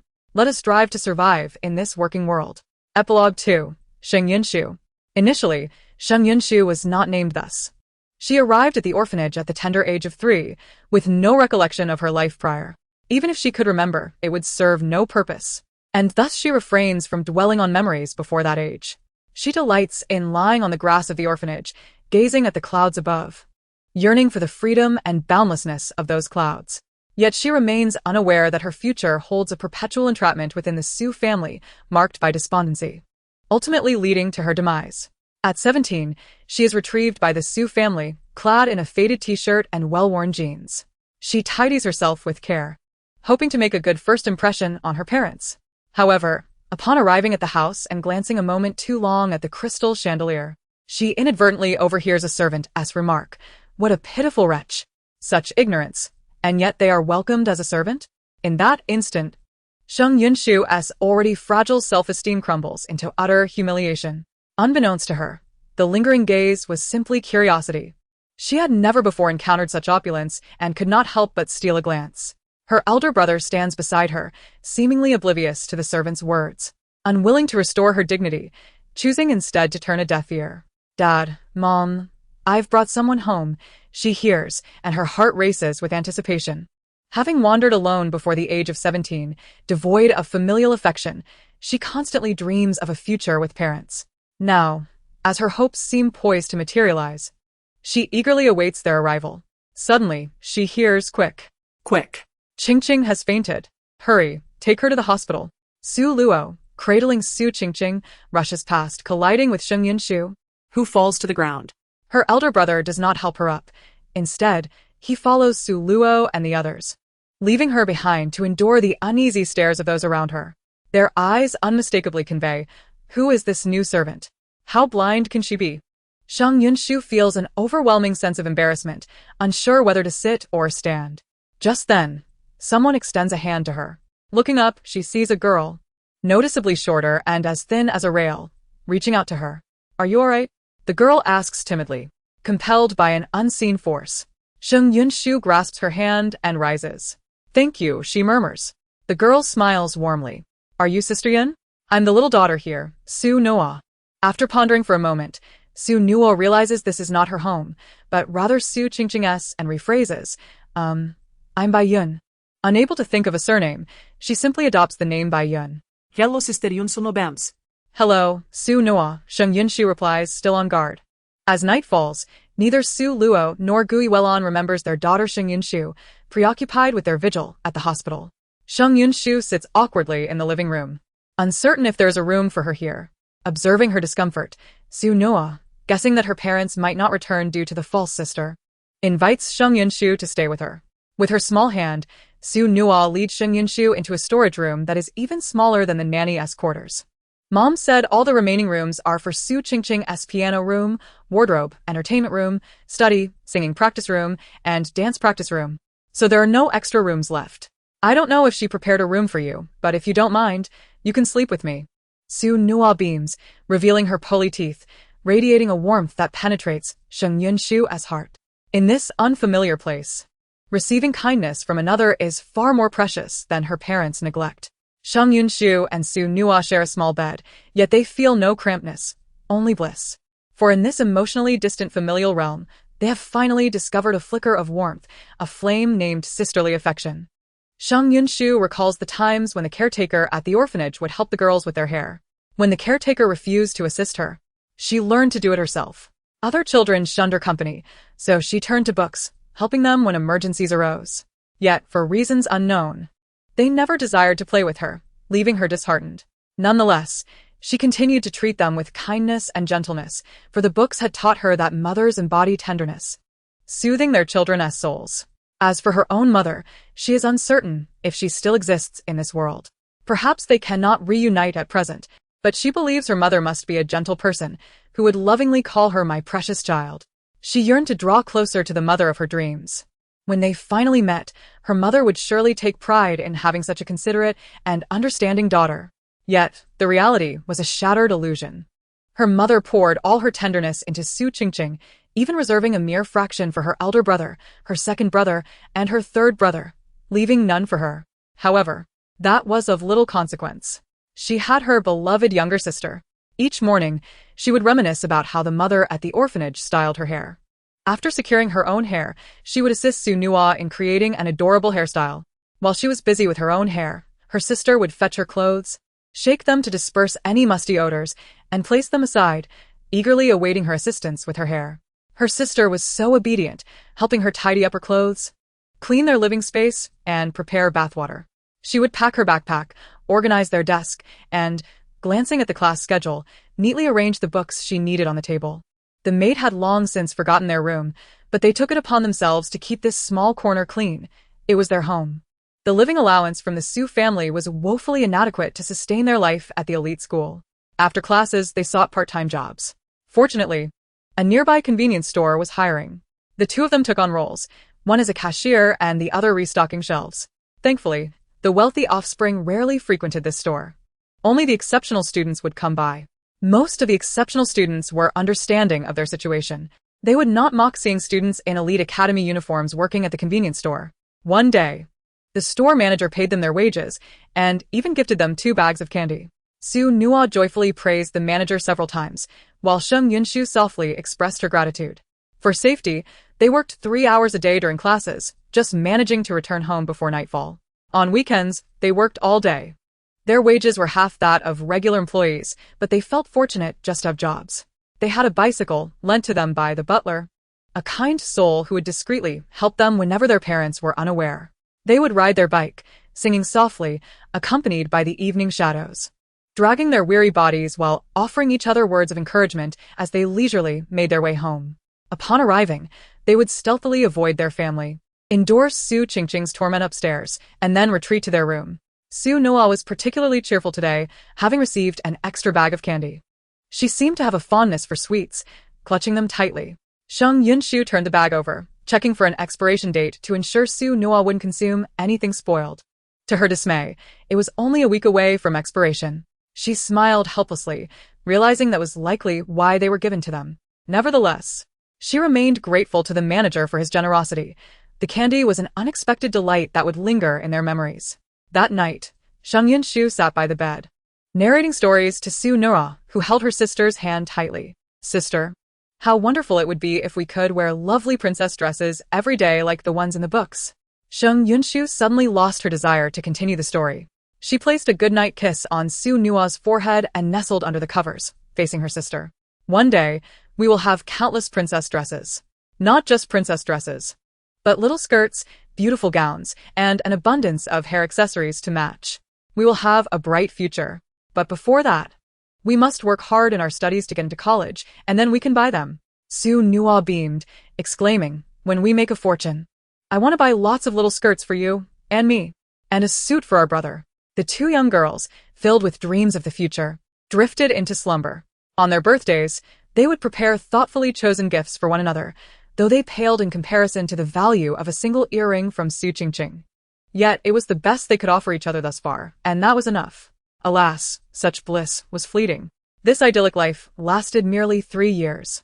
Her most adorable and obedient sister was wrongfully accused of hiring a hitman and was cast out of their home. Unlike Su Mingji, who succumbed to uncontrolled emotions and caused a ruckus in her departure, she quietly seized the opportunity when they imprisoned Su Mingji, unnoticed, and took her backpack, her only possession, resolutely leaving the Su household to find her sister. She knew it was unfair to Su Mingji, but she believed her sister would understand her intentions. Their younger sister was still so small. How could she survive alone outside? She needed to catch up with her sister. As she left the Su family behind, she pedaled away without a backward glance. She thought that renting a place outside would incur more expenses, making life even tighter. But that was all right. They could still manage to live well. It was a relief to be free from Su Qingqing's interference, which had sullied their joyful spirits. They could save money and take her sister to the amusement park. She longed to visit the amusement park with her sister for the first time. She wanted to save up to buy little things for themselves to decorate the home they were about to have. She also wanted to attend school with her sister because the mother at the orphanage had said that education was the only way out. They could seize their path forward through learning. They would go to college together, exploring the legendary university to see if there truly was a Parkinson's-afflicted aunt who trembled while serving food, and whether they would find like-minded friends. Most importantly, she envisioned her sister stepping into a blissful life, getting married, and fulfilling the role of a mother while Su Mingji played the father.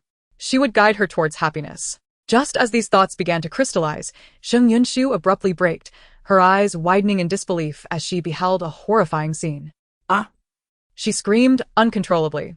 In her moment of distraction, she lost her balance and fell from the bicycle. She saw a masked man wielding a knife, thrusting it into her beloved sister's abdomen. Ignoring the pain in her knees and the blood trickling from her scraped skin, she dashed forward in a frenzy. The piercing screams echoed in her throat. No, no. No, no. No, no. She watched in horror as her sister collapsed into a pool of blood, unconscious. Stumbling towards Su Nua, she threw herself onto her sister, desperately struggling. Why? You are the ones who hired a killer. Why do you blame my sister for your evil deeds and demand her life? Just as she was about to finish her sentence, she gasped and coughed up a mouthful of blood. The monster who had taken her sister's life had now claimed her own. Her vision blurred further. Blood continued to flow from the gaping wound in her abdomen. In a whirl of sensations, she collapsed to the ground, her sight gradually fading. The first thing she saw as she fell was no longer her sister, but the azure sky and the clouds drifting freely. Why? Why couldn't she live like a cloud? Carefree and unburdened? She reached out, attempting to grasp the cloud, her consciousness clouding, yet one fragment remained vivid. A small figure extended a hand towards her. Are you alright? It felt as if she grasped that hand once more, but the answer was different from their first meeting. I'm fine. Yet, deep within, she couldn't suppress the thought. How could she be fine? Why did fate cruelly toy with them, denying them the chance to live?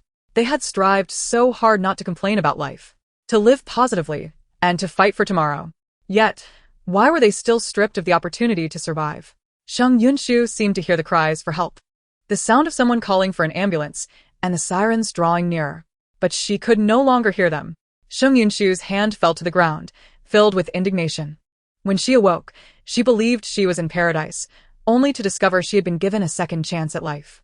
She was determined to prevent Su Nua from returning to the Su family. However, she was unfortunate enough to receive a grievous piece of news. Su Nua had long since passed away. Her heart, in utter despair, questioned, had she not been reborn? Why then did Su Nua perish instead?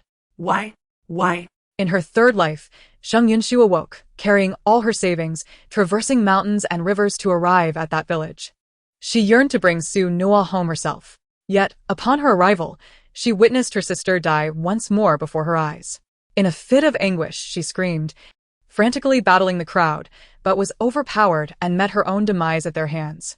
In her fourth life, the light in Sheng Yunshu's eyes finally extinguished. She resolved to refrain from seeking her sister for the time being, as she vaguely sensed that something was amiss. Focusing solely on the present had led to repeated tragic ends. Thus, she decided to investigate on her own. This time, she fortuitously encountered an individual who offered assistance, someone who claimed to bear the surname Sheng. Unconcerned with the stranger's intentions, she thought death was inevitable. She had little left to fear. Before Su Nua returned to the Su family, she gathered sufficient evidence to expose Su Qingqing's true origins. The Su family dared not reveal Su Qingqing's lineage. She came forth, unearthing Su Qingqing's history of school bullying and her duplicitous nature, proving she was not the biological child of the Su family. Every detail was meticulously laid bare online. Just when she believed she had succeeded, to her astonishment, the crowd, as if bewitched, refused to believe her. Overnight, all the evidence vanished without a trace, including backups of incriminating materials. It was as though an invisible hand had meticulously erased everything. Even the witnesses seemed to evaporate into thin air, no longer existing in this world. That night, watching the fruits of her arduous efforts disintegrate, she collapsed in despair, weeping uncontrollably. Mr. Sheng consoled her, urging her not to lose heart, for there was always tomorrow. Another chance to seek anew. She had no choice but to suppress her emotions. Her sister still needed her, and she could not afford to be defeated. Pretending all was well, she returned home, yet she did not foresee that they would have no tomorrow. In her fifth life, she noticed a marked change in Su Nua. But what could she do? She, too, had transformed. No longer did she wish to embrace hope. Fairy tales were but deceptions. She lacked a heroic father, a gentle mother, and even her sister was beyond her protection. Until the seventh life, she awoke not in an orphanage, but in a void. Before her stood a masked youth. Upon seeing her, he proposed a transaction. The boy revealed to her the harsh truths of this world and allowed her to glimpse Su Nua's current plight. Frankly, she wished for her sister not to return only to suffer again. Yet, the boy's words awakened her. It was better to take action than to lament fate. You have 2 opportunities to hone your skills. Before the arrival of the 10th life, you have ample time to gather your strength and conceal your brilliance. Your future hinges upon your efforts and a touch of external aid. In her 8th life, she came to understand that Mr. Sheng was her uncle, Sheng Yu, and that he was also a reincarnate with a hidden past entwined with Su Nua. However, this past remained elusive, as she could never pry it from Sheng Yu's lips. It sufficed for her to know he would aid her. Reborn for the first time during her elementary years, she sought out Sheng Yu, who had also undergone reincarnation. Together, they orchestrated a triumphant return to the Sheng family, reclaiming Sheng Yu's rightful position. Using the Sheng family's influence, she became a foster daughter within their ranks. Aware that the current Su Nua was a soulless shell, she did not rush back to the Su family. Instead, capitalizing on her innate precocity and knowledge acquired at Yite, she emerged as Sheng Yu's Zimai, a burgeoning prodigy within their social circle. Even the elders of the Sheng family had yet to meet her. For Sheng Yu had only just been restored to the family. Out of guilt, the Sheng family agreed to all his requests, hastily recognizing this unacquainted girl as a foster child. Typically, the family could only glimpse the masked Sheng Yunshu. Sheng Yu did not register her under the name of Sheng Yun but rather as Sheng Yunshu. He remarked, "We have known each other for quite some time. And you are my niece. Hence, let us call you Yunshu. What use is a cloud? Clouds drift and dissolve. Yunshu, the future holds numerous challenges and difficulties for us. I hope you will always retain your original intent, struggling to thrive amidst this mire, blossoming daily." Thus, the gentle, serene, and sensible Sheng Yunshu, who concealed her emotions, and whose heart was as still as water, was born anew. Under Sheng Yu's tutelage, Sheng Yunshu learned a multitude of skills, delving into business, finance, and information sciences, anything that would benefit her.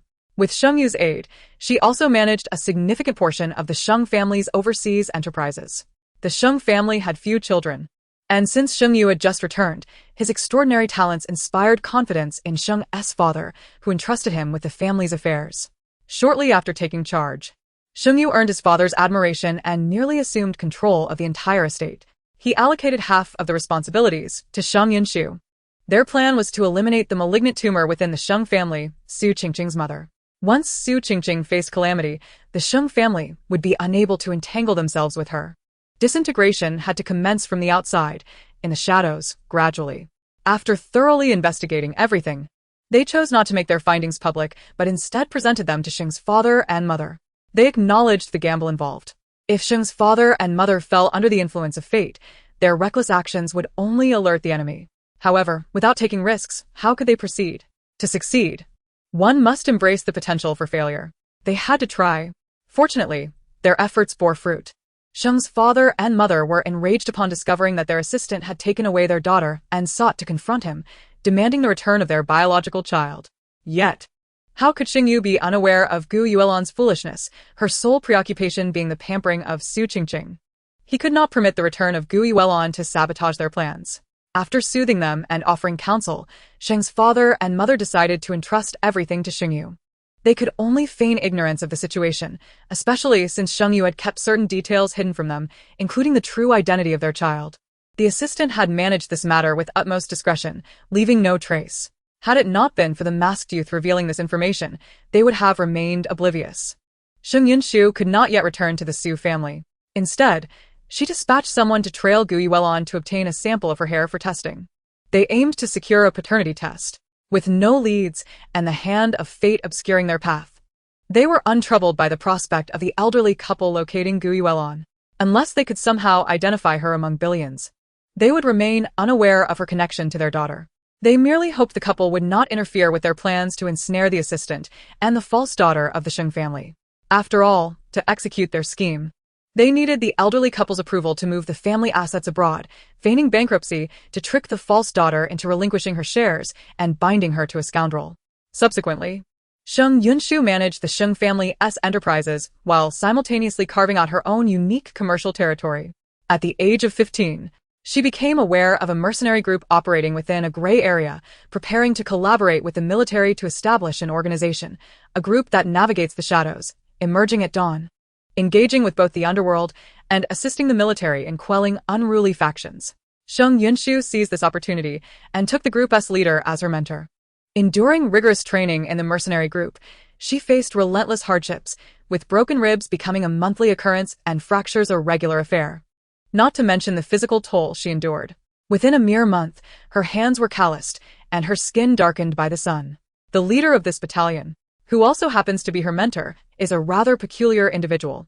She possesses an uncanny ability to produce bizarre concoctions that, when ingested, hasten the healing of her wounds and fractures within mere days. Others might regard her as an oddity, an indestructible cockroach. Yet only she understands that this is her master's profound expectation of her. Fortunately, she has not squandered this hope. She recognizes that while she may not be the most exceptional member of the battalion, she is undeniably the most tenacious. While others engage in practice for 6, 7, or 8 hours, she dedicates every moment, save for the usual breaks, to relentless training. Practicing from dawn until dusk, 10 hours is merely her baseline. She is relentless, almost reckless. Yet she comprehends that the present demands such fervor, for the future holds more than just her own demise. Later, at the age of 17, the battalion leader bequeathed her position to her and departed. In that moment, she acquired an identity, ensuring she would not meet her end at the hands of Su Qingqing, but would instead live a natural life. Thankfully, she carried forth all her accumulated knowledge and martial arts into her next existence, the 9th life. Once again, she encountered that leader. After decades of trials, she believed she would not yield to the current commander. Alas, she was utterly defeated. Predictably, the leader entrusted her with the position once more. Everything unfolded as it had in her previous life, with each step taken steadily and without haste toward the inevitable conclusion. By the 10th life, she had become adept at managing such affairs, expanding both the wealth of the Sheng family and her private fortune exponentially. Compared to the erstwhile national tycoon, the Su family, the Sheng family had flourished even more. Yet, Sheng Yunshu's personal wealth surpassed that. She was aware that Sheng Yu had also clandestinely allocated a significant portion to expand his business empire, but she would not expose this, as she too had done the same. However, she possessed the means to return that initial investment with interest to the Sheng family, propelling them far beyond the Su family, achieving even greater prosperity than in the first life. She felt no guilt toward the Sheng family. This lifetime bore a slight difference. She established a brand named Chevalier, meaning knight. She was forever the knight of Nua Nua. She had promised Nua Nua to create numerous little dresses for her, while the other garments under the Chevalier label were designed by her and crafted by professionals for sale. Only one collection existed, the Princess Collection, uniquely tailored for Su Noa, a singular masterpiece for display, never to be sold. Only one person could don it. Yet she wished to announce to all that the wearer of this dress was Sheng Yunshu, the long-awaited princess of Chevalier. Before her Nua Nua returned, she not only designed but also meticulously crafted countless skirts, dresses, and trousers, all for her little princess, a gift long overdue by 10 lifetimes. Everything progressed methodically, just as she had planned. Yet, who could inform her why, after 3 attempts and the accumulation of 2 lifetimes, she still could not best her master? Nevertheless, she remained unconcerned by this.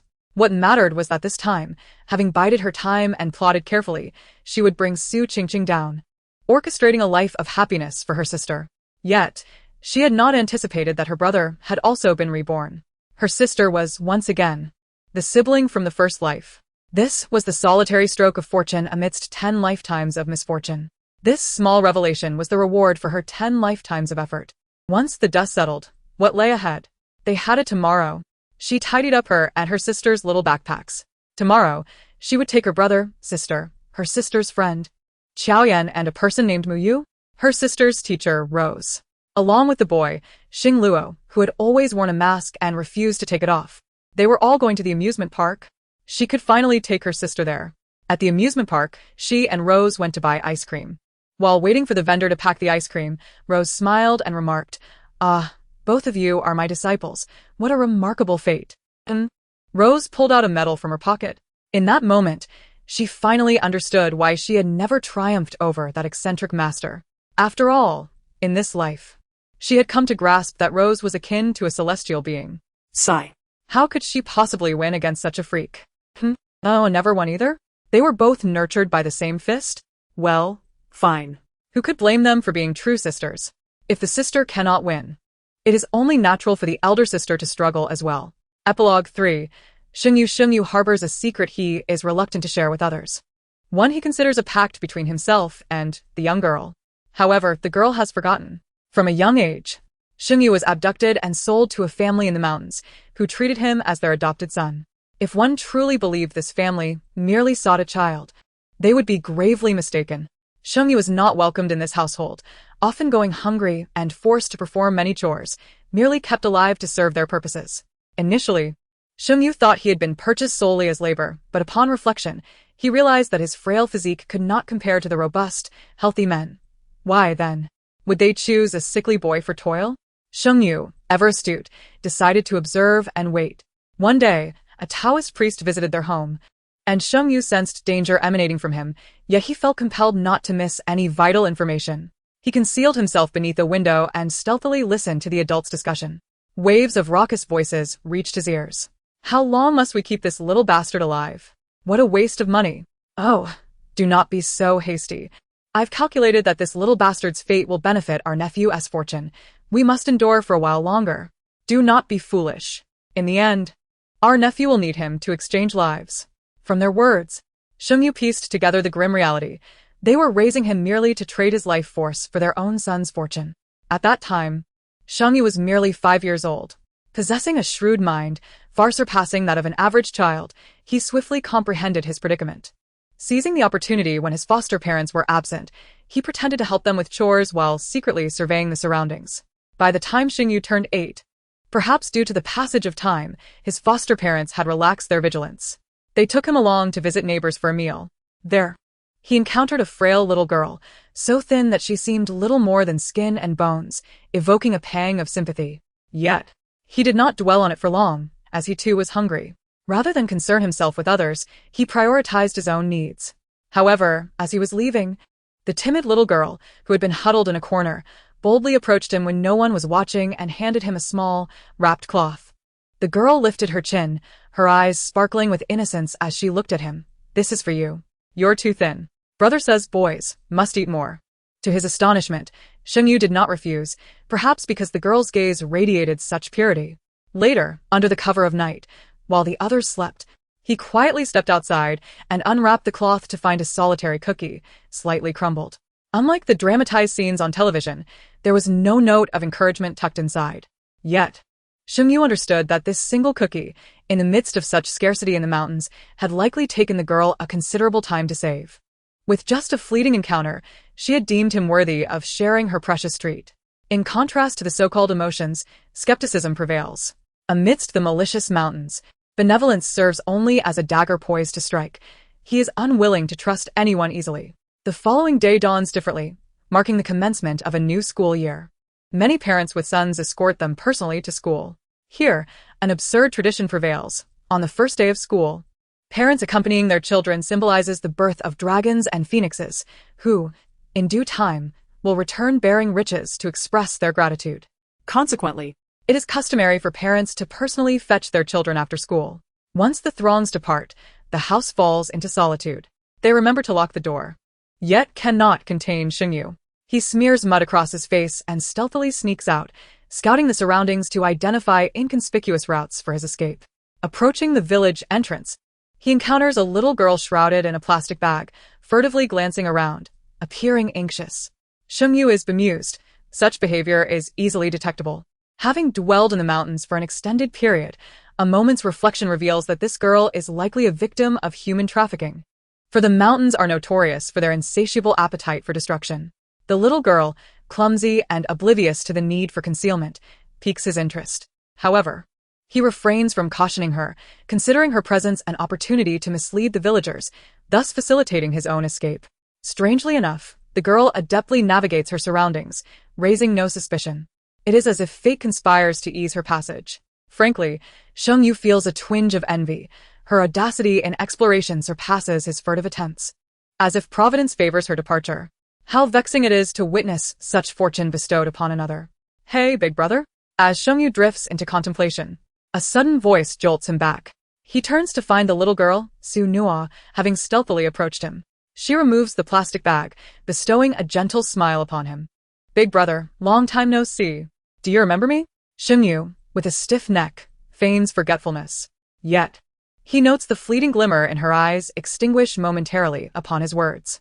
Oh, I see. She quickly recovers, her eyes sparkling anew. It's all right. We can get to know each other again today. Big brother, my name is Nuomi, like the delicious sticky rice that fills your belly. During the new year, little Su Nua had secretly savored sticky rice dumplings, a single bite rendering her pleasantly full, soft, and delectable. She resolved to name herself Nuomi, aspiring to one day earn enough to indulge in 1, 2, 3, or even 4 bowls of it. Shengyu brushes past Su Nua, aware that forming attachments could hinder his plans. He strides away, leaving her behind. In subsequent days, while surveying the area, he encounters Su Nua multiple times. Each occasion, he adopts a sullen demeanor, disallowing her closeness, yet she, ever perceptive, follows at a respectful distance, occasionally commenting on the splendid weather or what she had eaten that day. Truth be told, her incessant chatter grates on his nerves. As he makes his way home, he wishes to ignore this increasingly intrusive child. However, as he nears home, a sudden crackling sound catches his attention. Turning back, he spots Su Nua splitting a small cookie, smiling as she offers it to him. This is my secret stash. Don't tell anyone, okay? At her words, Shengyu finds himself chuckling unexpectedly. What is this? A bribe? He is amused by her antics. How could such a foolish child not realize that keeping her treasure a secret is paramount? So naive. Such a dim-witted little girl is bound to be exploited until she is left with nothing. Though reluctant, Shengyu's hand extends instinctively to take the cookie. He coolly retorts, I'll tell your mother in a bit. Su Nua, unfazed, beams at him. I believe you 1T. She understands that he, like her, is someone who would never squander food, for they both know the pangs of hunger. As Shengyu clenches the cookie tightly, a myriad of emotions swirl within him. He returns home in silence, the threshold mere steps away. Suddenly, his expression hardens, gazing intently at the ground below, a flicker of defiance crossing his face. He comprehends Su Nua's expression, a shared understanding of their plight. He bites his lip. No, he refuses to be akin to her. He will eventually escape this disgraceful life, trampling it beneath his feet, proving to all that Shengyu does not succumb to fate nor allow destiny to vanquish him. 5 years pass and both he and the little girl have aged.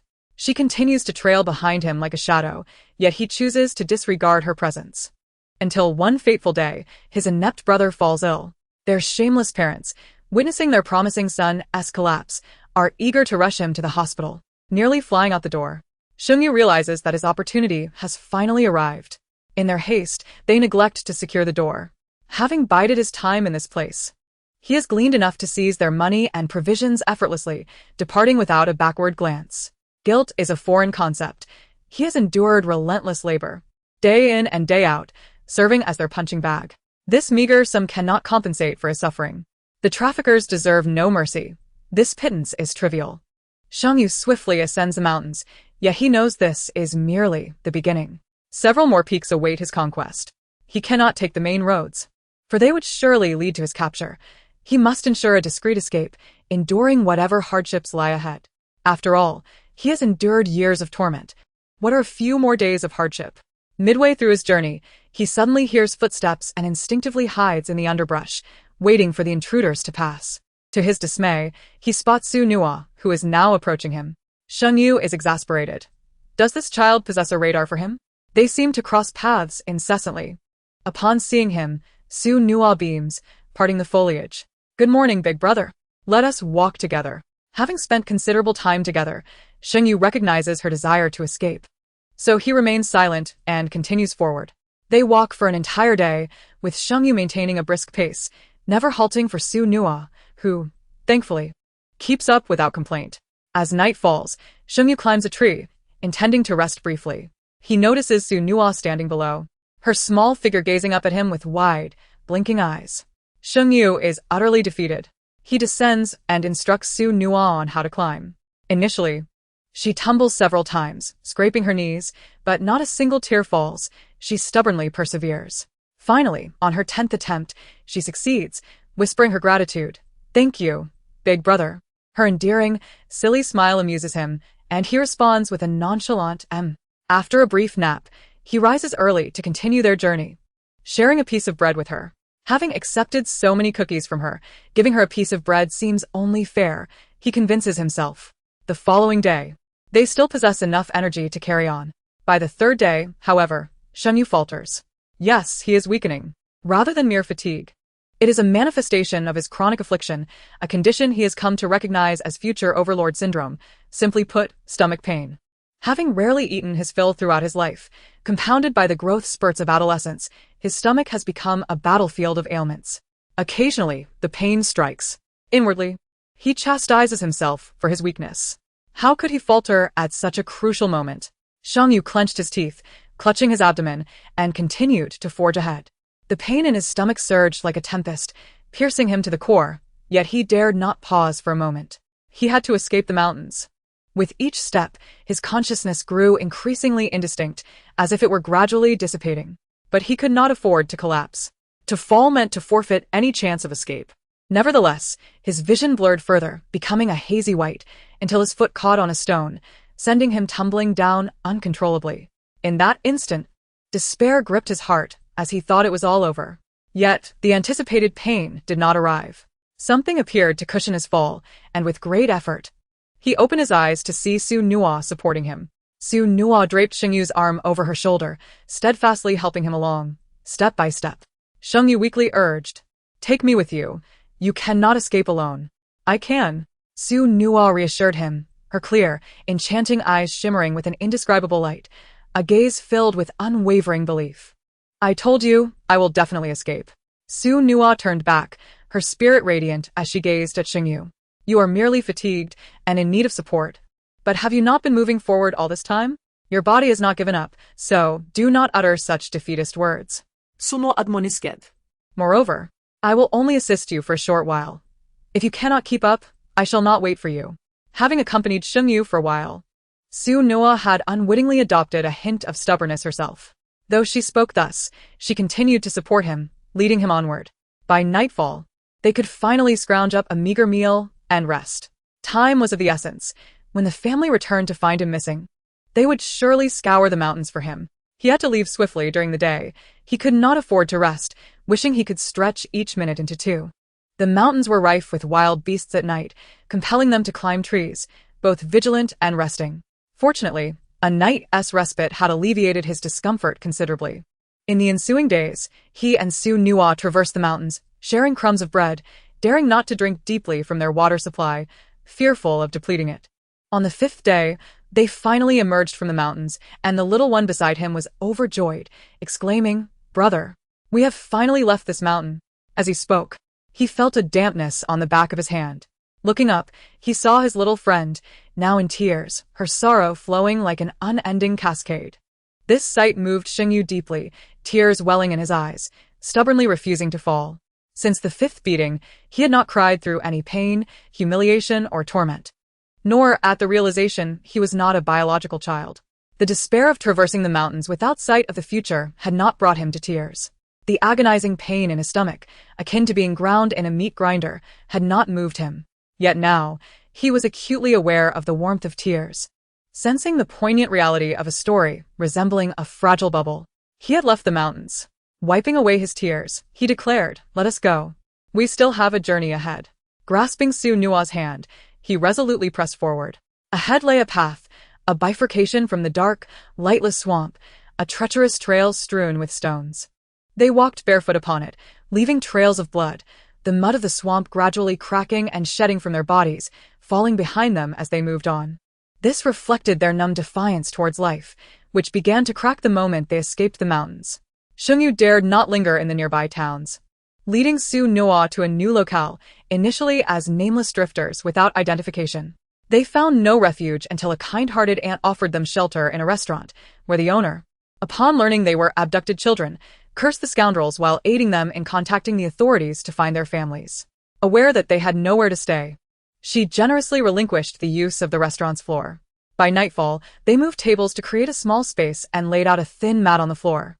Alone, one might fear sleeplessness, but they were two, having mutually supported each other through adversity. In the second month of working after receiving his wages, Shengyu noticed the other girls adorned with beautiful bracelets and hair accessories. Su Nua trailed behind him, lacking such adornments. He resolved to buy a hair accessory for Su Nua. Yet, just a few steps outside, darkness enveloped him, and he fainted. When he awoke, he found himself surrounded by a group of men in black, flanking a man.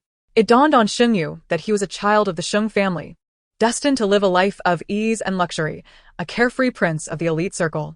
Alas, fate had dealt him a cruel hand, leading him astray. Who would believe that a wealthy individual, surrounded by bodyguards, could lose a child? He outwardly consented to return to his family, but discreetly investigated the Sheng family. Searching for Suno. His efforts bore fruit as he uncovered the family's sordid affairs, but, alas, destiny seemed to revel in tormenting him. He could no longer locate his little girl. Shengyu aided the Sheng family in expanding their business while discreetly hoarding assets. He sensed that this group of fools would soon be undone by his false sister. He felt no affection for the Sheng family, save for the warmth he held for the girl with whom he had faced hardship and shared his journey. For 15 years, he searched for her. Damn it, she hid well. Upon finding her, he would scold her fiercely for venturing into places where her brother could not find her. He was deeply worried for her, fearful she had perished or been sold off, anxious she would starve or freeze, dreading that her naivete would lead her to harm. At last, in the 16th year, Shengyu discovered her gravestone. Standing before it, his gaze hollow, his limbs felt as though they had plunged into an icy abyss of solitude. His sister was gone. Gone. Shengyu knelt before her gravestone, voicelessly crying out, "Why? Why?" Even he, a man steeped in cunning and manipulation, had survived through trials and tribulations, while his sister, so pure and innocent, like a lotus blooming in a mire, had not endured. Why could such a beautiful soul not survive? Why? Memories of vile faces flickered through his mind, the abominable traffickers posing as parents, his useless brother who could only mock him, and the ignorant, hypocritical false sister. Why were those wretches permitted to live freely in this world? The final memory surfaced as Su Nua grasped his hand, offering him a piece of cloth, saying, "Big brother, This is for you." Shengyu's vision blurred, obscured by tears. Yet, the image of Su Nua remained vivid in his memory. His sister had ultimately become a black-and-white photograph upon the gravestone. Shengyu passed away, his body resting in a rocking chair. His life had not been marked by great highs or lows, nor did it boast any notable achievements. The only point of pride lay in his support for the children in the mountains and his covert assistance in dismantling human trafficking rings. He undertook these deeds as a form of self-atonement, hoping to plead with the heavens for a sliver of merit that his sister, Su Nua, might have a next life, one in which she would be blessed with loving parents and never again set foot in the mountains. When Shengyu awoke, he believed himself to be in paradise, only to discover it was merely a second chance at life. He hurried to Su Nua's home, eager to see the sister who had always resided in his heart. Even if it were merely a dream, he longed for it. Yet, he witnessed that vile, malevolent woman thrusting a knife into Su Nua's heart. Shengyu witnessed the tragic demise of his beloved girl right before his eyes, and the emotions he had long concealed erupted in a catastrophic flood. He was at a loss as to how he would navigate the remainder of his existence, his third life. He sensed that something was amiss, that he had undoubtedly overlooked a crucial detail. However, more pressing than that was the imperative to rescue Su Nua. Although he could not comprehend why this life diverged from the previous ones, he was resolute in preventing the mistakes of his past from recurring. He rushed to Su Nua's home, determined to save her. Yet, before he could reach her door, the piercing sound of a scream pierced the air, and in that moment, the tension that had gripped his heart shattered once more. Ignoring all barriers, he charged inside, only to find a girl standing at the threshold, her gaze fixed upon a horrific sight. There lay his sister, lifeless amidst a pool of blood. Shengyu's heart shattered completely. Despair consumed him as he knelt on the ground, bewildered by the relentless cruelty of fate. Why? Why did destiny continually mock him with hope only to snatch it away? Suddenly, he heard the haunting question echoing in his mind. Why? I have come, yet why has my sister still perished? He looked up to see the girl, now a quivering mess of tears, trembling as she approached Su Nua. In that instant, an epiphany struck him. He clenched his fists, vowing that this time, he would instigate a change. He could no longer remain powerless. Having been granted a third chance at life, he wagered that he could indeed secure a fourth. Upon returning to the Sheng family, he harnessed their resources to investigate the entire Su family, including the sordid affairs surrounding Su Qingqing. He uncovered a list of assassination targets linked to Su Qingqing and finally grasped the source of all his tribulations, Su Qingqing. In his fourth life, Sheng Yu awoke once more, relieved to find that his sister had not met her demise. Unsure whether she had been reborn, he feared startling her. He resolved to ally with Su Yun, who also cherished Su Nua. They openly discussed their intentions and swiftly agreed to collaborate in dismantling Su Qingqing's malevolent plans. Alas, they met with failure. Yet, Sheng Yu's spirit remained unyielding. If they could not succeed this life, they would strive in the next. However, this incarnation of his sister appeared somewhat altered, and he could distinctly sense that this individual, though bearing the same visage, was not truly his sister. His sister should radiate warmth and playfulness, not embody the coldness he now observed.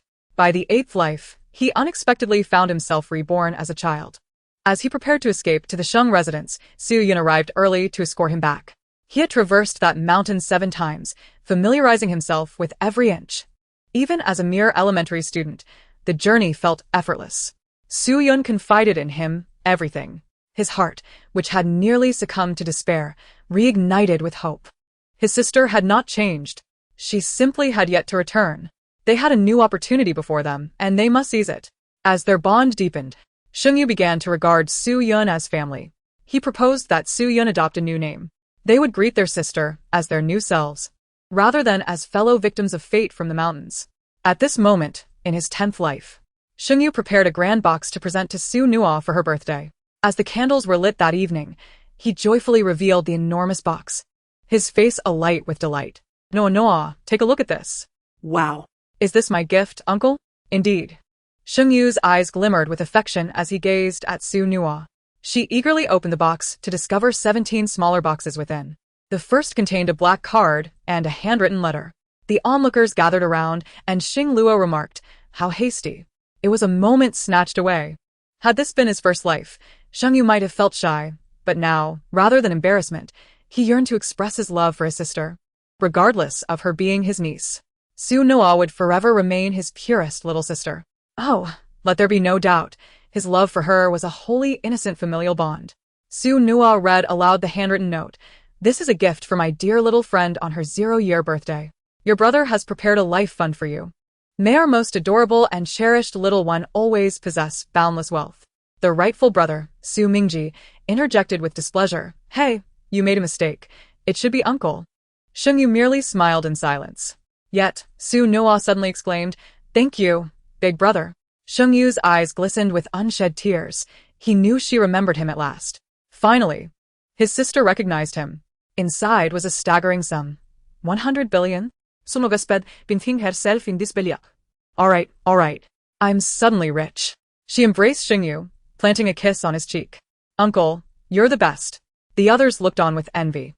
Zhao Yan pushed past Sheng Yu, brandishing her own black card. "Sister, use mine. Don't mention a mere 100 billion. I have billions." Su Nua chuckled, soothing the agitated Zhao Yan. She opened the second box, revealing a golden safety lock accompanied by a note. "Happy first birthday, little friend."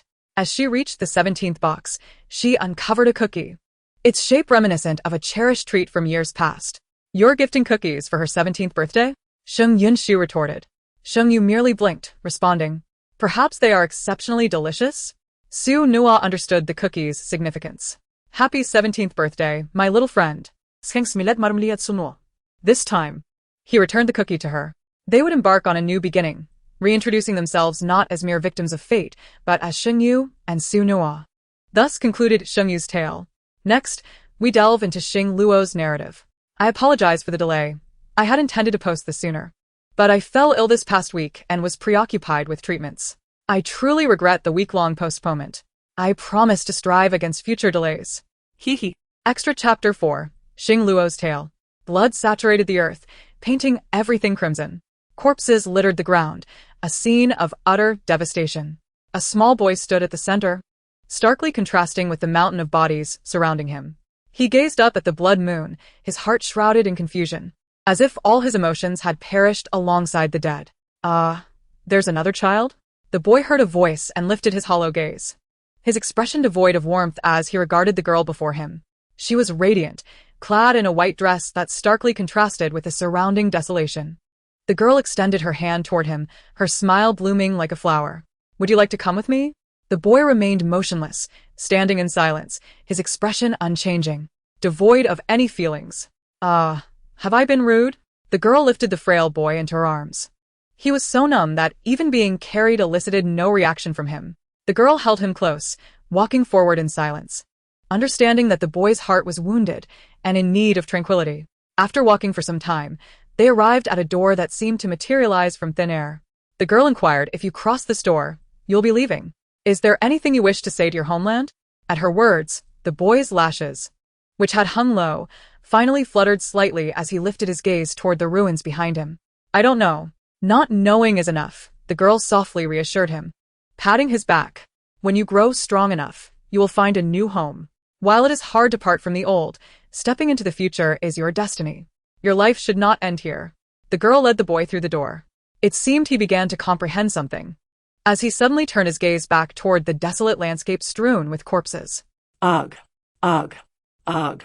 The boy, who had long suppressed his emotions, finally grasped the tragic reality that his parents were gone, his sister and brother had perished, and his entire tribe was lost. This once prosperous and beautiful planet, his home, had succumbed to a massacre. He was left utterly alone. Only he remained alive. Tears, as large as beans, streamed from the corners of his eyes, and his beautiful orbs were clouded with moisture, rendering the scenes before him increasingly indistinct. The sorrowful cries of the child echoed in the air. Yet no family member answered his plaintive wails. Don't cry anymore, little brother. When Sue Noah brought the boy home, Rose observed the tear-streaked visage of this reticent child and pouted slightly. Well, I am not accustomed to raising a son, am I? At most, I've only taken care of you. How am I to manage this brat you've brought home? Sue Noah found Rose's reasoning quite valid. So they decided to take things step by step. Rose indulged her, and whenever she expressed a desire to nurture, Rose would acquiesce. Under the tutelage of Sue Noah and Rose, the small star, Xing Luo, gradually blossomed into maturity. Rose's parents, already affluent, thought it would be lively to have more family members, and as Xing Luo had grown up in their midst, they simply adopted him as their godson. Clutching his newly reissued identification card tightly, Xing Luo felt a sense of belonging with his new family. He was no longer alone. To celebrate, Rose dragged him for a training session, during which Xing Luo, with tears in his eyes, endured the rigors. The warmth of family life gradually encouraged Xing Luo to open his heart, transforming him from a taciturn child into an empathetic youth who understood and cared for his family. As is often the case with adolescents, he harbored a secret affection for his sister, who had rescued him from despair. He cherished the sister who spent her days with him, striving to coax him into speaking. He adored the sister who encouraged him to connect with others and who took him out to play, quietly learning the art of childcare for his sake. He simply adored his sister. He also loved his parents and cherished Rose, albeit with some reluctance towards the sister, Zhaoyan, with whom he often clashed. But his sister was different. Nuomi, his sister, was unlike any other, embodying the tender, awakening feelings of youthful infatuation. He kept this sentiment close to his heart, aware that sometimes she would sit under the swing in the garden, lost in thought. He had inquired of Rose and learned what weighed heavily on Nuomi's heart. It seemed she had been tormented by her own concerns for too long and needed respite, so she passed her position to Xing Luo. Initially, many objected, yet Xing Luo managed to persuade them all. Aside from his parents and two sisters, only Zhaoyan could match him. The others were merely courting their own demise. Understanding his sister's need for rest, he readily accepted the mantle of the book spirit.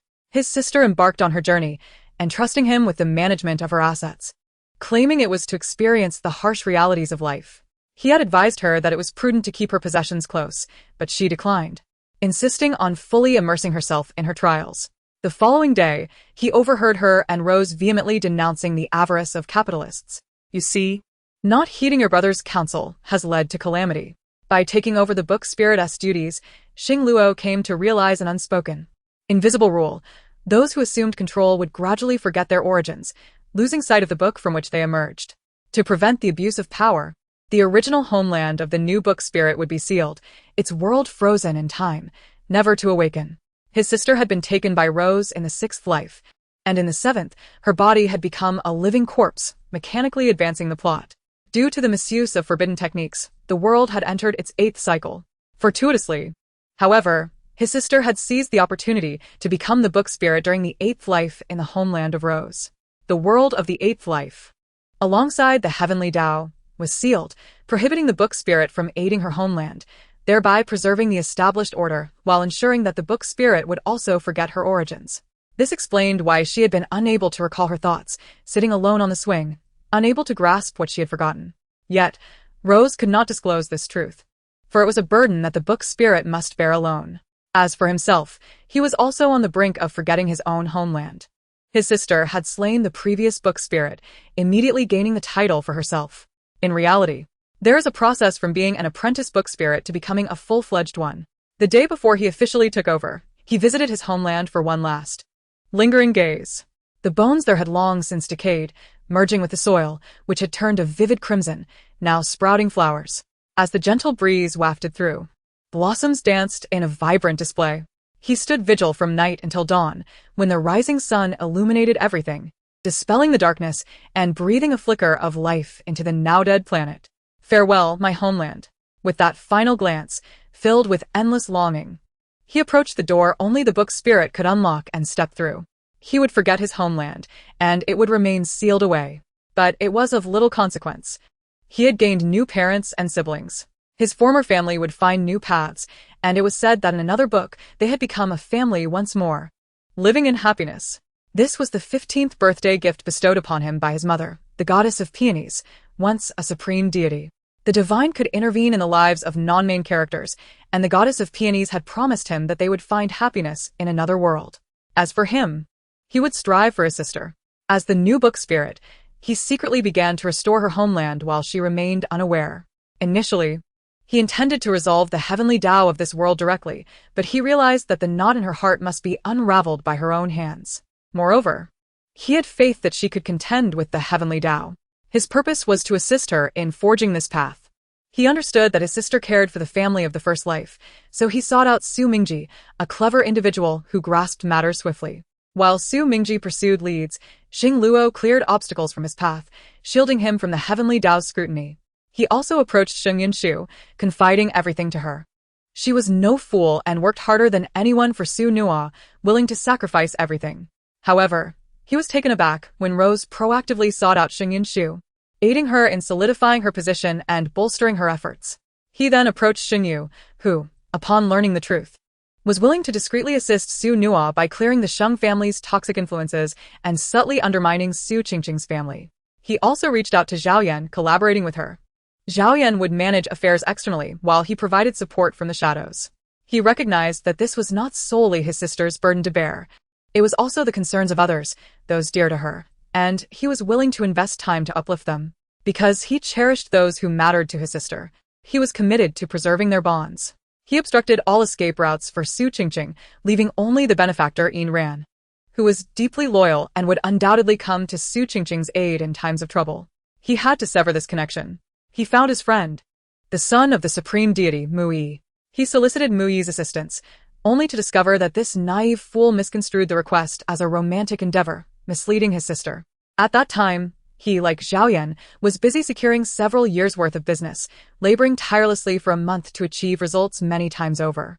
Had it not been for the potions sustaining his life, he and Zhao Yan would have feared meeting their end prematurely. Time was scarce, and by the time he realized what had transpired, Mu Yi had already been captured and subjected to a beating by Mu Yu. He had painstakingly orchestrated all of this with the hope that his sister could navigate hardships alongside her family, unraveling the knots in her heart. He would remain close, witnessing her happiness. As she basked in the love of her family, he would strive to mature. He would not wait for her to see him grow. He would quietly mature, rushing to her side, equipped with the strength to protect her. And then he would express his feelings directly. Sister, I am enamored with you. Next time, we will delve into Zhao Yan's tale. Epilogue 5. Zhao Yan's tale. Zhao Yan resolved an entire mountain of human trafficking. Indeed, that kind of resolution. At the tender age of 3, she was ensnared by the sinister mountain, which lured many children to nurture the dark art of Gu. Chao Yan was sold by her parents to this malevolent place, where all the inhabitants were nefarious adults who seized boys and girls and dragged them into the deepest caverns, where they were subjected to relentless torment day and night. Only those who survived would ascend to become the true Gu children, the holy sons and daughters. Chao Yan could scarcely fathom how she endured in that pitch-black abyss, as her body was forced to remain pure, daily compelled to drink dewdrops and consume so-called sacred herbs. This had long since ravaged her mind and body, rendering her frail and vulnerable. Just as she contemplated surrendering to despair, a relentless thought nagged at her. Those vile individuals deserved to perish. At the very least, they should be dragged down to hell. Thus, each day, she compelled herself to endure, and by the time she reached the age of 10, what resided within her had blossomed into a power of royal magnitude. Though her suffering was magnified 100-fold compared to others, the prospect of eradicating those wretches and ensuring that no child would endure such misery again made her feel it was worth it. Soon, on the day of the sacrificial rite, she commanded her Gu to send those adults into the depths below. Naturally, she spared no other children either. Though it pained her, she understood that their minds had become horrifically warped. It was better to allow them to reincarnate than to unleash them upon the world to inflict further harm. All the sins and retributions she would bear alone. Fearless of divine retribution, she merely wished to comprehend whether her actions held any meaning before she drew her final breath. This was the last vestige of kindness that restrained her actions, whilst her darker impulses prodded her, questioning the significance of her choices. Covered in blood, she cast a glance at the hills strewn with corpses, and then up at the night sky. The sparse clouds could not obscure the moon. The solitary, cold silver moon cast layers of translucent veils upon her, seemingly ethereal, yet in truth, it bore down upon her, overwhelming her spirit. She lacked the strength to continue. Falling to the ground, her garments soaked once more in the blood of the earth, she remained oblivious to it. Her darker thoughts incessantly questioned her. Why did she kill them? Had her parents not wronged her? Had any of those hypocritical moralists from society ever sought them out? Had anyone ever wished to save her? Why not allow those children to exact their vengeance? Why should she bear the burden of guilt with bloodied hands, when she could manipulate them from behind the scenes and await a clean death, destined for a virtuous family? Everyone, upon completing an act, often reflects upon their reasons for doing so. Chao Yan was no exception. She gazed at the luminous moon, and in that moment, the struggle between her benevolence and malevolence intertwined, both questioning her. What significance does this hold? She was bewildered. She truly did not understand. She yearned to be like the princesses in fairy tales, cherished by a father and loved by a mother. She longed to frolic joyfully with friends. Like any other normal child, she dreamed of a bright future, just like every other child. Yet, she was fated to be unworthy of such happiness. No one taught her the meaning of existence. No one instructed her on right and wrong. All she knew was that those children were on the brink of collapse. Their hearts were not inherently wicked, and she wished to spare them from regret and self-doubt. She had already played the villain once, and was unperturbed at the prospect of doing so again. She attempted to move her fingers, but her body refused to obey. She felt herself growing increasingly rigid and cold. Finally, she could embrace death. At least she understood that much. As she closed her eyes, a sudden force lifted her body. Chao Yan opened her eyes to behold a young maiden's visage. The girl was adorably pure, unadorned, with a radiant, enchanting smile. Chao Yan thought to herself, she is so beautiful. If given the chance to grow, might I not also blossom into something lovely? The maiden seemed to hear her thoughts. You will, she assured. Chao Yan was taken aback. The girl persisted with unwavering conviction. You will grow. You will become the person you admire most. You will become someone you can take pride in, for you possess immense strength. Her voice was resolute yet gentle, gently dismantling the emotional barriers Chao Yan had long erected. Suddenly, she felt her face damp with something warm. Upon touching it, she realized it was a mix of blood and tears. To her astonishment, she was weeping. Yet, she could not comprehend the reason behind her tears. No, she understood. She had always known. She cried because she was exhausted.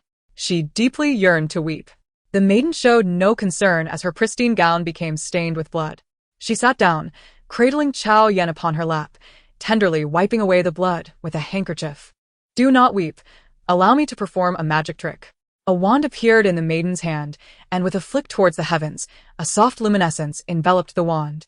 Soon, a burst of pink light illuminated the sky, dispersing the clouds to reveal the vast, starry expanse that should have been visible all along. The stars sparkled brilliantly, like countless fragments of light competing for attention. The celestial panorama was breathtaking. Chao Yen gazed upward, entranced, rendered speechless by the sight. Her eyes reflected the stars, and an indescribable emotion swelled within her heart. The maiden remained by her side throughout the night, until dawn broke. She asked Chao Yen, "Do you wish to leave with me?"